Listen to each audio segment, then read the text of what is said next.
The Story of Civilization, Volume 2, The Life of Greece, Part 2, by Will Durant, continued, Cassette 4, Side 1. It was the imagination of Alcibiades that ruined the work of Pericles. Athens had recovered from the plague and the war, and trade was again bringing her the wealth of the Aegean.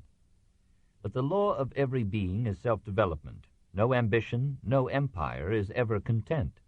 Alcibiades dreamed of carving out a new realm for Athens in the rich cities of Italy and Sicily. There Athens would find grain, materials, and men. There she would control the foreign food supply of the Peloponnesus. There she might double the tribute that was making her the greatest city in Greece. Only Syracuse could rival her, and that was a thought hard for Athens to bear. If she could take Syracuse, all the western Mediterranean would fall into her lap, and a splendor would come to Athens such as even Pericles had not conceived. In 427, Sicily, imitating the mainland, had divided into warring camps, one led by Dorian Syracuse, the other by Ionian Leontini. Leontini sent Gorgias to Athens to seek help, but Athens was then too weak to respond. Now, in 416, Segesta dispatched envoys to Athens to say that Syracuse was planning to subjugate all Sicily, make the island Dorian in government, and supply food and money to Sparta should the great war be renewed. Alcibiades leaped to his opportunity. He argued that the Sicilian Greeks were hopelessly divided, even within each city, that it would be a simple matter, given a little courage, to annex the whole island to the empire, that the empire must continue to grow or begin to decay, and that a little war now and then was a necessary training for an imperial race. Nicias pled with the assembly not to listen to any man whose personal extravagance tempted him to wild schemes of aggrandizement. But the eloquence of Alcibiades and the imagination of a people now dangerously free from moral scruples won the day. The assembly declared war against Syracuse, voted funds for a vast armada, and, as if to ensure defeat, divided the command between Alcibiades and Nicias. Preparations went on with the characteristic fever of war, and the occasion of the fleet's departure was awaited as a patriotic festival. But shortly before this appointed day, a strange occurrence shocked a city that had lost much of its piety, but none of its superstitions. Some unknown persons, under cover of night, had knocked off the noses, ears, and phalli from the figures of the god Hermes that stood before public buildings and many private dwellings as an emblem of fertility and the guardian of the home. An excited investigator brought forward the unreliable evidence of aliens and slaves that the prank had been perpetrated by a drunken party of Alcibiades' friends, led by Alcibiades himself. The young general protested his innocence and demanded to be tried at once, that he might be convicted or cleared before the departure of the fleet. But his enemies, foreseeing his acquittal, succeeded in postponing the trial. And so, in 415, the great flotilla set sail, led by a timid pacifist who hated war, and by an audacious militarist whose genius of leadership was frustrated by the divided command, and the dread among the crews that he had incurred the enmity of the gods. The fleet had been gone some days when new evidence, as unreliable as before, was brought out to the effect that Alcibiades and his friends had participated in an impious mimicry of the Eleusinian mysteries.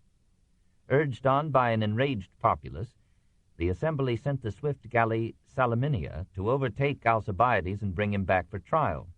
Alcibiades accepted the summons and went aboard the Salaminia, but when the vessel stopped at Thurii, he secretly made his way to shore and escaped. The Athenian assembly, baffled, pronounced judgment of exile upon him, with confiscation of all his property and a decree of death in case the Athenians should ever capture him. Bitter at the thought that his plans for empire and glory had been frustrated by a condemnation which he continued to call unjust, Alcibiades took refuge in the Peloponnesus, and, appearing before the Spartan assembly, proposed to help Sparta defeat Athens and establish there an aristocratic government. As for democracy, Thucydides makes him say, the men of sense among us know what it was, and I perhaps as well as any, as I have the more cause to complain of it. But there is nothing new to be said of a patent absurdity. He advised them to send a fleet to help Syracuse and an army to capture Decelia, an Attic town whose possession should give Sparta military command of everything in Attica but Athens. The silver mines at Laurium would cease to finance Athenian resistance, and the subject cities, foreseeing the defeat of Athens, would stop their payment of tribute. Sparta took his advice. The intensity of his own resolution appeared in the completeness with which he, so accustomed to luxury, took up the Spartan way of life. He became frugal and reserved, eating coarse food, wearing a rough tunic and no shoes, bathing in the Orators, winter and summer, and observing all Lacedaemonian laws and customs faithfully. Even so, his good looks and personal fascination ruined his plans. The queen fell in love with him, bore him a son, and proudly whispered to her friends that he was the father. He excused himself to his intimates on the ground that he could not resist the chance to establish his race as kings over Laconia. King Agis, who had been away with the army, started home, and Alcibiades conveniently secured a commission in a Spartan squadron that was sailing to Asia. The king disowned the child and sent out secret orders for the assassination of Alcibiades, but the latter's friends warned him, and he escaped and joined the Persian admiral Tissaphernes at Sardis. At the other end of the war front, Nicias was encountering a resistance which only Alcibiades' genius for strategy and intrigue could have overcome. Nearly all of Sicily came to the aid of Syracuse. In 414, a Spartan fleet under Gylippus helped the Sicilian navy to bottle up the Athenian ships in the harbor of Syracuse, cutting them off from any supply of food. A final chance to escape was lost because of an eclipse of the moon, which frightened Nicias and many of his soldiers into awaiting an opportunity more satisfactory to the gods. On the next day, however, they found themselves surrounded and were forced to give battle. They were defeated, first on sea and then on land. Nicias, though ill and weak, fought bravely and at last surrendered to the mercy of the Syracusans. He was at once put to death, and the surviving Athenians, almost all of the citizen class, were sent to die at hard labor in the quarries of Sicily, where they tasted the fate of the men who for generations had worked the mines of Laurium. 6. The Triumph of Sparta. The disaster broke the spirit of Athens. Nearly half the citizen body was now enslaved or dead. Half the women of the citizen class were in effect widows, and the children were orphans. The funds that Pericles had accumulated in the treasury were almost exhausted. In another year, the last penny would be gone. Thinking the fall of Athens imminent, the subject cities refused further tribute. Most of her allies abandoned her, and many flocked to the side of Sparta. In 413, Sparta, claiming that the 50 years' peace had been repeatedly violated by Athens, renewed the war. The Lacedaemonians now took and fortified Thessalia. The supply of food from Euboea and of silver from Laurium stopped. The slaves in the mines at Laurium revolted and went over to the Spartans in a body of 20,000 men. Syracuse sent an army to join in the attack, and the Persian king, seeing an opportunity to avenge Marathon and Salamis, provided funds for the growing Spartan fleet, on the shameful understanding that Sparta would assist Persia in regaining mastery over the Greek cities of Ionia. It was a proof of Athenian courage and of the vitality of Athenian democracy that Athens stood off her enemies for 10 years more. The government was put upon an economical footing, taxes and capital levies were collected to build a new fleet, and within a year of the defeat at Syracuse, Athens was ready to contest Sparta's new mastery of the sea. Just as recovery seemed assured, the oligarchic faction, which had never favored the war and indeed looked to a Spartan victory to revive aristocracy in Athens, organized a revolt, seized the organs of government, and set up a Supreme Council of 400 in 411. The assembly, cowed by the assassination of many democratic leaders, voted its own abdication. The rich supported the rebellion as the only way of controlling the class war that had crossed the lines of the war between Athens and Sparta, much as the struggle of the middle classes against aristocracy united the liberal factions in England and America in the American Revolution. Once in power, the oligarchs sent envoys to make peace with Sparta and secretly prepared to admit the Spartan army into Athens. Meanwhile, Theramenes, leader of a center party of moderate aristocrats, led a counter-revolution and replaced the 400, which had ruled some 4 months, with a council of 5,000, also in 411. For a brief while, Athens enjoyed that combination of democracy and aristocracy which seemed to Thucydides and Aristotle, aristocrats both, to have been the best and fairest government that Athens had known since Solon. But the second revolt, like the first, had forgotten that Athens depended for its food and life upon its navy, whose personnel, barring a few leaders, had been disenfranchised by both revolutions. Incensed at the news, the sailors announced that unless the democracy were restored, they would besiege Athens. The oligarchs waited hopefully for a Spartan army. The Spartans, as usual, were tardy. The new government took to its heels, and the victorious Democrats restored the old constitution, again in 411.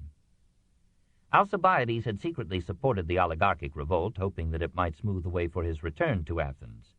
Now the re-empowered democracy, perhaps ignorant of these intrigues, but knowing how badly Athens had fared since his exile, called him home with a promise of amnesty. Deferring his triumph at Athens, he took charge of the fleet at Samos and moved into action with a celerity and success that brought Athens a brief moment of happiness. Speeding through the Hellespont, he met and completely destroyed the Spartan fleet at Cyzicus in 410. After a year's siege, he captured Chalcedon and Byzantium, and thereby restored Athens' control of the food supply from the Bosporus. Sailing back south, he encountered another Spartan squadron near the Isle of Andros, and defeated it with ease. Returning now in 407 to Athens, he was welcomed with universal acclaim. His sins were forgotten, only his genius was remembered, and Athens' desperate need of an able general. But Athens, while celebrating his victories, neglected to send him money for the pay of his crews. Once again, Alcibiades' lack of moral scruple ruined him. Leaving the greater number of his vessels at Notium, near Ephesus, in command of one Antiochus, with strict instructions to stay in port and under no circumstances to give battle, he himself went with a small force to Caria to raise funds for his men by something less than due process of law. Antiochus, itching for fame, left his haven and challenged a Spartan flotilla under Lysander. Lysander accepted the taunt, killed Antiochus in a hand-to-hand fight, and sank or captured most of the Athenian ships. When news of this catastrophe came to Athens, the assembly acted with characteristic haste. It censured Alcibiades for leaving his fleet and removed him from command. Alcibiades, fearing now both Athens and Sparta, fled to a refuge in Bithynia. Desperate, the Athenians ordered that the gold and silver in the statues and offerings on the Acropolis should be melted down for the building of a new flotilla of 150 triremes, and offered freedom to those slaves and citizenship to those aliens who would fight for the city. The new armada defeated a Spartan fleet off the Arginusi Islands, south of Lesbos, in 406, and Athens again thrilled with the news of victory. But the assembly was furious when it learned that its generals had allowed the crews of 25 ships sunk by the enemy to drown in a storm.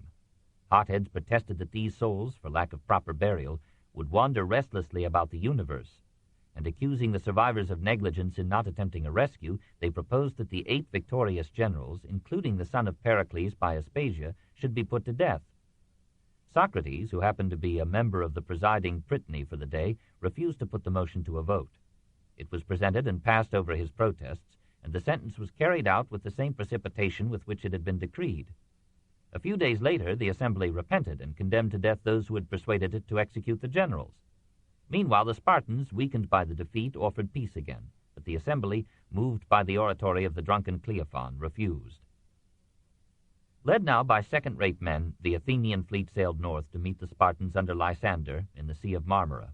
From his hiding place in the hills, Alcibiades saw that the Athenian ships had taken up a strategically perilous position at Aegospotami, near Lampsacus. He risked his life to ride down to the shore and advised the Athenian admirals to seek a more sheltered place, but they distrusted his counsel and reminded him that he was no longer in command. On the next day, the decisive battle was fought. All but 8 of the 208 Athenian ships were scuttled or taken, and Lysander ordered the execution of 3,000 Athenian captives. Learning that Lysander had issued orders for his assassination, Alcibiades sought refuge in Phrygia with the Persian general Pharnabazus, who assigned him a castle and a courtesan. But the Persian king, persuaded by Lysander, ordered Pharnabazus to kill his guest. 2 assassins besieged Alcibiades in his castle and set fire to it. He came out naked and desperate, seeking the privilege of fighting for his life, but before his sword could touch his assailants, he was pierced by their arrows and javelins. He died at the age of 46, the greatest genius and most tragic failure in the military history of Greece. Lysander, now absolute master of the Aegean, sailed down from city to city, overthrowing the democracies and setting up oligarchic governments subject to Sparta. Entering the Piraeus unresisted, he proceeded to blockade Athens. The Athenians resisted with their accustomed bravery, but within 3 months their stock of food was exhausted and the streets were full of dead or dying men. Lysander gave Athens bitter and yet lenient terms. He would not, he said, destroy a city that had in time past performed such honorable services for Greece, nor would he enslave its population, but he demanded the leveling of the long walls, the recall of the oligarchic exiles, the surrender of all but 8 of the surviving Athenian ships, and a pledge to support Sparta actively in any further war. Athens protested and yielded. Supported by Lysander and led by Critias and Theramenes, the returning oligarchs seized the government and established a council of 30 to rule Athens in 404. These Greek Bourbons had learned nothing. They confiscated the property and alienated the support of many rich merchants. They plundered the temples, sold for 3 talents the wharves of the Piraeus, which had cost 1,000, exiled 5,000 Democrats, and put 1,500 others to death. They assassinated all Athenians who were distasteful to them politically or personally. They put an end to freedom of teaching, assemblage, and speech, and Critias himself, once his pupil, forbade Socrates to continue his public discourses. Seeking to compromise the philosopher to their cause, the 30 ordered him and 4 others to arrest the Democrat Leon. The others obeyed, but Socrates refused. All the sins of the democracy were forgotten as the crimes of the oligarchs increased and multiplied. The number of men, even of substantial means, who began to seek an end to this bloody tyranny grew from day to day. When 1,000 armed Democrats under Thrasybulus approached the Piraeus, the 30 found that hardly any but their immediate partisans could be persuaded to fight for them. Critias organized a small army, went out to battle, and was defeated and killed. Thrasybulus entered Athens and restored the democracy in 403. Under his guidance, the assembly behaved with unwonted moderation. It decreed death for only the highest surviving leaders of the revolution and allowed them to escape this sentence by exile. It declared a general amnesty to all others who had supported the oligarchs. It even repaid to Sparta the 100 talents that the ephors had lent to the 30. These acts of humanity and statesmanship gave to Athens at last the peace that she had not known for a generation. 7. The death of Socrates. Strange to say, the only cruelty of the restored democracy was committed upon an old philosopher whose 70 years should have put him beyond the possibility of being a danger to the state. But among the leaders of the victorious faction was the same Anytus who years before had threatened to revenge himself upon Socrates for dialectical slights and the corruption of his son. Anytus was a good man. He had fought bravely under Thrasybulus, had saved the lives of oligarchs who had been taken captive by his soldiers, had been instrumental in arranging the amnesty, and had left in undisturbed enjoyment of his property those to whom it had been sold after confiscation by the 30. But his generosity failed when it came to Socrates. He could not forget that when he had gone into exile, his son had stayed in Athens with Socrates and had become a drunkard. It did not appease Anytus to observe that Socrates had refused to obey the 30, and, if we may take Xenophon's word for it, had denounced Critias as a bad ruler. To Anytus it seemed that Socrates, more than any sophist, was an evil influence both on morals and on politics.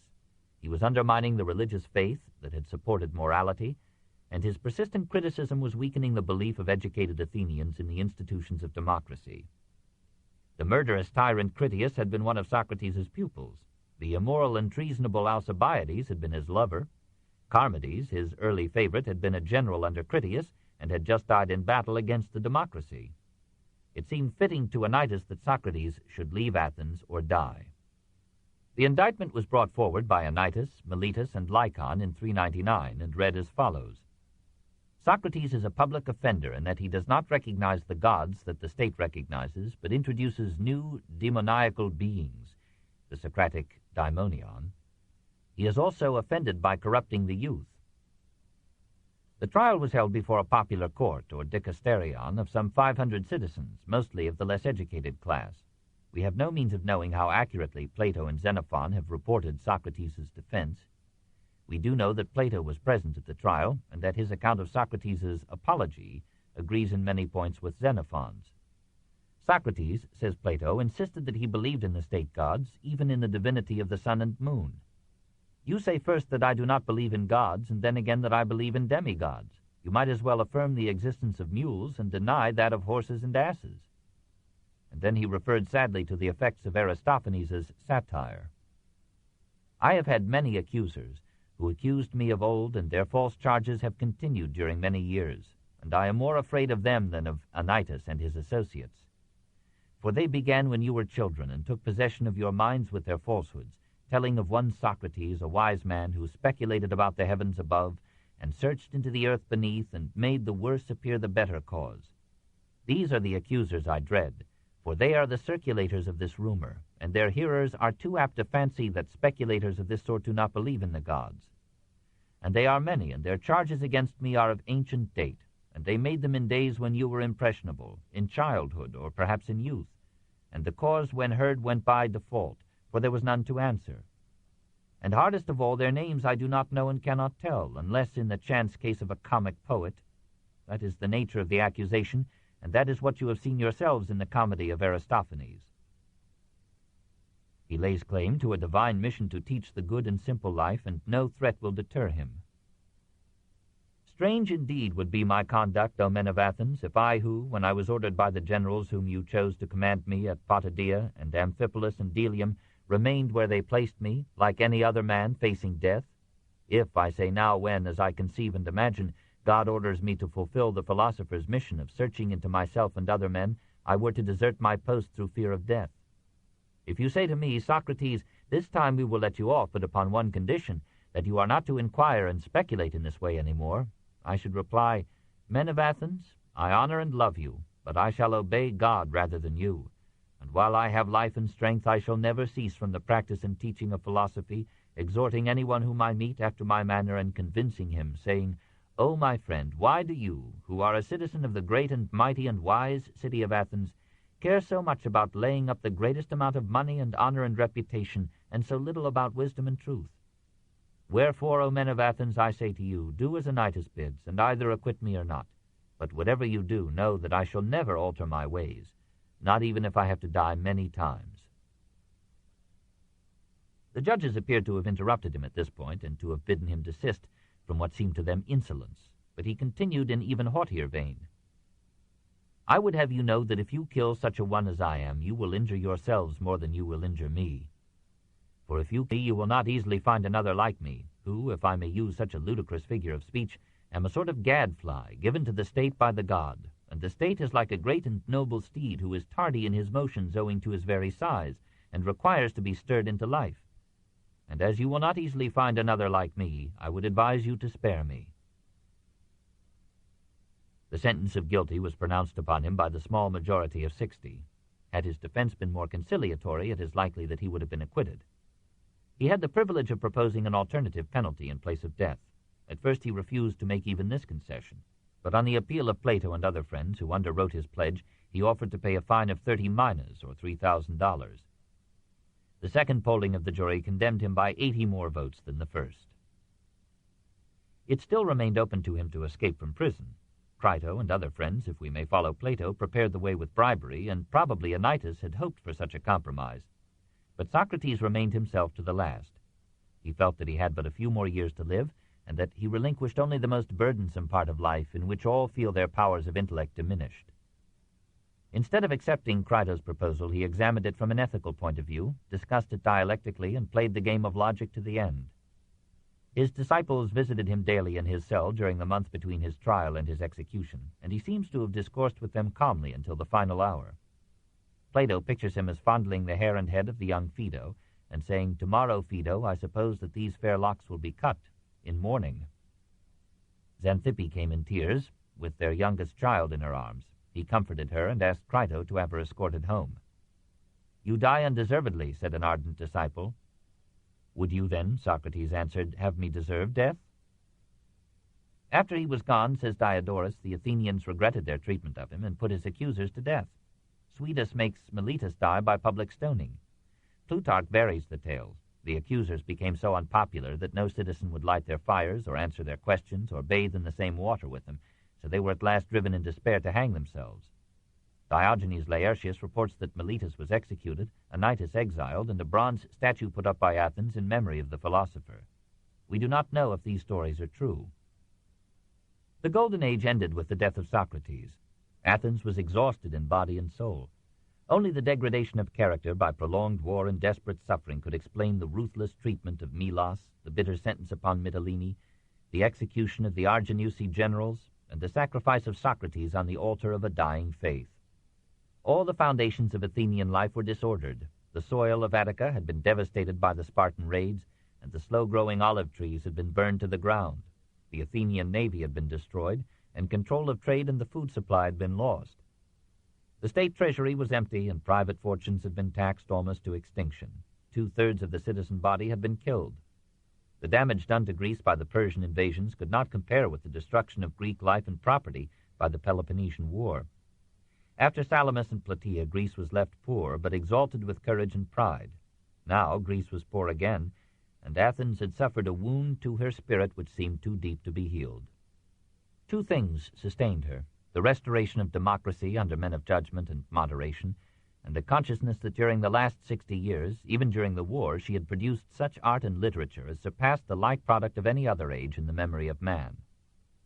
Anaxagoras had been exiled and Socrates had been put to death, but the stimulus that they had given to philosophy sufficed to make Athens henceforth, and despite herself, the center and summit of Greek thought.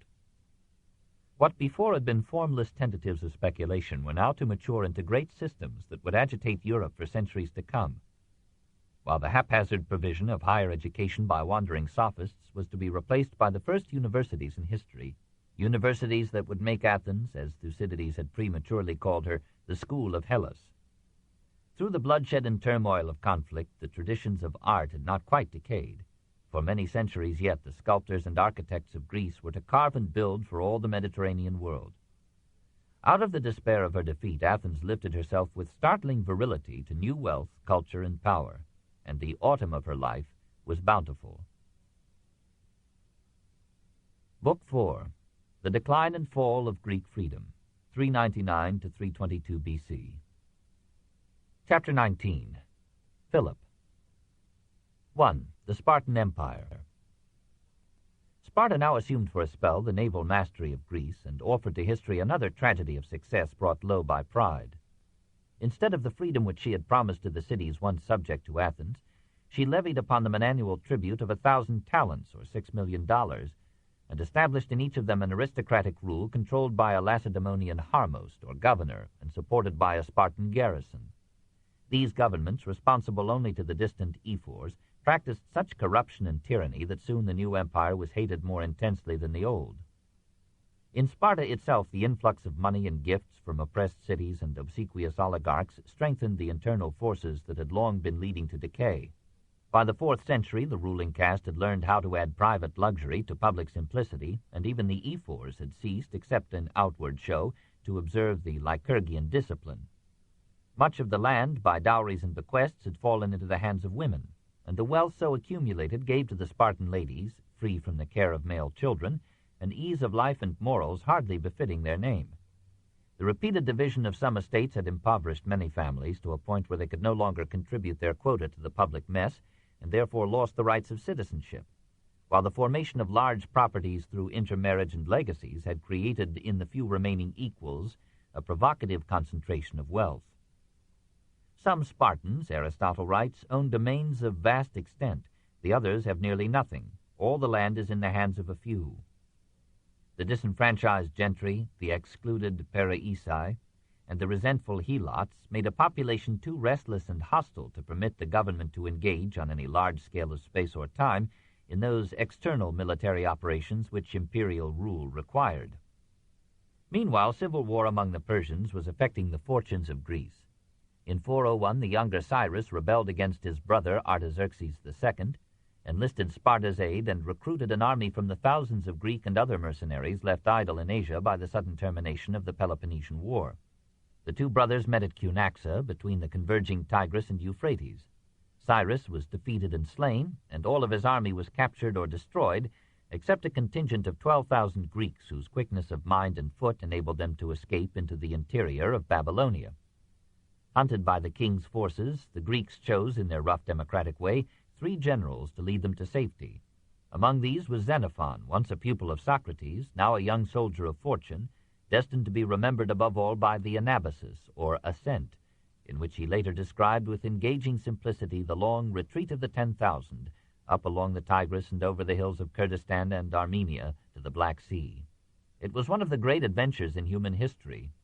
We are amazed at the inexhaustible courage of these Greeks, fighting their way on foot day by day for 5 months through 2,000 miles of enemy country, across hot and foodless plains, and over perilous mountain passes covered with 8 feet of snow, while armies and guerrilla bands attacked them in the rear and in front and on either flank, and hostile natives used every device to kill them or mislead them or bar their way.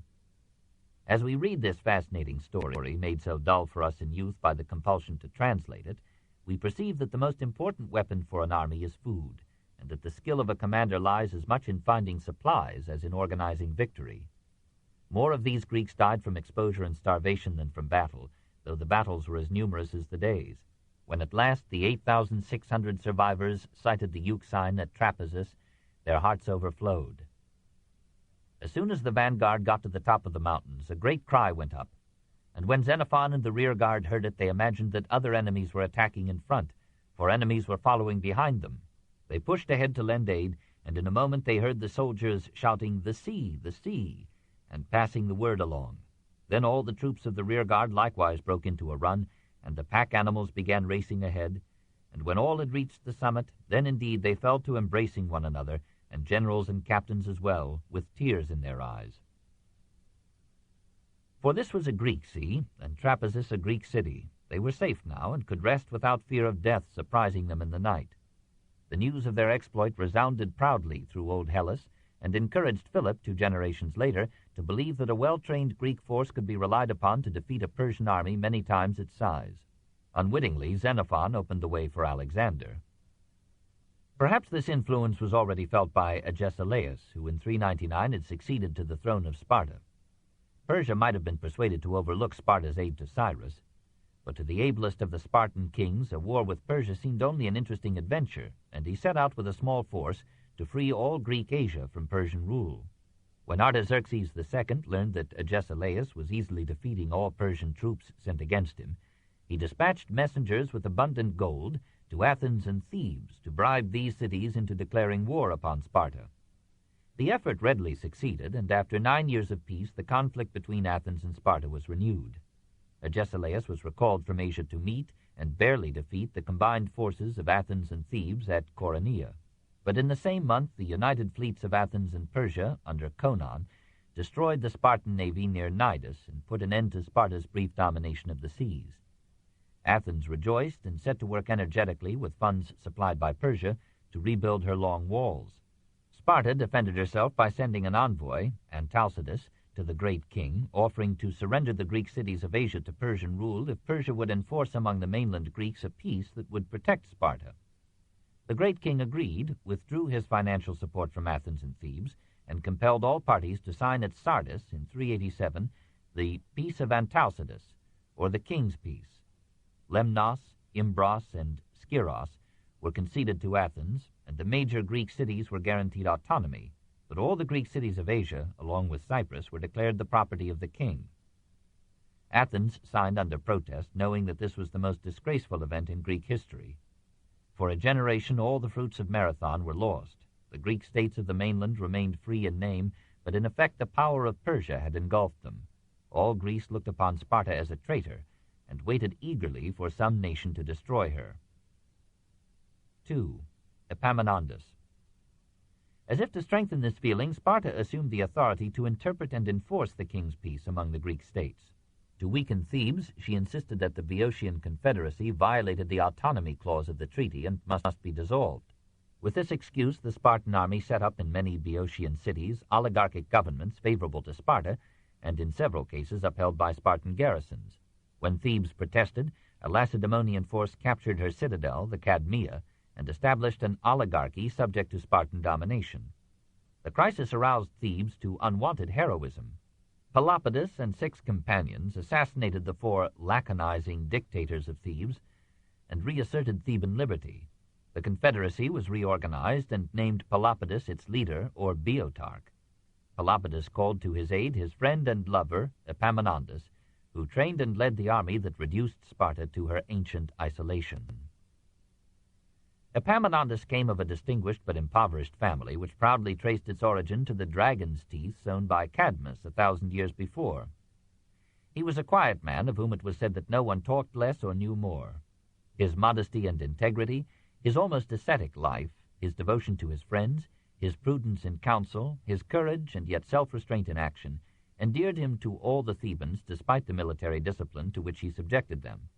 He did not love war, but he was convinced that no nation could lose all martial spirit and habits and yet maintain its freedom. Elected and many times re-elected Boeotarch, he warned those who proposed to vote for him, "Bethink yourselves once more, for if I am made general, you will be compelled to serve in my army." Under his command, the lax Thebans were drilled into good soldiers. Even the Greek lovers, who were so numerous in the city, were formed by Pelopidas into a sacred band of 300 hoplites, each of whom was pledged to stand by his friend in battle to the death. When a Spartan army of 10,000 troops under King Cleombrotus invaded Boeotia, Epaminondas met it at Leuctra near Plataea with 6,000 men and won a victory that influenced the political history of Greece and the military methods of Europe. He was the first Hellene to make a careful study of tactics. He counted on facing odds in every battle and concentrated his best fighters upon one wing for offense, while the remainder were ordered to follow a policy of defense. In this way, the enemy, advancing in the center, could be disordered by a flank attack on its left. After Leuctra, Epaminondas and Pelopidas marched into the Peloponnesus, freed Messenia from its century-long vassalage to Sparta, and founded the city of Megalopolis as a stronghold for all Arcadians. Even into Laconia the Theban army descended, an event without precedent for hundreds of years past. Sparta never recovered from her losses in this campaign. She could not stand up against a single defeat, says Aristotle, but was ruined through the small number of her citizens. Winter coming, the Thebans withdrew to Boeotia. Epaminondas, overreaching himself in typical Greek style, began to dream now of establishing a Theban empire to replace the unity that Athenian or Spartan leadership had once given to Greece. His plans involved him in a war with the Athenians, and Sparta, thinking to rehabilitate herself, made an alliance with Athens. The hostile armies met at Mantinea in 362. Epaminondas won, but was killed in action by Gryllus, son of Xenophon.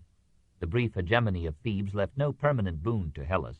It liberated Greece from the despotism of Sparta, but failed, like its predecessors, to create beyond Boeotia a coherent unity, and the conflicts that it engendered left the Greek states disordered and weakened when Philip came down upon them from the north. 3. The Second Athenian Empire. Athens made a final attempt to forge such a unity. Through her rebuilt walls and fleet, the dependability of her coinage, her long-established facilities for finance and trade, she slowly won back commercial supremacy in the Aegean. Her former subjects and allies had learned from the wars of the last half-century the need for a larger security than individual sovereignty could bring. And in 378 the majority of them combined again under Athens's leadership. By 370 Athens was once more the greatest power in the eastern Mediterranean. Industry and trade were now the substance of her economic life. The soil of Attica had never been propitious to common tillage. Patient labor had made it fruitful through tending the olive tree and the vine, but the Spartans had destroyed these, and few of the peasants were willing to wait half a generation for new olive orchards to yield. Most of the farmers of pre-war days were dead. Many of the survivors were too discouraged to go back to their ruined holdings, and sold them at low prices to absentee owners who could afford long-term investments. In this way, and through the eviction of peasant debtors, the ownership of Attica passed into a few families, who worked many of the large estates with slaves. The mines at Laurium were reopened, fresh victims were sent into the pits, and new riches were transmuted out of silver ore and human blood. Xenophon proposed a genial plan whereby Athens might replenish her treasury through the purchase of 10,000 slaves and their lease to the contractors at Laurium. Silver was mined in such abundance that the supply of the metal outran the production of goods, prices rose faster than wages, and the poor bore the burden of the change. Industry flourished. The quarries at Pentelicus and the potteries in the Ceramicus had orders from all the Aegean world. Fortunes were made by buying cheap the products of domestic handicraft or small factories and selling them dear in the home market or abroad. The growth of commerce and the accumulation of wealth in money instead of in land rapidly multiplied the number of bankers in Athens. They received cash or valuables for safekeeping, but apparently paid no interest on deposits. Soon discovering that under normal conditions not all deposits were reclaimed at once, the bankers began to lend funds at substantial rates of interest, providing at first money instead of credit. They acted as bail for clients and made collections for them. They lent money on the security of land or precious articles and helped to finance the shipment of goods. Through their aid, and even more through speculative loans by private individuals, the merchant might hire a ship, transport his goods to a foreign market, and buy there a return cargo, which, on reaching the Piraeus, remained the property of the lenders until the loan was repaid. As the 4th century progressed, a real credit system developed. The bankers, instead of advancing cash, issued letters of credit, money orders, or checks. Wealth could now pass from one client to another merely by entries in the banker's books. Businessmen or bankers issued bonds for mercantile loans, and every large inheritance included a number of such bonds. Some bankers, like the ex-slave Pasion, developed so many connections and acquired by a discriminating honesty so widespread a reputation for reliability that their bond was honored throughout the Greek world. Pasion's bank had many departments and employees, mostly slaves. It kept a complex set of books in which every transaction was so carefully recorded that these accounts were usually accepted in court as indisputable evidence. Bank failures were not uncommon, and we hear of panics in which bank after bank closed its doors. Serious charges of malfeasance were brought against even the most prominent banks, and the people looked upon the bankers with that same mixture of envy, admiration, and dislike with which the poor favor the rich in all ages. The change from landed to movable wealth produced a feverish struggle for money, and the Greek language had to invent a word, pleonexia, to denote this appetite for more, and another word, krematistiki, for the busy pursuit of riches. Goods, services, and persons were increasingly judged in terms of money and property. Fortunes were made and unmade with a new rapidity, and were spent in lavish displays that would have shocked the Athens of Pericles. The nouveaux riches, the Greeks had a name for them, neoplutoi, built gaudy houses, bedecked their women with costly robes and jewels, spoiled them with a dozen servants, and made it a principle to feed their guests with none but expensive drinks and foods. In the midst of this wealth, poverty increased, for the same variety and freedom of exchange that enabled the clever to make money allowed the simple to lose it faster than before. Under the new mercantile economy, the poor were relatively poorer than in the days of their serfdom on the land. In the countryside, the peasants laboriously turned their sweat into a little oil or wine. In the towns, the wages of free labor were kept down by the competition of slaves. Hundreds of citizens depended for their maintenance upon the fees paid for attendance at the assembly or the courts. Thousands of the population had to be fed by the temples or the state. The number of voters, not to speak of the general population, who had no property, was in 431 some 45% of the electorate. In 355 it had mounted to 57%.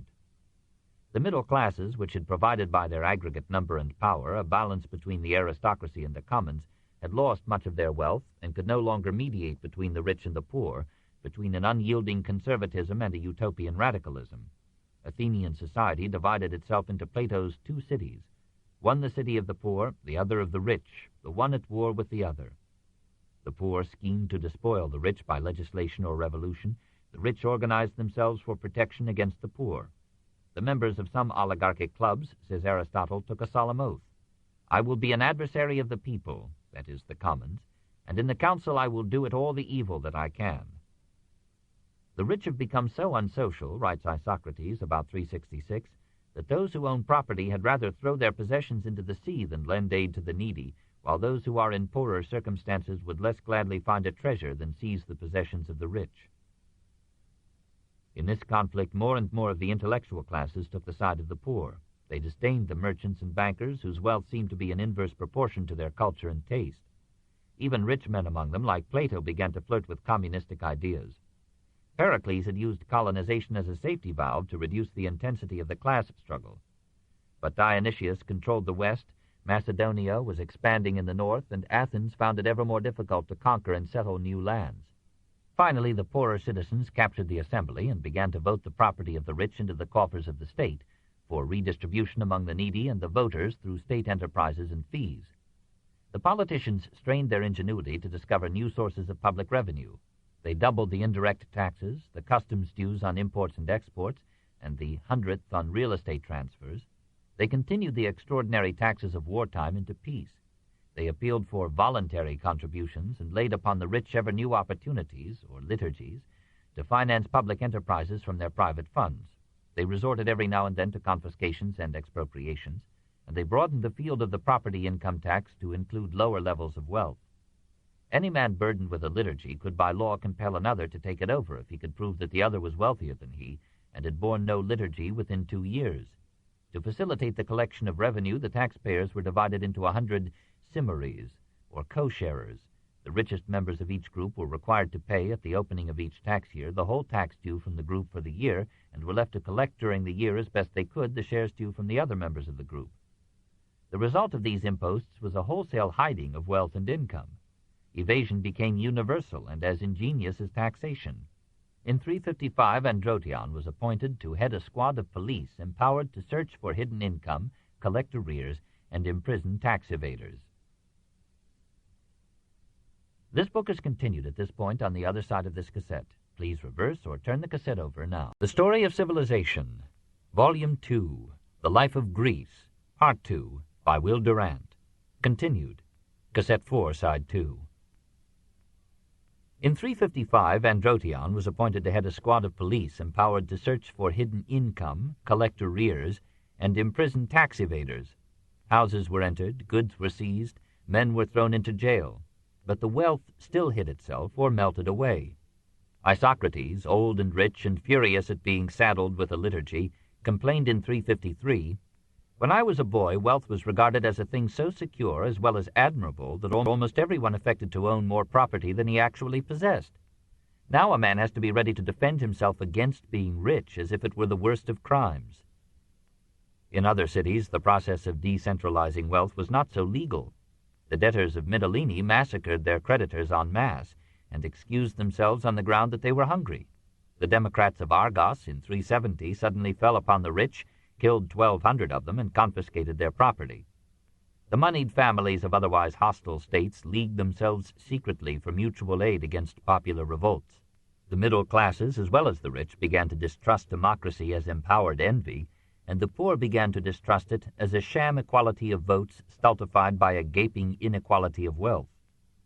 The increasing bitterness of the class war left Greece internally as well as internationally divided when Philip pounced down upon it, and many rich men in the Greek cities welcomed his coming as the alternative to revolution. Moral disorder accompanied the growth of luxury and the enlightenment of the mind. The masses cherished their superstitions and clung to their myths. The gods of Olympus were dying, but new ones were being born. Exotic divinities like Isis and Ammon, Attis and Bendis, Cybele and Adonis were imported from Egypt or Asia, and the spread of Orphism brought fresh devotees to Dionysus every day. The rising and half-alien bourgeoisie of Athens, trained to practical calculation rather than to mystic feeling, had little use for the traditional faith. The patron gods of the city won from them only a formal reverence, and no longer inspired them with moral scruples or devotion to the state. Philosophy struggled to find in civic loyalty and a natural ethic some substitute for divine commandments and a surveillant deity, but few citizens cared to live with the simplicity of Socrates or the magnanimity of Aristotle's great-minded man. As the state religion lost its hold upon the educated classes, the individual freed himself more and more from the old moral restraints, the son from parental authority, the male from marriage, the woman from motherhood, the citizen from political responsibility. Doubtless Aristophanes exaggerated these developments, and though Plato, Xenophon, and Isocrates agreed with him, they were all conservatives who might be relied upon to tremble at any doings of the growing generation. The morals of war improved in the 4th century, and a wave of Enlightenment humanitarianism followed the teachings of Euripides and Socrates and the example of Agesilaus. But sexual and political morality continued to decline. Bachelors and courtesans increased in fashionable cooperation, and free unions gained ground on legal marriage. "Is not a concubine more desirable than a wife?" asks a character in a 4th century comedy. "The one has on her side the law that compels you to retain her, no matter how displeasing she may be. The other knows that she must hold a man by behaving well, or else look for another." So Praxiteles and then Hyperides lived with Phryne, Aristippus with Laius, Stilpo with Nicorete, Lysias with Metaneira, the austere Isocrates with Logiscium. "The young men," says Theopompus with a moralist's exaggeration, "spent all their time among flute girls and courtesans. Those who were a little older devoted themselves to gambling and profligacy, and the whole people spent more on public banquets and entertainments than on the provision necessary for the well-being of the state." The voluntary limitation of the family was the order of the day, whether by contraception, by abortion, or by infanticide. Aristotle notes that some women prevent conception by anointing that part of the womb upon which the seed falls with oil of cedar, or ointment of lead or frankincense commingled with olive oil. The old families were dying out. They existed, said Isocrates, only in their tombs. The lower classes were multiplying, but the citizen class in Attica had fallen from 43,000 in 431 to 22,000 in 400, and 21,000 in 313. The supply of citizens for military service suffered a corresponding decrease, partly from the dysgenic carnage of war, partly from the reduced number of those who had a property stake in the state, partly from unwillingness to serve. The life of comfort and domesticity, of business and scholarship, had replaced the Periclean life of exercise, martial discipline, and public office. Athletics were professionalized. The citizens who in the 6th century had crowded the palestra and the gymnasium were now content to exert themselves vicariously by witnessing professional exhibitions. Young men received some grounding, as epheboi, in the art of war, but adults found 100 ways of escaping military service. War itself had become professionalized by technical complications and required the full time of specially trained men. Citizen soldiers had to be replaced with mercenaries, an omen that the leadership of Greece must soon pass from statesmen to warriors. While Plato talked of philosopher kings, soldier kings were growing up under his nose. Greek mercenaries sold themselves impartially to Greek or barbarian generals and fought as often against Greece as for her. The Persian armies that Alexander faced were full of Greeks. Soldiers shed their blood now not for a fatherland, but for the best paymaster that they could find. Making honorable exceptions for the archonship of Euclides in 403 and the financial administration of Lycurgus from 338 to 326, the political corruption and turbulence that had followed the death of Pericles continued during the 4th century. According to the law, bribery was punished with death. According to Isocrates, it was rewarded with military and political preferment. Persia had no difficulty in bribing the Greek politicians to make war upon other Greek states or upon Macedon. At last even Demosthenes illustrated the morals of his time. He was one of the noblest of one of the lowest groups in Athens, the rhetors or hired orators, who in this century became professional lawyers and politicians. Some of these men, like Lycurgus, were reasonably honest. Some of them, like Hyperides, were gallant. Most of them were no better than they had to be. If we may take Aristotle's word for it, many of them specialized in invalidating wills. Several of them laid up great fortunes through political opportunism and reckless demagogy. The rhetors divided into parties and tore the air with their campaigns. Each party organized committees, invented catchwords, appointed agents, and raised funds. Those who paid the expenses of all this frankly confessed that they expected to reimburse themselves doubly.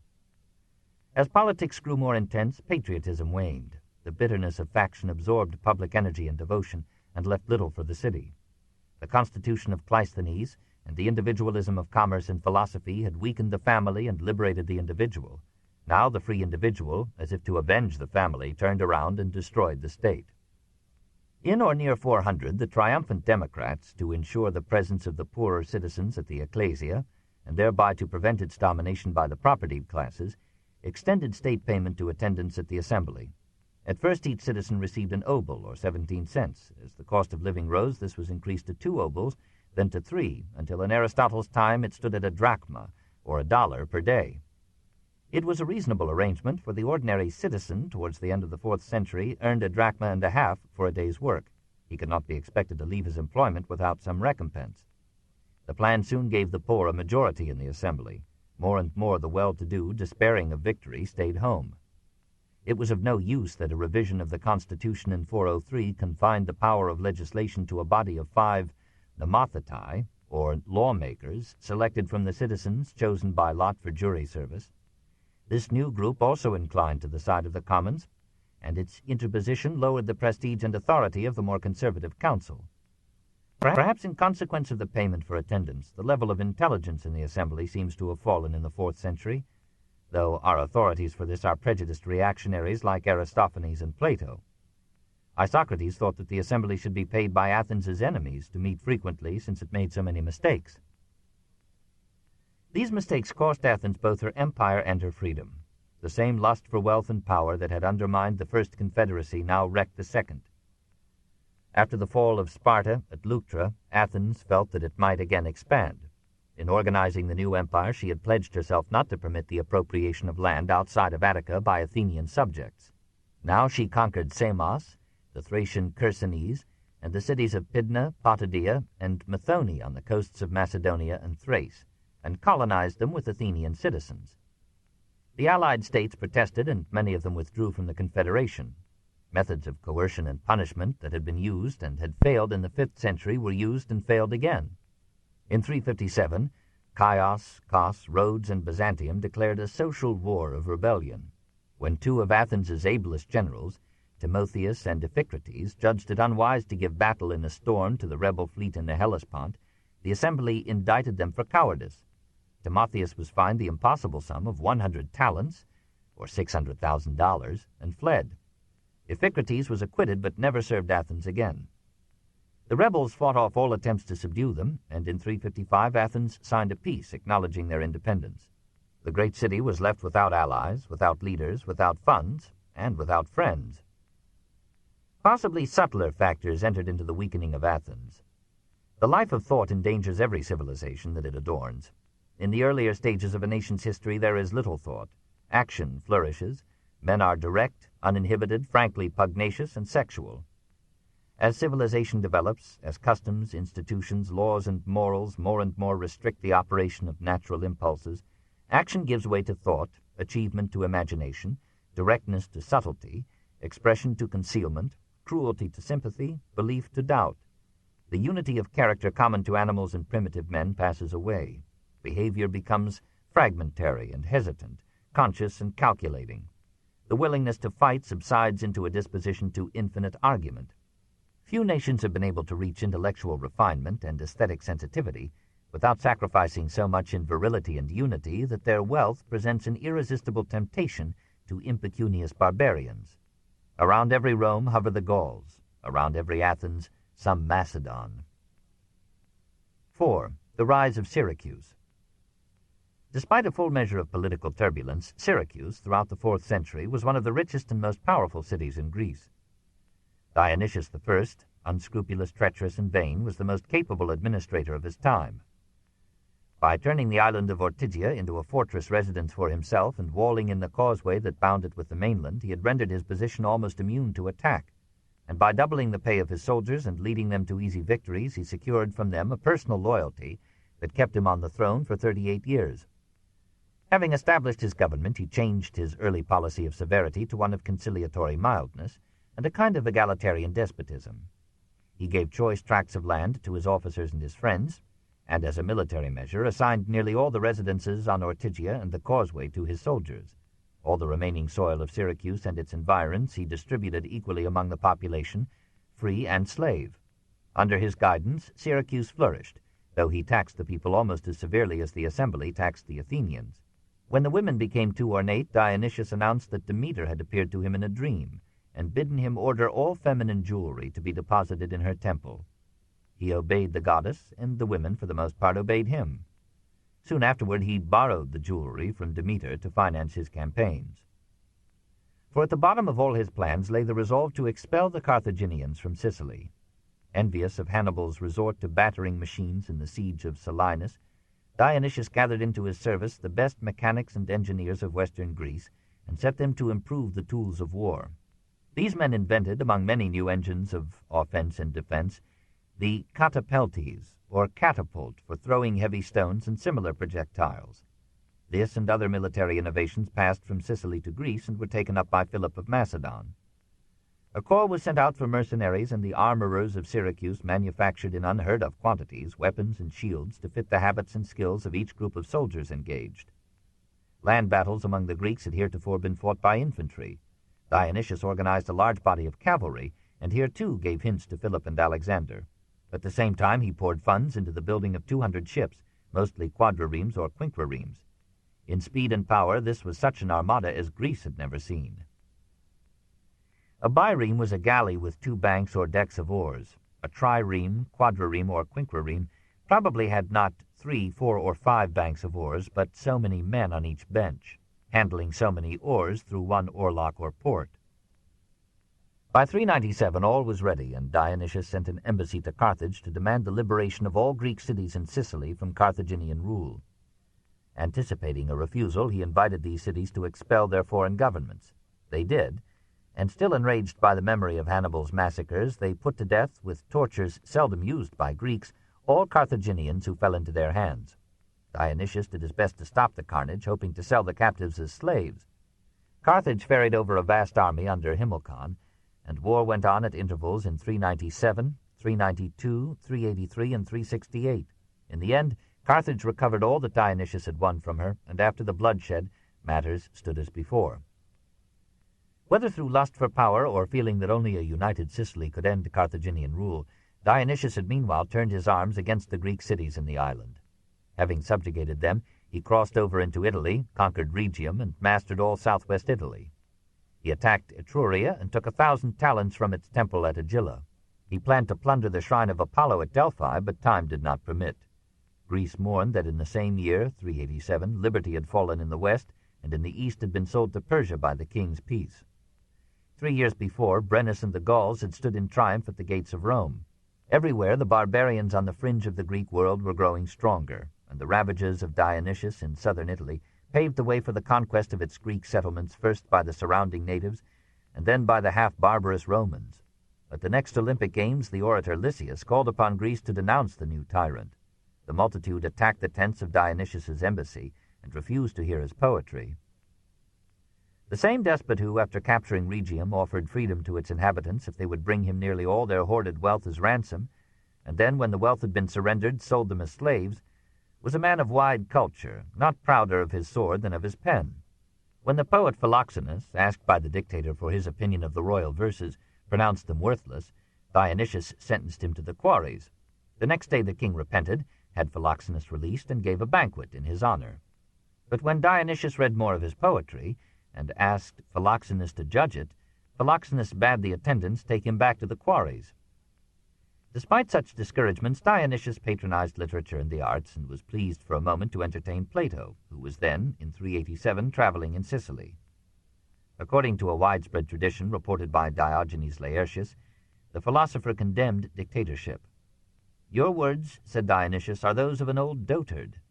Your language," said Plato, "is that of a tyrant." Dionysius, we are told, sold him into slavery, but the philosopher was soon ransomed by Anicetus of Cyrene. The dictator's life was ended not by any of the assassins whom he feared, but by his own poetry. In 367, his tragedy, The Ransom of Hector, received first prize at the Athenian Linnea. Dionysius was so pleased that he feasted with his friends, drank much wine, fell into a fever, and died. The harassed city, which had borne with him as an alternative to subjection by Carthage, accepted hopefully the succession of his son to the throne.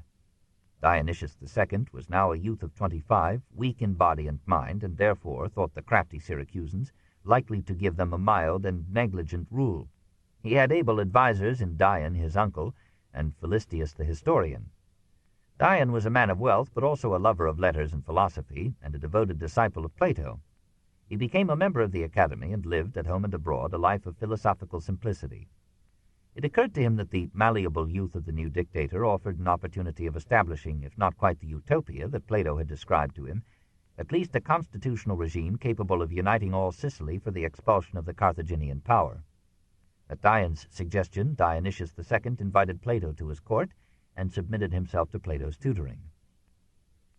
Doubtless the young autocrat put his best foot forward and concealed from his teacher that addiction to drink and lechery which had drawn from his father the prediction that the dynasty would die with his son.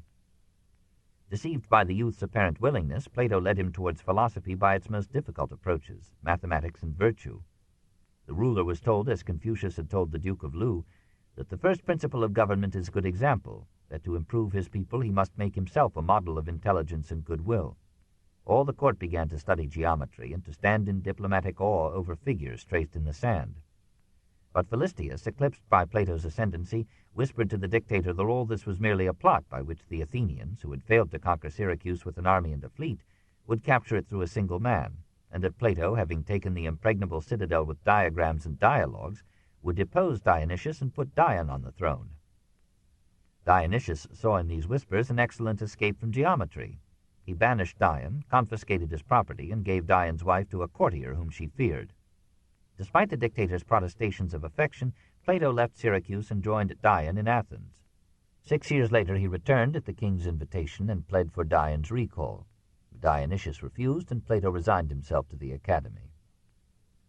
In 357, Dion, poor in funds but rich in friends, recruited in mainland Greece a force of 800 men and sailed for Syracuse. Landing secretly, he found the people eager to aid him. With one battle, in which, though he was now 50, his own heroic fighting turned the tide, he so completely defeated the army of Dionysius that the frightened youth fled to Italy. At this juncture, with Greek impulsiveness, the Syracusan assembly that he had convened removed Dion from command, lest he should make himself dictator. Dion withdrew peaceably to Leontini, But the forces of Dionysius, liking this turn of events, made a sudden attack upon the popular army and defeated it. The leaders who had deposed him sent Apelles to Dion to hurry back and take charge. He came, won another victory, forgave the men who had opposed him, and then announced a temporary dictatorship as necessary to order. Despite the advice of his friends, he refused a personal guard, being quite ready to die, he said, rather than live perpetually on the watch against friends and foes alike. Instead, he maintained, amid surroundings of wealth and power, his accustomed modesty of life. For though, says Plutarch, all things had now succeeded to his wish, yet he desired not to enjoy any present advantage of his good fortune. He was content with a very frugal and moderate competency, and was indeed the wonder of all men, that when not only Sicily and Carthage but all Greece looked to him as in the height of prosperity, and no man living greater than he, no general more renowned for valor and success, yet in his guard, his attendants, his table, he seemed as if he rather communed with Plato in the academy than lived among hired captains and paid soldiers, whose solace of their toils and dangers it is to eat and drink their fill and enjoy themselves plentifully every day. If we may credit Plato, it was Dion's aim to establish a constitutional monarchy, to reform Syracuse in life and manners on the Spartan model, to rebuild and unify the enslaved or desolate Greek cities of Sicily, and then to expel the Carthaginians from the island. But the Syracusans had set their hearts on democracy, and were no more hungry for virtue than either Dionysius. A friend of Dion murdered him, and chaos broke loose. Dionysius hurried home, recaptured Ortygia and the government, and ruled with the bitter cruelty of a despot, deposed and restored. Undeserved fates come sometimes to individuals, but rarely to nations. The Syracusans appealed for aid to their mother city, Corinth. The call came at a time when a Corinthian of almost legendary nobleness was waiting for a summons to heroism. Timoleon was an aristocrat who so loved liberty that when his brother Demosthenes tried to make himself tyrant of Corinth, Timoleon killed him. Cursed by his mother and brooding over his deed, the tyrannicide withdrew to a woodland retreat, shunning all men. Hearing nevertheless of Syracuse's need, he came out of his retirement, organized a small force of volunteers, sailed to Sicily, and deployed his little band with such strategy that the royal army yielded after a brief taste of his generalship, and without killing any one of his men. Timoleon gave the humbled tyrant money enough to take himself to Corinth, where Dionysius spent the remainder of his life teaching school and sometimes begging his bread. Timoleon re-established democracy, tore down the fortifications that had made Ortygia a buttress of tyranny, repulsed the Carthaginian invasion, restored freedom and democracy in the Greek cities, and made Sicily for a generation so peaceful and prosperous that new settlers were drawn to it from every part of the Hellenic world. Then, refusing public office, he retired to private life, but the island democracies, appreciating his wisdom and integrity, submitted all major matters to his judgment and freely followed his advice. Two sycophants having indicted him on a charge of malfeasance, he insisted over the protests of a grateful people on being tried without favor according to the laws, and thanked the gods that freedom of speech and equality before the law had been restored in Sicily. When he died in 337, all Greece looked upon him as one of the greatest of her sons. 5. The Advance of Macedonia. While Timoleon was restoring democracy for its last respite in ancient Sicily, Philip was destroying it on the mainland. Macedonia, despite the cultural hospitality of Archelaus, was still for the most part a barbarous country of hardy but letterless mountaineers when Philip came to the throne in 359. Indeed, to the end of its career, though it used Greek as its official language, it contributed no author, or artist, or scientist, or philosopher to the life of Greece. Having lived for 3 years with the relatives of Epaminondas in Thebes, Philip had imbibed there a modicum of culture and a wealth of military ideas. He had all the virtues except those of civilization. He was strong in body and will, athletic and handsome, a magnificent animal trying now and then to be an Athenian gentleman. Like his famous son, he was a man of violent temper and abounding generosity, loving battle as much and strong drink more. Unlike Alexander, he was a jovial laugher, and raised to high office a slave who amused him. He liked boys, but liked women better, and married as many of them as he could. For a time he tried monogamy with Olympias, the wild and beautiful Molossian princess who gave him Alexander, but his fancy later traveled, and Olympias brooded over her revenge. Most of all he liked stalwart men, who could risk their lives all day and gamble and carouse with him half the night. He was literally, before Alexander, the bravest of the brave, and left a part of himself on every battlefield. "What a man!" exclaimed his greatest enemy, Demosthenes. "For the sake of power and dominion he had an eye struck out, a shoulder broken, an arm and a leg paralyzed." He had a subtle intelligence capable of patiently awaiting his chance and of moving resolutely through difficult means to distant ends. In diplomacy he was affable and treacherous. He broke a promise with a light heart and was always ready to make another. He recognized no morals for governments and looked upon lies and bribes as humane substitutes for slaughter. But he was lenient in victory and usually gave the defeated Greeks better terms than they gave one another. All who met him, except the obstinate Demosthenes, liked him and ranked him as the strongest and most interesting character of his time.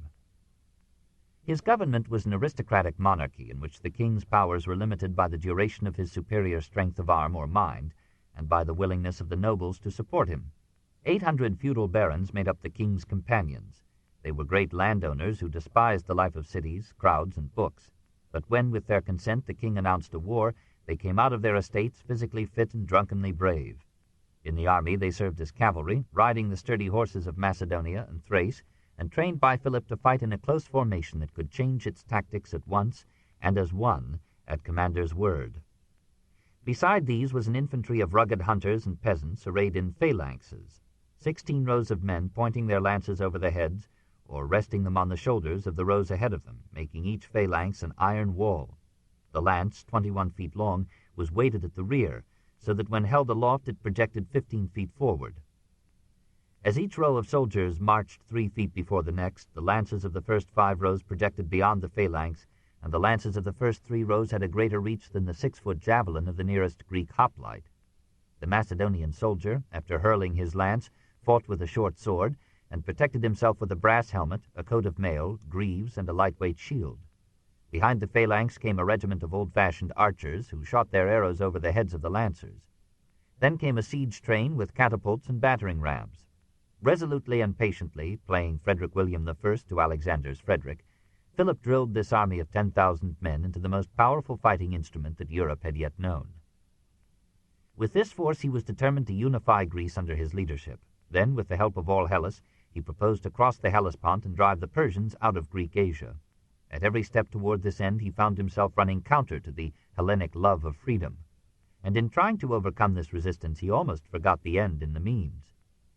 His first move brought him into conflict with Athens, for he sought to win possession of the cities that Athens had acquired on the Macedonian and Thracian coasts. These cities not only blocked his way to Asia, they also controlled rich gold mines and a taxable trade. While Athens was absorbed in the social war that ended her Second Empire, Philip seized Amphipolis in 357, Pydna, and Potidaea in 356, and answered the protests of Athens with fine compliments to Athenian literature and art. In 355 he took Methone, losing an eye in the siege. In 347, after a long campaign of chicanery and bravery, he captured Olynthus. He now controlled all the European coast of the North Aegean, had an income of 1,000 talents a year from the mines of Thrace, and could turn his thoughts to winning the support of Greece. To finance his campaigns he had sold thousands of captives, many of them Athenians, into slavery, and had lost the goodwill of Hellenes. It was fortunate for him that during these years the Greek states were exhausting themselves in a second sacred war, from 356 to 346, over the spoliation of the Delphic treasury by the Phocians. The Spartans and Athenians fought for the Phocians, the Amphictyonic League, Boeotia, Locris, Doris, Thessaly, fought against them. Losing, the Amphictyonic Council besought the help of Philip. He saw his opportunity, came swiftly down through the open passes, overwhelmed the Phocians in 346, was received into the Delphic Amphictyony, was acclaimed as the protector of the shrine, and accepted an invitation to preside over all the Greeks at the Pythian Games. He cast his eyes upon the divided states of the Peloponnesus, and felt that he could win all of them except weakened Sparta to accept him as leader in a Greek confederacy that might free all Greeks in the east and the west. But Athens, listening at last to Demosthenes, saw in Philip not a liberator but an enslaver, and decided to fight for the jealous sovereignty of the city-state and the preservation of that free democracy which had made her the light of the world. 6. Demosthenes. The Vatican statue of the great orator is one of the masterpieces of Hellenistic realism. It is a careworn face, as if every advance of Philip had cut another furrow into the brow. The body is thin and wearied. The aspect is that of a man who is about to make a final appeal for a cause that he considers lost. The eyes reveal a restless life and foresee a bitter death. His father was a manufacturer of swords and bed frames who bequeathed to him a business worth some 14 talents, or $84,000. 3 executors administered the property for the boy and squandered it so generously on themselves that when Demosthenes reached the age of 20 in 363, he had to sue his guardians to recover the remains of his inheritance. He spent most of this in fitting out a trireme for the Athenian navy, and then settled down to earn his bread by writing speeches for litigants. He could compose better than he could speak, for he was weak in body and defective in articulation.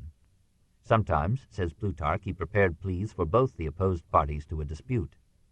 Meanwhile, to overcome his impediments, he addressed the sea with a mouthful of pebbles, or declaimed as he ran up a hill. He worked hard, and his only distractions were courtesans and boys. "What can one do with Demosthenes?" his secretary complained. "Everything that he has thought of for a whole year is thrown into confusion by one woman in one night." After years of effort, he became one of the richest lawyers at the Athenian bar, learned in technicalities, convincing in discourse, and flexible in morals.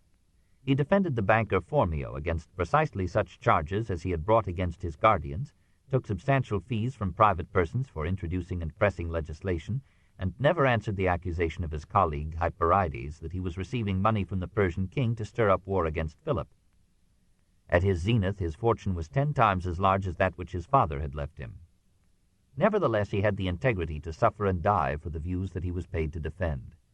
He denounced the dependence of Athens upon mercenary troops, and insisted that the citizens who received money from the Theoric Fund should earn it by serving in the army. His courage rose to the point of demanding that this fund should be used not to pay citizens to attend religious ceremonies and plays, but to organize a better force for the defense of the state.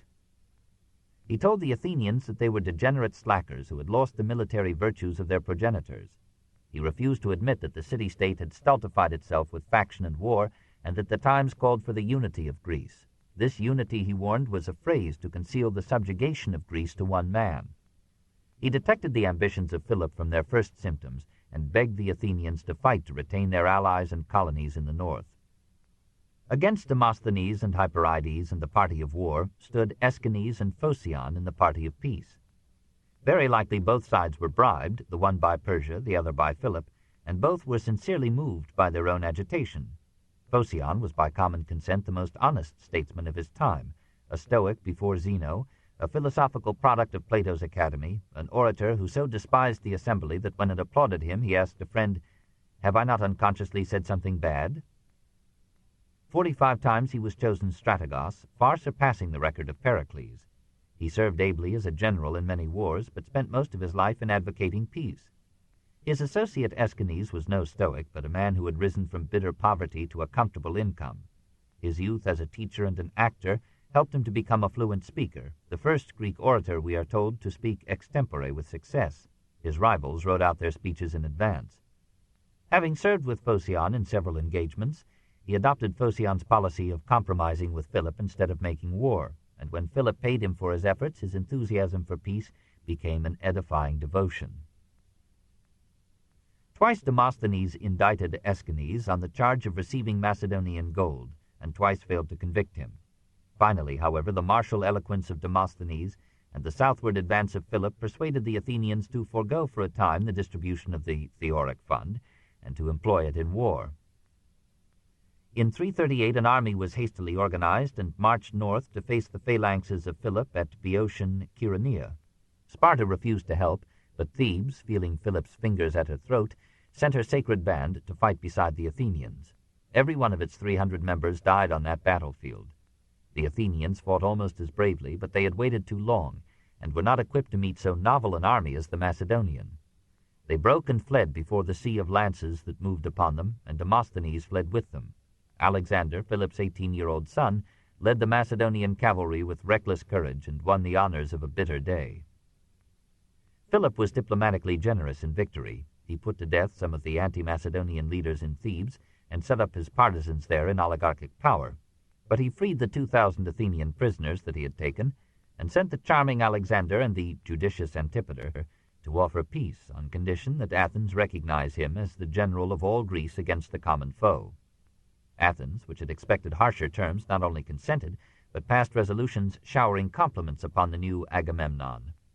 Philip convened at Corinth a Synedrion, or assembly of the Greek states, formed them, except Sparta, into a federation modeled on the Boeotian, and outlined his plans for the liberation of Asia. He was unanimously chosen commander in this enterprise. Each state pledged him men and arms and promised that no Greek anywhere should fight against him. Such sacrifices were a small price to pay for his distance. The results of Chaeronea were endless. The unity that Greece had failed to create for itself had been achieved, but only at the point of a half-alien sword. The Peloponnesian War had proved Athens capable of organizing Hellas, the aftermath had shown Sparta incapable, the Theban hegemony in its turn had failed. The wars of the armies and the classes had worn out the city-states and left them too weak for defense. Under the circumstances, they were fortunate to find so reasonable a conqueror, who proposed to withdraw from the scene of his victory and leave to the conquered a large measure of freedom. Indeed, Philip and Alexander after him watchfully protected the autonomy of the federated states, lest any one of them, by absorbing others, should grow strong enough to displace Macedon. One great liberty, however, Philip took away, the right of revolution. He was a frank conservative who considered the stability of property an indispensable stimulus to enterprise and a necessary prop to government. He persuaded the Synod at Corinth to insert into the Articles of Federation a pledge against any change of constitution, any social transformation, any political reprisals. In each state he lent his influence to the side of property and put an end to confiscatory taxation. He had laid his plans well, except for Olympias. In the end, his fate was determined not by his victories in the field, but by his failure with his wife. She frightened him not only by her temper, but by participating in the wildest Dionysian rites. One night he found a snake lying beside her in bed and was not reassured by being told that it was a god. Worse, Olympias informed him that he was not the real father of Alexander, that on the night of their wedding a thunderbolt had fallen upon her and set her afire. It was the great god Zeus Ammon who had begotten the dashing prince. Discouraged by such varied competition, Philip turned his amours to other women, and Olympias began her revenge by telling Alexander the secret of his divine paternity. One of Philip's generals, Apelles, made matters worse by proposing a toast to Philip's expected child by a second wife, as promising a legitimate, that is, completely Macedonian, heir to the throne. Alexander flung a goblet at his head, crying, "Am I then a bastard?" Philip drew his sword against his son, but was so drunk that he could not stand. Alexander laughed at him. "Here," he said, "is a man preparing to cross from Europe into Asia who cannot step surely from one couch to another." A few months later, one of Philip's officers, Pausanias, having asked redress from Philip for an insult from Attalus and receiving no satisfaction, assassinated the king in 336. Alexander, idolized by the army and supported by Olympias, seized the throne, overcame all opposition, and prepared to conquer the world. Chapter 20. Letters and Arts in the 4th Century. 1. The Orators. Through all this turmoil, literature reflected the declining virility of Greece. Lyrical poetry was no longer the passionate expression of creative individuals, but a polite exercise of salon intellectuals, a learned echo of school-day tasks. Timotheus of Miletus wrote an epic, but it did not accord with an argumentative age and remained as unpopular as his early music. Dramatic performances continued, but on a more modest scale and in a lower key. The impoverishment of the public treasury and the weakened patriotism of private wealth reduced the splendor and significance of the chorus.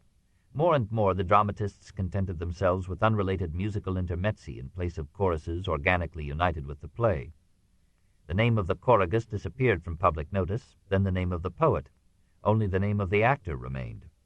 The drama became less and less a poem, more and more a histrionic exhibition. It was an era of great actors and small dramatists. Greek tragedy had been built upon religion and mythology and required some faith and piety in its auditors. It naturally faded away in the twilight of the gods. Comedy prospered as tragedy decayed and took over something of the subtlety, refinement, and subject matter of the Euripidean stage.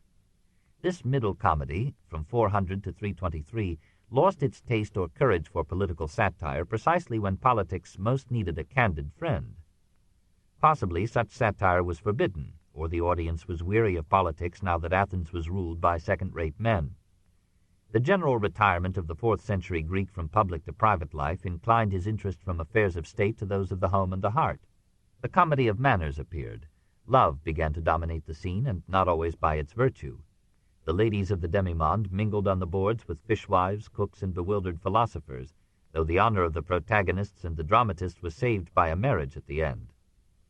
These plays were not coarsened by Aristophanes' vulgarity and burlesque, but neither were they vitalized by his exuberance and his imagination. We know the names and have none of the works of 39 poets of the Middle Comedy, but we may judge from their fragments that they did not write for the ages. Alexis of Thurii wrote 245 plays, Antiphanes 260. They made hay while the sun shone and died with its setting. It was a century of orators. The rise of industry and trade turned men's minds to realism and practicality, and the schools that once had taught the poems of Homer now trained their pupils in rhetoric. Isaeus, Lycurgus, Hyperides, Demades, Dinarchus, Aeschines, Demosthenes were orator politicians, leaders of political factions, masters of what the Germans have called the Advokatenrepublik. Similar men appeared in the democratic interludes of Syracuse. The oligarchic states did not suffer them. The Athenian orators were clear and vigorous in language, averse to ornate eloquence, capable now and then of noble patriotic flights, and given to such dishonesty of argument and abusiveness of speech as would not be tolerated even in a modern campaign. The heterogeneous quality of the Athenian assembly and the popular courts had a debasing as well as a stimulating effect upon Greek oratory, and through it upon Greek literature. The Athenian citizen enjoyed bouts of oratorical invective almost as much as he enjoyed a prize fight. When a duel was expected between such word warriors as Aeschines and Demosthenes, men came from distant villages and foreign states to hear them. Often the appeal was to pride and prejudice. Plato, who hated oratory as the poison that was killing democracy, defined rhetoric as the art of governing men by addressing their feelings and passions. Even Demosthenes, with all his vigor and nervous intensity, his frequent assent to passages of patriotic fervor, his withering fire of personal attack, his clever and relieving alternation of narrative and argument, the carefully rhythmic quality of his language, and the overwhelming torrent of his speech, even Demosthenes strikes us as a little less than great. He laid the secret of oratory in acting, hypocrisis, and so believed this that he rehearsed his speeches patiently and recited them before a mirror. He dug himself a cave and lived in it for months, practicing secretly. In these periods he kept one half of his face shaved to deter himself from leaving his retreat. On the rostrum he contorted his figure, whirled round and round, laid his hand upon his forehead as in reflection, and often raised his voice to a scream. All this, says Plutarch, was wonderfully pleasing to the common people, but by well-educated persons, as for example by Demetrius of Phalerum, it was looked upon as mean, humiliating, and unmanly. We are amused by Demosthenes' histrionics, amazed by his self-esteem, confused by his digressions, and appalled by his ungracious scurrility. There is little wit in him, little philosophy. Only his patriotism redeems him, and the apparent sincerity of his despairing cry for freedom. The historic climax of Greek oratory came in 330. 6 years before, Ctesiphon had carried through the council a preliminary proposal to award Demosthenes a crown or wreath in appreciation not only of his statesmanship, but of his many financial gifts to the state. To keep this honor from his rival, Aeschines indicted Ctesiphon on the ground, technically correct, of having introduced an unconstitutional proposal. The case of Ctesiphon, repeatedly postponed, finally came to trial before a jury of 500 citizens. It was, of course, a cause célèbre. All who could came, even from afar, to hear it, for in effect the greatest of Athenian orators was fighting for his good name and his political life. Aeschines spent little time attacking Ctesiphon, but turned his assault upon the character and career of Demosthenes, who replied in kind with his famous speech on the crown. Every line of the two orations still vibrates with excitement and is hot with the hatred of enemies brought face to face in war. Demosthenes, knowing that offense is better than defense, charged that Philip had chosen the most corruptible of the orators as his mouthpieces in Athens. Then he etched in acid a life portrait of Aeschines. This book is continued on Cassette 5, Side 1. Really is who embarks upon vituperation so glibly, and what is his parentage? Virtue? You renegade? What have you or your family to do with virtue? Where did you get your right to talk about education? Shall I relate how your father was a slave who kept an elementary school near the temple of Theseus, and how he wore shackles on his legs and a timber collar round his neck? Or how your mother practiced daylight nuptials in an outhouse? You helped your father in the drudgery of a grammar school, grinding the ink, sponging the benches, sweeping the room, holding the position of a menial. After getting yourself enrolled on the register of your parish, no one knows how you managed it, but let that pass, you chose a most gentlemanly occupation, that of clerk and errand boy to minor officials. After committing all the offenses with which you reproach other people, you were relieved of that employment. You entered the service of those famous players, Similis and Socrates, better known as the growlers. You played small parts to their lead, picking up figs and grapes and olives, and making a better living out of those missiles than by all the battles you fought for dear life. There was no truce or armistice in the warfare between you and your audience. Compare then, Aeschines, your life and mine. You taught reading, I attended school. You danced, I was choragus. You were a public scribe, I a public orator. You were a third-rate actor, I a spectator at the play. You failed in your part, and I hissed you.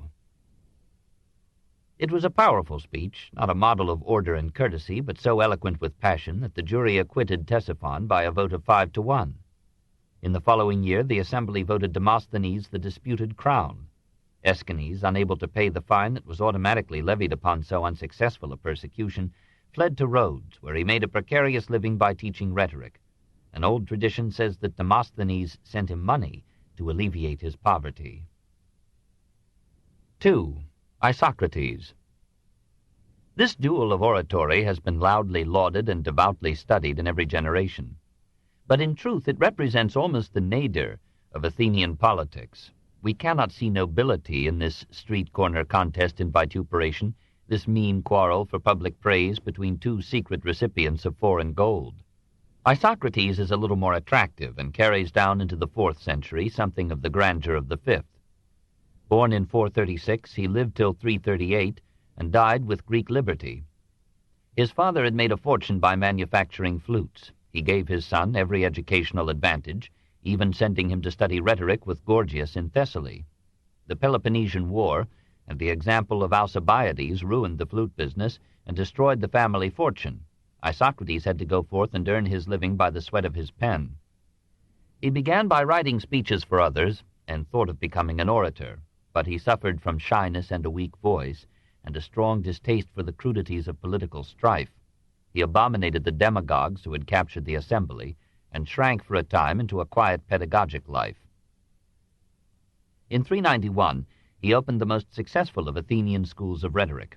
Students came to him from all the Greek world.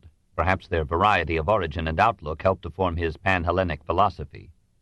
He thought that all other teachers were on the wrong track.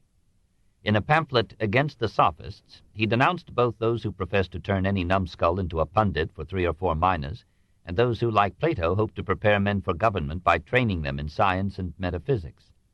As for himself, he admitted that he could get results only when the student possessed some natural talent. He would not teach metaphysics or science, for these, he argued, were hopeless inquiries into insoluble mysteries. Nevertheless, he gave the name of philosophy to the instruction provided in his school. The curriculum centered upon the arts of writing and speaking, but these were taught in connection with literature and politics. Isocrates offered, as we should say, a cultural course, as opposed to the mathematical course given in Plato's academy. The art of speech was the goal, as being then the chief medium of public advancement. The Athenian state was governed by argument. So Isocrates taught his pupils the use of words, how to arrange them in the clearest order, in rhythmic but not metrical sequence, in polished but not ornate diction, in smooth transitions of sound and thought, in balanced clauses and cumulative periods. Such prose, he believed, would please the refined ear as much as poetry. Out of this school came many leaders of the Demosthenic age: Timotheus the general, Ephorus and Theopompus the historians, Isius, Lycurgus, Hyperides, and Aeschines the orators, Speusippus, the successor of Plato, and some say Aristotle himself. Isocrates was not content with forming great men. He wished to play some part in the affairs of his time.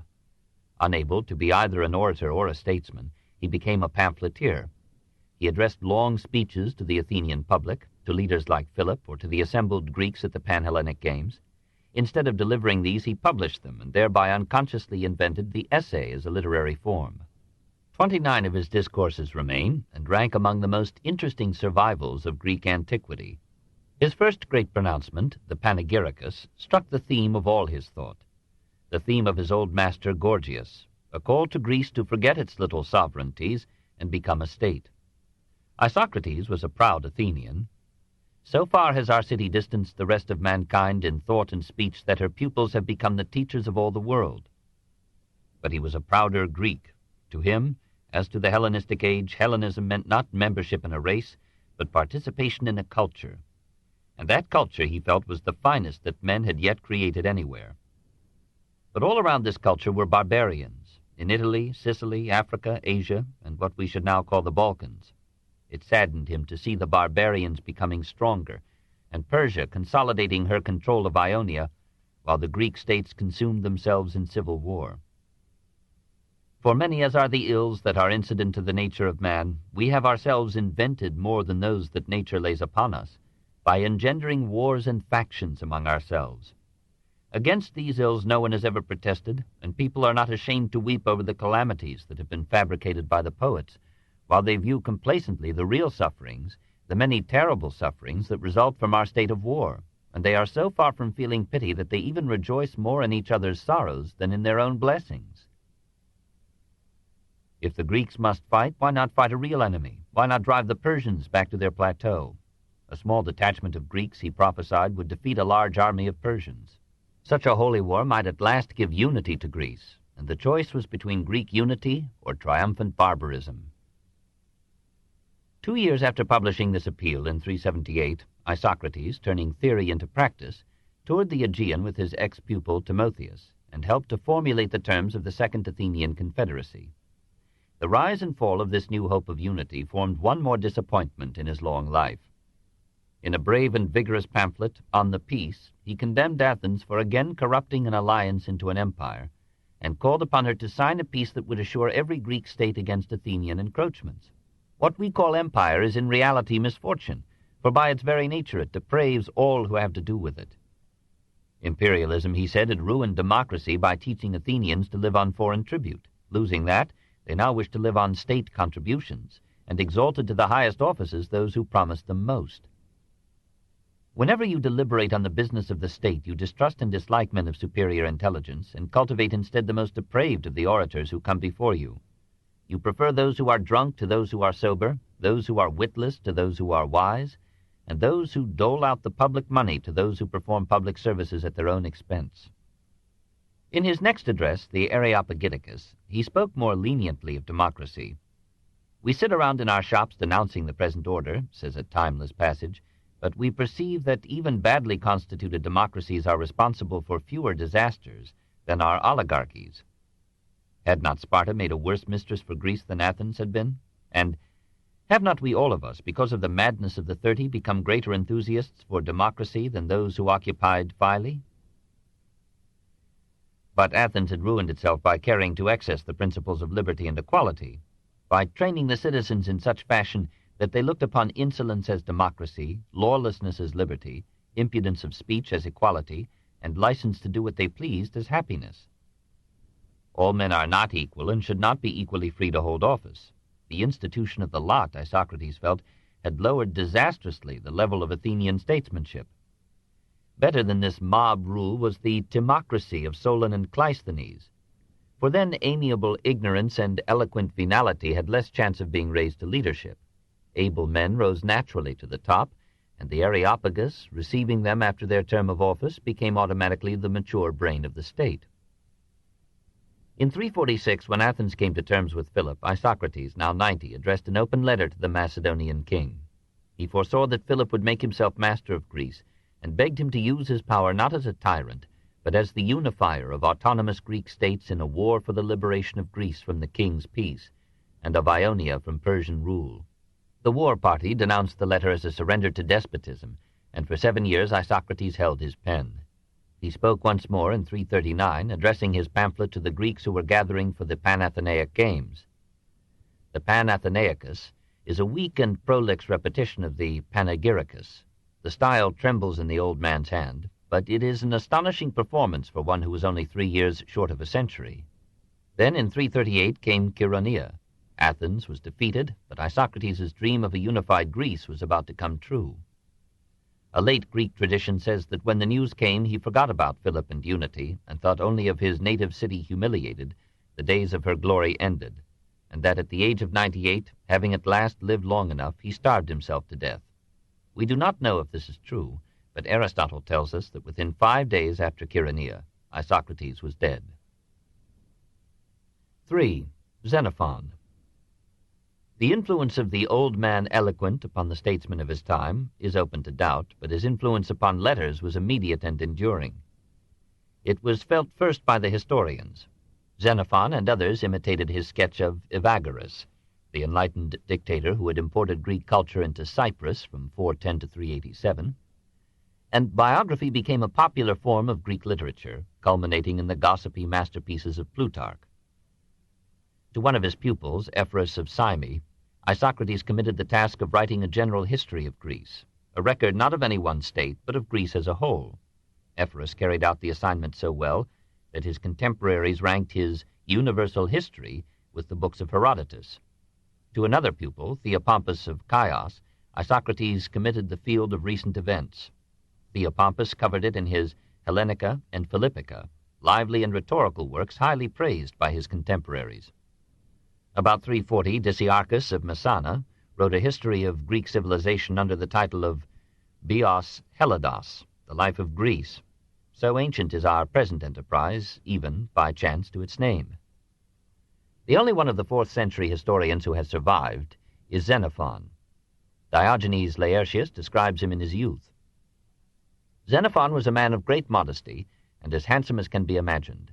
They say that Socrates met him in a narrow lane and put his stick across it and prevented him from passing by, asking where all kinds of necessary things were sold. And when Xenophon had answered him, he asked again where men were made good and virtuous. And as Xenophon did not know, Socrates said, "Follow me, then, and learn." And from that time forth, Xenophon became a follower of Socrates. He was among the more practical of Socrates' students. He liked his master's fascinating sleight of mind and loved him as a philosophic saint. But he enjoyed action as well as thought and became a soldier of fortune, while some other scholars, as Aristophanes disdainfully put it, were measuring the air. About the age of 30, he took service under the younger Cyrus, fought at Cunaxa, and led the 10,000 to safety. At Byzantium, he joined the Spartans in their war against Persia, captured a wealthy Mede, accepted a rich ransom for him, and lived on it for the rest of his life.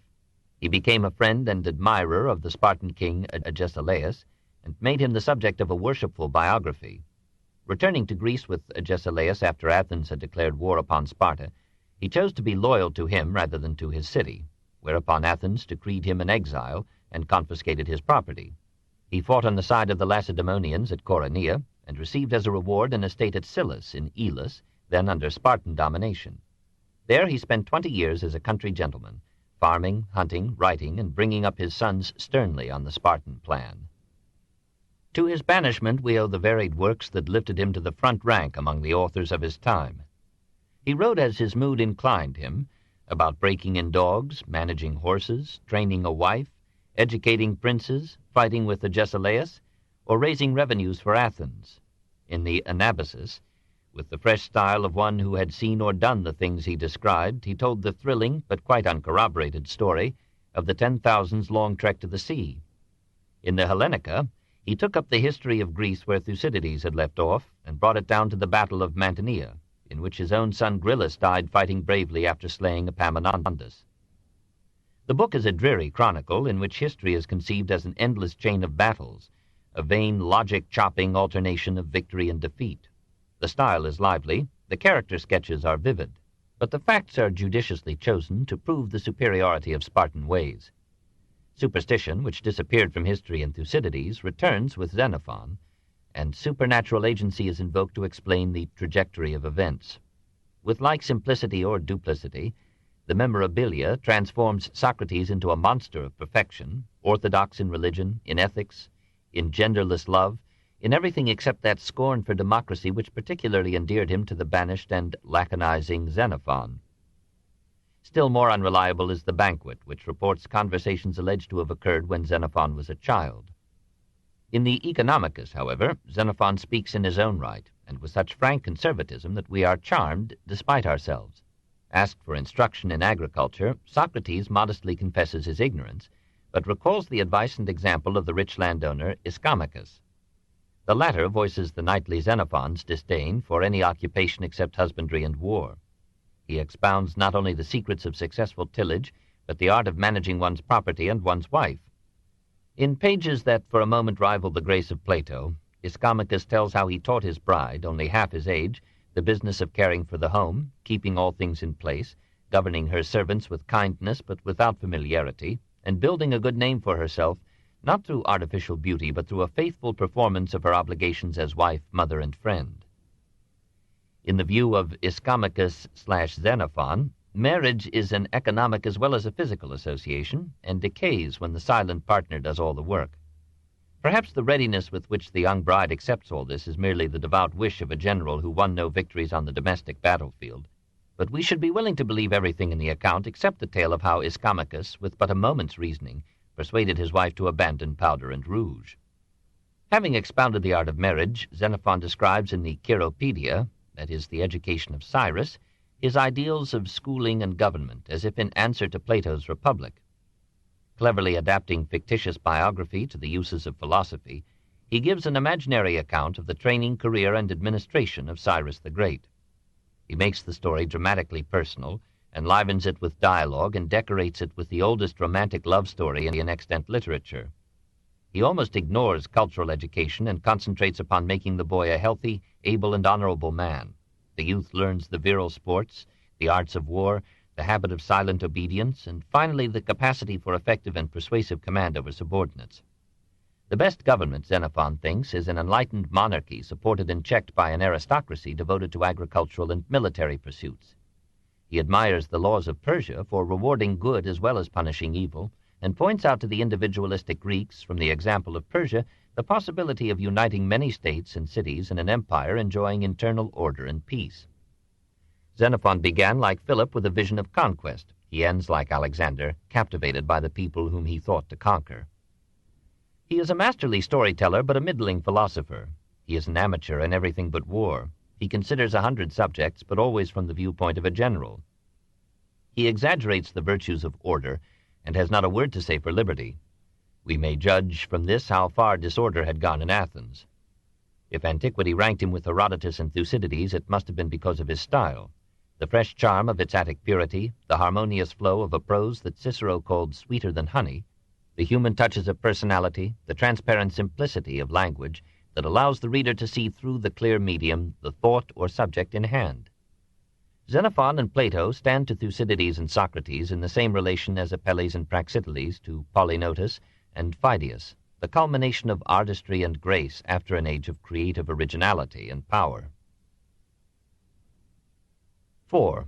Apelles. The highest excellence of the 4th century lay not in literature, but in philosophy and art. In art, as in politics, the individual liberated himself from the temple, the state, the tradition, and the school.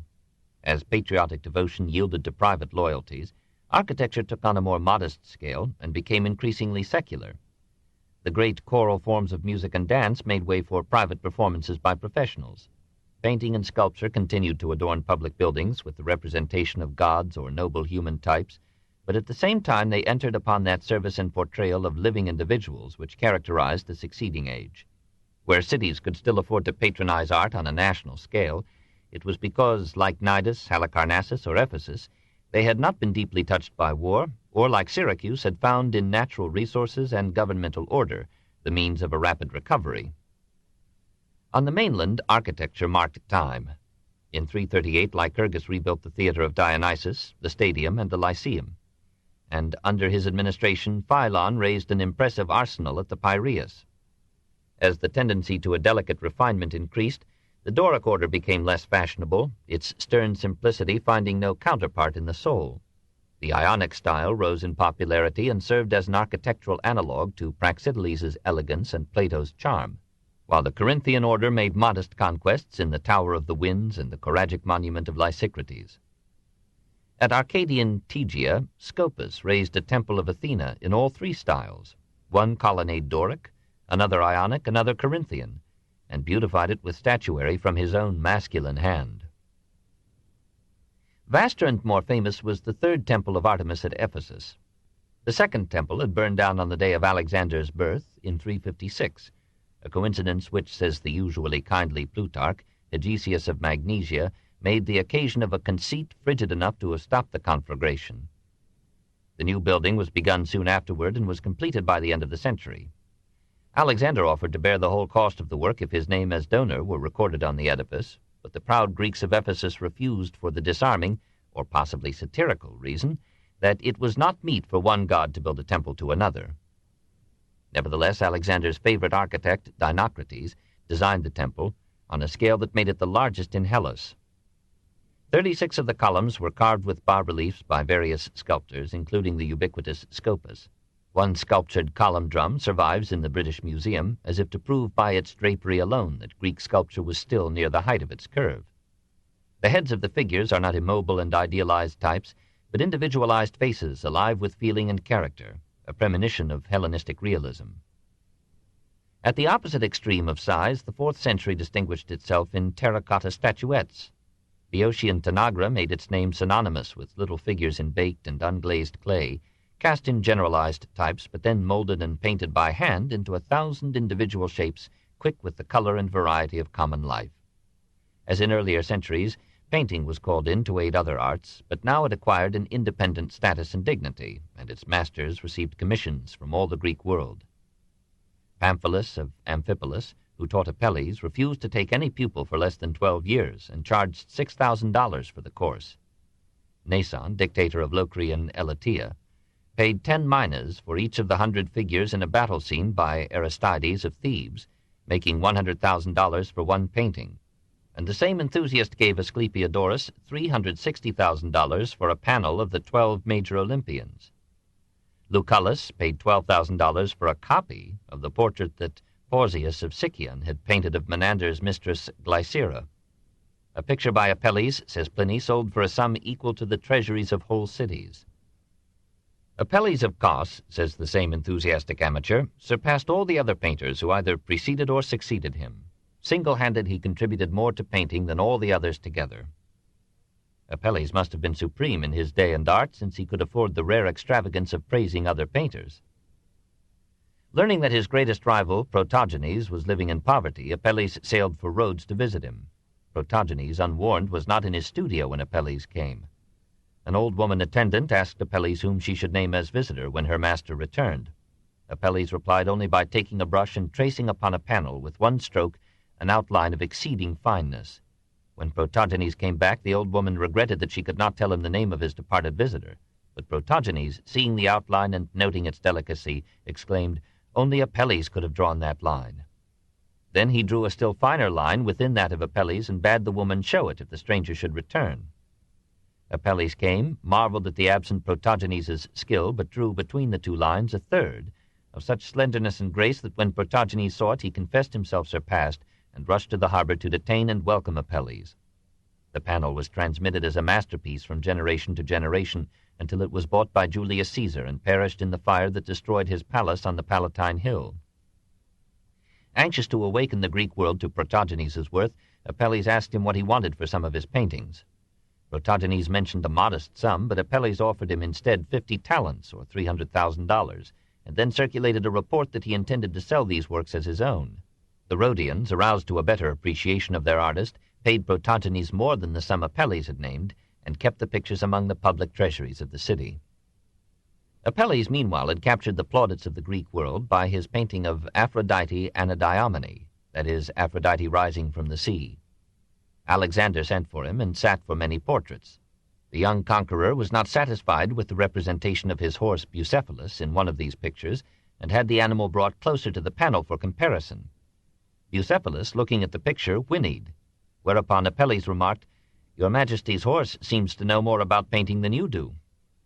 On another occasion, when the king was holding forth about art in Apelles' studio, Apelles begged him to talk of anything else, lest the boys who were grinding the colors should laugh at him. Alexander took it good-naturedly, and when he engaged the artist to paint his favorite concubine, and Apelles fell in love with her, the king sent her to him as a gift. Over his finished pictures, Apelles painted a thin coat of varnish, which preserved the colors, softened their glare, and yet made them livelier than before. He worked to the last, and death came upon him while he was once more delineating the eternal Aphrodite. 5. Praxiteles. The sculptural masterpiece of the period was the great mausoleum dedicated to King Mausolus of Halicarnassus. Nominally a satrap of Persia, Mausolus had extended his personal sway over Caria and parts of Ionia and Lycia. and had used his rich revenues to build a fleet and beautify his capital. When he died in 353, his devoted sister and wife, Artemisia, held a famous oratorical contest in his honor and summoned the best artists of Greece to collaborate upon a tomb that should be a fitting memorial to his genius. She was a queen by nature as well as by marriage. When the Rhodians took advantage of the king's death to invade Caria, she defeated them by clever strategy, captured their fleet and their capital, and soon brought the rich merchants to terms. But her grief over the death of Mausolus weakened her, and she died 2 years after him before she could see the completed monument that was to give a word to every Western tongue. Slowly, Scopas, Leochares, Bryaxis, and Timotheus raised a rectangular tomb of white marble slabs over a base of bricks, covered it with a pyramidal roof, and adorned it with 36 columns and a wealth of statuary and reliefs. A statue of Mausolus, calm and strong, was found among the ruins of Halicarnassus by the English in 1857. Still more finished in workmanship is a frieze showing again the struggle of Greeks and Amazons. These men, women, and horses are among the chefs-d'oeuvre of the world's bas-reliefs. The Amazons are not masculine females built for battle. They are women of a voluptuous beauty that should have tempted the Greeks to something gentler than war. The mausoleum took its place, with the third temple at Ephesus, among the 7 wonders of the world. In many respects, sculpture now reached its apogee. It lacked the stimulus of religion and fell short of the majestic power of the Parthenon pediments, but it took a new inspiration from feminine grace and achieved a loveliness never equaled before or since. The 5th century had modeled nude men and draped women. The 4th preferred to carve nude women and clothed men. The 5th century had idealized its types and had cast or chiseled the harassed life of man into an emotionless repose. The 4th century tried to realize in stone something of human individuality and feeling. In male statuary, the head and face took on more importance, the body less. The study of character replaced the idolatry of muscle. Portraits in stone became the fashion for any subject who could pay. The body abandoned its stiff, straight pose and leaned at ease upon a stick or tree, and the surface was modeled to let in the living play of light and shade. Anxious for realism, Lysistratus of Sicyon, apparently first among the Greeks, fitted a plaster mold upon the subject's face and made a preliminary cast. The representation of sensuous beauty and grace came to perfection in Praxiteles. All the world knows that he courted Phryne and gave a lasting form to her loveliness, but no one knows when he was born or when he died. He was both the son and father of sculptors named Cephisoditus, so that we picture him as the climax of a family tradition of patient artistry. He worked in bronze as well as marble, and won such repute that a dozen cities competed for his services. About 360, Cos commissioned him to carve an Aphrodite. With Phryne's help he did, but the Coans were scandalized to find the goddess quite nude. Praxiteles mollified them by making another Aphrodite clothed, while Cnidus bought the first. King Nicomedes of Bithynia offered to pay the heavy public debt of the city in return for the statue, but Cnidus preferred immortality. Tourists came from every nook of the Mediterranean to see the work. Critics pronounced it the finest statue yet made in Greece, and gossip said that men had been stirred to amorous frenzy by viewing it. As Cnidus achieved fame through the Aphrodite, so the little town of Thespii in Boeotia, birthplace of Phryne, attracted travelers because Phryne had dedicated there a marble Eros by Praxiteles. For she had asked of him, as a proof of his love, the most beautiful of the works in his studio. He wished to leave the choice to her, but Phryne, hoping to discover his own estimate, ran to him one day with news that his studio was on fire, whereupon he cried out, "I am lost if my satyr and my Eros are burned." Phryne chose the Eros and gave it to her native town. Eros, once the creator god of Hesiod, became in Praxiteles' conception a delicate and dreamy youth, symbolizing the power of love to capture the soul. He had not yet become the mischievous and sportive Cupid of Hellenistic and Roman art. Presumably the satyr of the Capitoline Museum in Rome, known to us as Hawthorne's Marble Faun, is a copy of the work that Praxiteles preferred to his Eros. Some have thought that a torso in the Louvre is part of the original itself. The satyr is represented as a well-formed and happy lad whose only animal element is his long and pointed ears. He is resting lazily against a tree trunk with one foot crossed behind the other. Seldom has marble conveyed so fully the sense of idle ease. All the charming carelessness of boyhood is in the relaxed limbs and trustful face. Perhaps the limbs are too rounded and soft. Praxiteles looked too long at Phryne to be able to model a man. The Apollo Soroctonus, Apollo the lizard killer, is so feminine that we are half inclined to class him with the hermaphrodites that abound in Hellenistic statuary.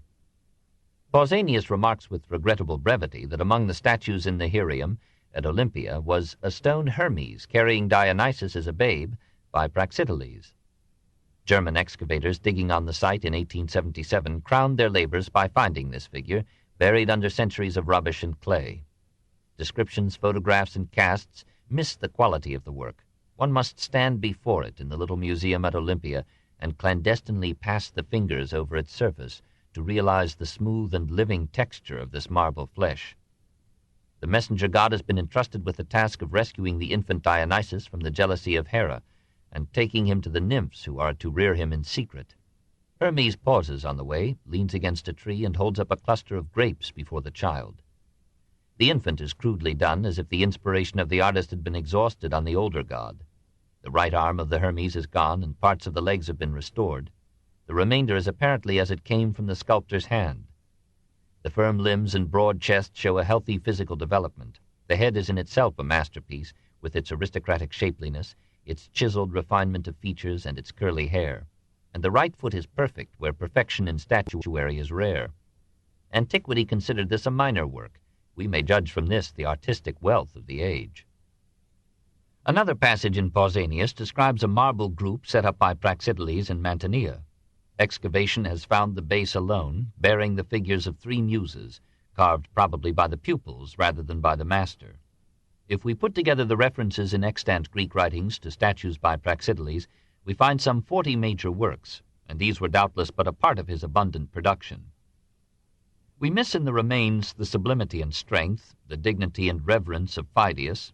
The gods have made way for Phryne, and the great issues of national life have been put aside for private love. But no sculptor has ever surpassed the sureness of Praxiteles' technique, the almost miraculous power to pour into hard stone ease and grace and the tenderest sentiment, sensuous delight and woodland joyousness. Phidias was Doric, Praxiteles was Ionic. In him again we have a premonition of that cultural conquest of Europe which was to follow Alexander's victories. 6. Scopas and Lysippus. Scopas played Byron to Phidias's Milton and Praxiteles' Keats. We know nothing about his life except through his works, which are the real biography of any man. But even of his works we know none with certainty. The stocky and pugnacious heads of the statues that are attributed to him, or of the copies that are ascribed to his originals, stamp him as a man of passionate individuality and force. At Tegea, as we have seen, he served as both architect and sculptor, showing a versatility and power unsurpassed in all the centuries between Phidias and Michelangelo. Excavations have found only a few fragments of a pediment, chiefly 2 badly damaged heads marked by a brachycephalic roundness and a moody, distant look, which are typical of Scopus's work, together with a battered and masculine figure of Atalanta. Strangely like these remains is the Meleager head in the Villa Medici at Rome. Here again are the full cheeks, the sensual lips, the brooding eyes, the slightly projecting ridge of the forehead above the nose, and the half-disheveled curly hair. Perhaps it is a Roman copy of a Meleager set up by Scopas as part of a group representing the Caledonian hunt. Another head in the Metropolitan Museum at New York is almost surely by Scopas, or copied from him. Blunt and powerful, and yet handsome and intelligent, it is one of the most characterful remains of ancient statuary. At Elis, says Pausanias, Scopas cast a brazen statue of the Pandemian Aphrodite sitting on a brazen he-goat. At Sicyon he made a marble Heracles, of which perhaps we have a Roman copy in the Lansdowne House at London. The body a relapse into Polyclyton stylized musculature, the head small and round as usual, the face almost as refined as in Praxiteles. He paused long enough at Megara, Argos, Thebes, and Athens to make statues that Pausanias saw there 5 centuries later, and perhaps he had a hand in rebuilding the sanctuary at Epidaurus. Crossing the Aegean, he made an Athena and a Dionysus for Cnidus, and played a major role in the sculptures of the mausoleum. Going north, he carved one of the column drums of the 3rd temple at Ephesus. At Pergamum, he made a colossal seated Ares. At Chrysa, in the Troad, he set up an Apollo Smintheus to scare mice from the fields. He contributed to the fame of Samothrace with an Aphrodite, and in far-off Byzantium he carved a Bacchante, of which the Dresden Albertinum may have a Roman copy in the Raging Maenad. This marble statuette, though only 18 inches high, is worthy of a great artist, powerful in figure, magnificent in drapery, unique in pose, alive with anger, and beautiful from every side. Pliny refers to many other statues by Scopas, which in his day stood in the palaces of Rome. An Apollo probably copied in the Apollo Cythereus of the Vatican, a group of Poseidon, Thetis, Achilles, and Nereids, an admirable piece of workmanship, says Pliny, even if it had taken a whole life to complete it, and a naked Aphrodite sufficient to establish the renown of any city. All in all, these works, if a judgment may be based upon a few hypothetical survivals, suggest for Scopas a rank very near to Praxiteles.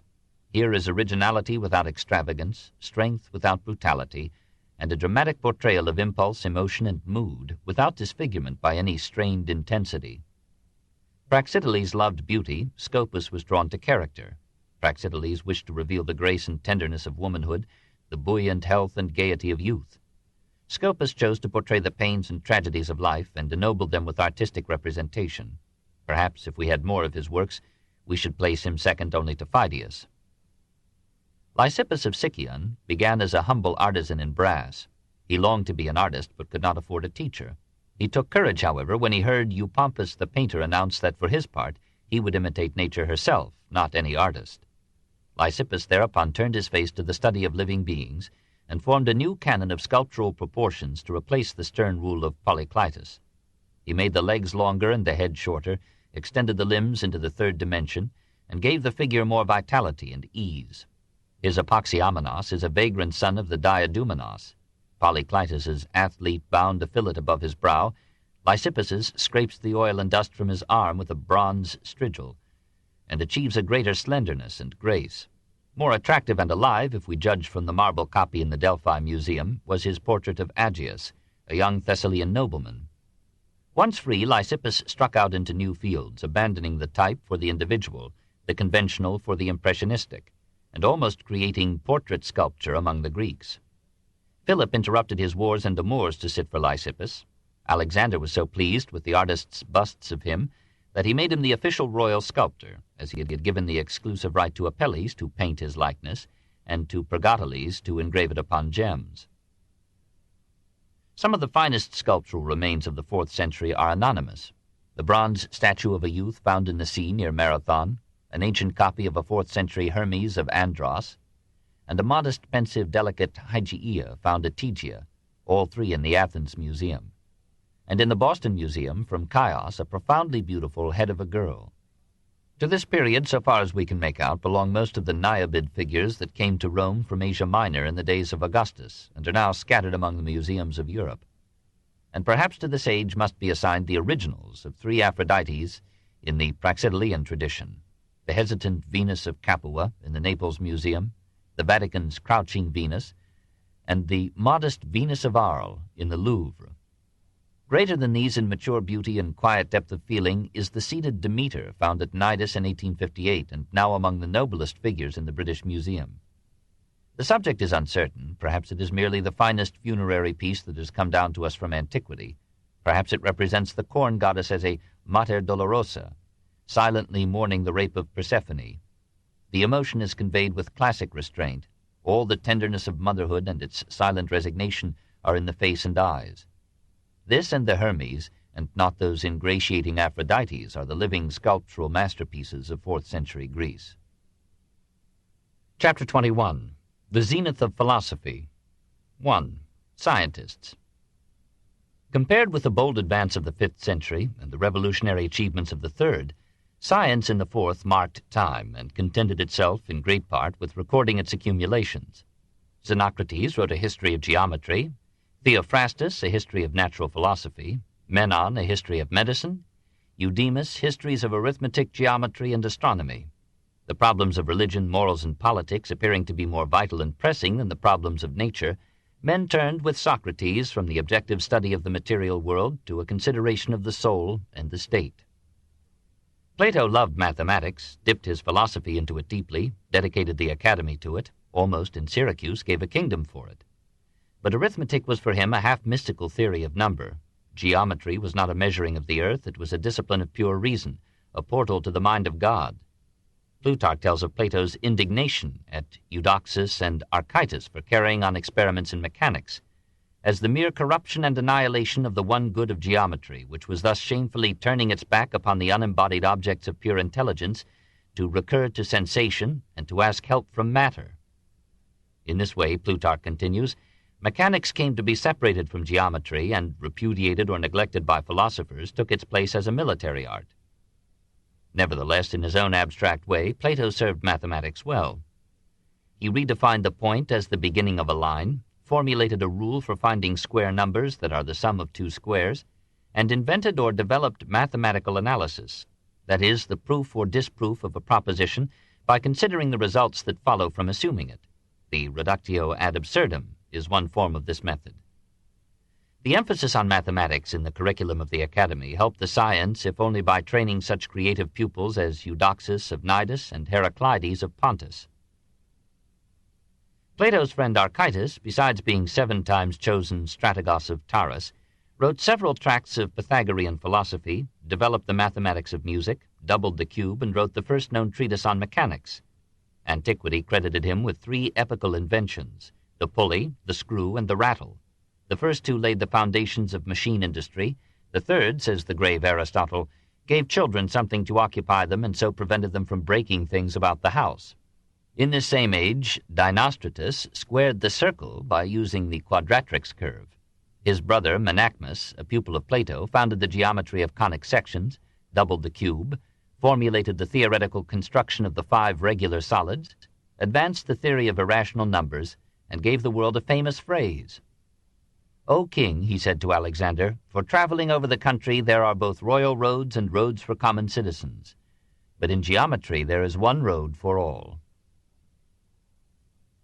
The great name in 4th century science is Eudoxus, who helped Praxiteles to give Cnidus a niche in history.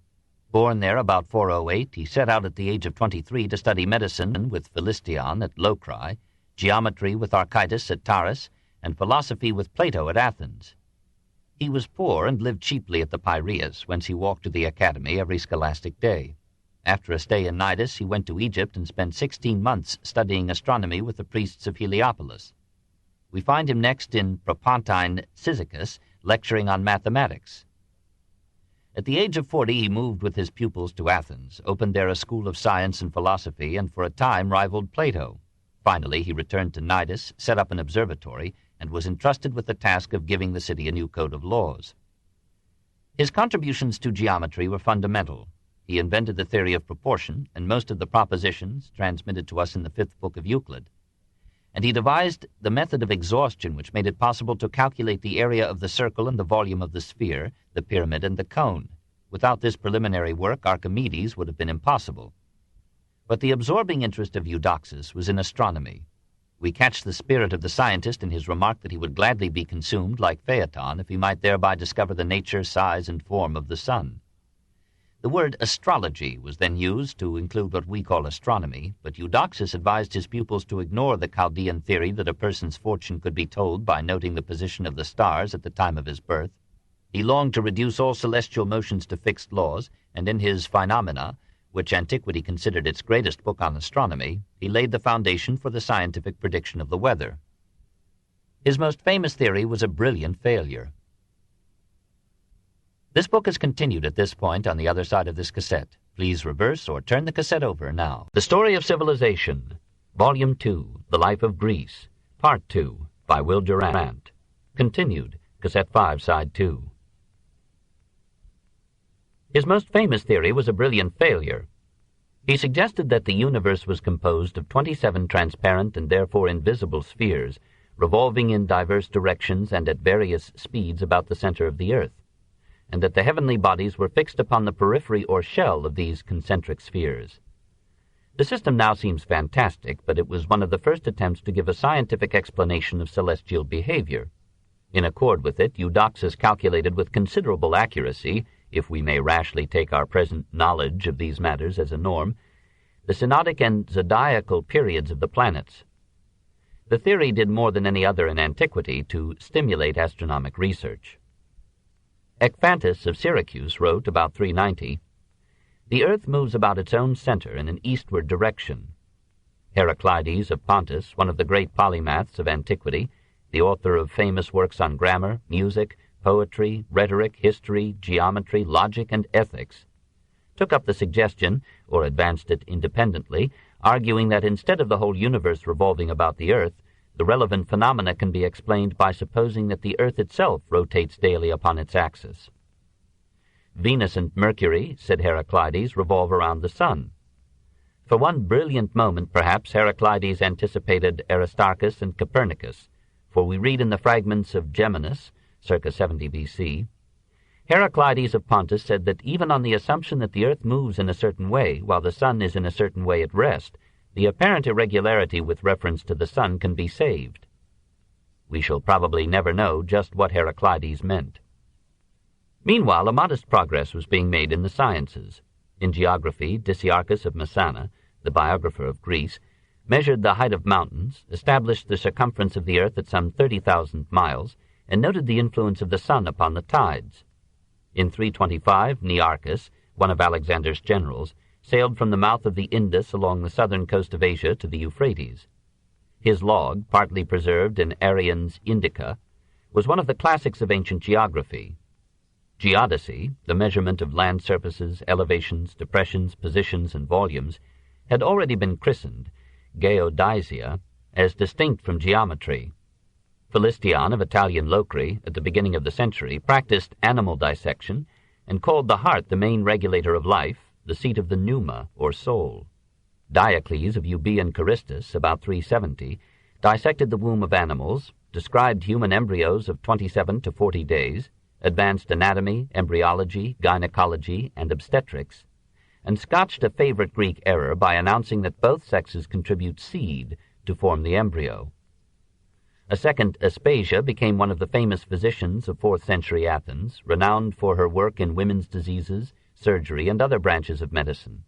And lest medical science should lower the death rate too fast for the means of subsistence, Aeneas Tacticus, the Arcadian, published about 360, in time for Philip and Alexander, the first Greek classic on the art of war. 2. The Socratic Schools. 1. Aristippus. If it was a middling age in science, the 4th century was the heyday of philosophy. The early thinkers had propounded vague cosmologies. The sophists had doubted everything but rhetoric. Socrates had raised 1,000 questions and answered none. Now all the seeds that had been planted in 200 years sprouted into great systems of metaphysical, ethical, and political speculation. Athens, too poor to maintain its state medical service, nevertheless opened private universities that made it, as Isocrates said, the school of Hellas, the intellectual capital and arbiter of Greece. Having weakened the old religion, the philosophers struggled to find in nature and reason some substitute for it as a prop of morals and a guide to life. They explored first the paths opened up by Socrates. While the sophists relapsed for the most part into the teaching of rhetoric and disappeared as a class, the pupils of Socrates became the storm centers of violently divergent philosophies. Euclides of Megara, who had often traveled to Athens to hear Socrates, stirred up his native city with a rage of disputes, as Timon of Athens phrased it, and developed the dialectic of Zeno and Socrates into an eristic, or art of argument, that questioned every conclusion and led in the next century to the skepticism of Pyrrho and Carneades. After Euclides' death, his brilliant disciple Stilpo led the Megarian school more and more towards the Cynic point of view. Since every philosophy can be refuted, wisdom lies not in metaphysical speculation, but in such simple living as will liberate the individual from dependence upon the external factors in well-being. When, after the sack of Megara, Demetrius Poliorcetes inquired how much Stilpo had lost, the sage replied that he had never possessed anything but knowledge, and no one had taken this away. In his later years he numbered among his students the founder of the Stoic philosophy, so that the Megarian school may be said to have begun with one Zeno and ended with another. The elegant Aristippus, after Socrates' death, traveled to various cities, spent some time with Xenophon at Scylla, but more with Laius in Corinth, and then settled down to found a school of philosophy in his native Cyrene on the coast of Africa. The wealth and luxury of the upper classes in the half-oriental city had formed his habits, and he agreed most with that part of his master's doctrine which called happiness the greatest good. Handsome in figure, refined in manners, clever in speech, he made a way for himself everywhere. Shipwrecked and penniless in Rhodes, he went to a gymnasium, discoursed, and so fascinated the men there that they provided him and his companions with all comforts. Whereupon he remarked that parents should arm their children with such wealth that even after a shipwreck it should be able to swim to land with its owner. His philosophy was simple and candid. Whatever we do, said Aristippus, is done through hope of pleasure or fear of pain, even when we impoverish ourselves for our friends or give our lives for our generals. Therefore, by common consent, pleasure is the ultimate good, and everything else, including virtue and philosophy, must be judged according to its capacity to bring us pleasure. Our knowledge of things is uncertain. All that we know directly and surely is our feelings. Wisdom, then, lies in the pursuit not of abstract truth, but of pleasurable sensations. The keenest pleasures are not intellectual or moral, they are physical or sensual. Therefore the wise man will seek physical delights above all. Nor will he sacrifice a present good to a conjectural future good. Only the present exists, and the present is probably as good as the future, if not better. The art of life lies in plucking pleasures as they pass, and making the most of what the moment gives. The use of philosophy is that it may guide us not away from pleasures, but to the most pleasant choice and use of them. It is not the ascetic who abstains that is pleasure's master, but rather the man who enjoys pleasures without being their slave, and can prudently distinguish between those that endanger him and those that do not. Hence the wise man will show a discriminating respect for public opinion and the laws, but will seek as far as possible to be neither the master nor the slave of any man. If it is a credit to a man that he practices what he preaches, Aristippus deserves some honor. He bore poverty and riches with equal grace, but made no pretense to impartiality between them. He insisted on being paid for his instructions, and did not hesitate to flatter tyrants to gain his end. He smiled patiently when Dionysius I spat upon him. A fisherman, he said, must put up with more moisture than this to catch even a smaller fish. When a friend reproached him for kneeling before Dionysius, he answered that it was not his fault if the king had his ears in his feet. And when Dionysius asked him why philosophers haunt the doors of the rich, but the rich do not frequent the presence of philosophers, he replied, because the first know what they want, but the second do not. Nevertheless, he despised men who pursued wealth for its own sake. When the rich Phrygian Simus displayed to him an ornate house paved with marble, Aristippus spat in his face, and when Simus protested, he excused himself on the ground that he could not find amid all this marble a more suitable place to spit in. Having made money, he spent it lavishly on good food, good clothing, good lodging, and, as they seemed to him, good women. Being reproved for living with a courtesan, he answered that he had no objection to living in a house or sailing in a ship that other men had used before him. When his mistress said to him, "I am in a family way by you," he replied, "You can no more tell that it was I than you could tell after going through a thicket which thorn had scratched you." People liked him despite his honest ways, for he was a person of pleasant manner, refined culture, pacey Simus, and kindly heart. Doubtless his blunt hedonism was in part due to his delight in scandalizing the respectable sinners of the town. He gave himself away by reverencing Socrates, loving philosophy, and confessing that the most impressive spectacle in life is the sight of a virtuous man steadily pursuing his course in the midst of vicious people. Before his death in 356, he remarked that the greatest legacy he was leaving to his daughter Arete was that he had taught her to set a value on nothing that she can do without, a strange surrender to Diogenes. She succeeded him as head of the Cyrenaic school, wrote 40 books, had many distinguished pupils, and earned from her city an honorable epitaph, the Light of Hellas. 2. Diogenes. Antisthenes agreed with the conclusion, but not the arguments of this philosophy, and drew out of the same Socrates an ascetic theory of life. The founder of the Cynic school was the son of an Athenian citizen and a Thracian slave. He fought bravely at Tanagra in 426. He studied for a time with Gorgias and Prodicus, and then set up his own school. But having heard Socrates discourse, he went over, taking his pupils with him, to learn the wisdom of the older man. Like Eudoxus, he lived at the Piraeus and walked to Athens nearly every day, 4 or 5 miles each way. Perhaps he was present when Socrates or Plato discussed with a complacent interlocutor the problem of pleasure. Socrates. Do you think that the philosopher ought to care about the pleasures of eating and drinking? Simmias. Certainly not. Socrates. And what do you say of the pleasures of love? Should he care about them? Simmias, by no means. Socrates, and will he think much of the other ways of indulging the body, for example, the acquisition of costly raiment, or sandals, or other adornments of the body? Instead of caring about these, does he not rather despise anything beyond what nature needs? Simmias, I should say that the true philosopher would despise them. This is the essence of the Cynic philosophy, to reduce the things of the flesh to bare necessities in order that the soul may be as free as possible. Antisthenes took the doctrine literally and became a Greek Franciscan without theology. Aristippus's motto was, I possess but am not possessed. Antisthenes's was, I do not possess in order not to be possessed. He had no property, and dressed in so ragged a cloak that Socrates twitted him, I can see your vanity, Antisthenes, through the holes of your cloak. Aside from this, his only weakness was the writing of books, of which he left 10. One of them was a history of philosophy. After Socrates died, Antisthenes resumed his role as teacher. He chose as his lecture center the Gymnasium Cynosarges, or Dogfish, because it was maintained for people of low or alien or illegitimate birth. The name Cynic became attached to the school rather from the place than from the creed. Antisthenes dressed like a workman, took no pay for his teaching, and preferred the poor for his pupils. Anyone unwilling to practice poverty and hardship was driven away by Antisthenes's tongue or his club. He refused at first to take Diogenes as a pupil. Diogenes insisted, bore insult patiently, was received, and made his teacher's doctrine famous throughout Hellas by living it completely. Antisthenes had been half-slave in origin. Diogenes was a bankrupt banker from Sinope. Diogenes had begged from actual want, and was pleased to learn that this was a part of virtue and wisdom.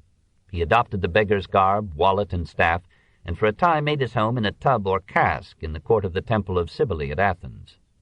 He envied the simple life of animals and tried to imitate it. He slept on the ground, ate what he could find wherever he found it, and, we are assured, performed the duties of nature and the rights of love in the sight of all.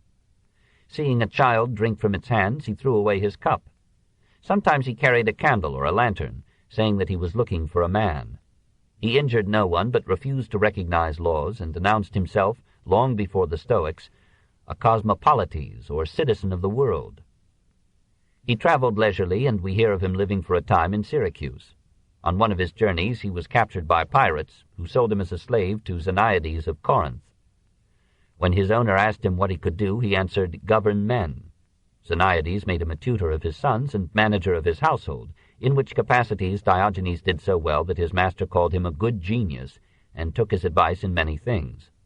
Diogenes continued to live his simple life so consistently that he became, next to Alexander, the most famous man in Greece. He was something of a poseur, and evidently relished his renown. He had a gift for debate, and his namesake reports that he never lost an argument. He called freedom of speech the greatest of social goods, and made much use of it with coarse humor and unfailing wit. He rebuked a woman who knelt with head to the ground before a holy image. Are you not afraid, he asked her, to be in so indecent an attitude when some god may be behind you, for every place is full of them? When he saw the son of a courtesan throw a stone at a crowd, he warned him, take care lest you hit your father.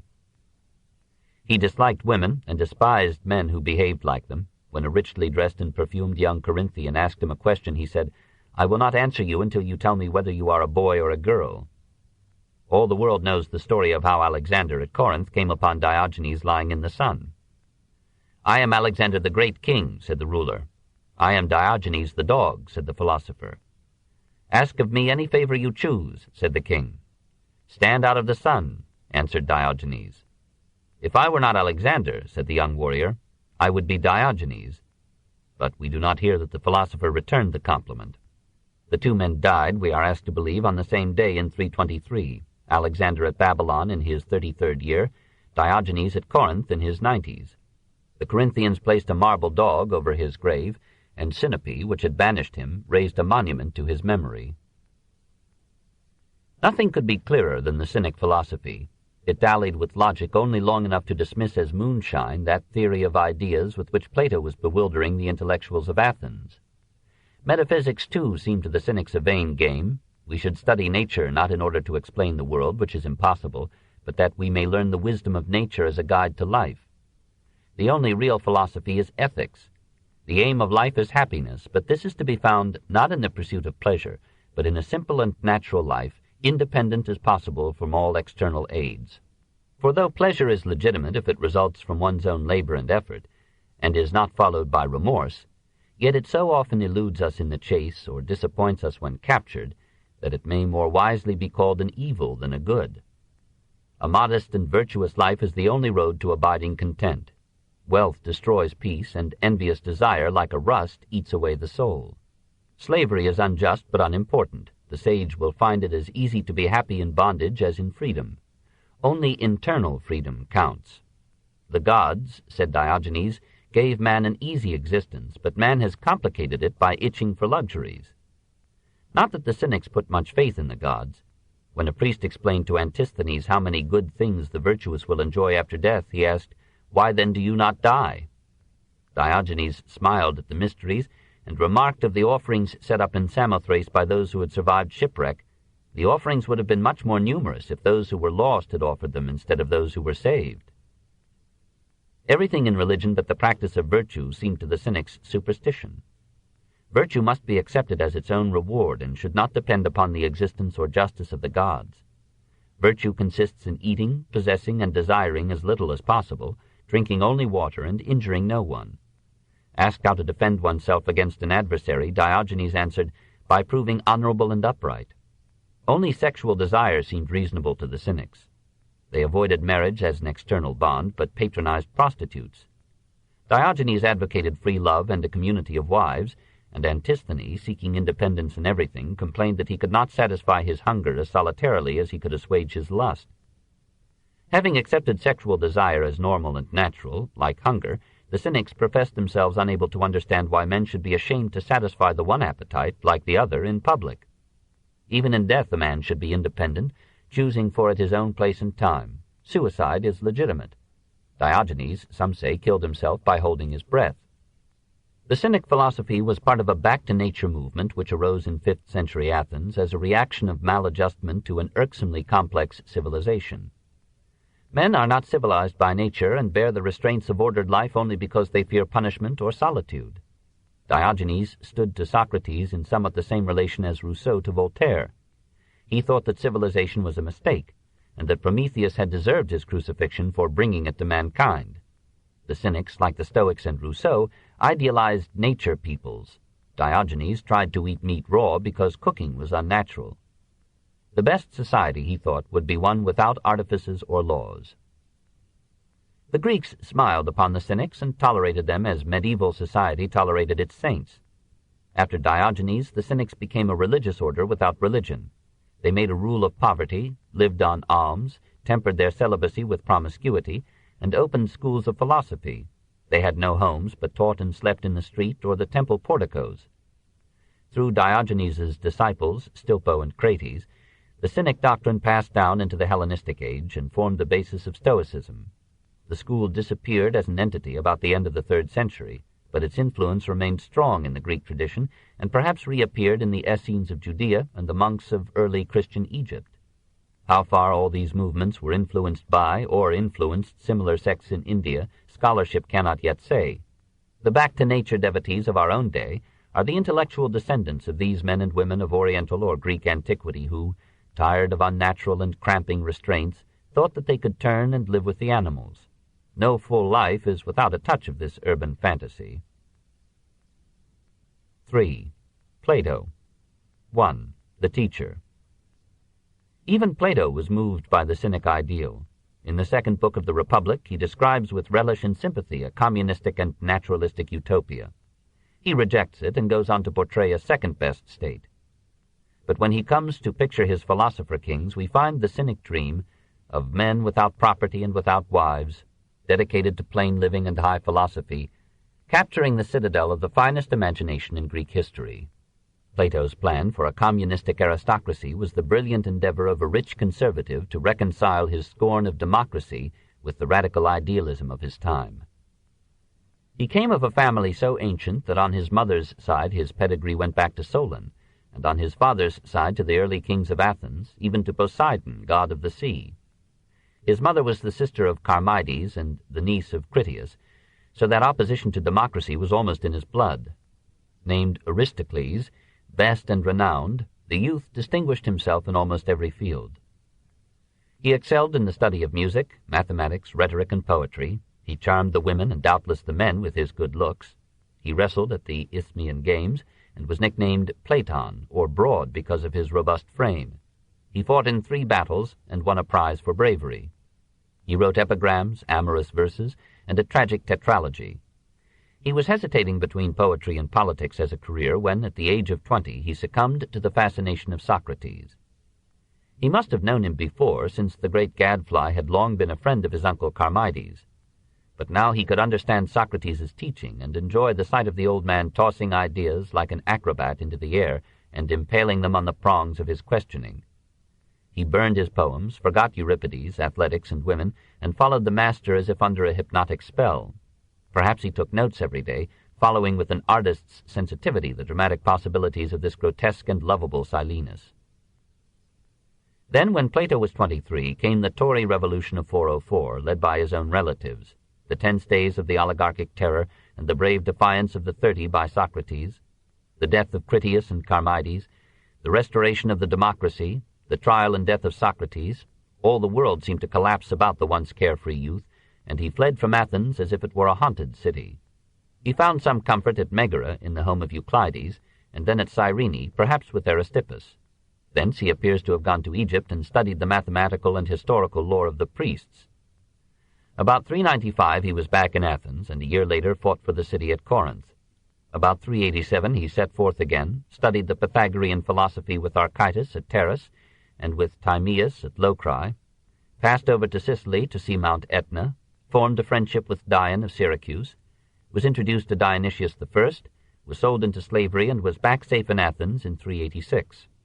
With the 3,000 drachmas raised to reimburse his ransomer, and which Anicetus refused, Plato's friends now bought for him a suburban recreation grove named from its local god Academus. And there Plato founded the university that was destined to be the intellectual center of Greece for 900 years. The Academy was technically a religious fraternity, or theosos, dedicated to the worship of the Muses. The students paid no fees, but as they came for the most part from upper-class families, their parents could be expected to make substantial donations to the institution.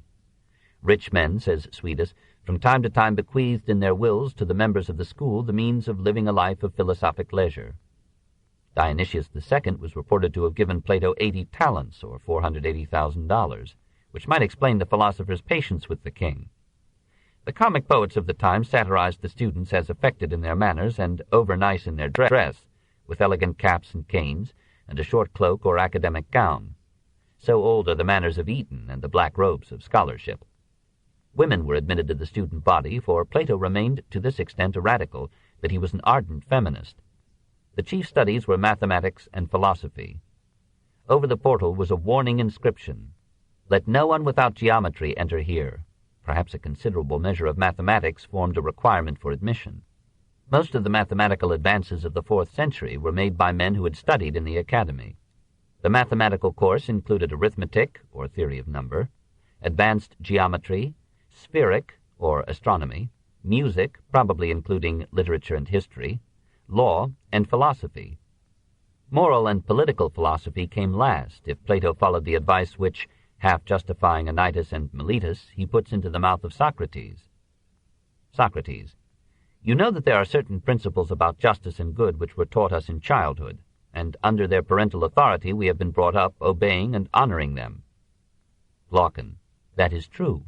Socrates: And there are also opposite maxims and habits of pleasure which flatter and attract our soul, but they do not influence those who have any sense of right, and who continue to honor the maxims of their fathers and obey them. Glaucon: True. Socrates: Now, when a man is in this state, and the questioning spirit asks what is fair and honorable, and he answers as the law directs, and then arguments come and refute the word of the legislator, and he is driven into believing that nothing is fair any more than foul, or just and good any more than the opposite, and the same of all his time-honored notions, do you think that he will still honor and obey them? Glaucon: That is impossible. Socrates: And when he ceases to think them honorable and natural as heretofore, and he fails to discover the true, can he be expected to pursue any life other than that which flatters his desires? Glaucon: He cannot.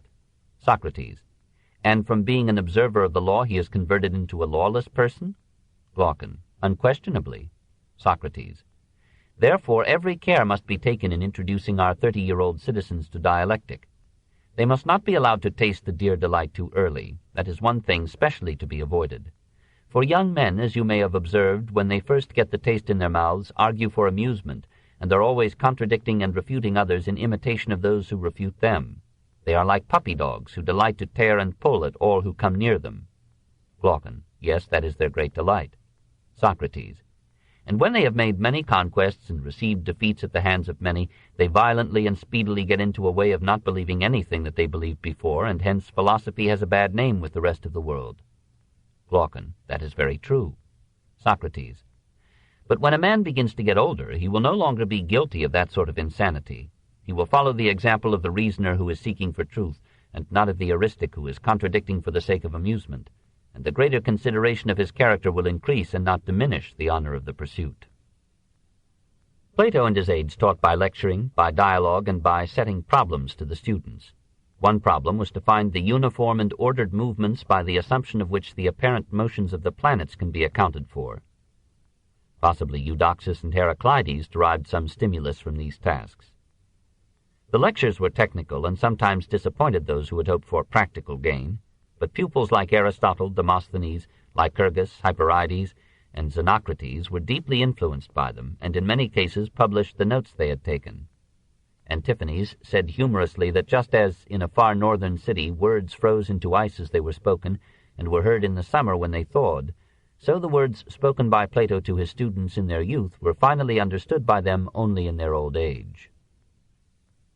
2. The Artist. Plato himself professed never to have written any technical treatises, and Aristotle refers to the teaching in the Academy as Plato's unwritten doctrine. How far this differed from the teaching of the dialogues we do not know. Probably these were undertaken originally as a recreation and in a half-humorous vein. It is one of the playful ironies of history that the philosophical works most reverenced and studied in European and American universities today were composed in an attempt to make philosophy intelligible to the layman by binding it up with human personality. It was not the first time that philosophical dialogues had been written. Zeno of Elea and several others had used this method, and Simon of Athens, a leather cutter, had published in dialogue a report of the Socratic conversations held in his shop. It was in Plato a literary, not an historical form. He did not pretend to give accurate accounts of conversations held 30 or 50 years before, nor even to keep his references consistent. Gorgias, as well as Socrates, was astounded to hear the words that the young dramatist philosopher had put into his mouth. The dialogues were written independently of one another, and perhaps at long intervals. We must not be shocked by slips of memory, much less by changes of view. There is no design unifying the whole except as the continuing search of a visibly developing mind for a truth which it never finds. The dialogues are cleverly and yet poorly constructed. They vivify the drama of ideas and build up a coherent and affectionate portrait of Socrates, but they seldom achieve unity or continuity. They often wander from subject to subject, and they are frequently cast into a clumsily indirect mood by being presented as narrative reports by one man of other men's conversations. Socrates tells us that he has a wretched memory, and then recites to a friend verbatim 54 pages of a discussion which he had carried on in his youth with Protagoras. Most of the dialogues are weakened by the absence of vigorous interlocutors capable of saying to Socrates something other than yes or its equivalent. But these faults are lost in the clear brilliance of the language, the humor of situation, expression, and ideas, the living world of varied characters humanly realized, and the frequent opening of windows into a profound and noble mind. We may judge the value that the ancients unconsciously put upon these dialogues when we consider that they are the most complete product that has come down to us from any Greek author. Their form entitles them to as high a place in the annals of literature as their content has given them in the history of thought. The earlier dialogues are excellent examples of the youthful eristic condemned in the passage quoted a while back, but they are redeemed by the charming picture they give of Athenian youth. The Symposium is the masterpiece of its genre and the best introduction to Plato. Its dramatic mise-en-scène, "Imagine," says Agathon to his servants, "that you are our hosts and that I and the company are your guests." Its living picture of Aristophanes, hiccuping because he had eaten too much, its lively episode of the drunken and scandalous Alcibiades, Above all, its subtle combination of merciless realism in the portrayal of Socrates with the loftiest idealism in his conception of love. These qualities make the Symposium one of the peaks in the history of prose. The Phaedo is more subdued and more beautiful. Here the main argument, however weak, is honest and gives its opponents a fair chance. The style flows more smoothly over a scene whose noble calm overcomes its tragedy, making the death of Socrates come as quietly as the turn of a river out of sight around a bend. Part of the dialogue of the Phaedrus takes place on the banks of the Ilissus, while Socrates and his pupil are cooling their feet in the stream. Greatest of all dialogues, of course, is the Republic, being the fullest exposition of Plato's philosophy, and in its earlier parts a dramatic conflict of personalities and ideas. The Parmenides is the worst specimen of empty logic-chopping in all literature, and the bravest example in the history of philosophy of a thinker irrefutably refuting his own most beloved doctrine, the theory of ideas. Then in the later dialogues, the artistry of Plato wanes, Socrates fades from the picture, metaphysics loses its poetry, politics its youthful ideals, until in the Laws, the weary inheritor of all the culture of many-sided Athens surrenders to the lure of Sparta and gives up freedom and poetry and art and philosophy itself. 3. The Metaphysician. There is no system in Plato, and if here for order's sake his ideas are summarized under the classic heads of logic, metaphysics, ethics, aesthetics, and politics, it should be remembered that Plato himself was too intense a poet to shackle his thought in a frame. Because he is a poet, he has most difficulty with logic. He wanders about seeking definitions and loses his way in perilous analogies. Then we got into a labyrinth, and when we thought we were at the end, came out again at the beginning, having still to see as much as ever. He concludes, I am not certain whether there is such a science of science as logic at all. Nevertheless, he makes a beginning. He examines the nature of language and derives it from imitative sound. He discusses analysis and synthesis, analogies and fallacies. He accepts induction but prefers deduction. He creates, even in these popular dialogues, technical terms, essence, power, action, passion, generation, which will be useful to later philosophy. He names 5 of the 10 categories which will make up part of Aristotle's fame. He rejects the sophist view that the senses are the best test of truth, that the individual man is the measure of all things. If that were so, he argues, any man's, any sleeper's, any madman's, any baboon's report of the world would be as good as any other. All that the rabble of the senses gives us is a Heraclitean flux of change. If we had only sensations, we should never have any knowledge or truth at all. Knowledge is possible through ideas, through generalized images and forms that mold the chaos of sensation into the order of thought. If we could be conscious only of individual things, thought would be impossible. We learn to think by grouping things into classes according to their likenesses and expressing the class as a whole by a common noun. Man enables us to think of all men, table of all tables, light of every light that ever shone on land or sea. These ideas are not objective to the senses, but they are real to thought, for they remain and are unchanged, even when all the sense objects to which they correspond are destroyed. Men are born and die, but man survives. Every individual triangle is only imperfectly a triangle, sooner or later passes away, and therefore is relatively unreal. But triangle, the form and law of all triangles, is perfect and everlasting. All mathematical forms are ideas, eternal and complete. Everything that geometry says of triangles, circles, squares, cubes, spheres, would remain true and therefore real, even if there had never been and never would be any such figures in the physical world. Abstractions are also real in this sense. Individual acts of virtue have a brief existence, but virtue remains as a permanent reality for thought, and an instrument of thought. So with beauty, largeness, likeness, and so forth. These are as real to the mind as beautiful, large, or like things are real to the sense. The individual acts or things are what they are by partaking of and more or less realizing these perfect forms or ideas. The world of science and philosophy is composed not of individual things, but of ideas. History, as distinct from biography, is the story of man. Biology is the science not of specific organisms, but of life. Mathematics is the study not of concrete things, but of number, relation, and form, independently of things, and yet as valid for all things. Philosophy is the science of ideas. Everything in Plato's metaphysics turns upon the theory of ideas.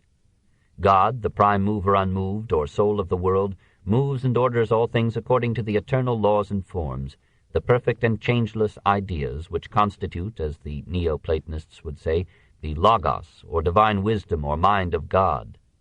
The highest of the ideas is the good. Sometimes Plato identifies this with God himself. More often it is the guiding instrument of creation, the supreme form towards which all things are drawn. To perceive this good, to vision the molding ideal of the creative process, is the loftiest goal of knowledge. Motion and creation are not mechanical. They require in the world as in ourselves a soul or principle of life as their originative power. Only that which has power is real. Therefore matter is not basically real, but is merely a principle of inertia, a possibility waiting for God or soul to give it specific form and being according to some idea. The soul is the self-moving force in man and is part of the self-moving soul of all things. It is pure vitality, incorporeal and immortal. It existed before the body and has brought with it from antecedent incarnations many memories which, when awakened by new life, are mistaken for new knowledge. All mathematical truths, for example, are innate in this way. Teaching merely arouses the recollection of things known by the soul many lives ago. After death, the soul or principle of life passes into other organisms, higher or lower according to the deserts it has earned in its previous avatars. Perhaps the soul that has sinned goes to a purgatory or hell, and the virtuous soul goes to the islands of the blessed. When through various existences the soul has been purified of all wrongdoing, it is freed from reincarnation and mounts to a paradise of everlasting happiness. 4. The moralist. Plato knows that many of his readers will be skeptics, and for a while he struggles to find a natural ethic that shall stir men's souls to righteousness without relying on heaven, purgatory, and hell. The dialogues of his middle period turn more and more from metaphysics to morals and politics. The greatest and fairest sort of wisdom by far is that which is concerned with the ordering of states and families. The problem of ethics lies in the apparent conflict between individual pleasure and social good. Plato presents the problem fairly and puts into the mouth of Callias as strong an argument for selfishness as any immoralist has ever given. He recognizes that many pleasures are good, intelligence is needed to discriminate between good and harmful pleasures, and for fear that intelligence may come too late, we must inculcate in the young a habit of temperance, a sense of the golden mean. The soul or principle of life has 3 levels or parts: desire, will, and thought. Each part has its own virtue: moderation, courage, and wisdom, to which should be added piety and justice, the fulfillment of one's obligations to his parents and his gods. Justice may be defined as the cooperation of the parts in a whole, of the elements in a character, or of the people in a state, each part performing its fittest function properly. The good is neither reason alone nor pleasure alone, but that mingling of them in proportion and measure which produces the life of reason. The supreme good lies in pure knowledge of the eternal forms and laws. Morally, the highest good is the power or faculty, if there be such, which the soul has of loving the truth and of doing all things for the sake of truth. He who so loves truth will not care to return evil for evil. He will think it better to suffer injustice than to do it. He will go forth by sea and land to seek after men who are incorruptible, whose acquaintance is beyond price. The true votaries of philosophy abstain from all fleshly lusts, and when philosophy offers them a purification and release from evil, they feel that they ought not to resist her influence. To her they incline, and whither she leads they follow her. Plato had burned his poems and lost his religious faith, but he remained a poet and a worshipper. His conception of the good was suffused with aesthetic emotion and ascetic piety. Philosophy and religion became one in him. Ethic and aesthetic were fused. As he grew older, he became incapable of seeing any beauty apart from goodness and truth. He would censor in his ideal state all art and poetry that might seem to the government to have an immoral or unpatriotic tendency. All rhetoric and all non-religious drama would be barred. Even Homer, seductive painter of an immoral theology, would have to go. The Dorian and Phrygian modes of music might be allowed, but there must be no complicated instruments, no virtuosos making a beastly noise with their technical displays, and no radical novelties. The introduction of a new kind of music must be shunned as imperiling the whole state, for styles of music are never disturbed without affecting the most important political institutions. The new style, gradually gaining a lodgment, quietly insinuates itself into manners and customs, and from these it goes on to attack laws and constitutions, displaying the utmost impudence until it ends by overturning everything. Beauty, like virtue, lies in fitness, symmetry, and order. A work of art should be a living creature, with head, trunk, and limbs all vitalized and unified by one idea. True beauty, thinks our passionate Puritan, is intellectual rather than physical. The figures of geometry are eternally and absolutely beautiful, and the laws whereby the heavens are made are fairer than the stars. Love is the pursuit of beauty and has 3 stages, according as it is love of the body, or of the soul, or of truth. Love of the body between man and woman is legitimate as a means to generation, which is a kind of immortality. Nevertheless, this is a rudimentary form of love, unworthy of a philosopher. Physical love between man and man, or woman and woman, is unnatural and must be suppressed as frustrating reproduction. This can be done by subliminating it in the second or spiritual stage of love. Here the older man loves the younger because his comeliness is a symbol and reminder of pure and eternal beauty, and the younger loves the older because his wisdom opens a way to understanding and honor. But the highest love is the love of the everlasting possession of the good, that love which seeks the absolute beauty of the perfect and eternal ideas or forms. This, and not fleshless affection between man and woman, is Platonic love, the point at which the poet and the philosopher in Plato merge in the passionate desire for understanding, an almost mystic longing for the beatific vision of the law and structure and life and goal of the world. For he, Adeimantus, whose mind is fixed upon true being, has no time to look down upon the affairs of men, or to be filled with jealousy and enmity in the struggle against them. His eye is ever directed towards fixed and immutable principles, which he sees neither injuring nor injured by one another, but all in order, moving according to reason. These he imitates, and on these, so far as he can, he will mold his life. 5. The Utopian. Nevertheless, he is interested in the affairs of men. He sees a social vision, too, and dreams of a society in which there shall be no corruption, no poverty, no tyranny, and no war. He is appalled at the bitterness of political faction in Athens, strife and enmity and hatred and suspicion forever recurring. Like a blue blood, he despises the plutocratic oligarchy, the men of business, pretending never so much as to see those whom they have already ruined, inserting their sting, that is, their money, into anybody else who is not on his guard against them, and recovering the principal sum many times over. This is the way in which they make drones and paupers to abound in the state. And then democracy comes into being, after the poor have conquered their opponents, slaughtering some and banishing some, while to the remainder they give an equal share of freedom and power. The Democrats turn out to be as bad as the plutocrats. They use the power of their number to vote doles to the people and offices to themselves.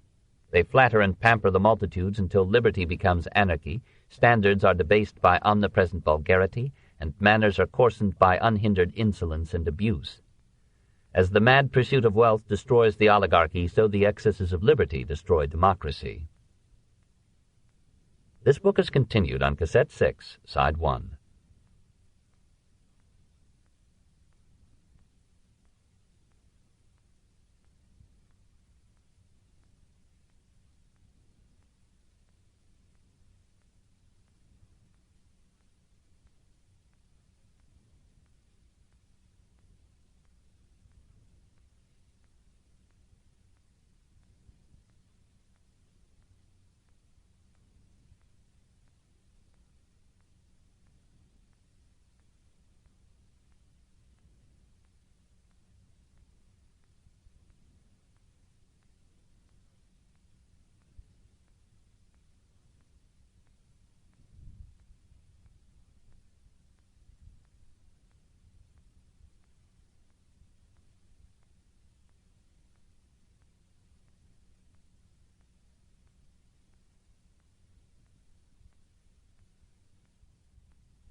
The Story of Civilization, Volume 2, The Life of Greece, Part 2, by Will Durant, continued, Cassette 6, Side 1.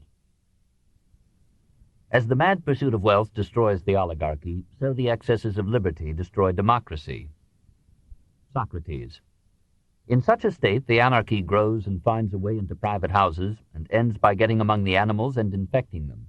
The father gets accustomed to descend to the level of his sons, and the son to be on a level with his father, having no fear of his parents and no shame. The master fears and flatters his scholars, and the scholars despise their masters and tutors. Young and old are alike, and the young man is on a level with the old, and is ready to compete with him in word or deed. The old men imitate the young. Nor must I forget to tell of the liberty and equality of the two sexes in relation to each other. Truly, the horses and asses come to have a way of marching along with all the rights and dignities of freemen. All things are just ready to burst with liberty. Adeimantus. But what is the next step? Socrates. The excessive increase of anything often causes a reaction in the opposite direction. The excess of liberty, whether in states or individuals, seems only to pass into slavery, and the most aggravated form of tyranny arises out of the most extreme form of liberty. When liberty becomes license, dictatorship is near. The rich, afraid that democracy will bleed them, conspire to overthrow it. Or some enterprising individual seizes power, promises everything to the poor, surrounds himself with a personal army, kills first his enemies and then his friends, until he has made a purgation of the state and establishes a dictatorship. In such a conflict of extremes, the philosopher who preaches moderation and mutual understanding is like a man fallen among wild beasts. If he is wise, he will retire under the shelter of a wall while the hurrying wind and the storm go by. Some students in such crises take refuge in the past and write history. Plato takes refuge in the future and models a utopia. First, he fancies we must find a good king who will let us experiment with his people. Then we must send away all the adults except those necessary to maintain order, and teach the young, for the ways of their elders would corrupt the young into an image of the past. To all the young of whatever sex or class, 20 years of education will be given. It will include the teaching of myths, not the immoral myths of the old faith, but new myths that may tame the soul into obedience to parents and the state. At 20, all are to be given physical, mental, and moral tests. Those that fail will become the economic classes of our state, businessmen, working men, farmers. They will have private property and different degrees of wealth within limits according to their ability, but there will be no slaves. The survivors of the first test will receive 10 further years of education and training. At 30, they will be tested again. Those that fail will become soldiers. They shall have no private property and shall not engage in business, but shall live in a military communism.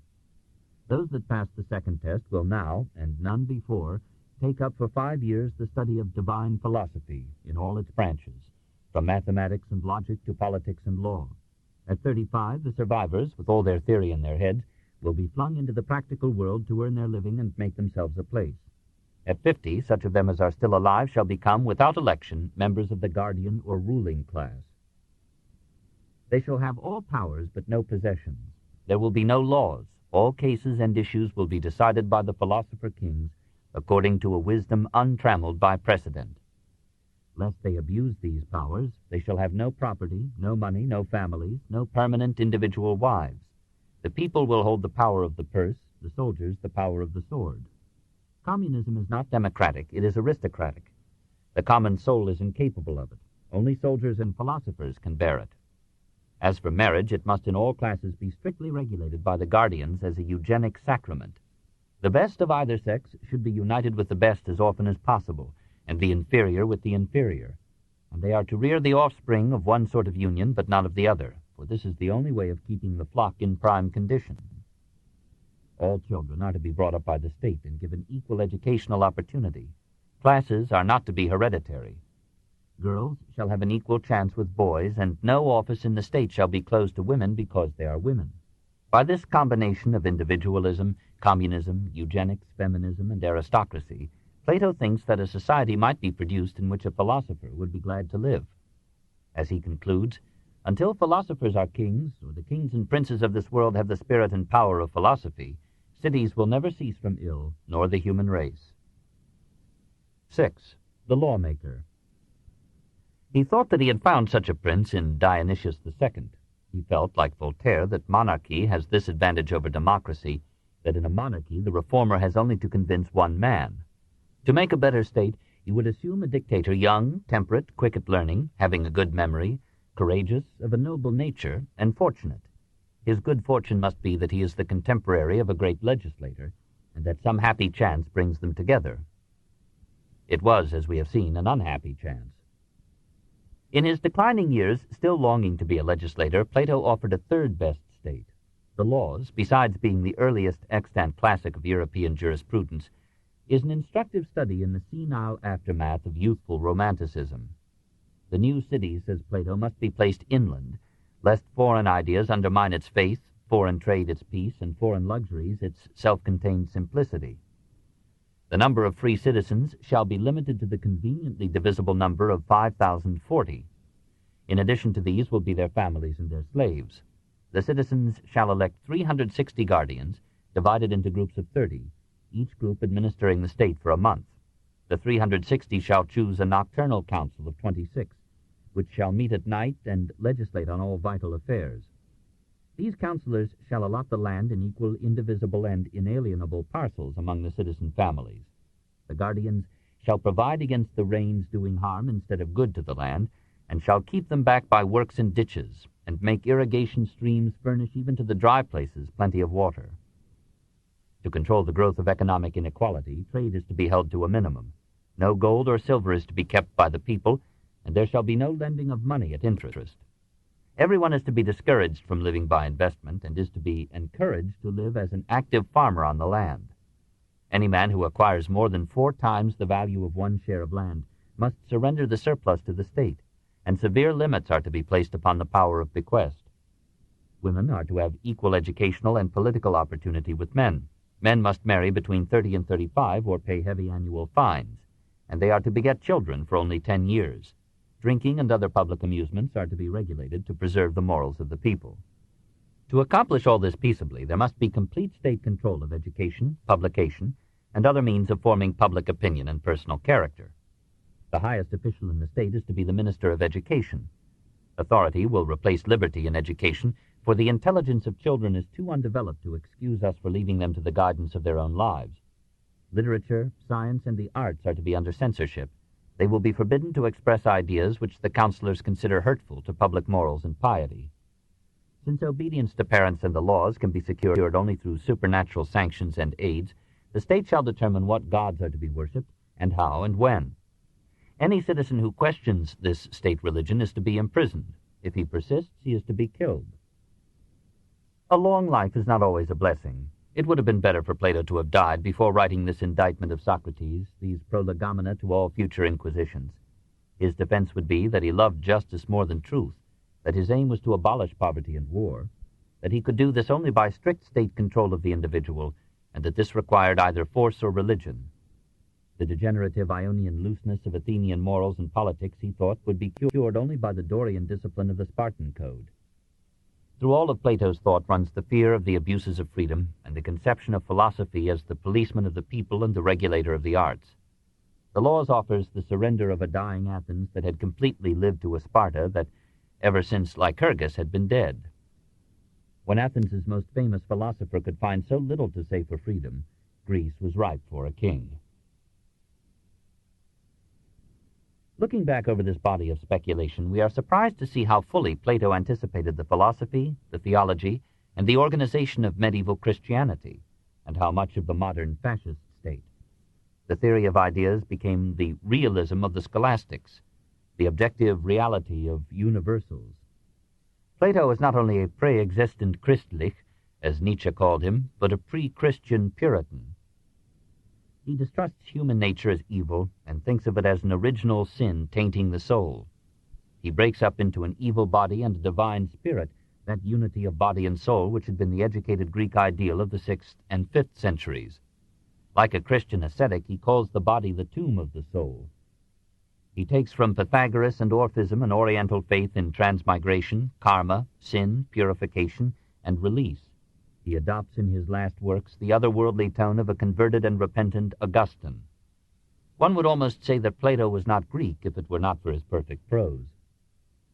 He remains the most likable of the Greek thinkers because he had the attractive faults of his people. He was so sensitive that, like Dante, he could see perfect and eternal beauty behind the imperfect and temporal form. He was an ascetic because at every moment he had to rein in a rich and impetuous temperament. He was a poet possessed by imagination, allured by every whimsy of thought, enthralled by the tragedy and comedy of ideas, flushed with the intellectual excitement of the free mental life of Athens. But it was his fate that he was a logician as well as a poet, that he was the most brilliant reasoner of antiquity, subtler than Zeno of Elea or Aristotle, that he loved philosophy more than he loved any woman or any man, and that in the end, like Dostoevsky's Grand Inquisitor, he concluded to a suppression of all free reasoning, a conviction that philosophy must be destroyed in order that man may live. He himself would have been the first victim of his utopias. 4. Aristotle. 1. Wander years. When Plato died, Aristotle built an altar to him and gave him almost divine honors, for he had loved Plato, even if he could not like him. He had come to Athens from his native Stagirus, a small Greek settlement in Thrace. His father had been court physician to Philip's father, Amyntas II, and, if Galen was not mistaken, had taught the boy some anatomy before sending him to Plato. The two rival strains in the history of thought, the mystical and the medical, met and warred in the conjunction of the two philosophers. Perhaps Aristotle would have developed a thoroughly scientific mind had he not listened so long to Plato, some say for 20 years. The doctor's son struggled in him with the Puritan's pupil, and neither side won. Aristotle never quite made up his mind. He gathered about him scientific observations, sufficient for an encyclopedia, and then tried to force them into the Platonic mold in which his scholastic mind had been formed. He refuted Plato at every turn because he borrowed from him on every page. He was an earnest student, and soon caught the eye of his master. When Plato read at the Academy his treatise on the soul, Aristotle, says Diogenes Laertius, was the only person who sat it out, while all the rest rose up and went away. After Plato's death in 347, Aristotle went to the court of Hermias, who had studied with him at the Academy and had raised himself from slavery to be the dictator of Aternius and Assus in Upper Asia Minor. Aristotle married Hermias' daughter Pythias in 344, and was about to settle in Assus when Hermias was assassinated by the Persians, who suspected him of planning to help Philip's proposed invasion of Asia. Aristotle fled with Pythias to nearby Lesbos, and spent some time there studying the natural history of the island. Pythias died after giving him a daughter. Later, Aristotle married or lived with the hetaira Apelles, but he maintained to the end a tender devotion to the memory of Pythias, and at his death asked that his bones be laid beside hers. He was not quite the emotionless bookworm that one might picture from his works. In 343, Philip, who probably had known him as a youth at Amyntas's court, invited him to undertake the education of Alexander, then a wild lad of 13. Aristotle came to Pella and labored at the task for 4 years. In 340, Philip commissioned him to direct the restoration and repeopling of Stagirus, which had been laid waste in the war with Olynthus, and to draw up a code of laws for it, all of which he accomplished to the satisfaction of the city, which commemorated its reestablishment by him in an annual holiday. In 334, he returned to Athens, and, probably aided by funds from Alexander, opened a school of rhetoric and philosophy. He chose as its home the most elegant of Athens's gymnasiums, a group of buildings dedicated to Apollo Lycaeus, god of shepherds, surrounded with shady gardens and covered walks. In the morning he taught advanced subjects to regular students. In the afternoon he lectured to a more popular audience, probably on rhetoric, poetry, ethics, and politics. He collected here a large library, a zoological garden, and a museum of natural history. The school came to be called the Lyceum, and the group and its philosophy were named peripatetic from the covered walks, or peripatoi, along which Aristotle liked to move with his students as he discoursed. A sharp rivalry developed between the Lyceum, whose students were mostly of the middle class, the Academy, which drew its membership largely from the aristocracy, and the school of Isocrates, which was frequented chiefly by colonial Greeks. The rivalry was eased in time by the emphasis of Isocrates on rhetoric, of the Academy on mathematics, metaphysics, and politics, and of the Lyceum on natural science. Aristotle set his pupils to gathering and coordinating knowledge in every field: the customs of barbarians, the constitutions of the Greek cities, the chronology of victors in the Pythian Games and the Athenian Dionysia, the organs and habits of animals, the character and distribution of plants, and the history of science and philosophy. These researches became a treasury of data upon which he drew, sometimes too confidently, for his varied and innumerable treatises.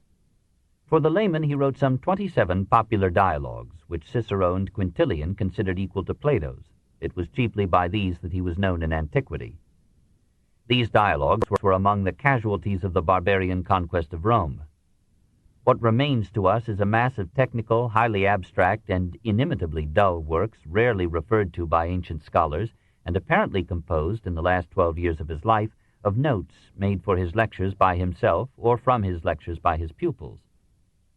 These technical compendiums were not known outside the Lyceum until they were published by Andronicus of Rhodes in the 1st century B.C.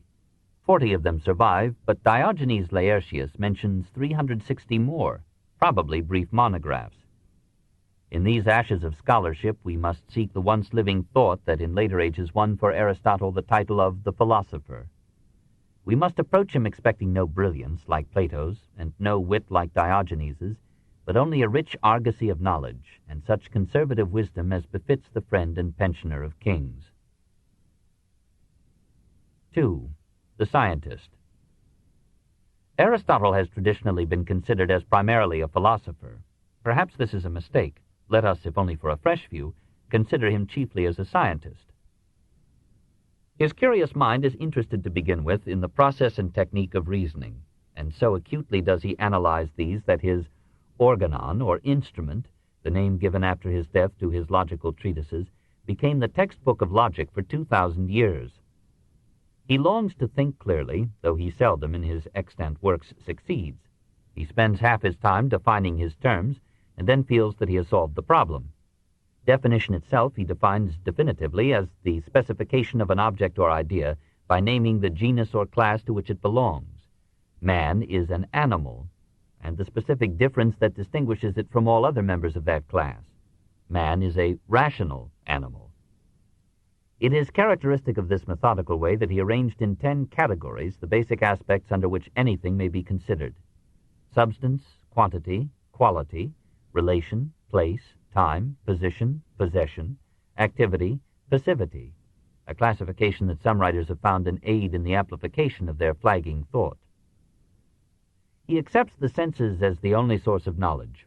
Universals are generalized ideas, not innate but formed from many perceptions of like objects. They are conceptions, not things. He lays down resolutely as the axiom of all logic the principle of contradiction. It is impossible for the same attribute at once to belong and not to belong to the same thing in the same relation. He exposes the fallacies into which sophists fall or lure us. He criticizes his predecessors for having drawn the universe or their theories of it out of their heads instead of devoting themselves to patient observation and experiment. His ideal of deductive reasoning is the syllogism, a trio of propositions of which the third follows necessarily from the others. But he recognizes that a syllogism, to avoid begging the question, must presuppose a wide induction to make its major premise probable. Though in his philosophical treatises he too often loses himself in deductive reasoning, he lauds induction, accumulates in his scientific works a mass of specific observations, and occasionally records his own or others' experiments. With all his errors, he is the father of scientific method, and the first man known to have organized cooperative scientific research. He takes up science where Democritus left it, and dares to enter every field. He is weakest in mathematics and physics, and confines himself there to a study of first principles. He seeks in the physics not new discoveries, but clear definitions of the terms used: matter, motion, space, time, continuity, infinite, change, end. Motion and space are continuous. They are not made up, as Zeno assumed, of small indivisible moments or parts. The infinite exists potentially, but not actually. He feels, though he does nothing to solve, the problems that were to arouse Newton: inertia, gravity, motion, velocity. He has some idea of the parallelogram of forces, and states the law of the lever. The moving weight will more easily move the object the farther away it is from the fulcrum. He argues that the heavenly bodies, certainly the earth, are spherical, for only a spherical earth could explain the shape of the moon when it is eclipsed by the intervention of the earth between it and the sun. He has an admirable sense of geological time. Periodically but imperceptibly, he tells us, the sea is replaced by land, and the land by the sea. countless nations and civilizations have appeared and disappeared, whether through swift catastrophe or slow time. Probably every art and philosophy has been repeatedly developed to the utmost and has perished again. Heat is the chief agent of geological and meteorological changes. He hazards explanations of clouds, fog, dew, frost, rain, snow, hail, wind, thunder, lightning, the rainbow, and meteors. His theories are often bizarre, but the epical importance of the little treatise on meteorology is that it invokes no supernatural agencies, but seeks to account for the apparent whims of the weather through natural causes operating in certain sequences and regularities. Natural science could go no further until invention gave it instruments of greater scope and precision in observation and measurement. It is in biology that Aristotle is most at home, observes most widely and abundantly, and makes the most mistakes. The consolidation of previous discoveries and the final establishment of this vital science is his supreme achievement. With the help of his pupils, he gathered data on the fauna and flora of the Aegean countries and brought together the first scientific collections of animals and plants. If we may follow Pliny, Alexander gave orders to his hunters, gamekeepers, fishermen, and others to supply Aristotle with whatever species and information he might request. The philosopher apologizes for his interest in lowly things. In all natural objects there lies some marvel, and if anyone despises the contemplation of the lower animals, he must despise himself. He classifies the animal kingdom into anima and anima, blooded and bloodless, approximately corresponding to our vertebrates and invertebrates. He subdivides the bloodless animals into testaceans, crustaceans, mollusks, and insects, the sanguineous into fishes, amphibians, birds, and mammals. He covers an impressively vast and varied field: organs of digestion, excretion, sensation, locomotion, reproduction, and defense, the types and ways of fishes, birds, reptiles, apes, and hundreds of other groups, their pairing seasons and their methods of bearing and rearing their young, the phenomena of puberty, menstruation, conception, pregnancy, abortion, heredity, twins, the habitats and migrations of animals, their parasites and diseases, their modes of sleep and hibernation. He gives an excellent account of the life of the bee. He is full of queer incidental observations, that the blood of oxen coagulates more rapidly than that of most other animals, that some male animals, especially the goat, have been known to give milk, that in both sexes the horse is the most salacious of animals after man. He is particularly interested in the reproductive structures and habits of animals, and marvels at the multiplicity of ways in which nature achieves the continuance of species, preserving the type when she is unable to preserve the individual. In this field his work remained unequaled until the last century.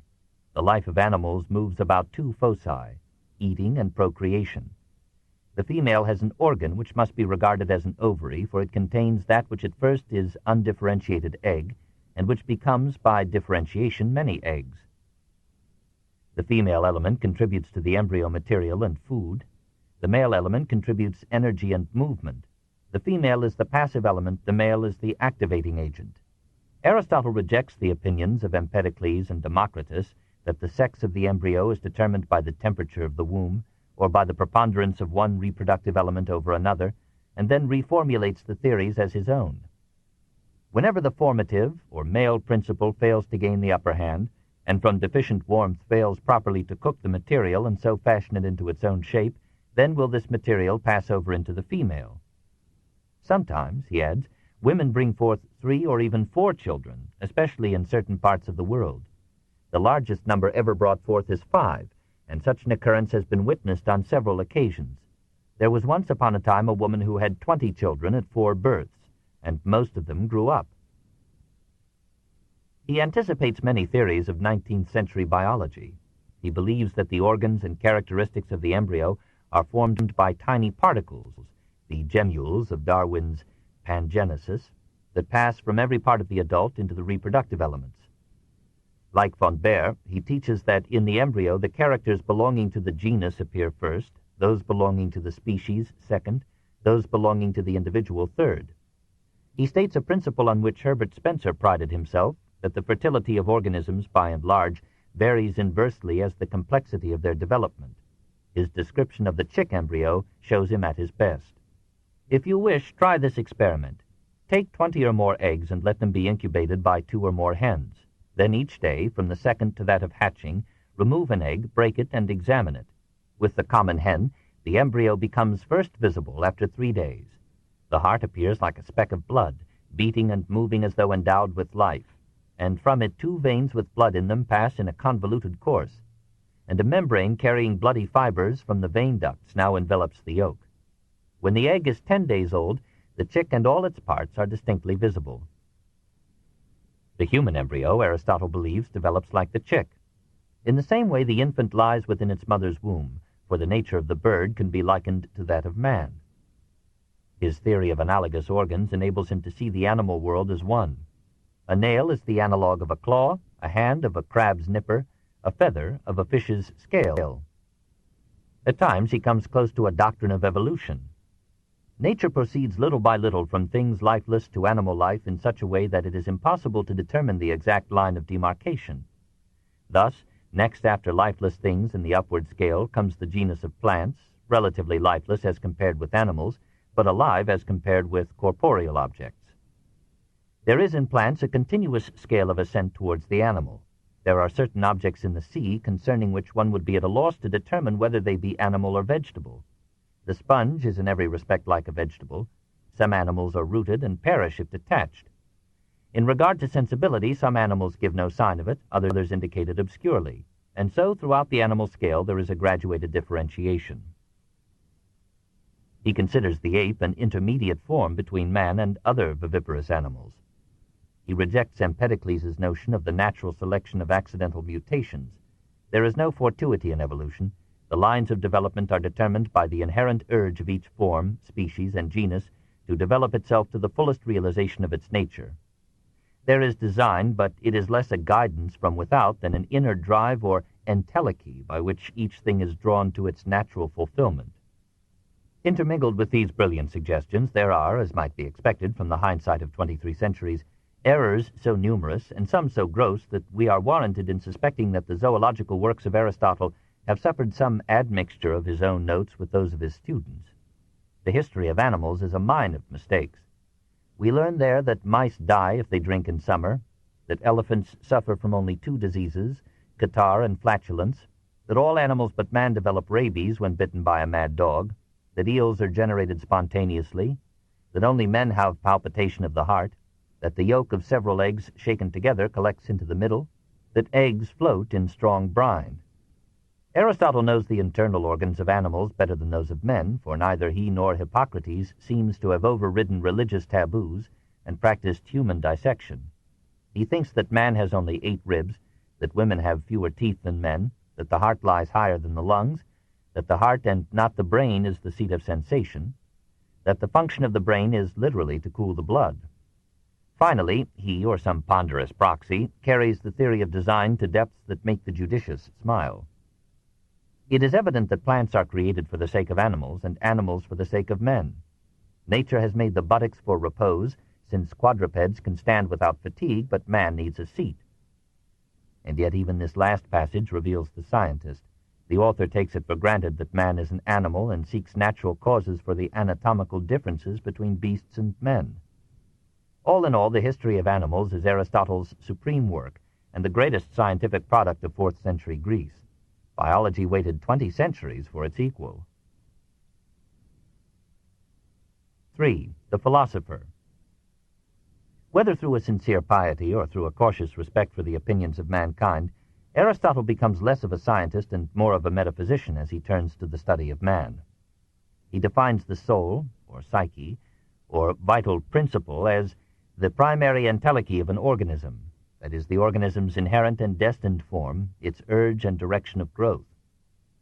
The soul is not something added to or residing in the body. It is coextensive with the body. It is the body itself in its powers of self-nourishment, self-growth, and self-decay. It is the sum of the functions of the organism. It is to the body as vision is to the eye. Nevertheless, this functional aspect is basic. It is the functions that make the structures, the desires that mold the organs, the soul that forms the body. All natural bodies are organs of the soul. The soul has 3 grades, nutritive, sensitive, and rational.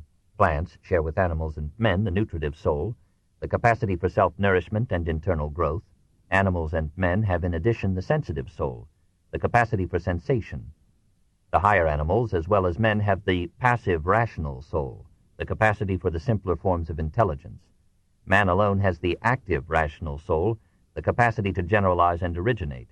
This last is a part or emanation of that creative and rational power of the universe which is God, and as such it cannot die.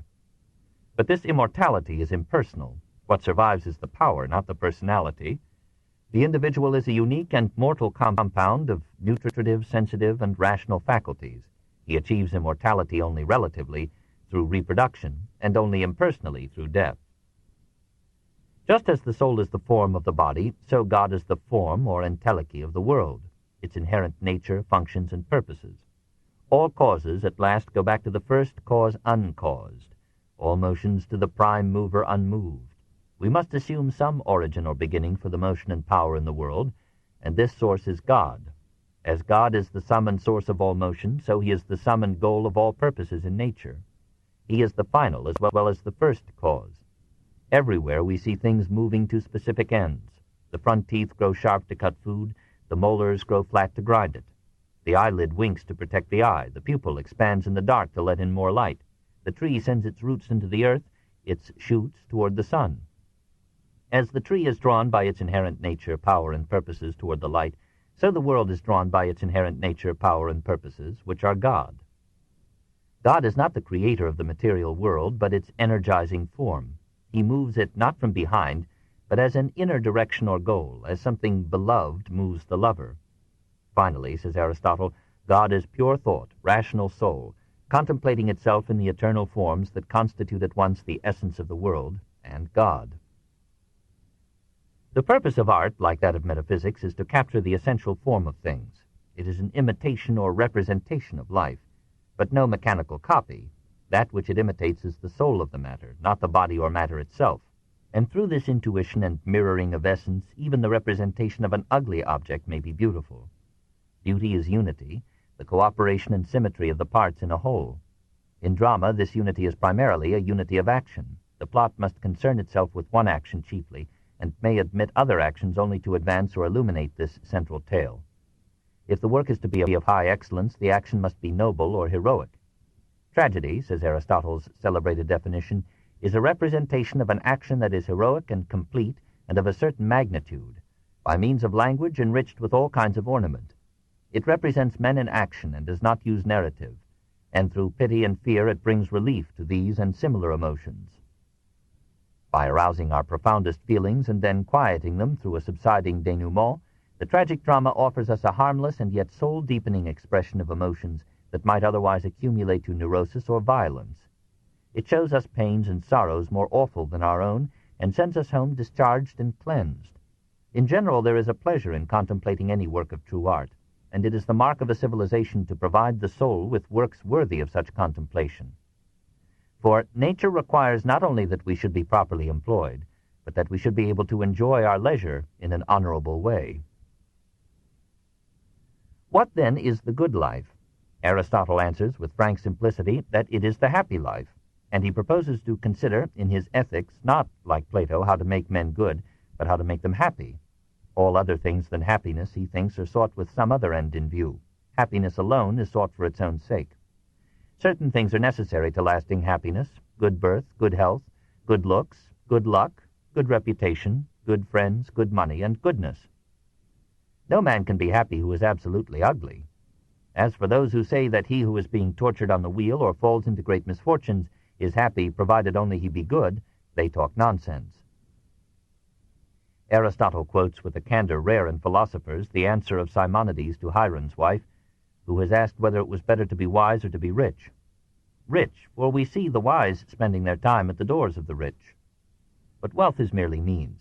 It does not of itself satisfy anyone but the miser, and since it is relative, it seldom satisfies a man long. The secret of happiness is action, the exercise of energy in a way suited to a man's nature and circumstances. Virtue is a practical wisdom, an intelligent appraisal of one's own good. Usually it is a golden mean between two extremes. Intelligence is needed to find the mean, and self-control, or inner strength, to practice it. He who is angry at what and with whom he ought, says a typically Aristotelian sentence, and further in right manner and time, and for a proper length of time, is praised. Virtue is not an act, but a habit of doing the right thing. At first it has to be enforced by discipline, since the young cannot judge wisely in these matters. In time, that which was the result of compulsion becomes a habit, a second nature, and almost as pleasant as desire. Aristotle concludes, quite contrary to his initial placing of happiness in action, that the best life is the life of thought. For thought is the mark or special excellence of man, and the proper work of man is a working of the soul in accordance with reason. The most fortunate of men is he who combines a measure of prosperity with scholarship, research, or contemplation. Such a man comes closest to the life of the gods. Those who wish for an independent pleasure should seek it in philosophy, for all other pleasures need the assistance of men. 4. The statesman. As ethics is the science of individual happiness, so politics is the science of collective happiness. The function of the state is to organize a society for the greatest happiness of the greatest number. A state is a collective body of citizens sufficient in themselves for all the purposes of life. It is a natural product, for man is by nature a political animal, that is, his instincts lead him to association. The state is by nature prior to the family and the individual. Man, as we know him, is born into an already organized society which molds him in its image. Having collected and studied with his students 158 Greek constitutions, Aristotle divided them into three types: monarchy, aristocracy, and democracy, government respectively by power, by birth, and by excellence. Any one of these forms may be good according to time, place, and circumstances. Though one form of government may be better than others, reads a sentence which every American should memorize, yet there is no reason to prevent another from being preferable to it under particular conditions. Each form of government is good when the ruling power seeks the good of all rather than its own profit. In the contrary case, each is bad. Each type, therefore, has a degenerate analog when it becomes government for the governors instead of for the governed. Then monarchy lapses into despotism, aristocracy into oligarchy, democracy into democracy in the sense of rule by the common man. When the single ruler is good and able, monarchy is the best form of government. When he is a selfish autocrat, we have tyranny, which is the worst form of government. An aristocratic government may be beneficial for a time, but aristocracies tend to deteriorate. Noble character is now seldom found among those of noble birth, most of whom are good for nothing. Highly gifted families often degenerate into maniacs, as, for example, the descendants of Alcibiades and the elder Dionysius. Those that are stable often degenerate into fools and dullards, like the descendants of Simon, Pericles, and Socrates. When aristocracy decays, it is usually replaced by a plutocratic oligarchy, which is government by wealth. This is better than the despotism of a king or a mob, but it gives power to men whose souls have been cramped by the petty calculations of trade, or the villainous taking of interest, and issues, as like as not, in the conscienceless exploitation of the poor. Democracy, which here means government by the demos, by the common citizen, is just as dangerous as oligarchy, for it is based upon the passing victory of the poor over the rich in the struggle for power, and leads to a suicidal chaos. Democracy is at its best when it is dominated by peasant proprietors. It is at its worst when ruled by the urban rabble of mechanics and tradesmen.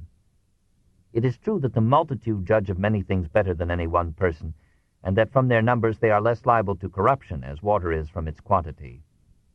But government requires special ability and knowledge, and it is impossible for one who lives the life of a mechanic or hired servant to acquire excellence, that is, good character, training, and judgment. All men are created unequal. Equality is just, but only between equals. And the upper classes will as readily make seditions if an unnatural equality is enforced, as the lower classes will rebel when inequality is unnaturally extreme. When a democracy is dominated by the lower classes, the rich are taxed to provide funds for the poor. The poor receive it and again want the same supply, while the giving it is like pouring water into a sieve. And yet a wise conservative will not let people starve. The true patriot in democracy ought to take care that the majority are not too poor. He should endeavor that they may enjoy perpetual plenty. And as this is also advantageous to the rich, what can be saved out of the public money should be divided among the poor in such quantity as may enable each of them to buy a little field. Having thus given back almost as much as he took away, Aristotle offers some modest recommendations, not for a utopia, but for a moderately better society. We proceed to inquire what form of government and manner of life is best for communities in general, not adapting it to that superior virtue which is above the reach of the common people, or that education which only every advantage of nature and fortune can furnish, nor to those imaginary plans which may be formed at pleasure, but to that mode of life which the greater part of mankind can attain to, and that government which most cities may establish. Whoever would establish a government upon community of goods ought to consult the experience of many years, which would plainly enough inform him whether such a scheme is useful. For almost all things have already been found out. What is common to many is taken least care of, for all men have greater regard for what is their own than for what they possess in common with others. It is necessary to begin by assuming a principle of general application, viz., that the part of the state which desires the continuance of the new constitution ought to be stronger than that which does not. It is plain, then, that those states are best instituted wherein the middle classes are a larger and more formidable part than either the rich or the poor. Whenever the number of those in the middle state has been too small, those who were the more numerous, whether the rich or the poor, always overpowered them and assumed to themselves the administration of public affairs. When either the rich get the better of the poor, or the poor of the rich, neither of them will establish a free state. To avoid these illiberal dictatorships from above or below, Aristotle proposes a mixed constitution, or timocracy, a combination of aristocracy and democracy, in which the suffrage will be restricted to landowners, and a strong middle class will be the balance wheel and pivot of power. The land ought to be divided into two parts, one of which should belong to the community in general, the other to the individuals separately. All the citizens will own land. They are to eat at public tables in certain companies, and only they shall vote or bear arms. They will constitute a small minority, 10,000 at most, of the population. None of them should be permitted to exercise any mechanic employment or live by trade, for these are ignoble and destroy excellence. But neither should they be husbandmen. The husbandmen should be a separate order of people, presumably slaves. The citizens will elect the public officials and hold each to account at the end of his term. Laws properly enacted should define the issue of all cases as far as possible and leave as little as possible to the discretion of the judges. It is better that law should rule than any individual. He who entrusts any man with the supreme power gives it to a wild beast, for such his appetites sometimes make him. Passion influences those who are in power, even the very best of men, but law is reason without desire. The state so constructed shall regulate property, industry, marriage, the family, education, morals, music, literature, and art. It is even more necessary to take care that the increase of the people should not exceed a certain number. To neglect this is to bring certain poverty upon the citizens. Nothing imperfect or maimed shall be brought up. Out of these sound foundations will grow the flowers of civilization and tranquility. Since the highest virtue is intelligence, the preeminent duty of the state is not to train the citizens to military excellence, but to educate them for the right use of peace. It is unnecessary to sit in judgment upon Aristotle's work.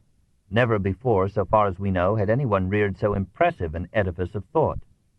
When a man covers a vast field, many errors may be forgiven him if the result adds to our comprehension of life.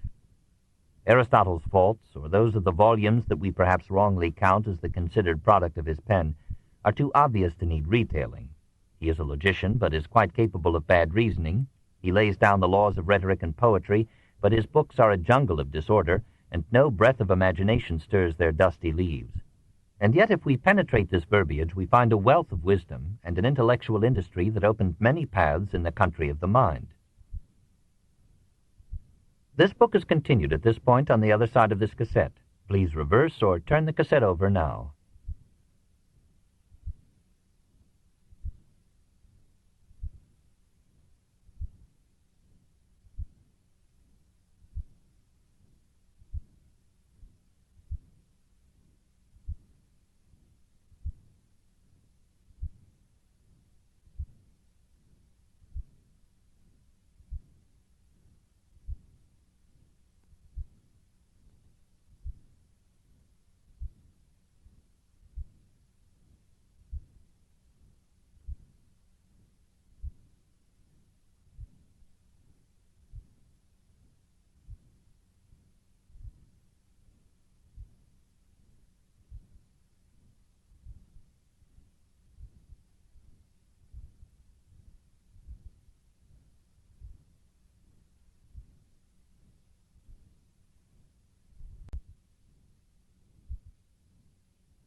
The Story of Civilization, Volume 2, The Life of Greece, Part 2, by Will Durant, continued, Cassette 6, Side 2. And yet, if we penetrate this verbiage, we find a wealth of wisdom and an intellectual industry that opened many paths in the country of the mind. He did not quite found biology or constitutional history or literary criticism. There are no beginnings. But he did more for them than any other ancient whom we know.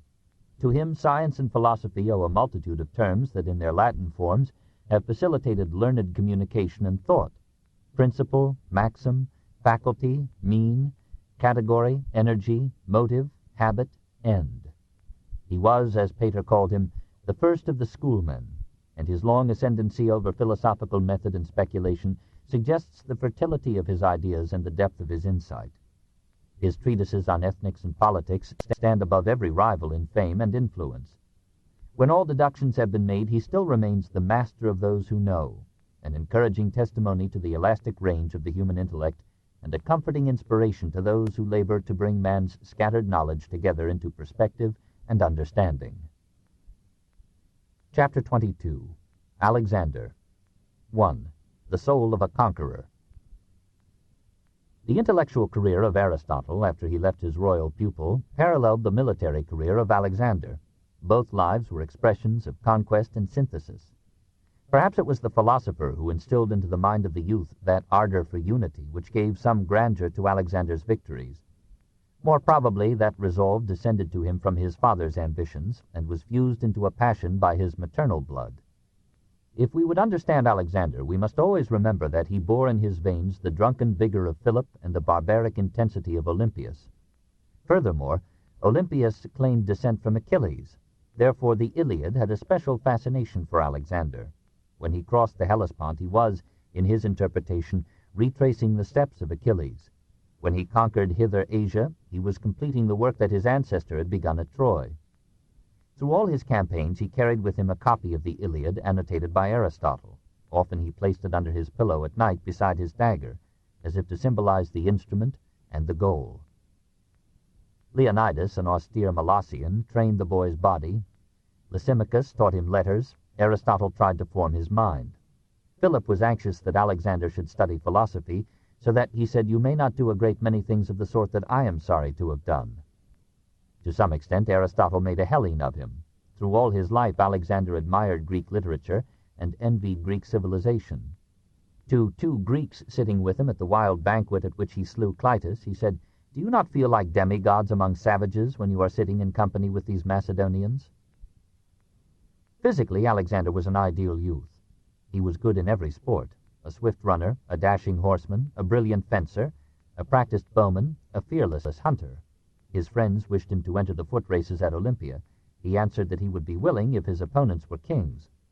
When all others had failed to tame the giant horse Bucephalus, Alexander succeeded.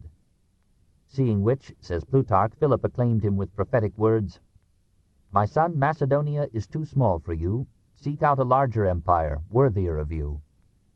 Even on the march, his wild energy found vent in shooting arrows at passing objects or in alighting from and remounting his chariot at full speed. When a campaign lagged, he would go hunting and, unaided and on foot, face any animal in combat. Once, after an encounter with a lion, he was pleased to hear it said that he had fought as though it had been a duel to decide which of the two should be king. He liked hard work and dangerous enterprises and could not bear to rest. He laughed at some of his generals, who had so many servants that they themselves could find nothing to do. "I wonder," he told them, "that you with your experience do not know that those who work sleep more soundly than those for whom other people work. Have you yet to learn that the greatest need after our victories is to avoid the vices and the weaknesses of those whom we have conquered?" He grudged the time given to sleep, and said that sleep and the act of generation chiefly made him sensible that he was mortal. He was abstemious in eating, and until his last years in drinking, though he loved to linger with his friends over a goblet of wine. He despised rich foods, and refused the famous chefs who were offered him, saying that a night march gave him a good appetite for breakfast, and a light breakfast gave him an appetite for dinner. Perhaps in consequence of these habits, his complexion was remarkably clear, and his body and breath, says Plutarch, were so fragrant as to perfume the clothes that he wore. Discounting the flattery of those who painted or carved or engraved his likeness, We know from his contemporaries that he was handsome beyond all precedents for a king, with expressive features, soft blue eyes, and luxuriant auburn hair. He helped to introduce into Europe the custom of shaving the beard, on the ground that whiskers offered too ready a handle for an enemy to grasp. In this little item perhaps lay his greatest influence upon history. Mentally, he was an ardent student, who was too soon consumed with responsibilities to reach maturity of mind. Like so many men of action, he mourned that he could not also be a thinker. He had, says Plutarch, a violent thirst and passion for learning, which increased as time went on. He was a lover of all kinds of reading and knowledge, and it was his delight, after a day of marching or fighting, to sit up half the night conversing with scholars and scientists. For my part, he wrote to Aristotle, I had rather surpass others in the knowledge of what is excellent than in the extent of my power and dominion. Possibly at Aristotle's suggestion, he sent a commission to explore the sources of the Nile, and he gave funds generously for a variety of scientific inquiries. Whether a longer life would have brought him to Caesar's clear intelligence, or the subtle understanding of Napoleon, is to be doubted. Royalty found him at 20, after which warfare and administration absorbed him. In consequence, he remained uneducated to the end. He could talk brilliantly, but fell into 100 errors when he wandered from politics and war. With all his campaigns, he seems never to have gained such acquaintance with geography as the science of his time could have given him. He rose at times above the narrowness of dogma, but remained to the last a slave to superstition. He put great confidence in the soothsayers and astrologers that crowded his court. Before the battle of Arbela, he spent the night performing magic ceremonies with the magician Aristander, and offered sacrifices to the god Fear. He who faced all men and beasts with a very ecstasy of courage was easily alarmed by portents and prodigies, even to changing important plans. He could lead thousands of men, could conquer and rule millions, but he could not control his own temper. He never learned to recognize his own faults or limitations, but allowed his judgment to be soaked and drowned in praise. He lived in a frenzy of excitement and glory, and so loved war that his mind never knew an hour of peace. His moral character hovered between similar contradictions. He was at bottom sentimental and emotional, and had, we are told, melting eyes. He was moved sometimes beside himself by poetry and music.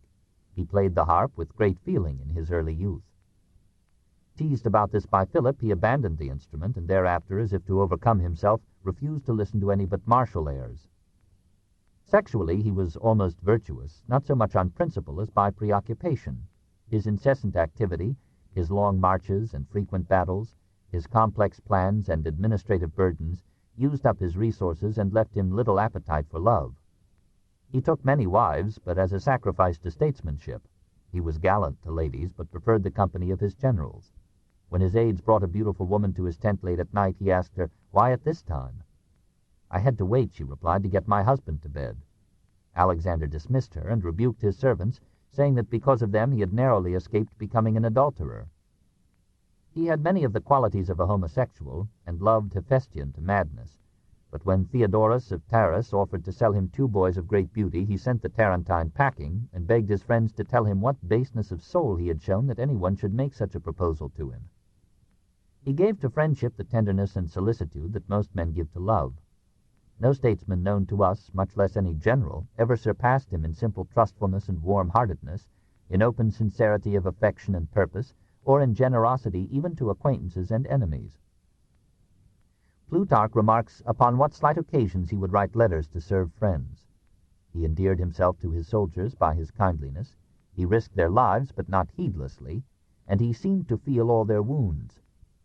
As Caesar forgave Brutus and Cicero, and Napoleon, Fouché, and Talleyrand, so Alexander forgave Harpalus, the treasurer who had absconded with his funds and had returned to beg forgiveness. The young conqueror reappointed him treasurer to all men's astonishment, and apparently with good results. At Tarsus in 333, Alexander being ill, his physician Philip offered him a purgative drink. At that moment a letter was brought to the king from Parmenio, warning him that Philip had been bribed by Darius to poison him. Alexander handed the letter to Philip, and as the latter read it, Alexander drank the draught, with no ill effect. His reputation for generosity helped him in his wars. Many of the enemy allowed themselves to be taken prisoner, and cities, not fearing to be sacked, opened their gates at his coming. Nevertheless, the Molossian Tigris was in him, and it was his bitter fate to be ruined by his occasional paroxysms of cruelty. Having taken Gaza by siege and assault, and infuriated by its long resistance, Alexander caused the feet of Battus, its heroic commandant, to be bored, and brazen rings passed through them. Then, intoxicated with memories of Achilles, he dragged the now-dead Persian, tied by cords to the royal chariot, at full speed around the city. His increasing resort to drink as a means of quieting his nerves led him more and more frequently in his last years to outbreaks of blind ferocity, followed by brooding fits of violent remorse. One quality in him dominated all the rest: ambition. As a youth he had fretted over Philip's victories. "Father," he complained to his friends, "will get everything done before we are ready, and will leave me and you no chance of doing anything great and important." In his passion for achievement he assumed every task and faced every risk. At Chaeronea he was the first man to charge the Theban sacred band. At the Granicus he indulged to the full what he called his eagerness for encountering danger. This, too, became an uncontrollable passion. The sound and sight of battle intoxicated him. He forgot then his duties as a general, and plunged ahead into the thickest of the fight. Time and again his soldiers, fearful of losing him, had to plead with him to go to the rear. He was not a great general. He was a brave soldier whose obstinate perseverance marched on with boyish heedlessness of impossibilities to unprecedented victories. He supplied the inspiration. Probably his generals, who were able men, contributed organization, training, tactics, and strategy. He led his troops by the brilliance of his imagination, the fire of his unstudied oratory, the readiness and sincerity with which he shared their hardships and griefs. Without question he was a good administrator. He ruled with kindness and firmness the wide domain which his arms had won. He was loyal to the agreements which he signed with commanders and cities, and he tolerated no oppression of his subjects by his appointees. Amid all the excitement and chaos of his campaigns, he kept clearly at the center of his thoughts the great purpose that even his death would not defeat: the unification of all the eastern Mediterranean world into one cultural whole, dominated and elevated by the expanding civilization of Greece. 2. The Paths of Glory. In his accession, Alexander found himself at the head of a tottering empire. The northern tribes in Thrace and Illyria revolted. Aetolia, Acarnania, Phocis, Elis, Argolis renounced their allegiance.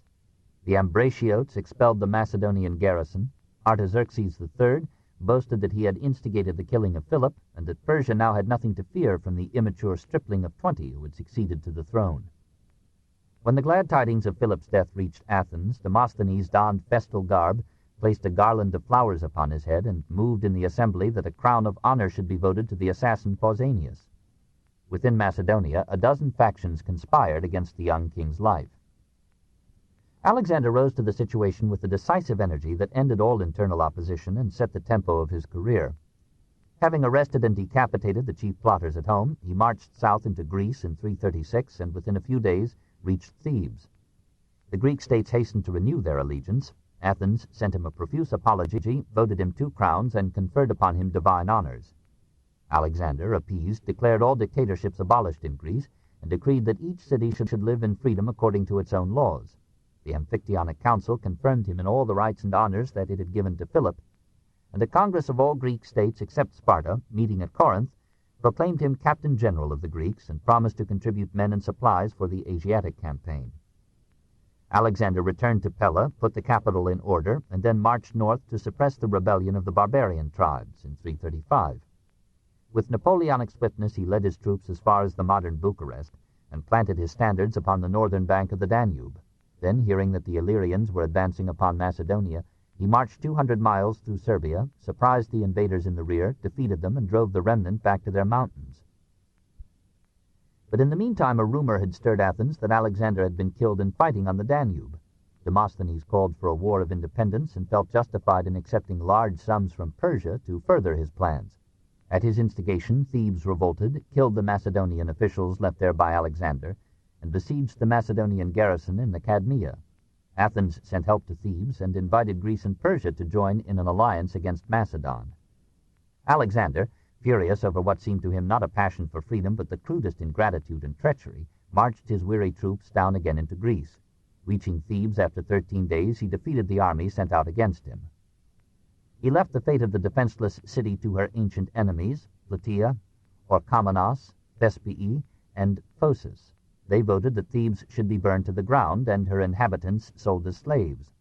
Hoping to give other rebels a lesson, Alexander signed the order, but stipulated that the victorious troops should spare the home of Pindar, and the lives of priests and priestesses, and of all Thebans who could prove that they had opposed the revolt.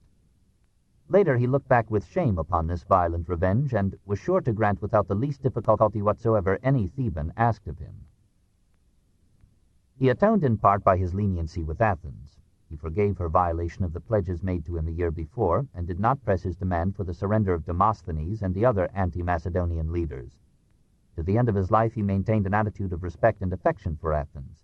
He dedicated on the Acropolis various spoils from his Asiatic victories, sent back to Athens the tyrannicide statues that Xerxes had taken away, and remarked after an arduous campaign, "O ye Athenians, will you believe what dangers I incur to merit your praise?" Having received again the allegiance of all the Greek states except Sparta, Alexander returned to Macedonia and prepared for the invasion of Asia. He found his state treasury almost empty, with a deficit of 500 talents, or $3 million, as a legacy from Philip's reign. He borrowed 800 talents and set out to conquer not the world but his debts. He had hoped to fight Persia as the champion of all Hellas, but he knew that half of Greece was praying that he would soon be killed. It was reported that the Persians could muster 1,000,000 men.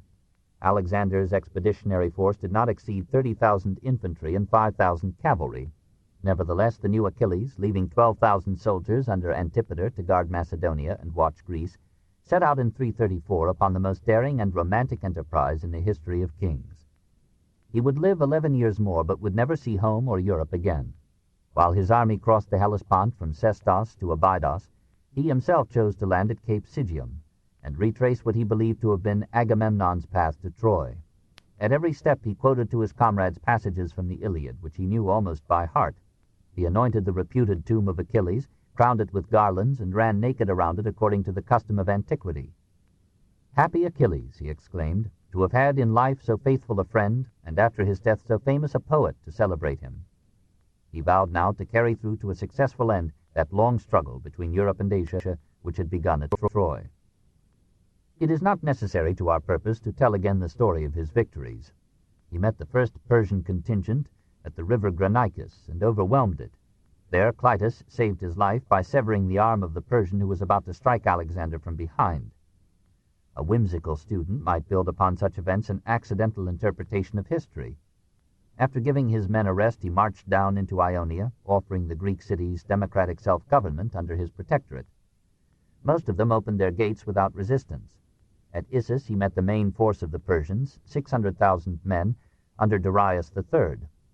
Once more he won by using his cavalry for attack, his infantry for defense. Darius fled, leaving his purse and his family behind him, to be treated the one with gratitude, the other with chivalry. After peaceably taking Damascus and Sidon, Alexander laid siege to Tyre, which was harboring a large Phoenician squadron in the pay of Persia. The ancient city resisted so long that when at last he captured it, Alexander lost his head and allowed his men to massacre 8,000 Tyrians and to sell 30,000 as slaves. Jerusalem surrendered quietly and was well treated. Gaza fought till every man in the city was dead and every woman raped. The triumphant march of the Macedonians was resumed through the Sinai Desert into Egypt, where, when he showed a tactful respect for the country's gods, Alexander was welcomed as a divinely sent liberator from Persian rule. Knowing that religion is stronger than politics, he crossed another desert to the oasis of Siwa and paid his respects to the god Ammon, his very father, if Olympias could be believed. The pliant priests crowned him pharaoh with the ancient rites, and so eased the way for the Ptolemaic dynasty. Returning to the Delta, Alexander conceived or approved the idea of building a new capital at one of the Nile's many mouths. Perhaps the Greek merchants at nearby Naucratis suggested it as providing a more convenient depot for the enlarged Greek trade that might now be expected between Egypt and Greece. He marked out the orbit of the walls of Alexandria, the outline of the principal streets, and the sites for temples to the Egyptian and Grecian gods. Further details he left to his architect, Dinocrates. Marching back into Asia, he met the vast polyglot army of Darius at Gaugamela, near Arbela, and was dismayed by their multitude. He knew that one defeat would cancel all his victories. His soldiers comforted him. "Be of good cheer, sire. Do not fear the great number of the enemy, for they will not be able to stand the very smell of goat that clings to us." He spent the night in reconnoitering the ground on which he was to give battle, and in offering sacrifices to the gods. His victory was decisive. The disorderly hosts of Darius could make no headway against the phalanxes, and knew not how to defend themselves against the swift and incalculable dashes of the Macedonian cavalry. They broke and fled, and Darius was not the last to go. While Darius's generals assassinated him as a coward, Alexander received the submission of Babylon, partook of its wealth, distributed some of it to his soldiers, but charmed the city by making obeisance to its gods and decreeing the restoration of its sacred shrines. By the end of the year, in 331, he had reached Susa, whose population, still remembering the ancient glory of Elam, welcomed him as a deliverer. He protected the city from pillage, but comforted his troops by dividing among them some of the 50,000 talents that he found in Darius's vaults. To the people of Plataea he sent a substantial sum because they had so bravely resisted the Persians in 480, and to the Greek cities of Asia he appears to have remitted the donations that he had elicited from them at the outset of his campaign. And he announced proudly to the Greeks of the world that they were now completely free from Persian rule. Hardly stopping to rest at Susa, he marched over mountains in the depth of winter to seize Persepolis, and so rapidly did he move that he was in Darius's palace before the Persians could conceal the royal treasury. Here again his good judgment left him, and he burned the magnificent city to the ground. His soldiers looted the houses, ravaged the women, and killed the men. Perhaps they had been infuriated by seeing, on their approach to the town, 800 Greeks who, for various reasons, had suffered mutilation at the hands of Persians by the cutting off of legs, arms, or ears, or the gouging out of the eyes.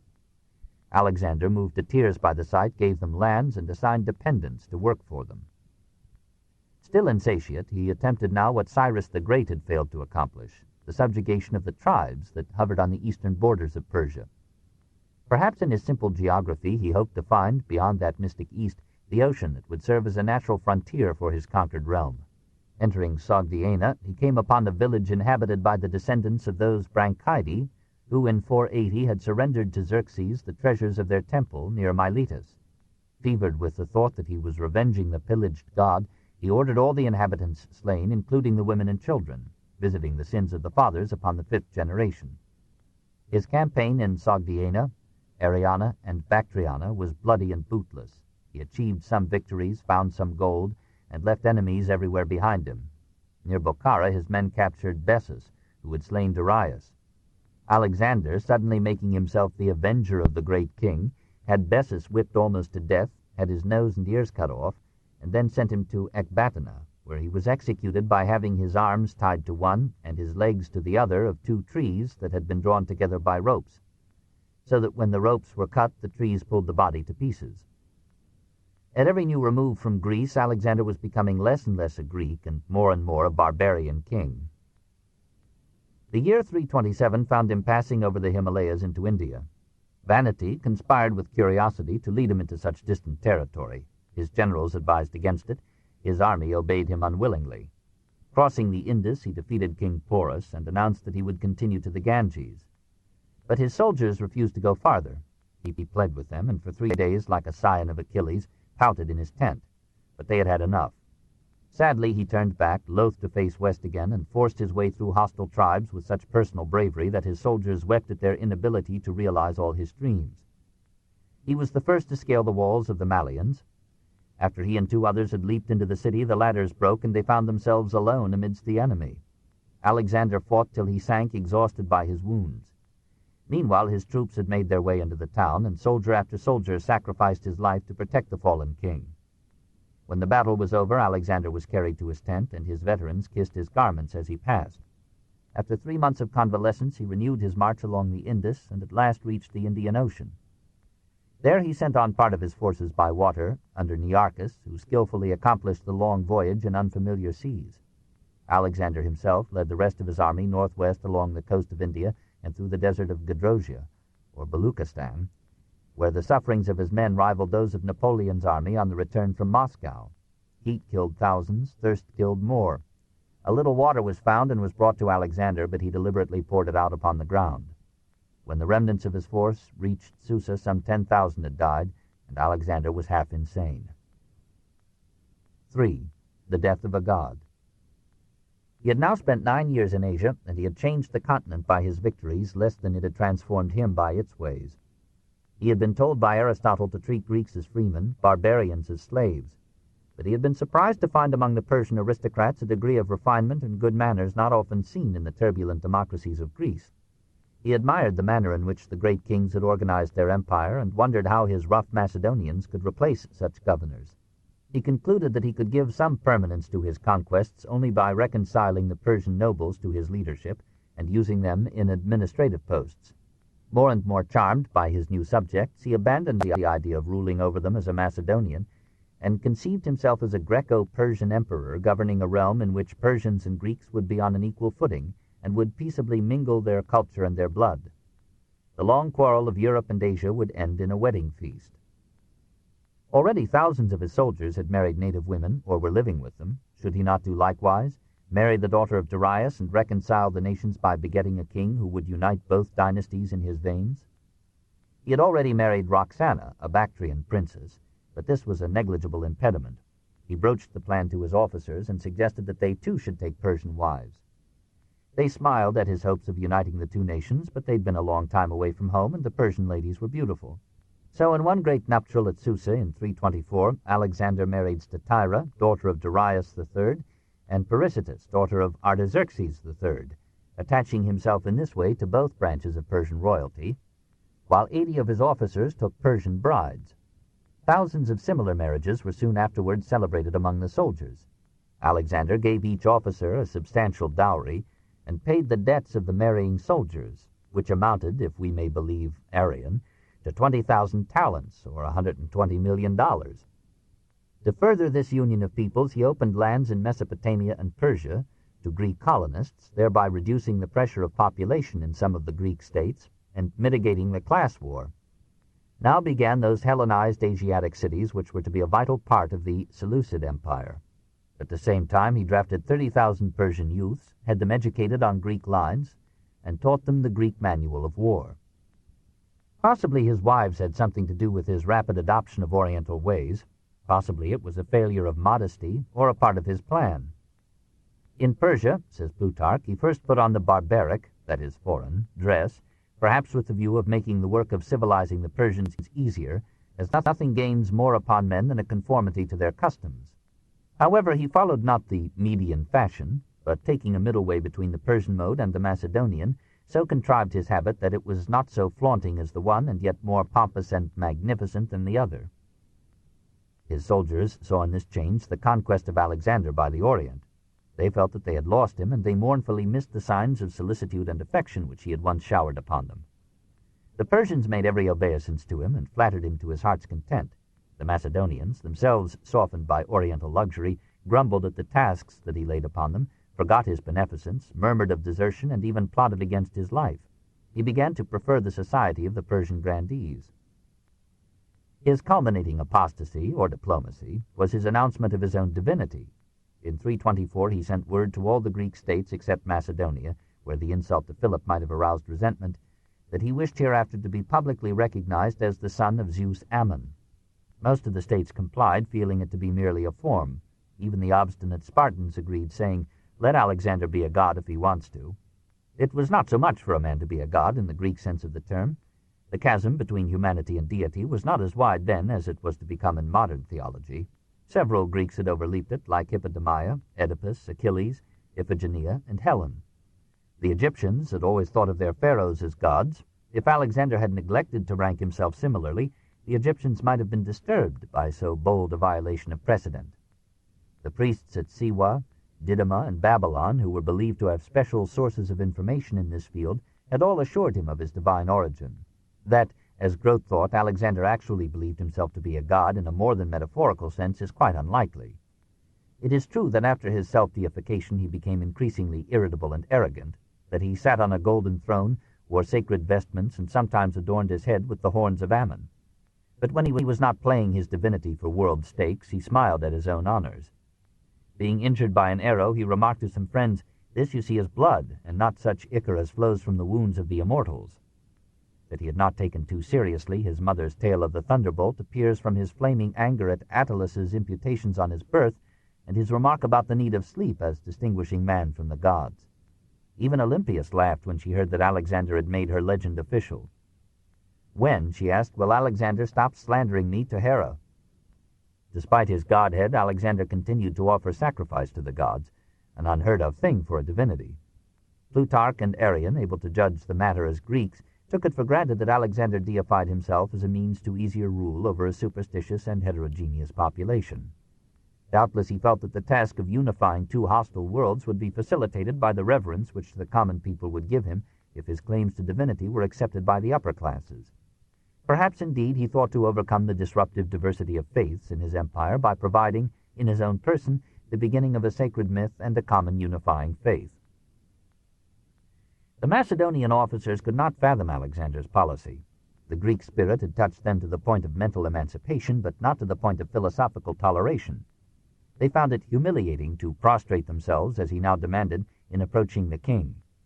One of his bravest officers, Philotas, son of his ablest and most favored general, Parmenio, entered into a conspiracy to kill the new god. Alexander got wind of it, had Philotas arrested, and wrung from him by torture a confession implicating his own father. Philotas was forced to repeat the confession before the soldiers, who, in accord with their custom in such cases, at once stoned him to death. Parmenio was executed by messenger as probably guilty, and in any case a presumptive enemy. From that moment to the end, the relations between Alexander and his army became increasingly strained, the troops ever more discontent, the king ever more suspicious, severe, and lonely.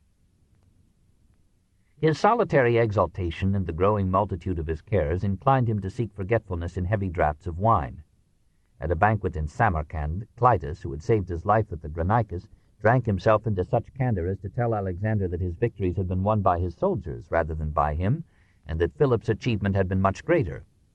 Alexander, equally drunk, rose to strike him, but Ptolemy Lagus, soon to be ruler of Egypt, hurried Clitus away. Clitus, however, had more to say. He escaped from Ptolemy and went back to finish his tirade.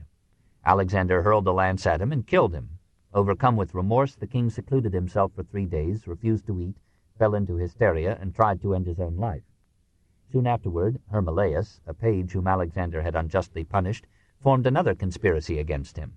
The boy was apprehended and, under torture, made a confession incriminating Aristotle's nephew Callisthenes.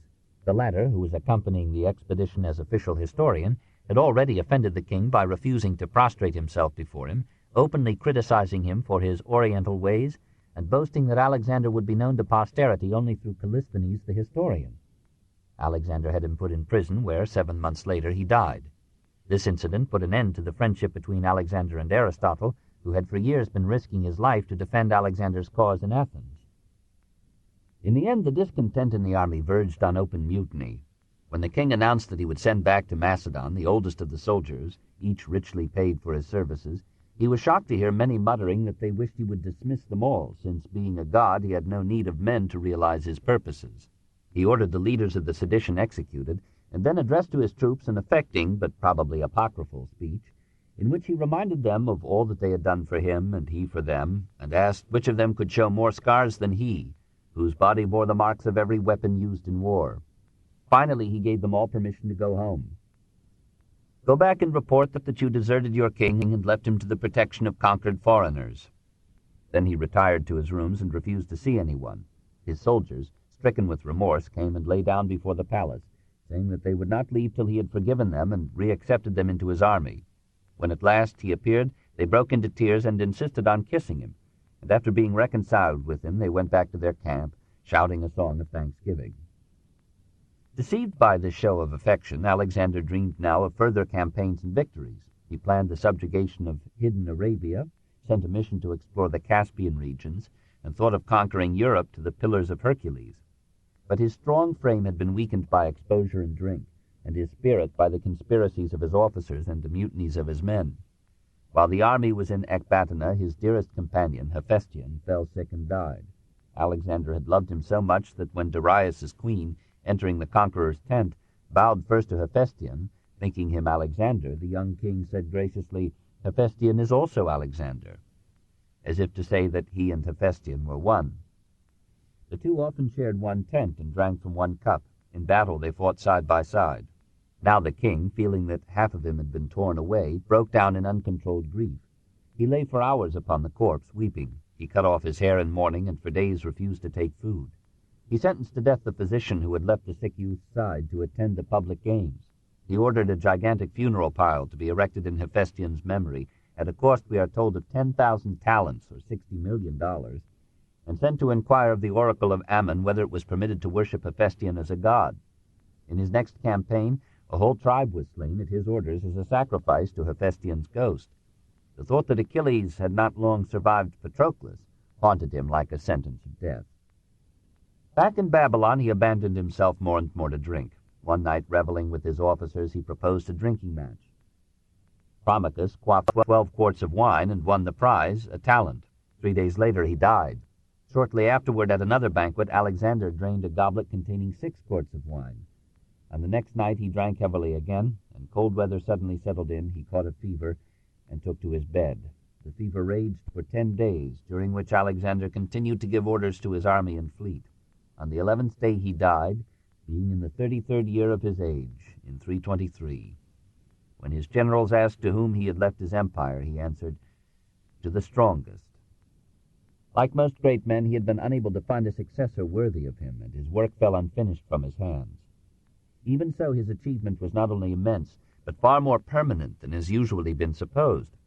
Acting as the agent of historical necessity, he put an end to the era of city-states, and by sacrificing a substantial measure of local freedom, created a larger system of stability and order than Europe had yet known.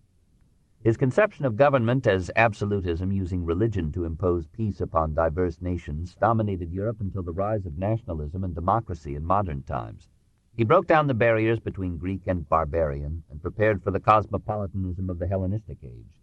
He opened hither Asia to Greek colonization and established Greek settlements as far east as Bactria. He united the eastern Mediterranean world into one great web of commerce, liberating and stimulating trade. He brought Greek literature, philosophy, and art to Asia, and died before he could realize that he had also made a pathway for the religious victory of the East over the West. His adoption of Oriental dress and ways was the beginning of Asia's revenge. It was just as well that he died at his zenith. Added years would almost surely have brought him disillusionment. Perhaps if he had lived, he might have been deepened by defeat and suffering, and might have learned, as he was beginning, to love statesmanship more than war. But he had undertaken too much. The strain of holding his swollen realm together and watching all its parts was probably disordering his brilliant mind. Energy is only half of genius, the other half is harness, and Alexander was all energy. We miss in him, though we have no right to expect, the calm maturity of Caesar or the subtle wisdom of Augustus. We admire him as we admired Napoleon because he stood alone against half the world, and because he encourages us with the thought of the incredible power that lies potential in the individual soul. And we feel a natural sympathy for him, despite his superstitions and his cruelties, because we know that he was at least a generous and affectionate youth, as well as incomparably able and brave, that he fought against a maddening heritage of barbarism in his blood, and that through all battles and all bloodshed he kept before his eyes the dream of bringing the light of Athens to a larger world. 4. The End of an Age. When the news of his death reached Greece, revolts against the Macedonian authority broke out everywhere. Theban exiles in Athens organized a force of patriots and besieged the Macedonian garrison in Cadmea. In Athens itself, where many had prayed for an end to Alexander, the anti-Macedonian party, feeling that its prayers had been heard, crowned themselves with garlands and feasted over the death of him whom they had courted as a god, singing, says Plutarch, triumphant songs of victory, as if by their own valor they had vanquished him. For a moment Demosthenes was in his glory. He had not fared well during Alexander's campaigns. He had been convicted of accepting a heavy bribe from Apelles and had been flung into jail. He had been allowed to escape and had lived 9 months of fretting exile and treason. Now he was recalled and was sent as envoy to the Peloponnesus to raise allies for Athens in a war of liberation. A united force marched north, met Antipater at Cranon, and was destroyed. The old soldier, who lacked Alexander's sensitivity to Athenian culture, laid the most arduous terms upon the city, requiring it to pay the cost of the war, to receive a Macedonian garrison, to abandon its democratic constitution and courts, to disenfranchise and deport to colonial settlements all citizens, 12,000 out of 21,000, possessing less than 2,000 drachmas worth of property, and to surrender Demosthenes, Hyperides, and 2 other anti-Macedonian orators. Demosthenes fled to Caloria and took refuge in a temple sanctuary. Surrounded by Macedonian pursuers, he drank a phial of poison and died before he could drag himself out of the sacred court. The same tragic year saw the end of Aristotle. He had long been unpopular in Athens. The Academy and the school of Isocrates disliked him as a critic and a rival, while the patriots looked upon him as a leader of the pro-Macedonian party. Advantage was taken of Alexander's death to bring an accusation of impiety against Aristotle. Heretical passages from his books were brought in as evidence. He was charged with having offered divine honors to the dictator Hermias, who, being a slave, could not have been a god. Aristotle quietly left the city, saying that he would not give Athens a chance to sin a second time against philosophy. He withdrew to the home of his mother's family in Chalcis, leaving the Lyceum in the care of Theophrastus. The Athenians passed sentence of death upon him, but had neither opportunity nor need to execute it, for either through a stomach illness aggravated by his flight, or, as some say, by taking poison, Aristotle died a few months after leaving Athens, in the 63rd year of his age. His will was a model of kindly consideration for his second wife, his family, and his slaves. The death of Greek democracy was both a violent and a natural death, in which the fatal agents were the organic disorders of the system. The sword of Macedon merely added the final blow. The city-state had proved incapable of solving the problems of government. It had failed to preserve order within and defense without. Despite the appeals of Gorgias, Isocrates, and Plato for some Dorian discipline to tame Ionian freedom, it had discovered no way of reconciling local autonomy with national stability and power, and its love of liberty had seldom interfered with its passion for empire. The class of war had become bitter beyond control, and had turned democracy into a contest in legislative looting. The assembly, a noble body in its better days, had degenerated into a mob hating all superiority, rejecting all restraint, ruthless before weakness but cringing before power, voting itself every favor and taxing property to the point of crushing initiative, industry, and thrift. Philip, Alexander, and Antipater did not destroy Greek freedom. It had destroyed itself, and the order that they forged preserved for centuries longer and disseminated through Egypt and the East a civilization that might otherwise have died of its own tyrannous anarchy. And yet, had oligarchy or monarchy done any better? The 30 had committed more atrocities against life and property in the few months of their power than the democracy in the preceding 100 years.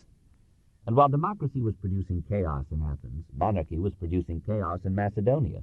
A dozen wars of succession, 100 assassinations, and 1,000 interferences with freedom, with no redeeming glory of literature, science, philosophy, or art. The weakness and smallness of the state in Greece had been a boon to the individual, if not in body, certainly in soul. That freedom, costly though it was, had generated the achievements of the Greek mind. Individualism in the end destroys the group, but in the interim it stimulates personality, mental exploration, and artistic creation. Greek democracy was corrupt and incompetent and had to die, but when it was dead, men realized how beautiful its heyday had been, and all later generations of antiquity looked back to the centuries of Pericles and Plato as the zenith of Greece and of all history. Book 5, The Hellenistic Dispersion, 322 to 146 BC. Chapter 23, Greece and Macedon. 1. The Struggle for Power. Historians divide the past into epochs, years, and events, as thought divides the world into groups, individuals, and things. But history, like nature, knows only continuity amid change. Historia non facit saltum. History makes no leaps. Hellenistic Greece did not feel Alexander's death as the end of an age. It looked upon him as the beginning of modern times, and as a symbol of vigorous youth rather than a factor in decay. It was convinced that it had now entered upon its richest maturity, and that its leaders were as magnificent as any in the past, except the incomparable young king himself. In many ways it was right. Greek civilization did not die with Greek freedom. On the contrary, it conquered new areas and spread in 3 directions as the formation of vast empires broke down the political barriers to communication, colonization, and trade. This book is continued on Cassette 7, Side 1, The Story of Civilization, Volume 2, The Life of Greece, Part 2, by Will Durant. Continued, Cassette 7, Side 1. Greek civilization did not die with Greek freedom. On the contrary, it conquered new areas and spread in 3 directions as the formation of vast empires broke down the political barriers to communication, colonization, and trade. Still enterprising and alert, the Greeks moved by hundreds of thousands into Asia and Egypt, Epirus and Macedon, and not only did Ionia flower again, but Hellenic blood, language, and culture made its way into the interior of Asia Minor, into Phoenicia and Palestine, through Syria and Babylonia, across the Euphrates and the Tigris, even to Bactria and India.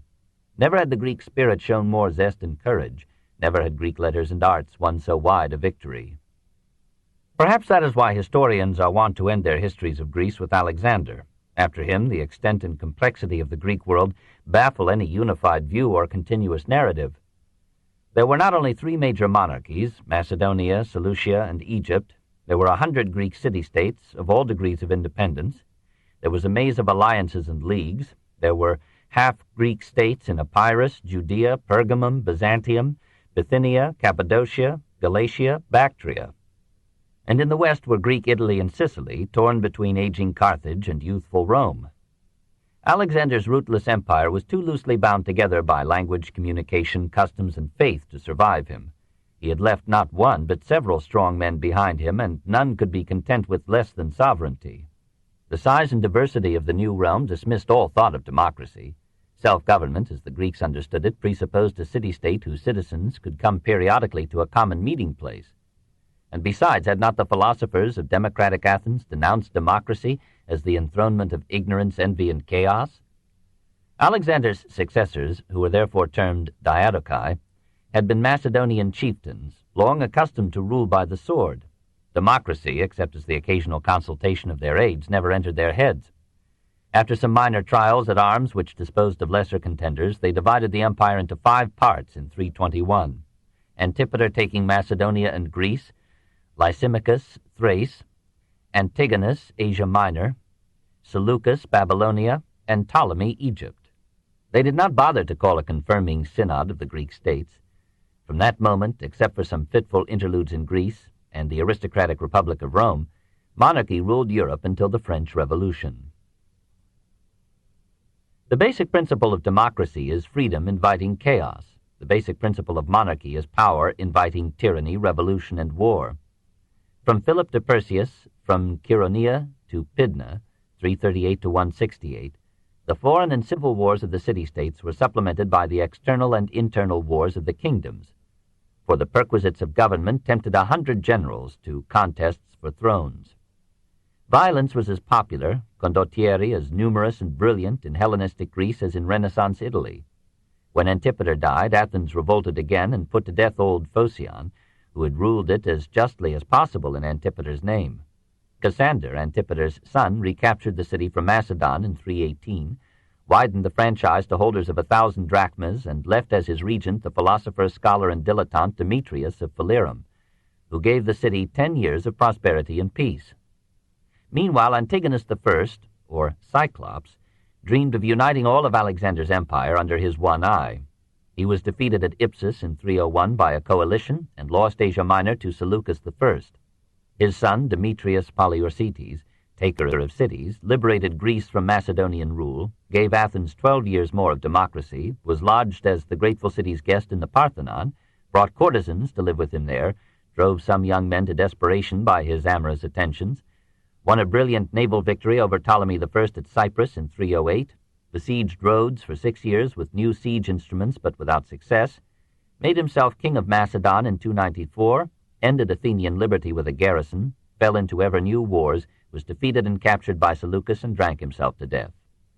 4 years later, in 279, taking advantage of the disorder brought on by the struggle for power in the eastern Mediterranean, a horde of Celts, or Gauls, under Brennus, marched down through Macedonia into Greece.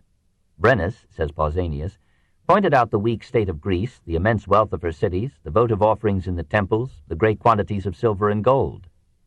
At the same time, a revolution broke out in Macedonia under the leadership of Apollodorus. Part of the army joined in and helped the angry poor in their periodical revenge of despoiling the rich. The Gauls, doubtless guided by a Greek, found their way through secret passes around Thermopylae, killed and plundered indiscriminately, and advanced upon the rich temple at Delphi. Repulsed there by a Greek force and a storm that in Greek belief was Apollo's defense of his shrine, Brennus retreated and killed himself in shame. The surviving Gauls crossed over into Asia Minor.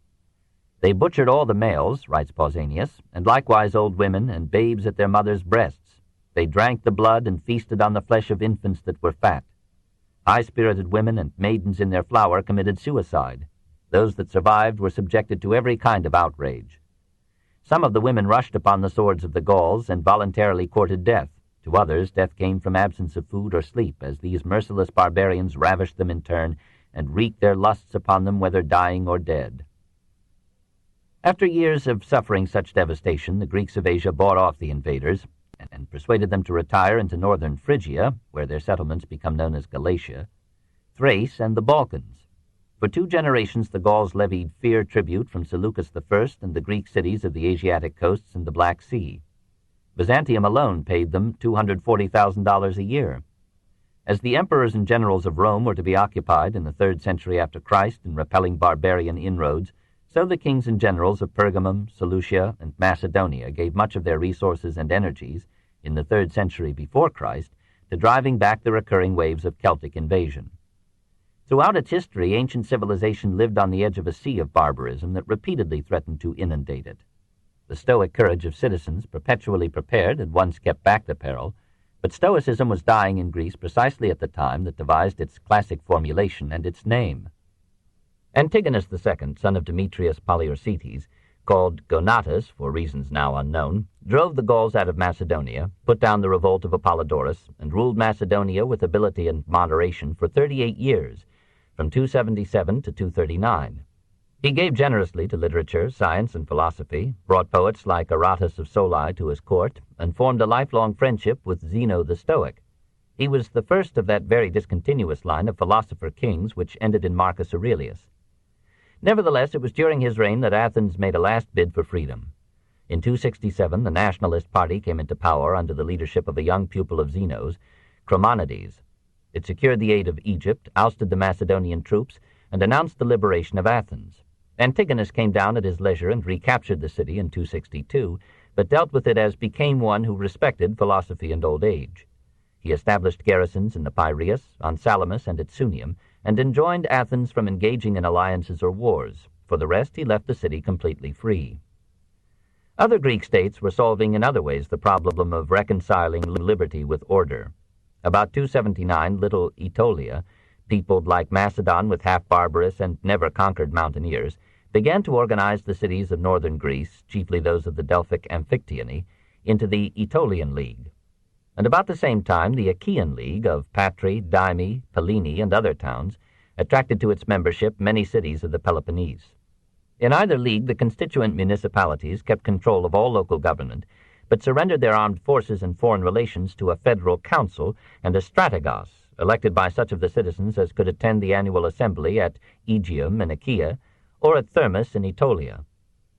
Each league maintained peace and established common measures, weights, and coinages throughout its area, an achievement in cooperation that makes the 3rd century in some ways politically superior to the age of Pericles.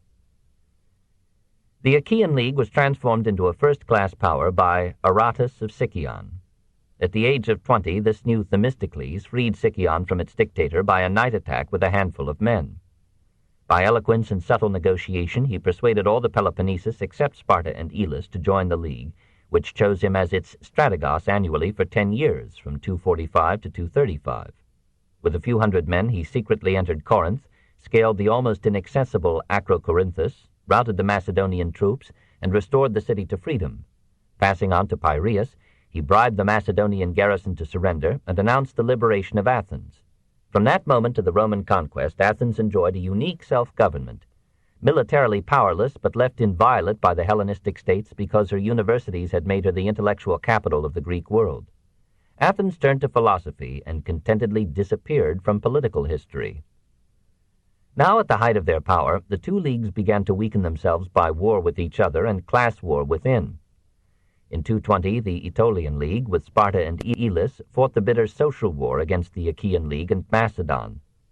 Aratus, the defender of freedom, was also the protector of wealth. In each city, the League supported the party of property. The poorer citizens complained that they could not afford to attend the distant assemblies of the League, and were thereby in effect disfranchised. They were skeptical of a liberty that meant the full privilege of the clever and the strong to exploit the simple and the weak. More and more they gave their applause to demagogues who called for a redistribution of the land. Like the rich of a century before, the poor began to favor Macedonia against their own governments. Macedonia, however, was ruined by the honesty of Antigonus III. He had assumed power as regent for his stepson Philip, and had promised to surrender the throne upon Philip's coming of age. The cynics of the time called him Doson, the promiser, apparently because they took it for granted that he was lying. But he kept his word, and in 221 Philip V, aged 17, began a long reign of intrigue and war. He was a man of courage and capacity, but of unscrupulous subtlety. He seduced the wife of Aratus's son, poisoned Aratus, killed his own son on suspicion of conspiracy, and arranged banquets of poisoned wine for those who stood in the way of his plans. He enlarged and enriched Macedonia and left it more populous and prosperous than for 150 years past. But in 215, fearful of the growing power of Rome, he made the historic mistake of allying himself with Hannibal and Carthage. A year later, Rome declared war upon Macedonia and began the conquest of Greece. 2. The struggle for wealth. Athenaeus, who is as reliable as any gossip, tells us that Demetrius of Phalerum, about 310, took a census of Athens and reported 21,000 citizens, 10,000 metics or aliens, and 400,000 slaves. The last figure is incredible, but we know nothing that contradicts it. Very probably the number of rural slaves had grown. Estates were becoming larger and were being worked more and more by slaves under a slave overseer managing for an absentee landlord. Under this system, a more scientific agriculture developed. Varro knew 50 Greek manuals of the art. But the processes of erosion and deforestation had already gutted much of the land. Even in the 4th century, Plato had expressed the belief that rain and flood, in the flow of time, had carried away much of the arable surface of Attica. The surviving hills, in his metaphor, were a skeleton from which the flesh had been washed away. Many areas of Attica were in the 3rd century so denuded of topsoil that their ancient farms were abandoned. The forests of Greece were vanishing, and timber, like food, had to be brought in from abroad. The mines at Laurium were worn out and almost deserted. Silver could be gotten more cheaply from Spain, and the gold mines of Thrace, which had once poured their wealth into Athens, now enriched the treasury and beautified the coinage of Macedon. While the source of a virile and independent citizenry was drying up in the villages, industry and the class war were progressing in the towns. Small factories and the slaves in them were growing in number at Athens, as in all the larger cities of the Hellenistic world. Slave dealers accompanied the armies, bought unransomed captives, and sold them at 3 or 4 minas, or $150 to $200, a head in the great slave markets of Delos and Rhodes. Some scruples, moral or economic, were felt about this ancient institution. A humanitarian sentiment arose as a byproduct of philosophy. The cosmopolitan spirit of the age was negligent of racial distinctions, and casual hired labor, which could be thrown upon public relief whenever it ceased to be privately profitable, was in many circumstances cheaper than slave labor that had to be continuously maintained. Towards the close of this period there was a substantial rise in manumissions. Commerce languished in the older cities, but flourished in the new. The Greek ports of Asia and Egypt grew at the expense of the Piraeus, and even on the mainland it was Chalcis and Corinth that caught the swelling currents of Hellenistic trade. Through these strategically situated and well-equipped centers, as through Antioch, Seleucia, Rhodes, Alexandria, and Syracuse, a busy stream of merchants flowed, spreading a cosmopolitan and skeptical point of view. Bankers multiplied and lent not only to traders and proprietors, but to cities and governments. Some cities, like Delos and Byzantium, had public or national banks holding government funds and managed by state officials. In 324, Antimenes of Rhodes organized the first known system of insurance by guaranteeing owners for a premium of 8% against loss from the flight of their slaves. The release of Persian accumulations and the quickened circulation of capital reduced the rate of interest to 10% in the 3rd century and 7% in the 2nd. Speculation was widespread but not organized. Some manipulators sought to raise prices by limiting production. There were advocates of restricting crops to keep up the purchasing power of the farming community. Prices in general were high, again because of the Achaemenid treasuries that Alexander had poured into the currency of the world, but at the same time, and partly by the same cause, trade was facilitated, production was stimulated, and prices gradually fell back to a normal range. The wealth of the wealthy grew beyond any precedent in Greek history. Homes became palaces, furniture and carriages more sumptuous, servants more numerous. Dinners became orgies, and women became show windows of their husbands' prosperity. Wages lagged behind rising prices and rapidly followed their fall. They could support a single man only and made for celibacy, pauperism, and depopulation. They left a diminishing economic distance between free worker and slave. Employment was irregular, and thousands of men abandoned the mainland cities for mercenary soldiering abroad or to hide their poverty in rural isolation. The Athenian government relieved the destitute with grants of corn. The rich amused them with free tickets to celebrations and games. The wealthy stinted in wages but were generous in charity. Often they lent money to their cities without interest, or rescued them from bankruptcy with large gifts, or built public works out of their private funds, or endowed temples or universities, or paid handsomely for the statues or the poems that published their features or their largesse. The poor organized themselves into unions for mutual aid, but they could do little against the power and cleverness of the rich, the conservatism of the peasants, and the readiness of otherwise rival governments and leagues to exchange armed assistance in suppressing revolts. The freedom of unequal ability to accumulate or starve brought on again, as in Solon's days, an extreme concentration of wealth. The poor lent readier ear to socialistic gospels. Their spokesmen called for the cancellation of debts, the redivision of the land, and the confiscation of large fortunes. The boldest now and then proposed the liberation of the slaves. The decay of religious belief promoted the growth of compensatory utopias. Zeno the Stoic described an ideal communism in his Republic, circa 300, and his follower Iambulus, circa 250, inspired Greek rebels with a romance in which he described a blessed isle in the Indian Ocean, perhaps Ceylon. There, he reported, all men were equal, not only in rights but in ability and intelligence. All worked equally and shared equally in the product. All took equal part, turn by turn, in administering the government. Neither wealth nor poverty existed there, nor any war of the classes. Nature produced fruit abundantly of her own accord, and men lived in harmony and universal love. Some governments nationalized certain industries. Priene took over the salt works, Miletus the textile factories, Rhodes and Cnidus the potteries. But the governments paid as low wages as the private employer and squeezed all possible profit from the labor of their slaves. The gulf between rich and poor widened. The class war became bitterer than before. Every city, young or old, echoed with the hatred of class for class, with uprisings, massacres, suppressions, banishments, and the destruction of property and life. When one faction won, it exiled the other and confiscated its goods. When the exiles returned to power, they revenged themselves in kind and slaughtered their enemies. Imagine the stability of an economic system subject to such decerebrations and disturbances. Some ancient Greek cities were so devastated by class strife that industry and men fled from them. Grass grew in the streets. Cattle came there to graze. Polybius, writing about 150, describes certain timeless phases of the war from the viewpoint of a rich conservative. When they, the radical leaders, have made the populace ready and greedy to receive bribes, the virtue of democracy is destroyed, and it is transformed into a government of violence and the strong hand. For the mob, habituated to feed at the expense of others and to have its hopes of a livelihood in the property of its neighbors, as soon as it has found a leader sufficiently ambitious and daring, produces a reign of violence. Then come tumultuous assemblies, massacres, banishments, redivisions of land. It was war and class war that weakened mainland Greece to the point of being easily overcome by Rome. The bitter ruthlessness of the victors, the destruction of crops, vineyards, and orchards, the razing of farmhouses, the selling of captives into slavery, ruined one locality after another and left an empty shell for the ultimate enemy.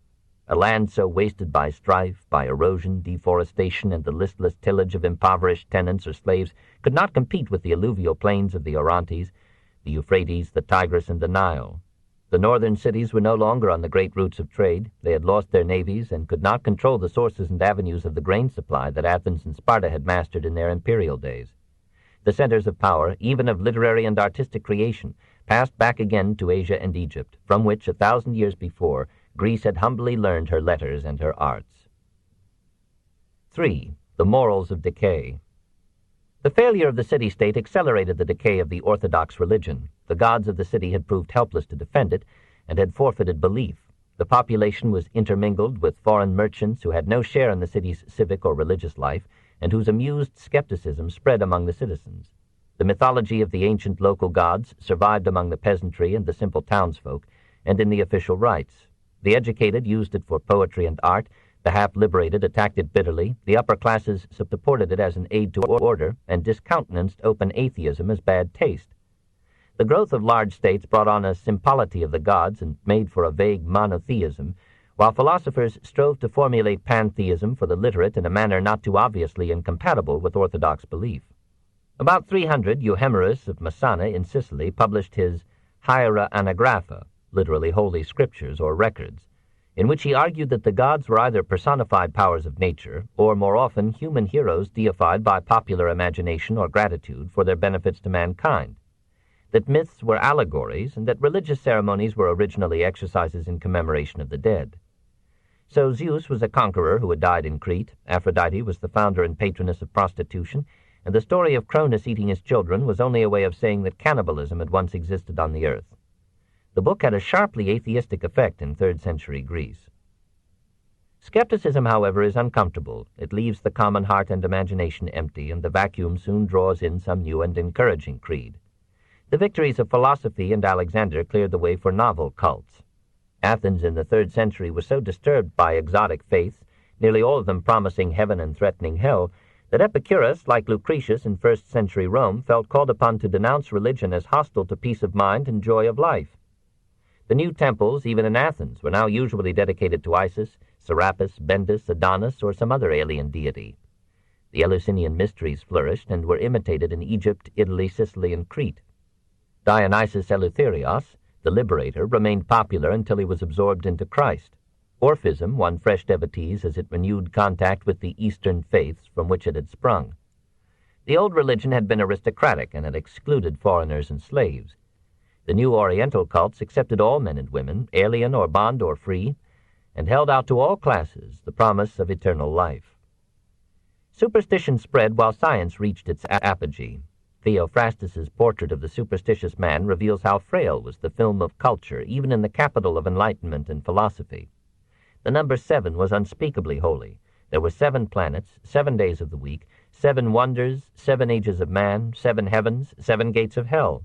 Astrology was rejuvenated by commerce with Babylonia. People took it for granted that the stars were gods who ruled in detail the destinies of individuals and states.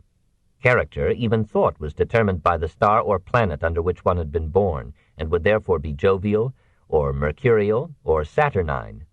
Even the Jews, the least superstitious of all peoples, expressed good wishes by saying, Mazel Tov, may your planet be favorable.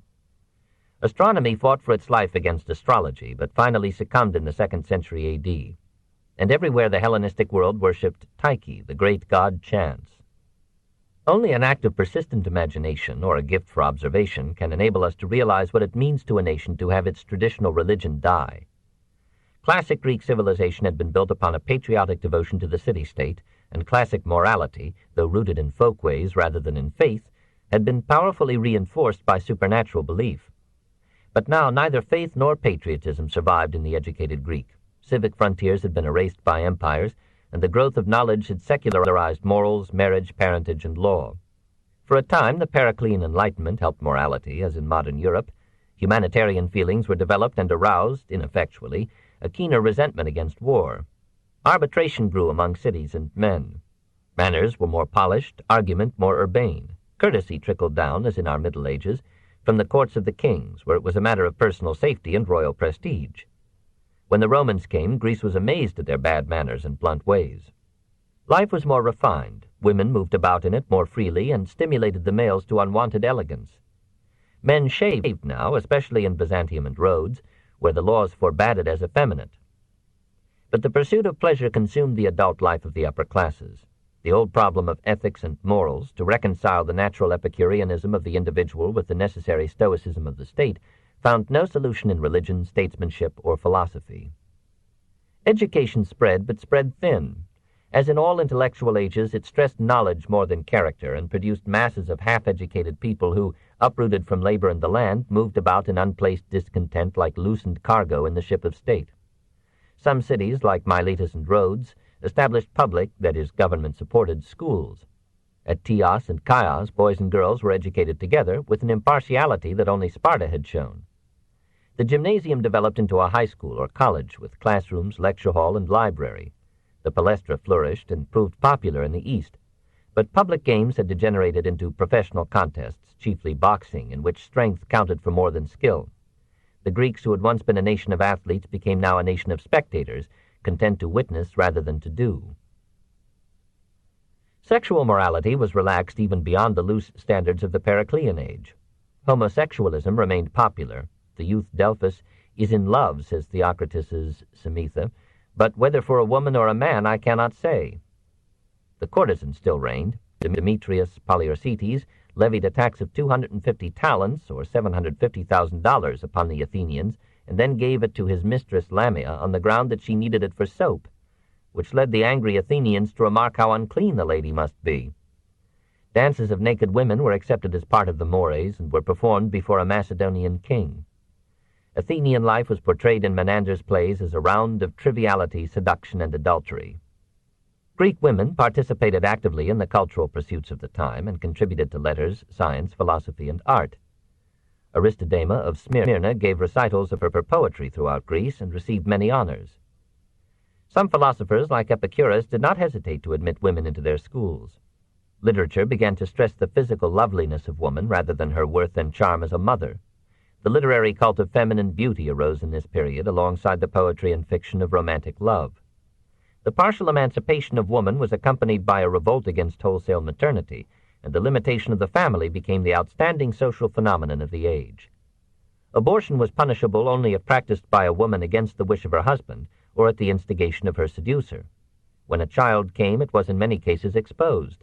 Only one family in 100 in the old Greek cities reared more than one daughter. Even a rich man, reports Praxiteles, always exposes a daughter. Sisters were a rarity. Families with no child, or only one, were numerous. Inscriptions enable us to trace the fertility of 79 families in Miletus about 200 BC. 32 had one child, 31 had two. Altogether they had 118 sons and 28 daughters.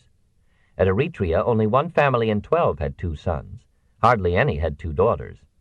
Philosophers condoned infanticide as reducing the pressure of population, but when the lower classes took up the practice on a large scale, the death rate overtook the birth rate. Religion, which had once frightened men into fertility lest their dead souls be untended, no longer had the power to outweigh considerations of comfort and cost. In the colonies, immigration replaced the old families. In Attica and the Peloponnesus, immigration trickled down to a negligible figure, and population declined. In Macedonia, Philip V forbade the limitation of the family, and in 30 years raised the manpower of the country 50%. We may judge from this how widespread the practice of limitation had become, even in half-primitive Macedon. In our time, wrote Polybius about 150 BC, the whole of Greece has been subject to a low birth rate and a general decrease of the population, owing to which cities have become deserted and the land has ceased to yield fruit.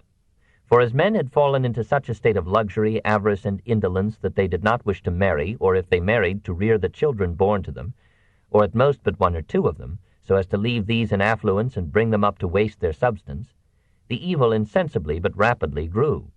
For in cases where of 1 or 2 children the one was carried off by war and the other by sickness, it was evident that the houses must have been left empty, and by small degrees cities became resourceless and feeble. 4. Revolution in Sparta. Meanwhile, that concentration of wealth, which everywhere in Greece was inflaming the eternal conflict of classes, produced in Sparta 2 attempts at revolutionary reform. Isolated by its mountain barriers, Sparta had maintained its independence, had fought back the Macedonians, and had bravely defeated the immense army of Pyrrhus in 272. But the greed of the strong generated from within the ruin that enemy forces had failed to bring from without. The Lycurgian laws against alienating the land from the family by sale or dividing it in bequests had been abrogated, and the fortunes made by Spartans in empire or war had gone to buying up the soil. By 244, the 700,000 acres of Laconia were owned by 100 families, and only 700 men had preserved the rights of citizenship. Even these no longer ate in common. The poor could not make the necessary contribution, while the rich preferred to feast in private. A large majority of the families that had once enjoyed the franchise had sunk into poverty and called for a cancellation of debts and a redivision of the land. It is to the credit of monarchy that the attempt to reform this condition came from the Spartan kings. In 242, Agis IV and Leonidas succeeded to the dual throne. Convinced that Lycurgus had meant the land to be equally divided among all freemen, Agis proposed to redistribute it, to annul all debts, and to restore the semi-communism of Lycurgus. Those landowners whose property was mortgaged supported the move for cancellation, but when the measure had been passed, they resisted violently the remaining elements of Agis's reforms. At the instigation of Leonidas, Agis was murdered, along with his mother and his grandmother, both of whom had volunteered to surrender their great estates for division among the people. In this royal drama, the noblest characters were women. Chilonis, daughter of Leonidas, was the wife of Cleombrotus, who supported Agis. When Leonidas was exiled and Cleombrotus seized his throne, Chilonis left her triumphant husband to share her father's banishment. When Leonidas recaptured power and exiled Cleombrotus, Chilonis chose exile with her husband. Leonidas, to get the rich property of Agis' widow into his family, compelled her to marry his son Cleomenes. But Cleomenes fell in love with his wife and imbibed from her the ideas of the dead king. When he came to the throne as Cleomenes III, he resolved to carry out Agis' reforms. Having won over the army by his courage in war and the people by the simplicity of his life, he abolished the oligarchic ephorate on the ground that Lycurgus had never sanctioned it. He killed 14 resistors, exiled 80, canceled all debts, divided the land among the free population, and restored the Lycurgian discipline. Not content, he set out to conquer the Peloponnese for the revolution. The proletariat everywhere hailed him as a liberator, and many towns surrendered to him gladly. He took Argos, Pellene, Phlius, Epidaurus, Hermione, Treason, at last even rich Corinth. The ferment of his program spread. In Boeotia, the payment of debts was abandoned, and the state appropriated funds to appease the poor. In Megalopolis, the philosopher Cercidas pled with the rich to aid the needy before revolution destroyed all wealth. When Cleomenes invaded Achaia and defeated Orators, all upper-class Greece trembled for its property. Orators appealed to Macedonia. Antigonus Doson came down, overwhelmed Cleomenes at Salacia in 221, and restored the oligarchic regime to Lacedaemon. Cleomenes fled to Egypt, tried and failed to win the help of Ptolemy III, tried and failed to rouse the Alexandrians to revolution, and killed himself. The class war continued. A generation after Cleomenes, the people of Sparta overthrew the government and set up a revolutionary dictatorship. Philopoemen, who had succeeded Aratus as head of the Achaean League, invaded Laconia and restored the rule of property. As soon as Philopoemen had gone, the people rose again and set up Nabis as dictator in 207. Nabis was a Syrian Semite who had been captured in war and sold into slavery at Megalopolis. Smarting under suppressed ability, he had revenged himself by organizing a revolt among the Helots. Now he gave Spartan citizenship to all freemen and freed all the Helots with one word. When the rich obstructed him, he confiscated their wealth and cut off their heads. The news of his doings went abroad, and he found it a simple matter, with the help of the poorer classes, to conquer Argos, Messenia, Elis, and part of Arcadia. Everywhere he nationalized large estates, redistributed the land, and abolished debts. The Achaean League, unable to overthrow him, appealed to Rome for aid. Flamininus came, but Nabis offered so resolute a resistance that the Roman accepted a truce by which Nabis was to release the imprisoned rich, but would retain his power. At this juncture, Nabis was assassinated by an agent of the Aetolian League in 192.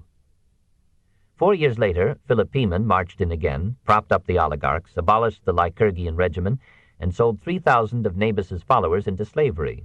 The revolution was ended, but so was Sparta. It continued to exist, but it played no further part in the history of Greece. 5. The ascendancy of Rhodes. Frightened by the violence of faction and drawn by the movements of population, trade and capital passed from the mainland and sought new havens in the Aegean. Delos, once rich through Apollo, flourished in the 2nd century as a free port under the protection of Rome and the management of Athens. The little isle was crowded with alien merchants, business offices, palaces, and hovels, and the diverse temples of exotic faiths. Rhodes reached her zenith in the 3rd century and was then, by common consent, the most civilized and beautiful city in Hellas. Strabo described the great port as so far superior to all others in harbors, roads, walls, and improvements, that I am unable to speak of any other city as equal to it, or even as almost equal to it. Situated at one of the crossroads of the Mediterranean, in a position to take advantage of that expanding trade which Alexander's conquests had made possible between Europe, Egypt, and Asia, Rhodes's spacious harbors replaced Tyre and the Piraeus as a port of reshipment for goods and as a clearinghouse for the organization and financing of commerce in the Eastern Sea. Her merchants established a profitable reputation for honesty, her banks and her government for stability, in a world of treachery and change. Her powerful fleet, manned by her citizens, cleared the Aegean of pirates, maintained an equal security for the merchant vessels of all nations, and established a code of maritime law so ably devised and so widely accepted that it governed Mediterranean trade for centuries and passed down into the marine law of Rome, Constantinople, and Venice. Having freed herself from Macedonian domination by her heroic resistance to Demetrius Poliorcetes in 305, Rhodes steered successfully through the untroubled politics of the age by maintaining a wise neutrality, or by going to war only to check the growth of an aggressor state, or to preserve the freedom of the seas. She united many of the Aegean cities in an island league, and exercised her presidency so fairly that no one questioned her right to lead. Her government, an aristocracy resting on a democratic base as in republican Rome, ruled the Sinicized cities of Lindus, Camyrus, Ialyssus, and Rhodes with skill and comparative justice, gave to alien residents such privileges as Athens had never yielded to her metics, protected a large population of slaves so well that when in danger it dared to arm them, and laid upon the rich men of the city the obligation to take care of the poor. The state met its expenses by a 2% tax upon imports and exports. It lent money generously, sometimes without interest, to cities in distress. When Rhodes herself was physically ruined by an earthquake in 225, all the Greek world came to her aid, for everyone recognized that her disappearance from the Aegean would lead to commercial and financial chaos. Hiram II sent 100 gold talents, or $300,000, and set up in the restored city a statuary group showing the people of Rhodes being crowned by the people of Syracuse. Ptolemy III sent 300 talents of silver, Antigonus III sent 3,000, together with great quantities of timber and pitch for building. His queen, Chryseis, gave 3,000 talents of lead and 150,000 bushels of corn. Seleucus III sent 300,000 bushels of corn and 10 fully equipped quinquiremes. As for the towns that contributed each according to its means, says Polybius, it would be difficult to enumerate them. It was a bright interlude in the dark annals of political history, one of the rare occasions when all the Greek world thought and acted as one. Chapter 24. Hellenism and the Orient. 1. The Seleucid Empire. As we move from the mainland through the Aegean into the Greek settlements in Asia and Egypt, we are surprised to find a fresh and flourishing life, and we perceive that the Hellenistic age saw not so much the decay as the dissemination of Greek civilization. From the end of the Peloponnesian War, a stream of Greek soldiers and immigrants had entered Asia. Alexander's conquests widened this stream by offering new opportunities and avenues to Hellenic enterprise. Seleucus, called Nicator, or Victor, was distinguished among Alexander's generals as a man of courage, imagination, and unscrupulous generosity. It was characteristic of him that he gave his second wife, the beautiful Stratonice, to his son Demetrius when he learned that the boy was pining away for love of her. Antigonus I, challenging the allotment of Babylonia to Seleucus, set out to conquer for himself all the Near East. Seleucus and Ptolemy I defeated him at Gaza in 312. From that moment, the house of Seleucus dated the Seleucid Empire and a new era, a mode of reckoning that survived in Western Asia till Mohammed. Seleucus united under his scepter the old kingdoms and cultures of Elam, Sumeria, Persia, Babylonia, Assyria, Syria, Phoenicia, and at times Asia Minor and Palestine. At Seleucia and Antioch he built capitals richer and more populous than any ever known in mainland Greece. For Seleucia he chose a site near the aged Babylon and the future Baghdad, almost at the junction of the Euphrates and the Tigris. It was conveniently located to attract commerce between Mesopotamia and the Persian Gulf and beyond. Within half a century, it had a population of 600,000 souls, a motley mass of Asiatics dominated by a minority of Greeks. Antioch was similarly situated on the Orontes, not too far from its mouth to be reached by ocean shipping, yet sufficiently inland to be safe from naval attack, to tap the fertile fields of the river valley, and to draw the Mediterranean trade of northern Mesopotamia and Syria. Here the later Seleucid emperors established their residence, until under Antiochus IV it became the wealthiest city of Seleucid Asia, adorned with temples, porticos, theaters, gymnasiums, palestras, flower gardens, landscaped boulevards, and parks so beautiful that the Garden of Daphne was known throughout Greece for its laurels and cypresses, its fountains and streams. Seleucus I was assassinated in 281 after 35 years of beneficent and popular rule. From his death his empire began to disintegrate, torn with geographical and racial divisions, violent struggles for the throne, and barbarian invasions on every side. Antiochus I, Soter, or Savior, fought gallantly against the Gauls. Antiochus II, Theos, the god, lived in a perpetual intoxication, as if again to illustrate the gamble of hereditary monarchy. His wife, Laodice, began that chain of intrigue which disrupted and finally ruined the royal house. Antiochus III, the Great, was a man of capacity and culture. His bust in the Louvre shows a Greco-Macedonian with the courage of Macedon and the intelligence of Greece. He recaptured by untiring war most of the territory which the empire had lost since Seleucus I. He established a library at Antioch and promoted the literary movement that culminated in Meleager of Gaza at the close of the 2nd century. He preserved the Greek custom of municipal autonomy, writing to the cities that if he should order anything contrary to the laws, they should pay no attention, but assume that he had acted in ignorance. He was ruined by ambition, imagination, and a flair for love. In 217 he was defeated by Ptolemy IV at Raphia, and lost Phoenicia, Syria, and Palestine. He consoled himself by a victorious expedition into Bactria and India in 208, duplicating the exploits of Alexander. Lured by Hannibal into helping him against Rome, he landed an army in Euboea, fell in love at 50 with a pretty maid of Chalcis, courted her honorably, married her elaborately, forgot the war, and spent the winter enjoying his happiness. The Romans defeated him at Thermopylae, drove him into Asia Minor, and overwhelmed him at Magnesia. Restless, he plunged into another eastern campaign and died in its course in 187 after a reign of 36 years.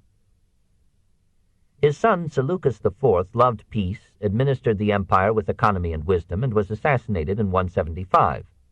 At that time his younger brother was serving as archon at Athens, where he had gone to study philosophy. Hearing of Seleucus's death, he organized an army, marched to Antioch, deposed the assassin, and took the throne in 175.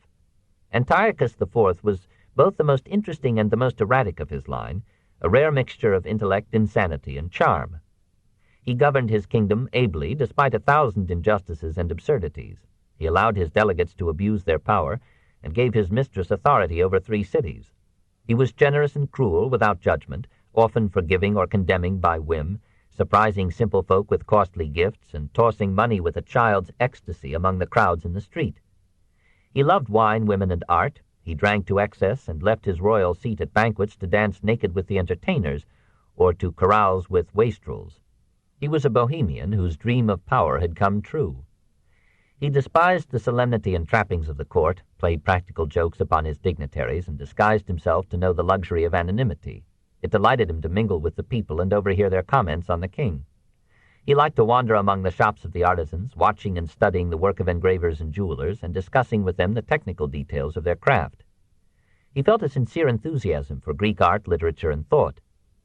He made Antioch for a century the art center of the Greek world. He paid artists handsomely to set up statuary and temples in other cities of Hellas. He redecorated the shrine of Apollo at Delos, built a theater for Tegia, and financed the completion of the Olympium at Athens. Having lived 14 impressionable years in Rome, he had imbibed a taste for republican institutions, and as if to foreshadow Augustus, it pleased his humor and policy to clothe his monarchical power in the forms of republican freedom. The chief effect of his passion for things Roman was the introduction of gladiatorial games in Antioch, his capital. The people resented the brutal sport, but Antiochus won them over by lavish and spectacular displays. When they became accustomed to the butchery, he considered their degeneration a personal victory. It was characteristic of him that he began as an ardent follower of the Stoics and ended as an easy convert to the Epicureans. He enjoyed his own qualities so keenly that he labeled his coins Antiochus Theos Epiphanes, the god made manifest. Overreaching himself in the manner of his imaginative kind, he attempted in 169 to conquer Egypt. This book is continued at this point on the other side of this cassette. Please reverse or turn the cassette over now. The Story of Civilization, Volume 2, The Life of Greece, Part 2, by Will Durant. Continued, Cassette 7, Side 2. Overreaching himself in the manner of his imaginative kind, he attempted in 169 to conquer Egypt. He was succeeding when Rome, herself a candidate for the Egyptian plum, ordered him to retire from African soil. Antiochus asked time to consider, but the Roman envoy, Popilius, drew a circle in the sand around Antiochus and bade him decide before stepping over its line. Antiochus yielded in fury, plundered the temple at Jerusalem to restore his treasury, sought glory like his father in the campaign against the eastern tribes, and died in Persia on the way of epilepsy, madness, or disease. 2. Seleucid civilization. The function of the Seleucid Empire in history was to give to the Near East that economic protection and order which Persia had provided before Alexander, and which Rome would restore after Caesar. Despite the wars, revolutions, spoliations, and corruption normal to human affairs, that function was performed. The Macedonian conquest broke down 1,000 barriers of government and speech, and invited the East and the West to fuller economic exchange. The result was a brilliant resurrection of Greek Asia. While division and strife, the poverty of the soil, and migrations of trade routes ruined the mainland, the comparative unity and peace preserved by the Seleucids encouraged agriculture, commerce, and industry. The Greek cities of Asia were no longer free to make revolutions or experiments. Homonoia, harmony, was enforced by the kings and was literally worshipped by the people as a god. Old cities like Miletus, Ephesus, and Smyrna had a second blooming. The valleys of the Tigris, the Euphrates, the Jordan, the Orontes, the Meander, the Halys, and the Oxus were fertile then beyond the conception of present imagination, obsessed with the vision of the deserts and rocky wastes that cover so much of the Near East after 2,000 years of erosion, deforestation, and neglectful tenant tillage. The soil was irrigated by a system of canals maintained under the supervision of the state. The land was owned by the king or his nobles or the cities or the temples or private individuals. In all cases, the labor was performed by serfs transmitted with the soil in bequest or sale. The government considered as national property all the riches contained in the earth, but did little to exploit them. Trades and even cities were now highly specialized. Miletus was a busy textile center. Antioch imported raw materials and turned them into finished goods.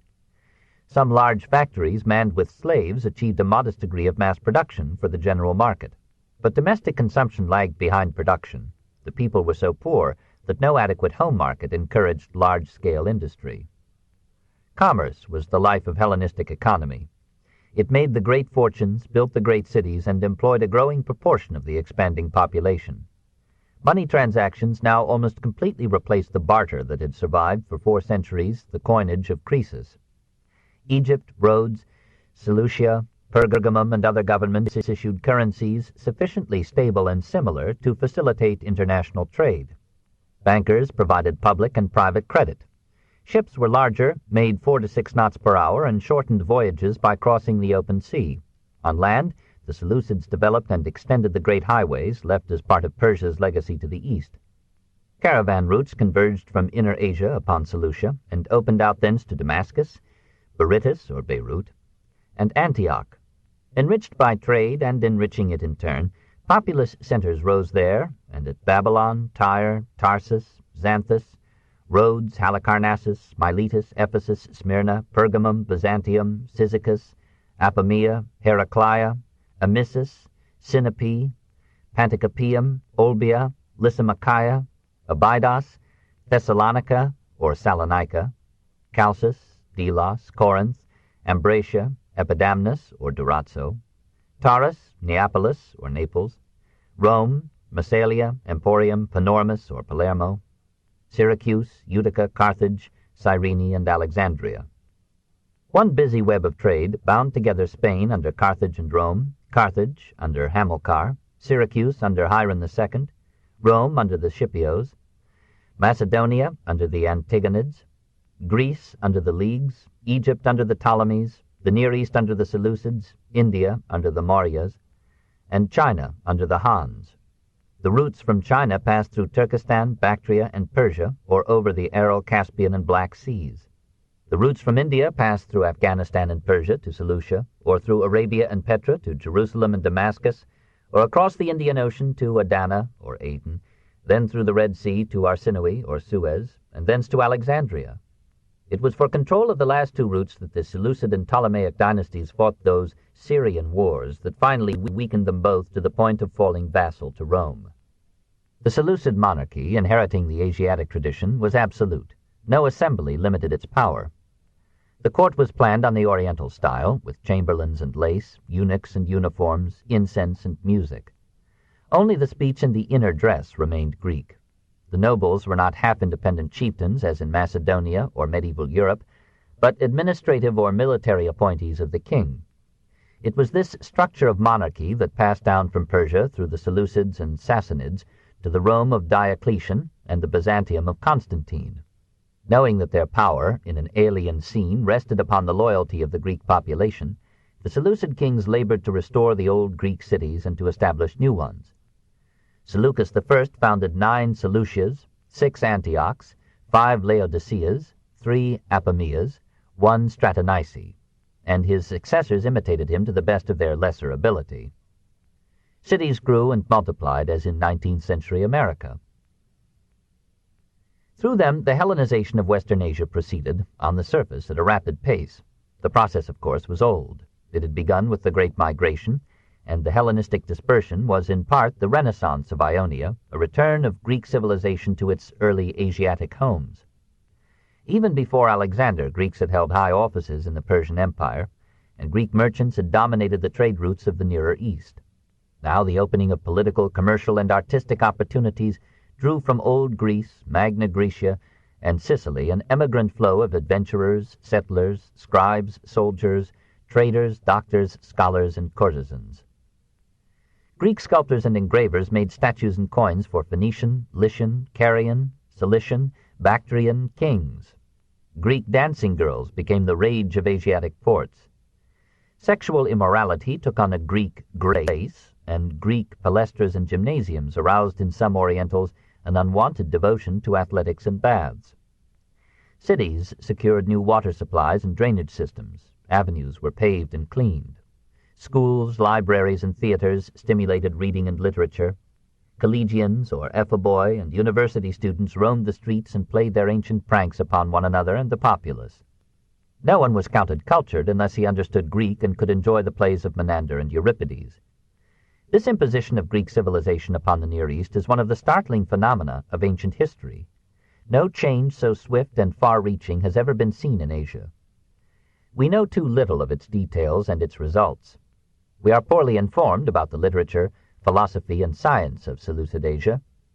If we find in it few figures of prime magnitude, Zeno the Stoic, Seleucus the astronomer, and in the Roman period, Meleager the poet and Posidippus the polymath, we cannot be sure that there were not many more. It was a flourishing culture, full of variety, refinement, and verve, and as fertile in art as any preceding age. Never before, so far as our knowledge goes, had a civilization achieved so wide a spread and such complex unity amid so many diverse environments. For a century, Western Asia belonged to Europe. The way was prepared for the Pax Romana and the embracing synthesis of Christendom. But the East was not conquered. It was too deeply and anciently itself to yield its soul. The masses of the people continued to speak their native tongues, to pursue their long-accustomed ways, and to worship their ancestral gods. Beyond the Mediterranean coasts, the Greek veneer grew thin, and such Hellenic centers as Seleucia on the Tigris were Greek islands in an oriental sea. There was no such fusion of races and cultures as Alexander had dreamed of. There were Greeks and Greek civilization on the top, and a medley of Asiatic peoples and cultures underneath. The qualities of the Greek intellect made no entry into the Oriental mind. The energy and love of novelty, the zest for worldliness and the passion for perfection, the expressiveness and individualism of the Greek effected no change in the Oriental character. On the contrary, as time moved on, Eastern ways of thought and feeling surged up from below into the ruling Greeks, and through them flowed westward to transform the pagan world. In Babylon, the patient Semitic merchant and the temple banker regained ascendancy over the volatile Hellene, preserved the cuneiform writing, and forced back the Greek language into second place in the business world. Astrology and alchemy corrupted Greek astronomy and physics. Oriental monarchy proved more powerful than Greek democracy, and finally impressed its form upon the West. Greek kings and Roman emperors became gods in the manner of the East, and the Asiatic theory of the divine right of kings passed down through Rome and Constantinople into modern Europe. Through Zeno, the East insinuated its quietism and fatalism into Greek philosophy. Through 100 channels it poured its mysticism and its piety into the vacuum left by the decay of the orthodox Greek faith. The Greek readily accepted the gods of the Orient as essentially identical with his own, but as the Greek did not really believe and the Asiatic did, the Oriental god survived while the Greek god died. Artemis of the Ephesians became again an Eastern maternity goddess with a dozen breasts. Babylonian, Phoenician, and Syrian cults captured great numbers of the invading Hellenes. The Greeks offered the East philosophy, the East offered Greece religion. Religion won because philosophy was a luxury for the few, religion was a consolation for the many. In the rhythmic historic alternation of belief and unbelief, mysticism and naturalism, religion and science, religion returned to power because it recognized the secret helplessness and loneliness of man and gave him inspiration and poetry. A disillusioned, exploited, war-wearied world was glad to believe and hope again. The least expected and most profound effect of Alexander's conquest was the orientalization of the European soul. 3. Pergamum. The gradual absorption of the Greeks by Asia weakened the Seleucid power and generated independent kingdoms on the edge of the Hellenistic world. As early as 280, Armenia, Cappadocia, Pontus, and Bithynia set up their own monarchies, and soon the Greek cities of the Black Sea fell subject to Asiatic rule. Bactria and Sogdiana broke away about 250. In 247, Arsaces, chief of the Parnae, an Iranian nomad tribe, killed the Seleucid governor of Persia and set up the kingdom of Parthia, destined to plague Rome for centuries. In 282, Philoterus, entrusted by Lysimachus with the care of 9,000 talents and the fortified hill of Pergamum in Asia Minor, appropriated the money and declared his independence. His nephew, Eumenes I, absorbed Pitane and Aterneus, and made Pergamum a sovereign monarchy in 262. Attalus I earned the gratitude of Greek Asia by driving back the Gauls who had penetrated to his city walls in 230. His eldest son, Eumenes II, continued his competent rule, but shocked Greece by calling on the aid of Rome against Antiochus III. After their defeat of Antiochus at Magnesia, the Romans gave Eumenes nearly all of Asia Minor. His brother and successor, Attalus II, distrusted the power of his sons to keep Pergamum free, and at his death in 139 bequeathed his kingdom to Rome. The little state did what it could to redeem the treachery of its birth and growth by making itself the rival of Alexandria as a center of art and learning. The wealth that came from the mines, vines, and cornfields, from the manufacture of woolens, parchments, and perfumes, from the making of bricks and tiles, and the mastery of North Aegean trade, went not only to maintain a strong army and navy, but to encourage literature and art.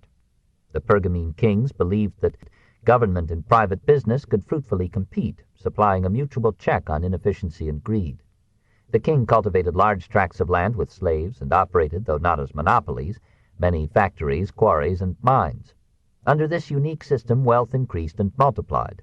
Pergamum became an ornate capital, famous for its altar to Zeus, its luxurious palaces, its library and theater, its palestras and baths. Even its public lavatories upheld the municipal pride. The library was second only to Alexandria's in the number of its volumes and the repute of its scholars, and the Pinacotheca housed, for the public enjoyment, a great collection of paintings. Half a century, Pergamum was the finest flower of Hellenic civilization. Meanwhile, the house of Seleucus had fallen into decay. The rise of independent kingdoms almost confined its power to Mesopotamia and Syria. Parthia, Pergamum, Egypt, and Rome patiently labored to weaken the dynasty by supporting pretenders at every succession and fomenting faction and civil war. In 153, just as Demetrius I was restoring vigor to the Seleucid government, Rome collected mercenaries from every quarter to bolster up the false claims of a Smyrnian adventurer to the throne. Pergamum and Egypt joined in the attack, Demetrius fought and died heroically, and the Seleucid power fell into the hands of the worthless Alexander Belus, the puppet of his mistresses and of Rome. 4. Hellenism and the Jews. The history of Judea in the Hellenistic age turns on two conflicts: the external struggle between Seleucid Asia and Ptolemaic Egypt for Palestine, and the internal struggle between the Hellenic and the Hebraic ways of life. The first conflict is dead history and may be briefly dismissed. Matthew Arnold believed the second conflict to be one of the lasting cleavages of human feeling and thought. In the original division of Alexander's empire, Judea, that is Palestine south of Samaria, had been awarded to Ptolemy. The Seleucids never accepted this decision. They saw themselves separated from the Mediterranean and coveted the wealth that might come from the trade that passed through Damascus and Jerusalem. In the resultant wars, Ptolemy I won, and Judea remained subject to the Ptolemies for more than a century, from 312 to 198. It paid an annual tribute of 8,000 talents, but despite this burden, the land prospered. Judea was left a large measure of self-government under the hereditary high priest of Jerusalem and the Great Assembly. This Gerousia, or Council of Elders, which Ezra and Nehemiah had formed 2 centuries back, became both a Senate and a Supreme Court. Its 70 or more members were chosen from the heads of the leading families and from the most learned scholars, or Sopherim, of the land. Its regulations, the Dibre Sopherim, set the pattern of Orthodox Judaism from the Hellenistic age to our own. The basis of Judaism was religion. the idea of a surveillant and upholding deity entered into every phase and moment of Jewish life. Morals and manners were ordained by the Gerousia in strictness and detail. Entertainments and games were few and restrained. Intermarriage with non-Jews was forbidden, so were celibacy and infanticide. Hence the Jews bred abundantly and reared all their children. Despite war and famine, their numbers grew throughout antiquity. Until the time of Caesar, there were some 7 million Jews in the Roman Empire. The bulk of the population before the Maccabean era was agricultural. The Jews were not yet a nation of traders. Even as late as the 1st century A.D., Josephus wrote, "We are not a commercial people." The great trading peoples of the age were the Phoenicians, the Arabs, and the Greeks. Slavery existed in Judea as elsewhere, but the class war was relatively mild. Art was undeveloped, only music flourished. The flute, the drum, the cymbal, the ram's horn or trumpet, the lyre, and the harp were used to accompany the single voice, the folk song, or the solemn religious antiphons. Jewish religion scorned the concessions of Greek ritual to popular imagination. It would have nothing to do with images, oracles, or birds' entrails. It was less anthropomorphic and superstitious, less colorful and joyful than the religion of the Greeks. Face to face with the naive polytheism of Hellenic cults, the rabbis chanted the sonorous refrain still heard in every Jewish synagogue. Shema Israel, Adonai Eleinu, Adonai Echad. Hear, O Israel, the Lord is our God, the Lord is one. Into this simple and Puritan life, the invading Greeks brought all the distractions and temptations of a refined and Epicurean civilization. Around Judea was a ring of Greek settlements and cities: Samaria, Neapolis, Gaza, Ascalon, Azotus, Joppa, Apollonia, Doris, Sycamina, Polis, and Acco. Just across the Jordan was a leagued decapolis of Greek cities: Damascus, Gadara, Gerasa, Dium, Philadelphia, Pella, Raphia, Hippo, Scythopolis, and Canetha. Each of these had Greek institutions and establishments: temples to Greek gods and goddesses, schools and academies, gymnasiums and palestras, and nude games. From such cities, and from Alexandria, Antioch, Delos, and Rhodes, Greeks and Jews came to Jerusalem, bringing the infection of a Hellenism devoted to science and philosophy, art and literature, beauty and pleasure, song and dance, drinking and feasting, athletics and courtesans and handsome boys, along with a gay sophistication that questioned all morals and an urbane skepticism that undermined all supernatural belief. How could Jewish youth resist these invitations to delight, this easy liberation from 1,000 irksome restraints? Young wits among the Jews began to laugh at the priests as money-grubbers and at their pious followers as fools who allowed old age to come upon them without having ever known the pleasures, luxuries, and subtleties of life. Rich Jews were also won over, for they could afford to yield to temptation. Jews who sought appointment from Greek officials felt it the part of policy to speak the Greek language, to live in the Greek way, even to say a few kind words to the Greek gods. Against this powerful assault upon both the intellectual and the senses, three forces defended the Jews: the persecution under Antiochus IV, the protection of Rome, and the power and prestige of a law believed to be divinely revealed. Like antibodies gathering to attack an infection, the more religious among the Jews formed themselves into a sect called Hasidim, the pious. They began about 300 B.C. with a simple pledge to avoid wine for a given period. Later, by the inevitable psychology of war, they went to the extremes of Puritanism and frowned upon all physical pleasure as a surrender to Satan and the Greeks. The Greeks marveled at them and classified them with the strange gymnosophists, or nude ascetic philosophers, whom Alexander's army had come upon in India. Even the common Jew deprecated the severe religiosity of the Hasidim and sought for some middle way. Perhaps a compromise would have been reached had it not been for the attempt of Antiochus Epiphanes to force Hellenism upon Judea by persuasion of the sword. In 198, Antiochus III defeated Ptolemy V and made Judea a part of the Seleucid Empire. Tired of the Egyptian yoke, the Jews supported Antiochus and welcomed his capture of Jerusalem as a liberation. But his successor, Antiochus IV, thought of Judea as a source of revenue. He was planning great campaigns and needed funds. He ordered the Jews to pay in taxes 1/3 of their grain crops and 1/2 of the fruit of their trees. Ignoring the usual inheritance of the office, he appointed as high priest the sycophantic Jason, who represented the Hellenizing party in Jerusalem and sought permission to establish Greek institutions in Judea. Antiochus heard him gladly, for he was disturbed by the diversity and persistence of Oriental cults in Greek Asia, and dreamed of unifying his polyglot empire through one law and one faith. When Jason went about these matters with insufficient haste, Antiochus replaced him with Menelaus, who gave him larger promises and a fatter bribe. Under Menelaus, Yahweh was identified with Zeus, temple vessels were sold to raise funds, and in some Jewish communities sacrifices were offered to Hellenic deities. A gymnasium was opened in Jerusalem, and Jewish youths, even priests, took part naked in athletic games. Some young Jews, in the ardor of their Hellenism, underwent operations to remedy the physiological shortcomings that might reveal their race. Shocked by these developments and feeling their religion challenged in its very existence, the majority of the Jewish people went over to the side in view of the Chassidim. When Antiochus IV was expelled from Egypt by Popilius in 168, the news reached Jerusalem in the form of a report that he had been killed. The rejoicing Jews deposed his appointees, massacred the leaders of the Hellenizing party, and cleansed the temple of what they felt to be pagan abominations. Antiochus, not dead but humiliated, moneyless and convinced that the Jews had obstructed his campaign against Egypt and were conspiring to return Judea to the Ptolemies, marched up to Jerusalem, slaughtered Jews of either sex by the thousand, desecrated and looted the temple, appropriated for the royal coffers its golden altar, its vessels, and its treasuries, restored Menelaus to supreme power, and gave orders for the compulsory Hellenization of all Jews in 167. He commanded that the temple be rededicated as a shrine to Zeus, that a Greek altar be built over the old one, and that the usual sacrifices be replaced with a sacrifice of swine. He forbade the keeping of the Sabbath or the Jewish festivals, and made circumcision a capital crime. Throughout Judea, the old religion and its rites were interdicted, and the Greek ritual was made compulsory on pain of death.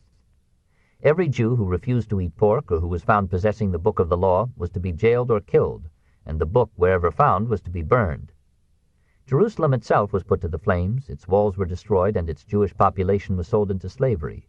Foreign peoples were brought in to resettle the site, a new fortress was built upon Mount Zion, and a garrison of troops was left in it to rule the city in the name of the king. At times, it seems, Antiochus thought of establishing and requiring the worship of himself as a god. The orgy of persecution became intensified as it proceeded. There is always in any society a minority whose instincts rejoice in the permission to persecute. It is a release from civilization. The agents of Antiochus, having put an end to all visible expression of Judaism in Jerusalem, passed like a searching fire into the towns and villages. Everywhere they gave the people a choice between death and participation in Hellenic worship, which included the eating of sacrificial swine. All synagogues and Jewish schools were closed. Those who refused to work on the Sabbath were outlawed as rebels. On the day of the Bacchanalia, the Jews were compelled to deck themselves with ivy like the Greeks, to take part in the processions, and to sing wild songs in honor of Dionysus. Many Jews conformed to the demands, waiting for the storm to pass. Many others fled into caves or mountain retreats, lived on clandestine gleanings from the fields, and resolutely carried on the ordinances of Jewish life. The Chassidim circulated among them, preaching courage and resistance. A detachment of royal troops, coming upon some caves in which thousands of Jews, men, women, and children, were hiding, ordered them to come forth. The Jews refused, and because it was the Sabbath, they would not move the stones that might have blocked the entrance to the caves. The soldiers attacked with fire and sword, killing many of the refugees and asphyxiating the remainder with smoke. Women who had circumcised their newborn sons were cast with their infants over the city walls to death. The Greeks were surprised to find the strength of the old faith. Not for centuries had they seen such loyalty to an idea. The stories of martyrdom went from mouth to mouth, filled books like the First and Second Maccabees, and gave to Christianity the prototypes of its martyrs and its martyrology. Judaism, which had been near assimilation, became intensified in religious and national consciousness and withdrew into a protective isolation. Among the Jews who in those days fled from Jerusalem were Mattathias, of the family of Hasmonai, of the tribe of Aaron, and his 5 sons, Johanan Caddis, Simon, Judas, Eleazar, and Jonathan. When Apelles, an agent of Antiochus, came to Modin, where these 6 had sought refuge, he summoned the inhabitants to repudiate the law and sacrifice to Zeus. The aged Mattathias came forward with his sons and said, "Even should all the people in the kingdom obey the order to depart from the faith of their fathers, I and my sons will abide by the covenant of our ancestors." As one of the Jews approached the altar to make the required sacrifice, Mattathias slew him, and slew also the king's commissioner. Then he said to the people, "Whoever is zealous for the law and wishes to support the covenant, let him follow me." Many of the villagers retired with him and his sons to the mountains of Ephraim, and there they were joined by a small band of young rebels, and by such of the Chassidim as were still alive. Soon afterward Mattathias died, having designated as captain of his band his son Judas, called Maccabee. Judas was a warrior whose courage equaled his piety. Before every battle he prayed like a saint, but in the hour of battle he was like a lion in his rage. The little army lived in the mountains after the manner of beasts, feeding on herbs. Every now and then it descended upon a neighboring village, killed backsliders, pulled down pagan altars, and what children soever they found uncircumcised, those they circumcised valiantly. These things being reported to Antiochus, he sent an army of Syrian Greeks to destroy the Maccabean force. Judas met them in the pass of Emmaus, and though the Greeks were trained mercenaries fully armed, and Judas's band was poorly armed and clad, the Jews won a complete victory, this in 166. Antiochus sent a larger force, whose general was so confident that he brought slave merchants with him to buy the Jews whom he expected to capture, and posted in the towns the prices that he would ask. Judas defeated these troops at Mizpah, and so decisively that Jerusalem fell into his hands without resistance. He removed all pagan altars and ornaments from the temple, cleansed and rededicated it, and restored the ancient service amid the acclaim of the returning Orthodox Jews. As the regent Lysias advanced with a new army to recapture the capital, the news came, this time true, that Antiochus was dead, this in 163. Desiring to be free for action elsewhere, Lysias offered the Jews full religious freedom on condition that they lay down their arms. The Hasidim consented, the Maccabeans refused. Judas announced that Judea, to be safe from further persecutions, must achieve political as well as religious liberty. Intoxicated with power, the Maccabeans now took their turn at persecution, pursuing the Hellenizing faction vengefully, not only in Jerusalem but in the cities that bordered the frontier. In 161, Judas defeated Nicanor at Edessa, and strengthened himself by making an alliance with Rome. But in the same year, fighting against great odds at Elassa, he was slain. His brother Jonathan carried on the war bravely, but was himself killed at Acco in 143. The only surviving brother, Simon, supported by Rome, won from Demetrius II in 142 an acknowledgment of Judean independence. By popular decree, Simon was appointed both high priest and general, and as these offices were made hereditary in his family, he became the founder of the Hasmonean dynasty. The first year of his reign was counted as the beginning of a new era, and an issue of coinage proclaimed the heroic rebirth of the Jewish state. Chapter 25. Egypt and the West. 1. The King's Register. The smallest but richest morsel of Alexander's legacy was allotted to the ablest and wisest of his generals. With characteristic loyalty, perhaps as a visible sanction of his authority, Ptolemy, son of Lagus, brought the body of the dead king to Memphis and had it entombed in a sarcophagus of gold. He brought with him also Alexander's occasional mistress Thais, married her, and had by her 2 sons. He was a plain, blunt soldier, capable both of generous feeling and of realistic thinking. While other inheritors of Alexander's realm spent half their lives in war and dreamed of undivided sovereignty, Ptolemy devoted himself to consolidating his position in an alien country and to promoting Egyptian agriculture, commerce, and industry. He built a great fleet and made Egypt as secure against naval attack as nature had made it almost unassailable by land. He helped Rhodes and the Leagues to preserve their independence of Macedon, and so won the title of Soter. Only when, after 18 years of labor, he had firmly organized the political and economic life of his new realm, did he call himself king, that in 305. Through him and his successor, Greek Egypt established its rule over Cyrene, Crete, the Cyclades, Cyprus, Syria, Palestine, Phoenicia, Samos, Lesbos, Samothrace, and the Hellespont. In his old age, he found time to write astonishingly truthful commentaries on his campaigns, and to establish about 290 the museum and library that were to make the fame of Alexandria. In 285, feeling his 82 years, he appointed his second son, Ptolemy Philadelphus, to the throne, yielded the government to him, and took his place as a subject in the young king's court. 2 years later he died. Already the fertile valley and delta had poured great wealth into the royal treasury. Ptolemy I, to give a dinner to his friends, had to borrow their silver and rugs. Ptolemy II spent $2,500,000 on the feast that climaxed his coronation. The new pharaoh was a convert to the philosophy of Cyrene, and was resolved to enjoy each monochronos hedone, every pleasure that the moment gave. He ate himself into obesity, tried a variety of mistresses, repudiated his wife, and finally married his sister Arsinoe. The new queen ruled the empire and managed its wars while Ptolemy II reigned among the chefs and scholars of his court. Following and improving upon the example of his father, he invited to Alexandria as his guests famous poets, savants, critics, scientists, philosophers, and artists, and made his capital beautiful with architecture in the Greek style.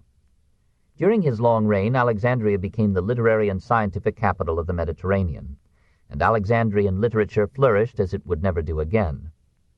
Nevertheless, Philadelphus was unhappy in his old age. His gout and his cares increased with the extent of his wealth and his power.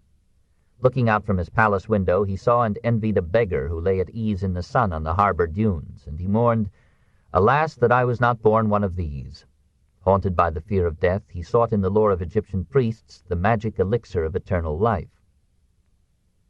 He had so enlarged and lavishly financed the museum and library that later history named him as their founder. In 307, Demetrius of Phalerum, expelled from Athens, had taken refuge in Egypt. 10 years later, we find him at the court of Ptolemy I. It was he, apparently, who suggested to Ptolemy Soter that the capital and the dynasty might be made illustrious by establishing a museum, that is, a house of the muses, that is, of the arts and sciences, which would rival the universities of Athens. Inspired probably by Aristotle's industry in collecting and classifying books, knowledge, animals, plants, and constitutions, Demetrius appears to have recommended the erection of a group of buildings capable not only of sheltering a great collection of books, but also of housing scholars who would devote their lives to research. The plan appealed to the first two Ptolemies. Funds were provided, and the new university slowly took form near the royal palaces. There was a general mess hall where the scholars seemed to have had their meals. There was an exedra or lecture hall, a court, a cloister, a garden, an astronomical observatory, and the great library. The head of the entire institution was technically a priest, since it was formally dedicated to the muses as actual goddesses. Living in the museum were 4 groups of scholars: astronomers, writers, mathematicians, and physicians. All of these men were Greeks, and all received a salary from the royal treasury. Their function was not to teach, but to make researches, studies, and experiments. In later decades, as students multiplied about the museum, its members undertook to give lectures, but the museum remained to the end an institution for advanced studies rather than a university. It was, so far as we know, the first establishment ever set up by a state for the promotion of literature and science. It was the distinctive contribution of the Ptolemies and Alexandria to the history of civilization. Ptolemy Philadelphus died in 246 after a long and largely beneficent reign. Ptolemy III Euergetes, or well-doer, was another Thotmes III, intent on conquering the Near East. He took Sardis and Babylon, marched as far as India, and so effectually disorganized the Seleucid Empire that it crumbled at the touch of Rome. We shall not follow the record of his wars, for though there is drama in the details of strife, there is a dreary eternity in its causes and results. Such history becomes a menial attendance upon the vicissitudes of power, in which victories and defeats cancel one another into a resounding zero. Euergetes' young wife, Berenice, gave thanks for his successes by dedicating a lock of her hair to the gods. The poets celebrated the story, and the astronomers lauded her to the skies by naming one of the constellations Coma Berenices, Berenice's hair. Ptolemy IV, Philopater, so loved his father that he imitated his wars and his triumphs, but his victory over Antiochus III at Raphia in 217 had been won with native troops, their first use by any Ptolemy, and the Egyptians, now armed and conscious of their strength, began from this time onward to break down the authority of the Greeks on the Nile. Philopater gave himself to amusement, spent much time on his spacious pleasure boat, introduced the Bacchanalia into Egypt, and half persuaded himself that he was descended from Dionysus. In 205 his wife was killed by his mistress, and shortly afterward Philopater himself passed away. In the ensuing chaos, Philip V of Macedon and Antiochus III of Seleucia were about to dismember and absorb Egypt when Rome, with which the second Ptolemy had made a treaty of friendship, entered upon the scene, defeated Philip, sent Antiochus packing, and made Egypt a Roman protectorate in 205. 2. Socialism under the Ptolemies. By far the most interesting aspect of Ptolemaic Egypt is its extensive experiment in state socialism. Royal ownership of the land had long been a sacred custom in Egypt. The pharaoh, as king and god, had full right to the soil and all that it produced. The fellah was not a slave, but he could not leave his place without the permission of the government, and he was required to turn over the larger part of his crops to the state. The Ptolemies accepted this system and extended it by appropriating the great tracts which, under previous dynasties, had belonged to the Egyptian nobles or priests. A great bureaucracy of governmental overseers, supported by armed guards, managed all Egypt as a vast state farm. Nearly every peasant in Egypt was told by these officials what soil to till and what crops to grow. His labor and his animals could at any time be requisitioned by the state for mining, building, hunting, and the making of canals or roads. His harvest was gauged by state measurers, registered by the scribes, threshed on the royal threshing floor, and conveyed by a living chain of fellahs into the granaries of the king. There were exceptions to the system. The Ptolemies allowed the farmer to own his house and garden. They resigned the cities to private property, and they gave a right of leasehold to soldiers whose services were rewarded with land. But this leasehold was usually confined to areas which the owner agreed to devote to vineyards, orchards, or olive groves. It excluded the power of bequest and might at any time be cancelled by the king. As Greek energy and skill improved these kleroukic, or shareholders' lands, a demand arose for the right to transmit the property from father to son. In the 2nd century, such bequest was permitted by custom, but not by law. In the last century before Christ, it was recognized by law, and the usual evolution from common property to private property was complete. Doubtless, this system of socialism had been evolved because the conditions of tillage in Egypt required more cooperation, more unison of action in time and space, than individual ownership could be expected to provide. The amount and character of the crops to be sown depended upon the extent of the annual inundation and the efficiency of irrigation and drainage. These matters naturally made for central control. Greek engineers in the employ of the government improved the ancient processes and applied a more scientific and intensive agriculture to the land. The ancient shaduf was replaced by the noria, a large wheel sometimes 40 feet in diameter, equipped with buckets hanging freely on the interior rim. At the top of the revolution, each bucket was tilted by an obstructing bar and emptied its contents into an irrigation reservoir. Better still, the screw of Archimedes and the pump of Ctesibius raised water with a speed unknown before the Ptolemies. The centralization of economic management in the hands of the government and the institution of forced labor made possible great public works of flood control, road construction, irrigation, and building, and prepared the way for the engineering feats of Rome. Ptolemy II drained Lake Moeris and turned its bed into a great tract of fertile land for distribution among the soldiers. In 285 he began to restore the canal from the Nile near Heliopolis to the Red Sea near Suez. Pharaoh Necho and Darius I had built and rebuilt this, but twice the shifting sands had choked it up, as in a century they would do again. Industry operated under similar conditions. The government not only owned the mines, but either worked them itself or appropriated the ore. The Ptolemies opened up valuable gold deposits in Nubia and had a stable gold coinage.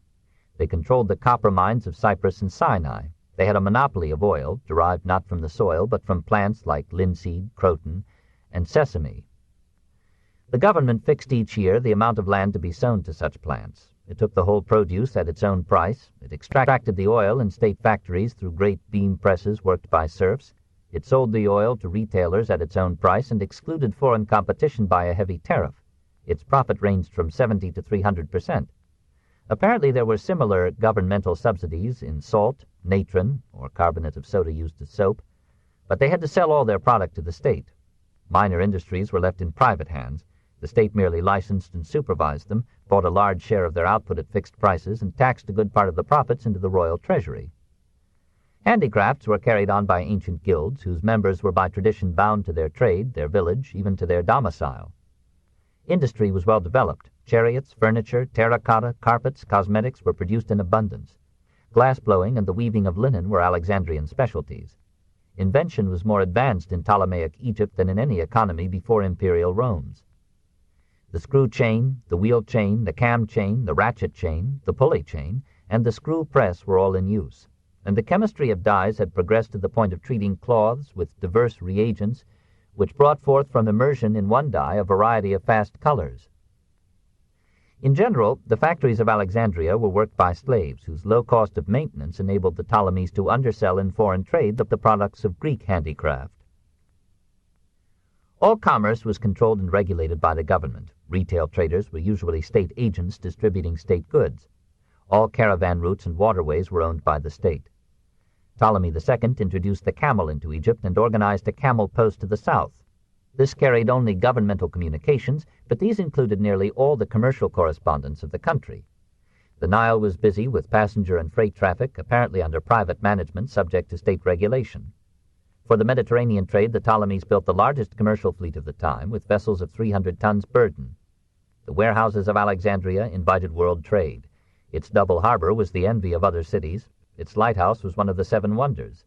The fields, factories, and workshops of Egypt supplied a great surplus, which found markets as far east as China, as far south as Central Africa, as far north as Russia and the British Isles.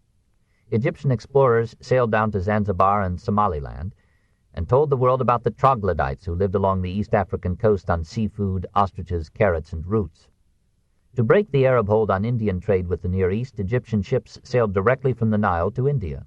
Under the wise encouragement of the Ptolemies, Alexandria became the leading port of reshipment for Eastern merchandise destined for the markets of the Mediterranean.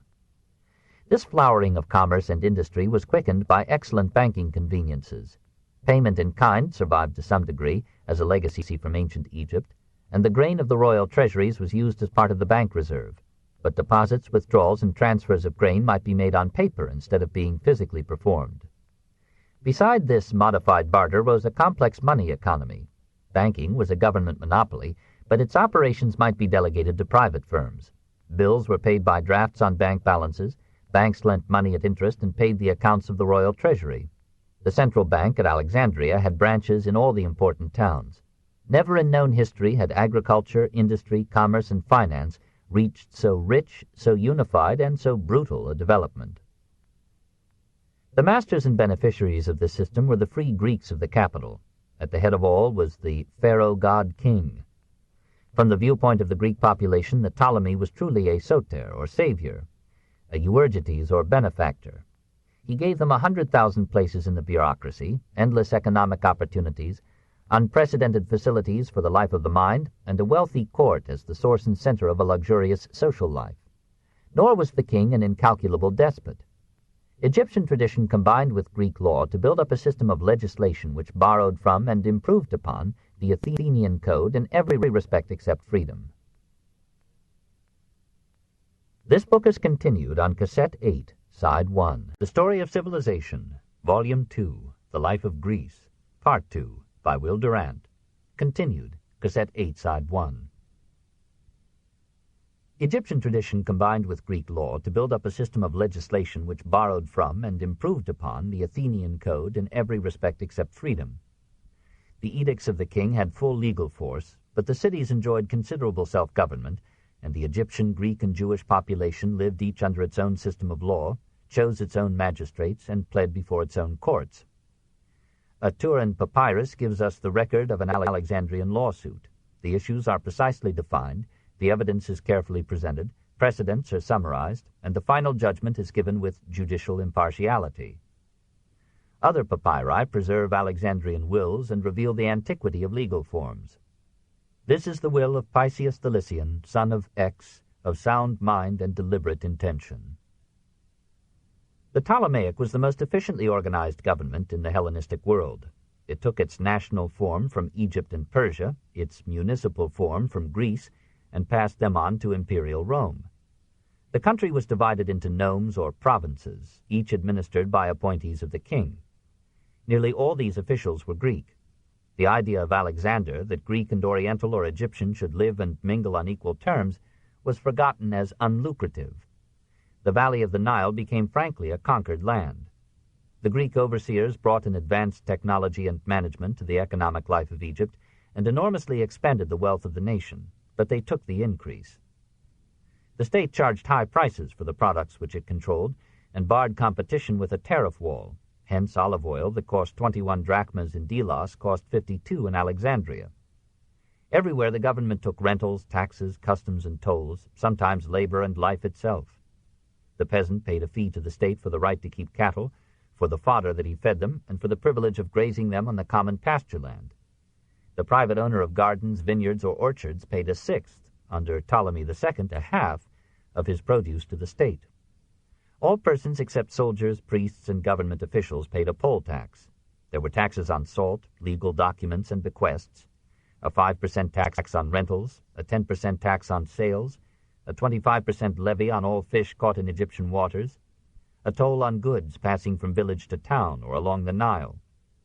There were high export as well as import duties at all Egyptian ports.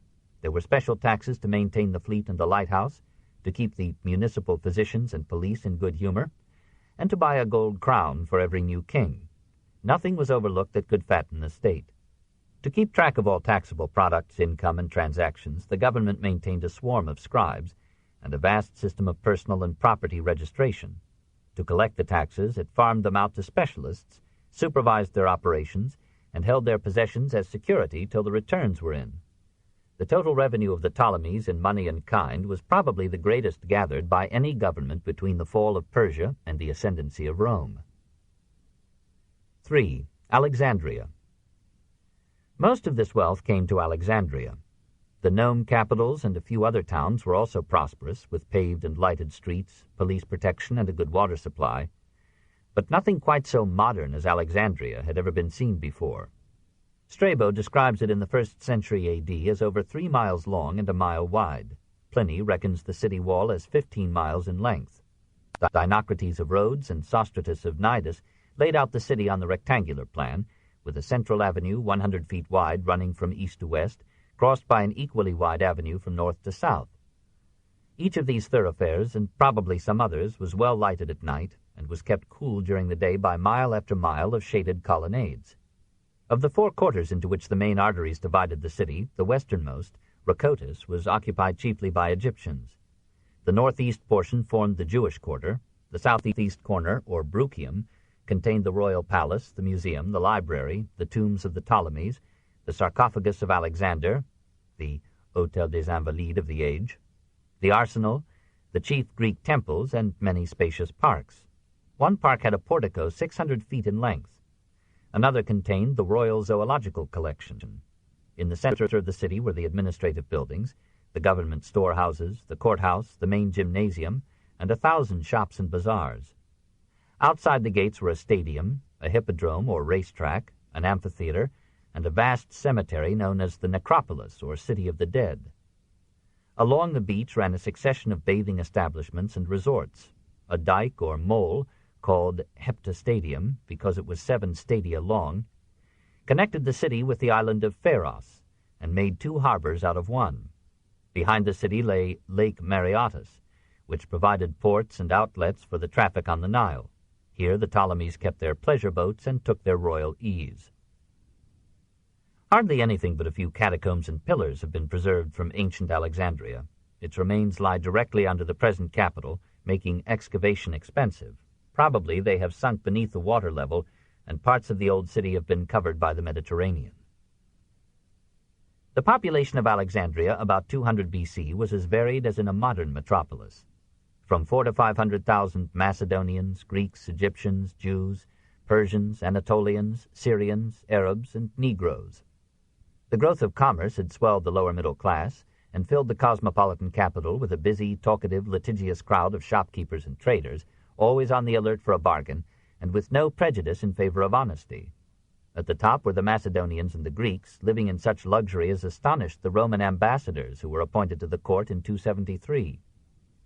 Athenaeus recounts the delicacies that burdened the tables and digestions of the master class, and Herodotus writes, "Alexandria is the house of Aphrodite, and everything is to be found there. Wealth, playgrounds, a large army, a serene sky, public displays, philosophers, precious metals, fine young men, a good royal house, an academy of science, exquisite wines, and beautiful women." Alexandria's poets were discovering the literary value of virginity, and its novelists would soon make it the theme and final casualty of many a tale. But the city was notorious for the generosity of its women and the number of its stepdaughters of joy. Polybius complained that the finest private homes in Alexandria belonged to the courtesans. Women of all classes moved freely through the streets, shopped in the stores, and mingled with the men. Some of them made a name for themselves in literature and scholarship. The Macedonian queens and ladies of the court, from Ptolemy II's Arsinoe to Antony's Cleopatra, took an active part in politics and served policy rather than love with their crimes. But they retained sufficient charm to arouse the men to unprecedented gallantry, at least in poetry and prose, and brought into Alexandrian society an element of feminine influence and grace unknown in classic Greece. Probably a fifth of Alexandria's population was Jewish. As far back as the 7th century, there had been Hebrew settlements in Egypt. Many Jewish traders had entered in the wake of the Persian conquest. Alexander had urged Jews to emigrate to Alexandria and had, according to Josephus, offered them equal political and economic rights with the Greeks. Ptolemy I, after taking Jerusalem, carried with him into Egypt thousands of Jewish captives who were freed by his successor. At the same time, he invited well-to-do Hebrews to establish their homes and businesses in Alexandria. By the beginning of the Christian era, there were 1 million Jews in Egypt. A large number of these lived in the Jewish quarter of the capital. It was no ghetto, for the Jews were free to live in any quarter but the Bruchium, which was restricted to official families and their servitors. They chose their own Gerousia, or senate, and followed their own worship. In 169, the high priest Onias III built a great temple at Leontopolis, a suburb of Alexandria, and Ptolemy VI, his personal friend, assigned the revenues of Heliopolis for its maintenance. Such temples served as schools and meeting places, as well as for religious services. Hence they were called by the Greek-speaking Jews synagogae, that is, places of assembly. Since few Egyptian Jews after the 2nd or 3rd generation in Egypt knew Hebrew, the reading of the law was followed by an interpretation in Greek. Out of these explanations and applications rose the custom of preaching a sermon on a text, and out of the ritual came the first forms of the Catholic Mass. This religious and racial separation combined with economic rivalries to arouse, towards the end of this period, an anti-Semitic movement in Alexandria. The Greeks and Egyptians alike were habituated to the union of church and state and frowned upon the cultural independence of the Jews. Furthermore, they felt the competition of the Jewish artisan or businessman and resented his energy, tenacity, and skill.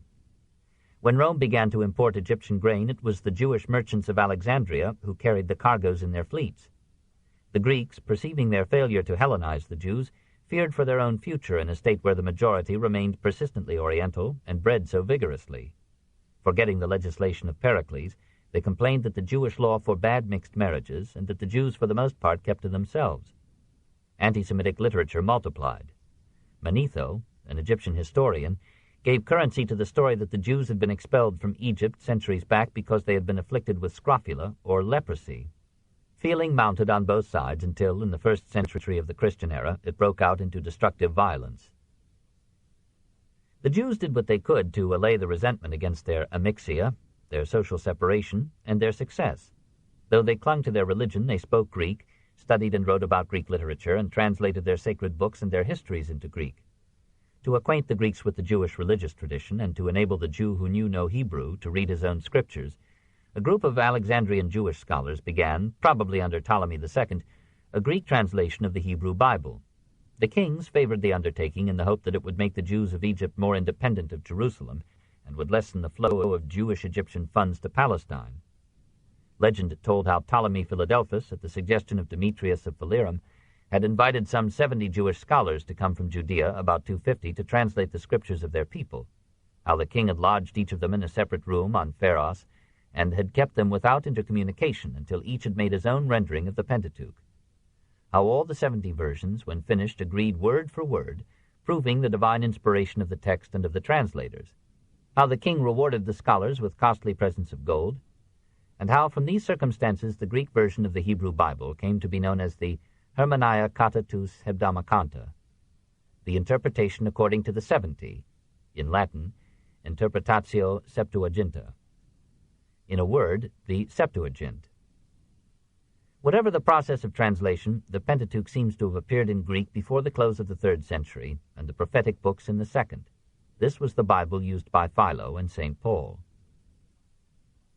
The process of Hellenization in Egypt failed as completely with the natives as with the Jews.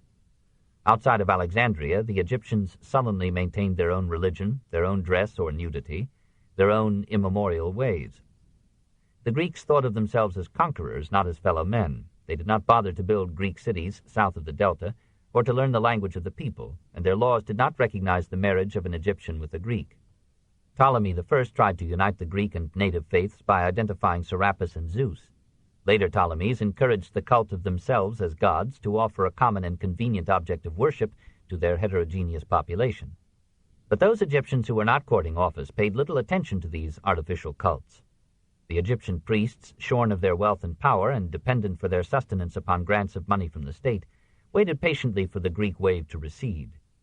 In the end, it was not Hellenism that won in Alexandria, but mysticism. Now were laid the foundations of Neoplatonism and the medley of promissory cults that competed for the Alexandrian soul in the centuries that surrounded the birth of Christ. Osiris as Serapis became the favorite god of the later Egyptians and of many Egyptian Greeks. Isis regained popularity as the goddess of women and motherhood. When Christianity came, neither the clergy nor the people found it impossible to change Isis into Mary and Serapis into Christ. 4. Revolt. The lesson of Ptolemaic socialism is that even a government may exploit. Under the first two Ptolemies, the system worked reasonably well.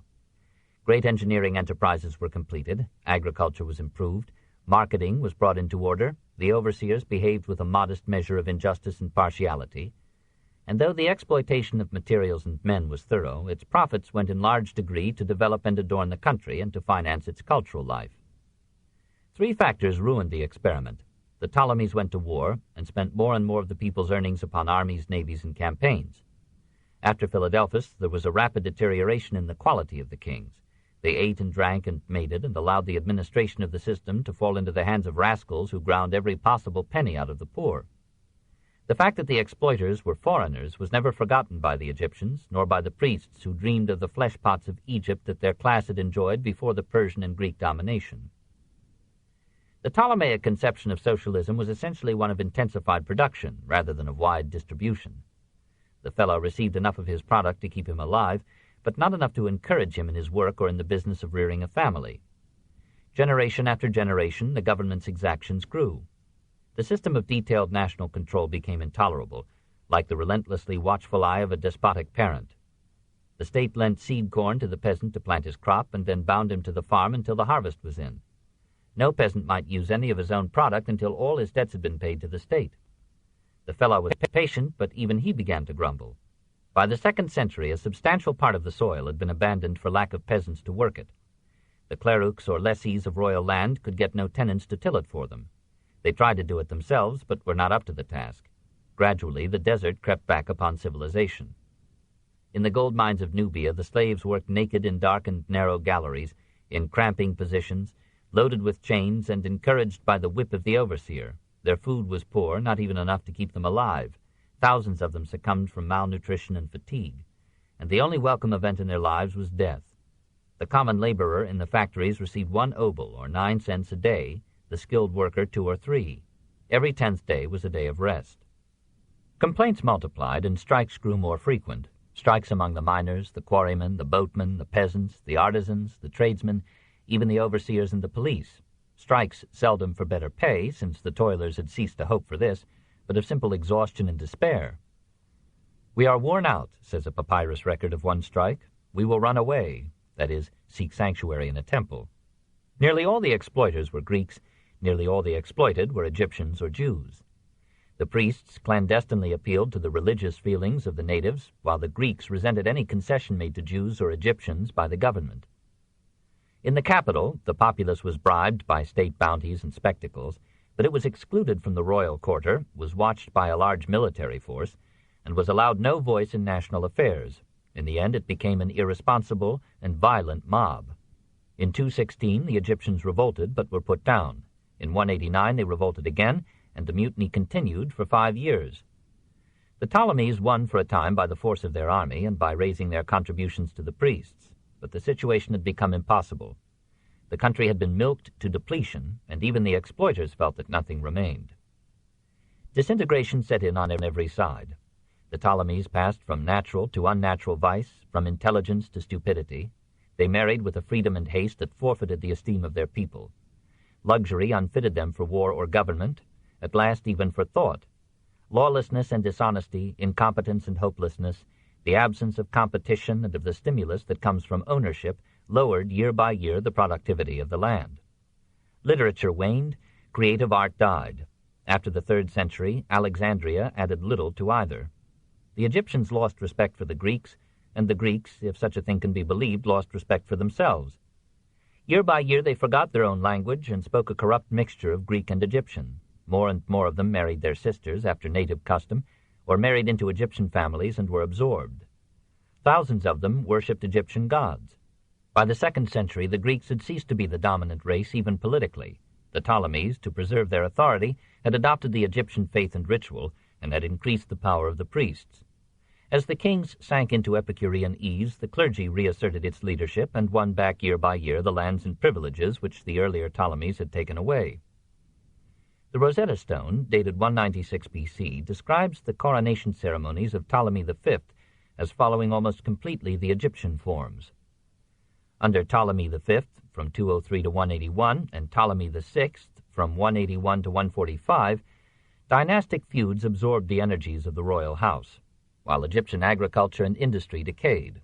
Order and peace were not restored until Caesar, as a mere incident in his career, took Egypt with hardly a blow, and Augustus made it a province of Rome in 30 BC. 5. Sunset in Sicily. The Hellenistic age faced east and south and almost ignored the west. Cyrene prospered as usual, having learned that it is better to trade than to war. Out of it in this period came Callimachus the poet, Eratosthenes the philosopher, and Carneades the philosopher. Greek Italy was worried and weakened by the double challenge of multiplying natives and rising Rome, while Sicily lived in daily fear of the Carthaginian power.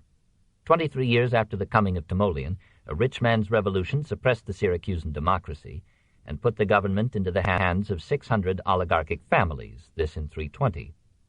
These divided into factions and were in turn overthrown by a radical revolution in which 4,000 persons were killed and 6,000 of the well-to-do were sent into banishment. Agathocles won dictatorship by promising a cancellation of debts and a redistribution of the land. So periodically the concentration of wealth becomes extreme and gets righted by taxation or by revolution. After 47 years of chaos, during which the Carthaginians repeatedly invaded the island, and Pyrrhus came, won, lost, and went, Syracuse, by unmerited good fortune, fell into the power of Hiron II, the most beneficent of the many dictators thrown up by the passions and turbulence of the Sicilian Greeks. Hiron ruled for 54 years, says the astonished Polybius, without killing, exiling, or injuring a single citizen, which indeed is the most remarkable of all things. Surrounded by all the means of luxury, he led a modest and temperate life and lived to the age of 90.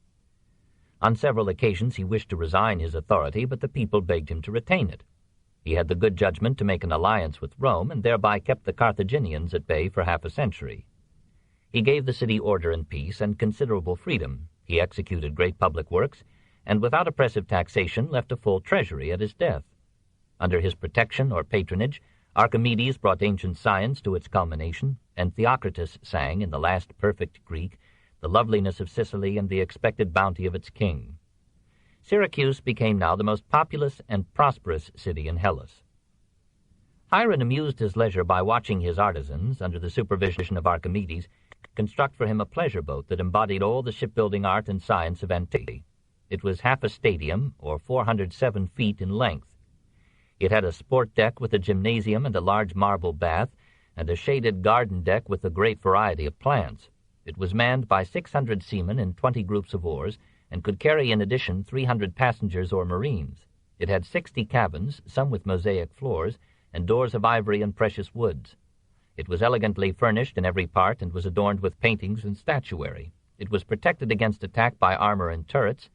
From each of the 8 turrets, great beams extended, with a hole at the end through which large stones could be dropped upon enemy vessels. Throughout its length, Archimedes constructed a great catapult capable of hurling stones of 3 talents weight, or 174 pounds, or arrows 12 cubits or 18 feet long. It could carry 3,900 tons of cargo and itself weighed 1,000 tons.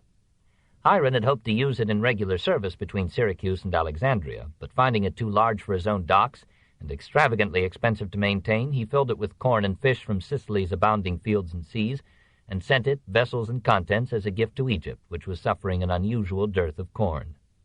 Hiron died in 216. He had wished to establish a democratic constitution before his death, but his daughters prevailed upon his dotage to bequeath his power to his grandson. Hieronymus turned out to be a weakling and a scoundrel. He abandoned the Roman alliance, received envoys from Carthage, and permitted them to become in effect the rulers of Syracuse. Rome, not abounding in corn, prepared to fight Carthage for the wealth of an island that had never learned to govern itself. All the Mediterranean world, like a decaying fruit, prepared to fall into the hands of a greater and more ruthless conqueror than Greek history had ever known. Chapter 26. Books. 1. Libraries and Scholars. In every field of Hellenistic life except the drama, we find the same phenomenon. Greek civilization not destroyed but dispersed. Athens was dying, and the Greek settlements of the west, barring Syracuse, were in decay. But the Greek cities of Egypt and the east were at their material and cultural zenith. Polybius, a man of wide experience, historical knowledge, and careful judgment, spoke about 148 B.C. of the present day when the progress of the arts and sciences has been so rapid. The words have a familiar ring. Through the dissemination of Greek as a common tongue, a cultural unity was now established which would last in the eastern Mediterranean for nearly 1,000 years. All men of education in the new empires learned Greek as the medium of diplomacy, literature, and science. A book written in Greek could be understood by almost any educated non-Greek in Egypt or the Near East. Men spoke of the oikoumene, or inhabited world, as one civilization, and developed a cosmopolitan outlook less stimulating but perhaps more sensible than the proud and narrow nationalism of the city-state. For this enlarged audience, thousands of writers wrote hundreds of thousands of books. We know the names of 1,100 Hellenistic authors. The unknown are an incalculable multitude. A cursive script had developed to facilitate writing. Indeed, as early as the 4th century B.C., we hear of systems of shorthand whereby certain vowels and consonants can be expressed by strokes placed in various positions. Books were written on Egyptian papyrus until Ptolemy VI, hoping to check the growth of the library at Pergamum, forbade the export of the material from Egypt. Eumenes II countered by encouraging the mass production of the treated skins of sheep and calves, which had long been used for writing purposes in the East, and soon parchment from the city and the name of Pergamum rivaled paper as a vehicle of communication and literature. Books having grown to such numbers, libraries became a necessity. These had existed before as the luxury of Egyptian or Mesopotamian potentates, but apparently Aristotle's library was the first extensive private collection. We may conjecture its size and worth from the fact that he paid $18,000 for that part of it which he bought from Plato's successor Speusippus. Aristotle bequeathed his books to Theophrastus, who bequeathed them in 287 to Neleus, who took them to Sepsis in Asia Minor, where they were buried, says tradition, to escape the literary cupidity of the Pergamene kings. After almost a century of this damaging interment, the volumes were sold about 100 B.C. to Apelles of Teos, an Athenian philosopher. Apelles found that many passages had been eaten away by the damp. He made new copies, filling in the gaps as intelligently as he could. This may explain why Aristotle is not the most fascinating philosopher in history. When Sylla captured Athens in 86, he appropriated Apelles' library and transported it to Rome. There the Rhodian scholar Andronicus reordered and published the texts of Aristotle's works, an event almost as stimulating in the history of Roman thought as the rediscovery of Aristotle was to prove in the awakening of medieval philosophy. The adventures of this collection suggest the debt that literature owes to the Ptolemies for establishing and maintaining, as part of the museum, the famous Alexandrian library. Ptolemy I began it, Ptolemy II completed it, and added a smaller library in the suburban sanctuary of Serapis. By the end of Philadelphus's reign, the number of rolls had reached 532,000, making probably 100,000 books in our sense of this word. For a time, the enlargement of this collection rivaled the strategy of power in the affections of the Egyptian kings. Ptolemy III ordered that every book brought to Alexandria should be deposited with the library, that copies should be made, the owner to receive the copy, the library to retain the original.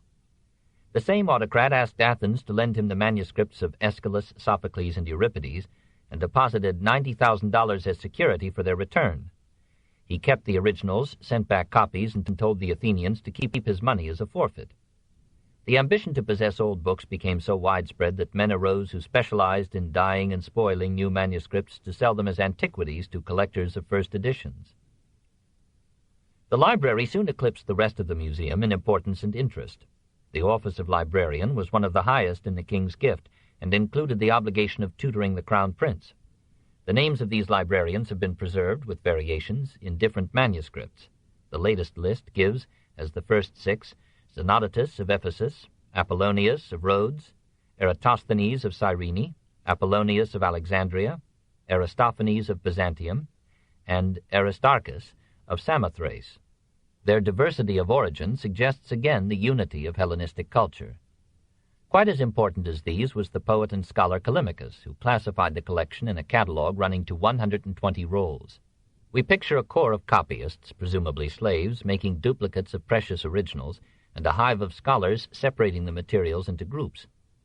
Some of these men wrote histories of various departments of literature or science, others edited definitive editions of the masterpieces, others composed commentaries on these texts for the enlightenment of laity and posterity. Aristophanes of Byzantium effected a literary revolution by separating the clauses and sentences of the ancient writings with capitals and marks of punctuation, and it was he who invented the accents that so disturb us in reading Greek. Xenophon began, Aristophanes advanced, Aristarchus completed the recension of the Iliad and the Odyssey, establishing the present text and illuminating its obscurities in learned scholia. By the end of the 3rd century, the museum, the library, and their scholars had made Alexandria, in everything but philosophy, the intellectual capital of the Greek world. Doubtless other Hellenistic cities had libraries. Austrian archaeologists have exhumed the remains of an ornate municipal library at Ephesus, and we hear of a great library being consumed in the destruction of Carthage by Scipio. But the only one that evoked comparison with Alexandria's was that of Pergamum. The kings of this transient state looked with enlightened envy upon the cultural enterprises of the Ptolemies. In 196, Eumenes II established the Pergamene Library and brought to its halls some of the finest scholars of Greece. The collection grew rapidly. When Antony presented it to Cleopatra to replace that part of the Alexandrian library which was burned in the uprising against Caesar in 48 BC, it numbered some 200,000 rolls. Through this library and the Attic taste of the Attalid kings, Pergamum became, towards the end of the Hellenistic period, the center of a purist school of Greek prose, which considered no word clean that had not come down from classic days. To the enthusiasm of these classicists we owe the preservation of the chef-d'oeuvre of Attic prose. It was above all an age of intellectuals and scholars. Writing became a profession instead of a devotion, and generated cliques and coteries whose appreciation of talent varied inversely as the square of its distance from themselves. Poets began to write for poets and became artificial. Scholars began to write for scholars and became dull. Thoughtful men felt that the creative inspiration of Greece was nearing exhaustion, and that the most lasting service they could render was to collect, shelter, edit, and expound the literary achievements of a bolder time. They established the methods of textual and literary criticism in almost all its forms.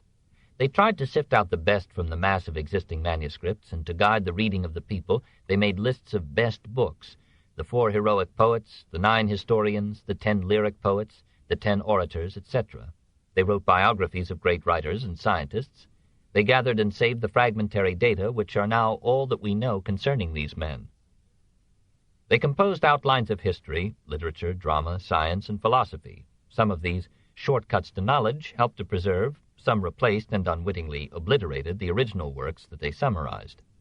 Saddened by the degeneration of Attic Greek into the orientalized Pidgin Greek of their time, Hellenistic scholars compiled dictionaries and grammars, and the Library of Alexandria, in the manner of the French Academy, issued edicts on the correct usage of the ancient tongue. Without their learned and patient ant industry, the wars, revolutions, and catastrophes of 2,000 years would have destroyed even those precious minims which have been transmitted to us as the shipwrecked legacy of Greece. 2. The Books of the Jews. Through all the turmoil of the time, the Jews maintained their traditional love of scholarship and produced more than their share of the lasting literature of the age.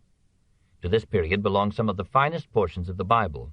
Near the close of the 3rd century, a Jewish poet, or poetess, composed the lovely Song of Songs. Here is all the artistry of Greek verse from Sappho to Theocritus, but with something undiscoverable in any Greek author of the time, an intensity of imagination, a depth of feeling, and an idealist devotion strong enough to welcome the body as well as the soul of love, and to turn the flesh itself into spirit. Partly in Jerusalem, mostly in Alexandria, partly in other cities of the eastern Mediterranean, Hellenistic Jews wrote, in Hebrew, Aramaic, or Greek, such masterpieces as Ecclesiastes, Daniel, part of Proverbs and Psalms, and most of the greater Apocrypha. They composed histories like Chronicles, novelettes like Esther and Judith, and idyls of family life like the Book of Tobit.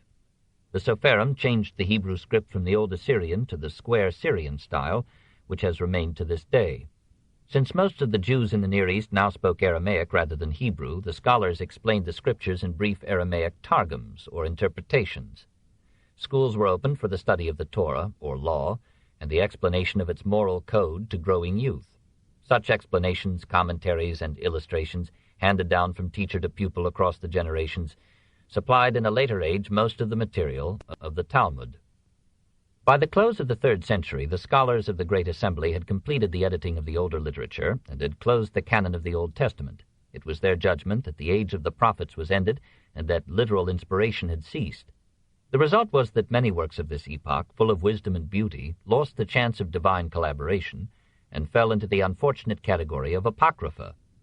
The 2 books of Esdras may owe something of their literary excellence to King James's translators, but these can hardly be credited with the touching account of how Esdras asked the angel Uriel to explain why the wicked prosper, the good suffer, and Israel is in bondage, to which the angel answers in powerful similes and yet simple speech, that it is not given to the part to understand or judge the whole.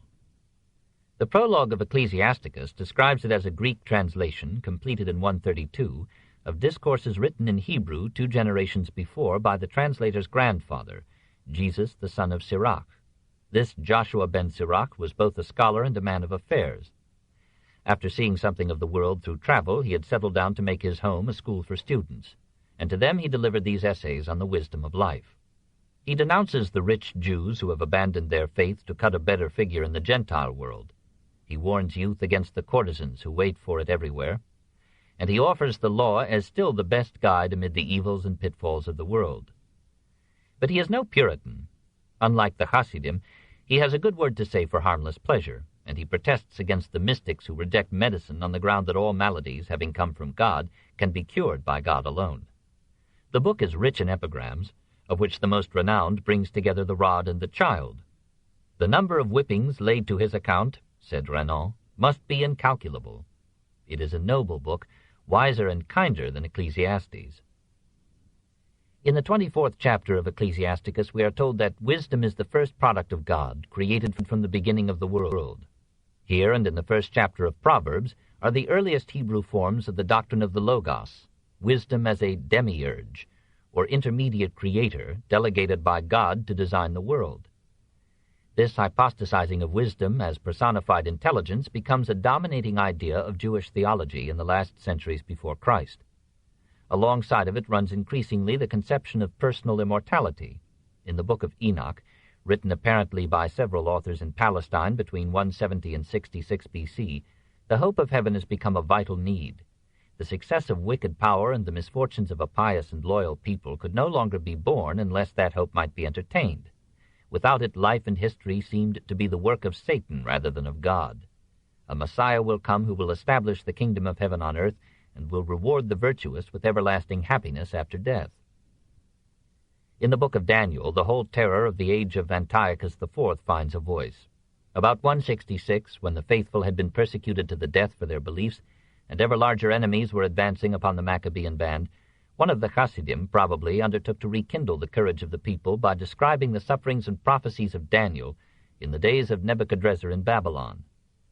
Copies of the book passed secretly among the Jews. It was given out as the work of a prophet who had lived 370 years before, had borne greater trials than any Jew under Antiochus, had emerged victorious, and had predicted a like triumph for his race. And even if the virtuous and faithful found indifferent fortune here, their reward would come at the last judgment, when the Lord would welcome them into a heaven of unending happiness and plunge their persecutors into everlasting hell. All in all, the extant Jewish writings of this period may be described as a mystic or imaginative literature of instruction, edification, and consolation. To the Jews of earlier ages, life itself had been enough, and religion was not a flight from the world, but a dramatization of morals by the poetry of faith. A powerful God, ruling and seeing all things, would reward virtue and punish vice in this existence on earth. The captivity had shaken this belief. The restoration of the temple had renewed it. It broke down under the bludgeoning of Antiochus. Pessimism now had a clear field, and in the writings of the Greeks the Jews found the most eloquent exposures of the injustices and tragedies of life. Meanwhile, Jewish contact with Persian ideas of heaven and hell, of a struggle between good and evil, and the final triumph of good, offered an escape from the philosophy of despair, and perhaps the ideas of immortality that had come down from Egypt to Alexandria, and those that had animated the mysteries of Greece, cooperated to inspire in the Jews of the Greek and Roman periods that consoling hope which bore them up through all the vicissitudes of their temple and their state. From these Jews and from the Egyptians, Persians, and Greeks, the idea of eternal reward and punishment would flow down into a new and stronger faith and help it to win a disintegrating world. 3. Menander. Like the other arts, the drama enjoyed in this age its greatest quantitative prosperity. Every city, almost every third-rate town, had its theater. The actors, better organized than ever, were in great demand, enjoyed high fees, and lived with characteristic superiority to the morals of their time. Dramatists continued to turn out tragedies, but whether by accident or good taste, tradition has covered them with oblivion's balm. The mood of Hellenistic Athens, like ours today, preferred the light-hearted, light-headed, sentimental, happy-ending stories of the new comedy. Of this, too, only fragments remain, but we have some discouraging samples of it in the pilferings of Plautus and Terence, who composed their plays by translating and adapting Hellenistic comedies. The high concerns of state and soul that aroused Aristophanes are in the new comedy put aside as too perilous for the literary neck. Usually the theme is domestic or private, and traces the devious roads by which women are led to generosity, and men nevertheless to matrimony. Love enters upon its triumphant career as master of the boards. 1,000 damsels in distress cross the stage, but achieve honor and wedlock in the end. The old phallic dress is abandoned, and the old phallic bawdiness, but the story circles narrowly about the virginity of the leading lady, and virtue plays as small a role in it as in our daily press. Since the actors wore masks, and the number of masks was limited, the comic dramatist wove his plots of intrigue and mistaken identity around a few stock characters whom the audience was always delighted to recognize. The cruel father, the benevolent old man, the prodigal son, the heiress mistaken for a poor girl, the bragging soldier, the clever slave, the flatterer, the parasite, the physician, the priest, the philosopher, the cook, the courtesan, the procuress, and the pimp. The masters of this comedy of manners in 3rd century Athens were Philemon and Menander. Of Philemon hardly anything survives except the echo of his renown. The Athenians liked him better than Menander and gave him more prizes, but Philemon had raised to high excellence the art of organizing a claque. Posterity, being ignored in the subsidy, reversed the judgment and gave the crown to Menander's bones. This Congreve of Athens was a nephew of the fertile dramatist Alexis of Thurii, the pupil of Theophrastus, and the friend of Epicurus. From them he learned the secrets of drama, philosophy, and tranquility. He almost realized Aristotle's ideal. He was handsome and rich, contemplated life with serenity and understanding, and took his pleasures like a gentleman. He was an inconstant lover, content to repay Glycera's devotion by touching her name with immortality. When Ptolemy I invited him to Alexandria, he sent Philemon in his stead, saying, "Philemon has no Glycera." Glycera, who had suffered much, rejoiced at having triumphed over a king. Thereafter, we are assured, he lived faithfully with her until, at the age of 52, he died of a cramp while swimming at the Piraeus. His first play, as if announcing a new epoch, appeared in the year that followed Alexander's death. Thereafter he wrote 104 comedies, 8 of which won the first prize. Some 4,000 lines remain, all in brief fragments, except for a papyrus discovered in Egypt in 1905. This contains half of the Epitrophantes, or the arbitrants, and has lowered Menander's reputation. We shall waste our reproaches if we complain that the themes of these plays are as monotonous as those of Greek sculpture, architecture, and pottery. We must remind ourselves that the Greeks judged a work not by the story it told, which is a child's criterion, but by the manner of its telling.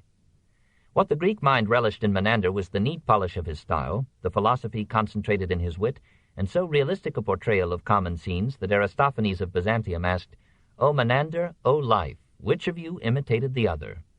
In a world that had fallen forfeit to soldiers, nothing remained in Menander's view but to contemplate human affairs as a spectator, indulgent but uninvolved. He notes the vanities and vacillations of woman, but concedes that the average wife is a blessing.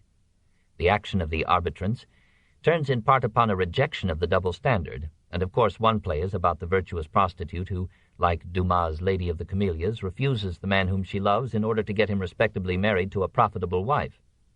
Lines that are now proverbs appear in the fragments, like "evil communications corrupt good manners," quoted by St. Paul, and "conscience makes cowards of the bravest men." Some credit Menander with the original of Terence's famous line, Homo sum, humani nil a me alienum puto. I am a man and consider nothing human to be alien to me. Occasionally we come upon jewels of insight, as in everything that dies by its own corruption, all that injures is within. Or in these typical verses, prophetic of Menander's early death. Whom the gods love die young. That man is blessed who, having viewed at ease this solemn show of sun, stars, ocean, fire, doth quickly go back to his home with calm, uninjured breast. Be life short or long, 'tis manifest thou ne'er wilt see things goodlier, Parmeno, than these. Then take thy sojourn here as though thou wert some playgoer or wedding guest. The sooner sped, the safelier to thy rest.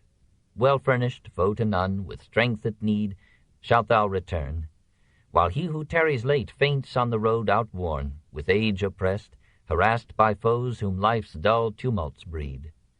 Thus ill dies he for whom death long doth wait. 4. Theocritus. When Philemon died in 262, Greek comedy, and in large measure Athenian literature, died with him. The theatre flourished, but it produced no masterpieces that time or scholarship thought fit to preserve, and the repetition of old comedies, chiefly those of Menander and Philemon, more and more crowded out original productions. As the 3rd century ended, the spirit of the gay society that had generated the new comedy died away, and was replaced in Athens by the serious mood of the philosophical schools. Other cities, Alexandria in particular, tried to transplant the dramatic art, but failed. The great library and the scholars whom it had attracted set the tone of Alexandrian literature. This book is continued at this point on the other side of this cassette. Please reverse or turn the cassette over now.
The Story of Civilization, Volume 2, The Life of Greece, Part 2, by Will Durant, continued, Cassette 8, Side 2. The great library and the scholars whom it had attracted set the tone of Alexandrian literature. Books had to meet the tastes of a learned and critical audience, sophisticated by science and history. Even poetry became erudite, and tried to cover up the poverty of its fancy with recondite allusions and subtle turns of phrase. Callimachus wrote dead hymns to dead gods, pretty epigrams that sparkled for a day, judicious eulogies like the Lock of Berenice, and a didactic poem on causes, or aitia, which contained much learned lore from geography, mythology, and history, and one of the earliest love stories in literature. Acontius, hero of this tale, is incredibly handsome, and Cydippe is painfully beautiful. They fall in love at first sight, are opposed by their money-minded parents, threaten suicide, half die of broken hearts, and finally end the romance with marriage. This is the story that 1,000,000 poets and novelists have told since then, and which 1,000,000 more will tell. It must be added, however, that in one of his epigrams Callimachus returned to more orthodox Greek tastes. Drink now and love, Democrates, for we shall not have wine and boys eternally. His only rival in his century was his pupil, Apollonius of Rhodes. When the student poached upon the master's verses and competed for the favor of the Ptolemies, the two men quarreled in life and print, and Apollonius returned to Rhodes. He proved his courage by writing, in an age that preferred brevity, a very passable epic, the Argonautica. Callimachus dismissed it with an epigram: "A big book is a big evil," of whose truth the reader may find an instance at close hand. In the end, Apollonius was rewarded. He received the coveted appointment of librarian and even persuaded some of his contemporaries to read his epic. It still survives and contains an excellent psychological study of Medea's love, but it is not indispensable to a modern education. The rise of pastoral poetry betrays almost statistically the growth of an urban civilization. The Greeks of earlier centuries had said little about the beauty of the countryside because most of them had once lived on farms or near them and knew the lonely hardships as well as the quiet beauty of rural life. Doubtless the Alexandria of the Ptolemies was as hot and dusty as Alexandria is today, and the Greeks who lived in it looked back with idealizing memory upon the hills and fields of their motherland.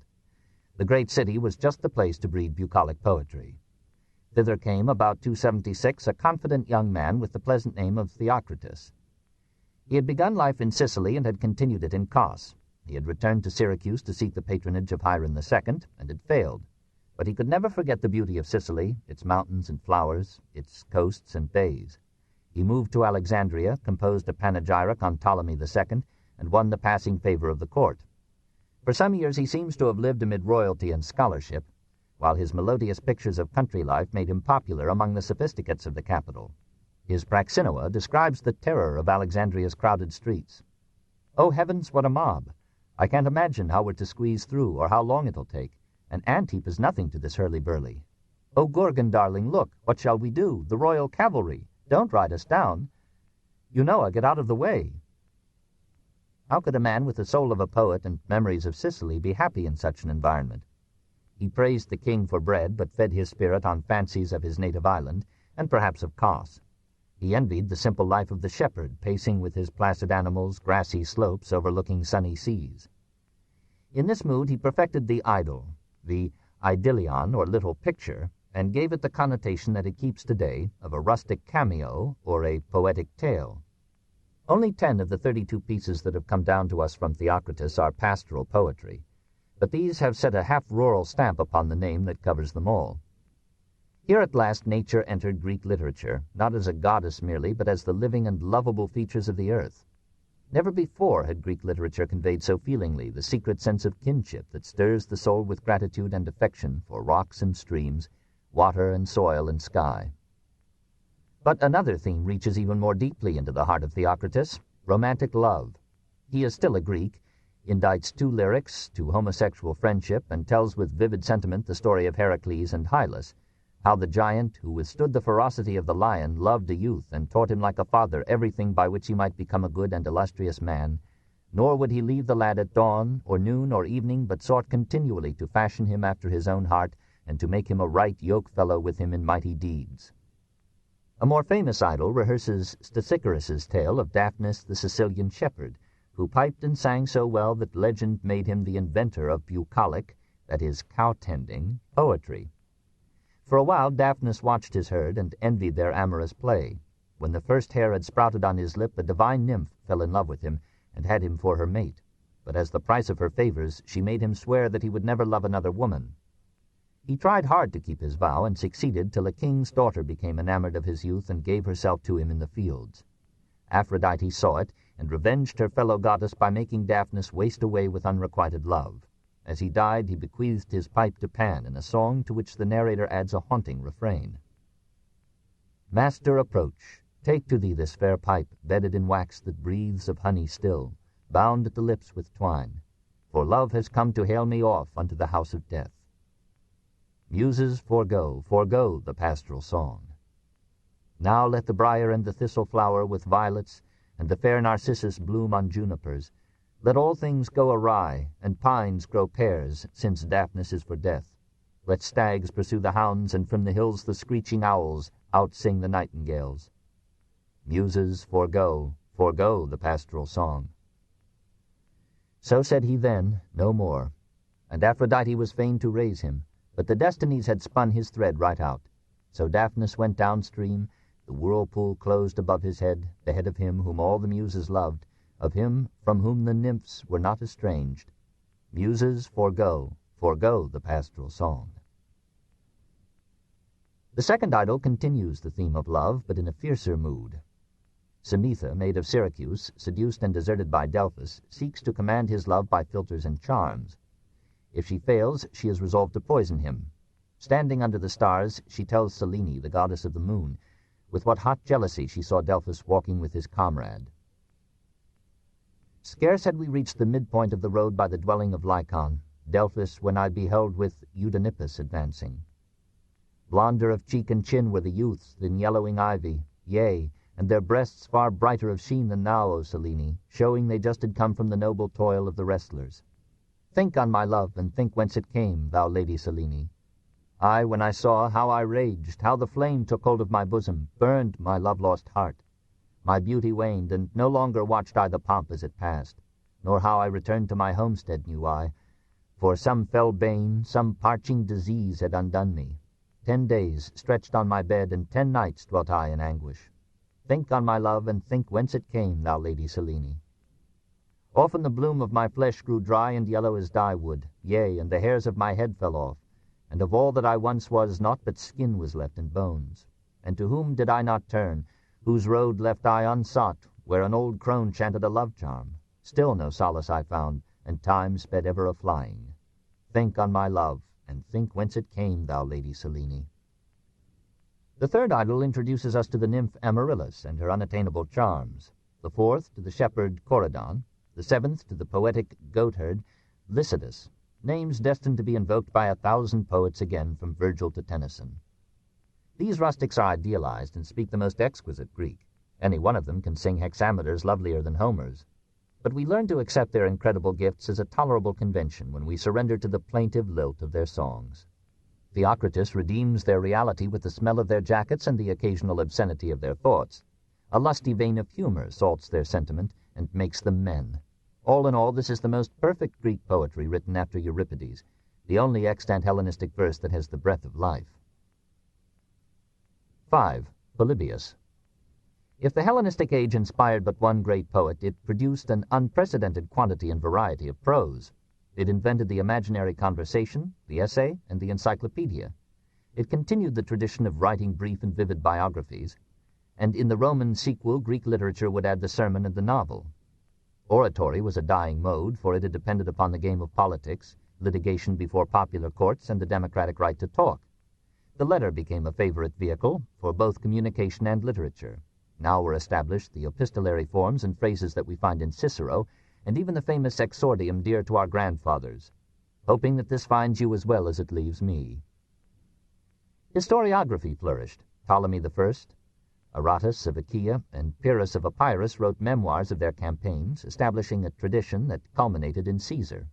The Egyptian high priest Manetho wrote in Greek an Aegyptiaca, or Annals of Egypt, which bundled the pharaohs somewhat arbitrarily into those dynasties that classify them to this day.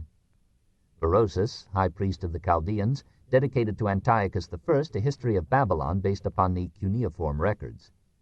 Megasthenes, ambassador of Seleucus I to Chandragupta Maurya, startled the Greek world about 300 with a book on India. There is among the Brahmins, said a suggestive passage, a sect of philosophers who hold that God is the word, by which they mean not articulate speech, but the discourse of reason. Here again was that doctrine of Logos which was destined to make such an impress upon Christian theology.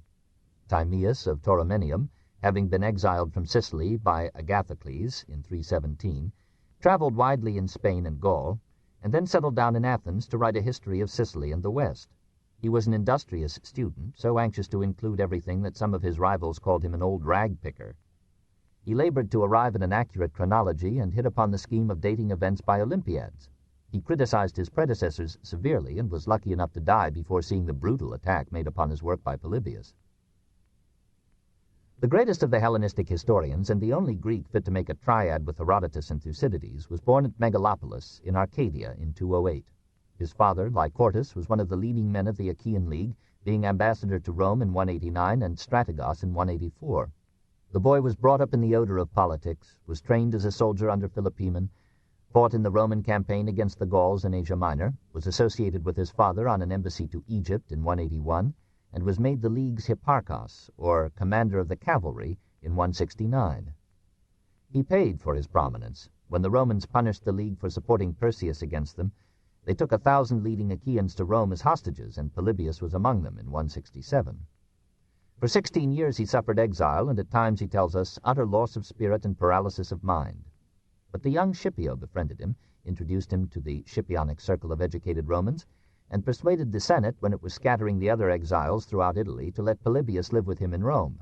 He accompanied Scipio on many campaigns, gave him valuable military advice, explored for him the coasts of Spain and Africa, and stood beside him at the burning of Carthage in 146. He had received his freedom in 151, and in 149 he was employed as the representative of Rome in arranging a modus vivendi between the cities of Greece and their distant master, the Roman Senate. He must have performed this ungrateful task well, for several cities honored him with monuments, though one can never tell in what tense man's gratitude is felt. Having lived through 60 full years of action, he retired to write a treatise on tactics, a life of Philopoemen, and his immense histories. He died like a gentleman by falling from his horse as he was returning from a hunt, at the age of 82. No man ever wrote history from a wider background of education, travel, and experience. His work was conceived on a grand scale, and proposed to tell the story not only of Greece but of the whole world, that is, the Mediterranean nations, from 221 to 146 B.C. Such is the plan I propose, but all depends upon fortune's granting me a life long enough to execute it. He rightly felt that the center of political history, in the period which he covered, lay in Rome. He gave his book Unity by making Rome the focus of its events, and studying with the diplomat's curiosity the methods by which Rome, with British casualness, had mastered the Mediterranean world. He admired the Romans intensely, for he had seen them in their greatest epoch, and had known chiefly the best of them in Scipio's group. They had, he felt, just those qualities that were fatally lacking in Greek character and government. Himself an aristocrat and befriended by aristocrats, he had no sympathy with what seemed to him mere mob rule in the later stages of Greek democracy. Political history appeared to him to be a repetitious cycle of monarchy or dictatorship, aristocracy, oligarchy, democracy, and monarchy. The best escape from this cycle, he thought, was through a mixed constitution like that of Lycurgus or Rome, an enfranchised but limited citizenry, choosing its own magistrates, but checked by the power of a continuous and aristocratic Senate. It was from this viewpoint that he wrote down the record of his times. Polybius is the historian's historian because he is as interested in his method as in his subject. He likes to talk about his plan of procedure and philosophizes at every opportunity. Humanly, he pictures his own qualifications as ideal. He insists that history should be written by those who have seen, or have directly consulted others who have seen, the events to be described. He denounces Timaeus for having relied on his ears rather than his eyes, and tells with pride of his own travels in search of data, documents, and geographical veracity. He reminds us how, in returning from Spain to Italy, he crossed the Alps by the same pass that Hannibal had used, and how he went down into the very toe of Italy to decipher an inscription left by Hannibal in Brutium. He proposes to make his history as accurate as the magnitude of the work and its comprehensive treatment will allow, and he succeeds, so far as we can say, better than any other Greek except Thucydides. He argues that the historian should have been a man of affairs, versed in the actual processes of statesmanship, politics, and war. Otherwise, he will never understand the behavior of states or the course of history. He is a realist and a rationalist. He pierces the moral phrases of diplomats to the actual motives of policy. It amuses him to observe how easily men can be deceived, singly or en masse, and even repeatedly by the same tricks. What is good, says a scandalous presage of Machiavelli, very seldom coincides with what is advantageous, and few are those who can combine the two and adapt them to each other. He accepts the Stoic theology of a divine providence, but he merely pities the popular cults of his day and smiles at stories of supernatural intervention. He recognizes the role of chance in history and the occasional efficacy of great men, but he is resolved to lay bare the factual and often impersonal chain of causes and effects, so that history may be a lantern of understanding held up to the present and the future. There is no more ready corrective of conduct than knowledge of the past, and the soundest education and training for a life of active politics is the study of history. It is history, and history alone, which, without involving us in actual danger, will mature our judgment and prepare us to take right views, whatever may be the crisis or the posture of affairs. The best method of history, he thinks, will be that which sees the life of a nation as an organic unity and weaves the story of each part into the life history of the whole. He who believes that by studying isolated histories he can acquire a just view of history as a whole is, it seems to me, much in the case of one who, after having looked at the dissevered limbs of an animal once alive and beautiful, fancies he has been as good as an eyewitness of the creature itself in all its action and grace. Of the 40 books into which Polybius divided his histories, time has preserved 5, and the epitomists have rescued substantial fragments of the rest. It is a great pity that the execution of this vast conception is marred by degenerate Greek, peevish critiques of other historians, an almost exclusive preoccupation with politics and war, and an absurd segmentation of the narrative into Olympiads, giving the history of all the Mediterranean nations in each 4-year period and leading to exasperating digressions and a baffling discontinuity. Sometimes, as in the story of Hannibal's invasion, Polybius mounts to drama and eloquence, but he reacts so strongly against the florid rhetoric popular among his immediate predecessors that he makes it a point of honor to be dull. No one, said an ancient critic, ever read him through. The world has almost forgotten him, but historians will long continue to study him because he was one of the greatest theorists and practitioners of historiography, because he dared to take a wide view and write a universal history, and because, above all, he understood that mere facts are worthless except through their interpretation, and that the past has no value except as our roots and our illumination. Chapter 28. The Art of Dispersion. 1. A Miscellany.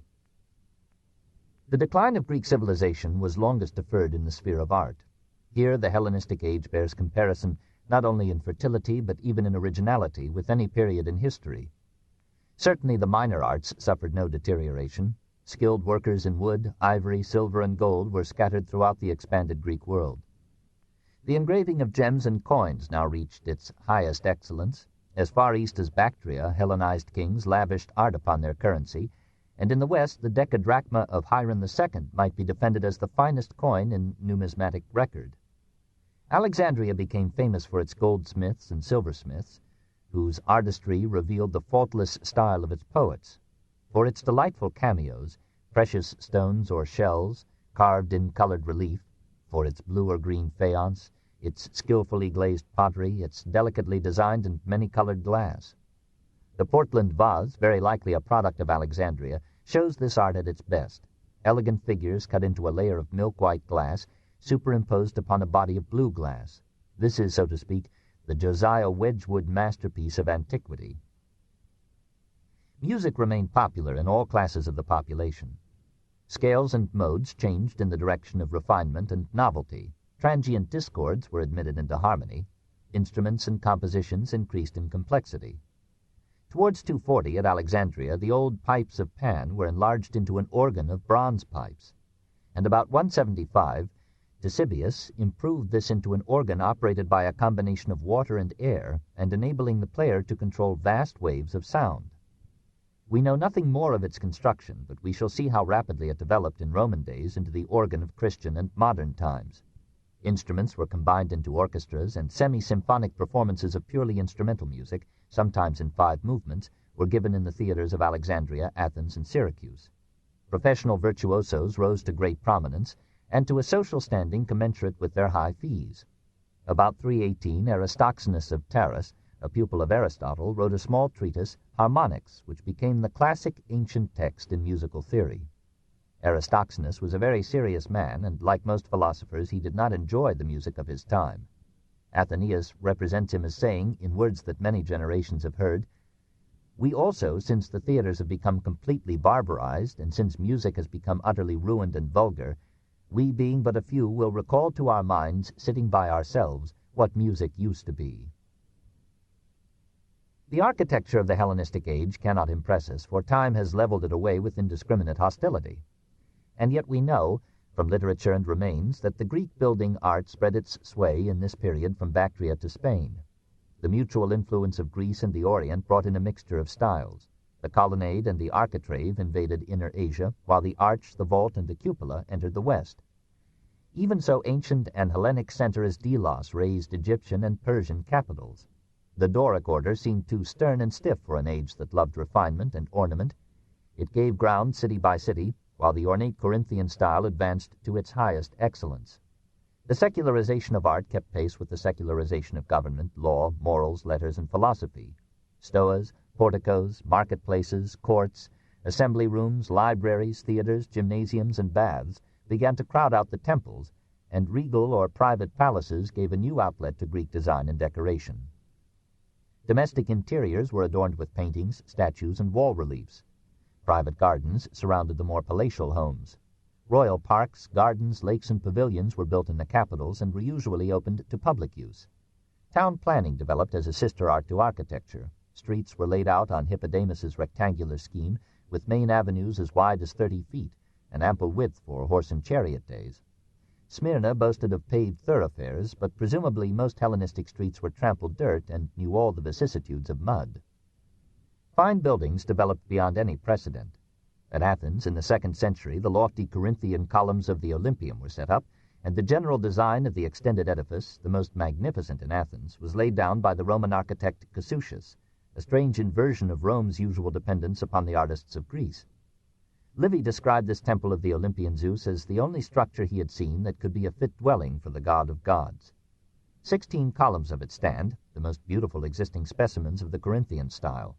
At Eleusis, the dying piety of Athens and the genius of Philon completed the majestic temple of the Mysteries, which Pericles had begun on a site already sacred in Mycenaean times. Only fragments are left, but some of them show Greek design and carving still at their best.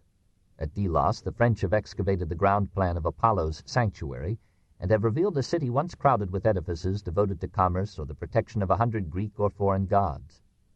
At Syracuse, Hiram II raised many impressive buildings and restored and enlarged the extant municipal theater. To this day we may read his name on its stones. In Egypt, the Ptolemies adorned Alexandria with edifices that gave the city a reputation for beauty, but no sign of them survives.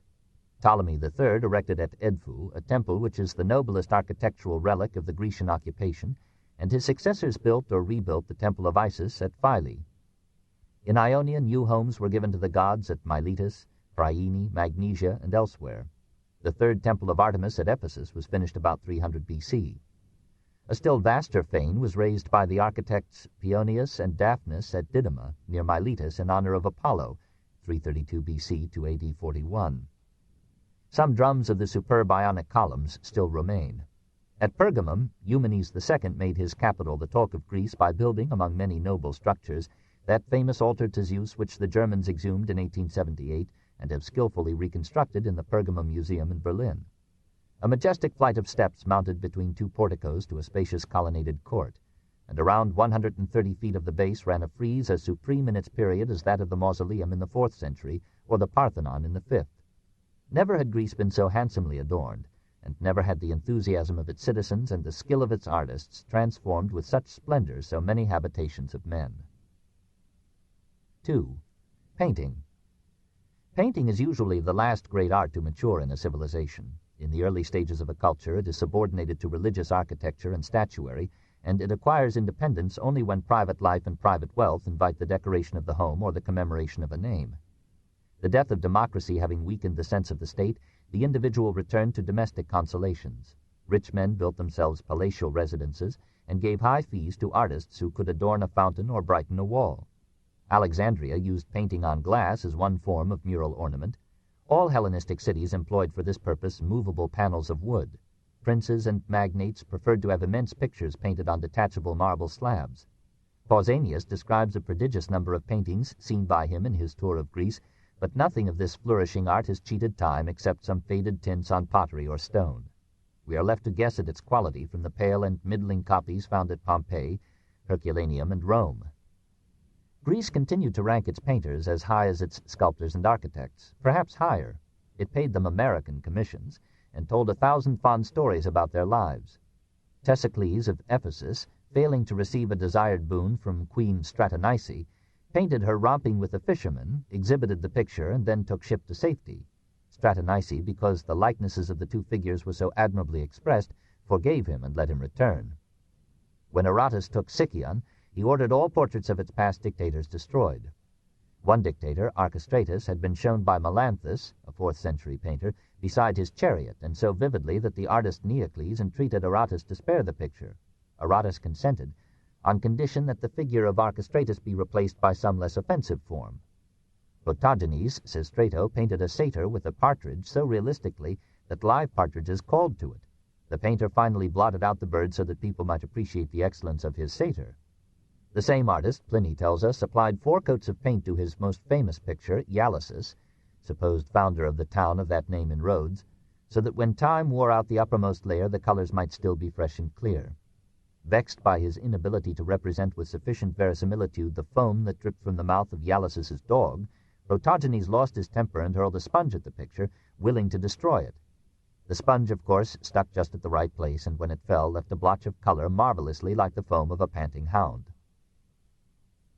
When Demetrius Poliorcetes besieged Rhodes, he refrained from setting fire to the town lest this painting be destroyed. During the siege, Protogenes continued at work in his village studio, in the direct line of the Macedonian advance. Demetrius sent for him and asked why he had not, like the other villagers, taken refuge within the city walls. "Because I know," answered Protogenes, "that you are waging war with the Rhodians and not with the arts." The king assigned a guard to protect him and neglected the siege to watch the artist work. Hellenistic painters knew the tricks of perspective, foreshortening, lighting, and grouping, though they used landscapes only as background and decoration, and rendered them, if we may judge from the Pompeian copies, in a lifeless and conventional way. They at least realized the existence of nature, and brought it into art at the same time that Theocritus was importing it into poetry. But they were so interested in man and all his works that they had little time for trees and flowers. Their predecessors had painted only the gods and the rich. The Hellenistic artists were fascinated by anything human, and discovered that an ugly subject might make a beautiful painting, or at least a handsome fee. They turned to common life with a Dutch zest, and delighted in picturing barbers, cobblers, prostitutes, seamstresses, donkeys, deformed men, or peculiar animals. To these genre pictures they added representations of still life, cakes and eggs, fruit and vegetables, fish and game, wine, and all the paraphernalia of its ancient ritual. Sosus of Pergamum amused his contemporaries by imitating in a deceptively realistic floor mosaic an unswept floor still littered with the leavings of a feast. The sedate were scandalized and denounced these glorifiers of common things as pornographoi and riporographoi, portrayers of obscenity and filth. In Thebes, the representation of ugly objects was forbidden by law. Certain larger masterpieces of the age were rescued not from anonymity but from oblivion by the lava of Vesuvius. A fresco found at Ostia is apparently a weak copy of a Hellenistic original. We know it as the Aldobrandini wedding from the Italian family to which it belonged before it found a place in the Vatican. Aphrodite, Rubensianly robust, warms up the courage of the timid bride while the bridegroom, needing no prodding, waits impatiently beside the couch.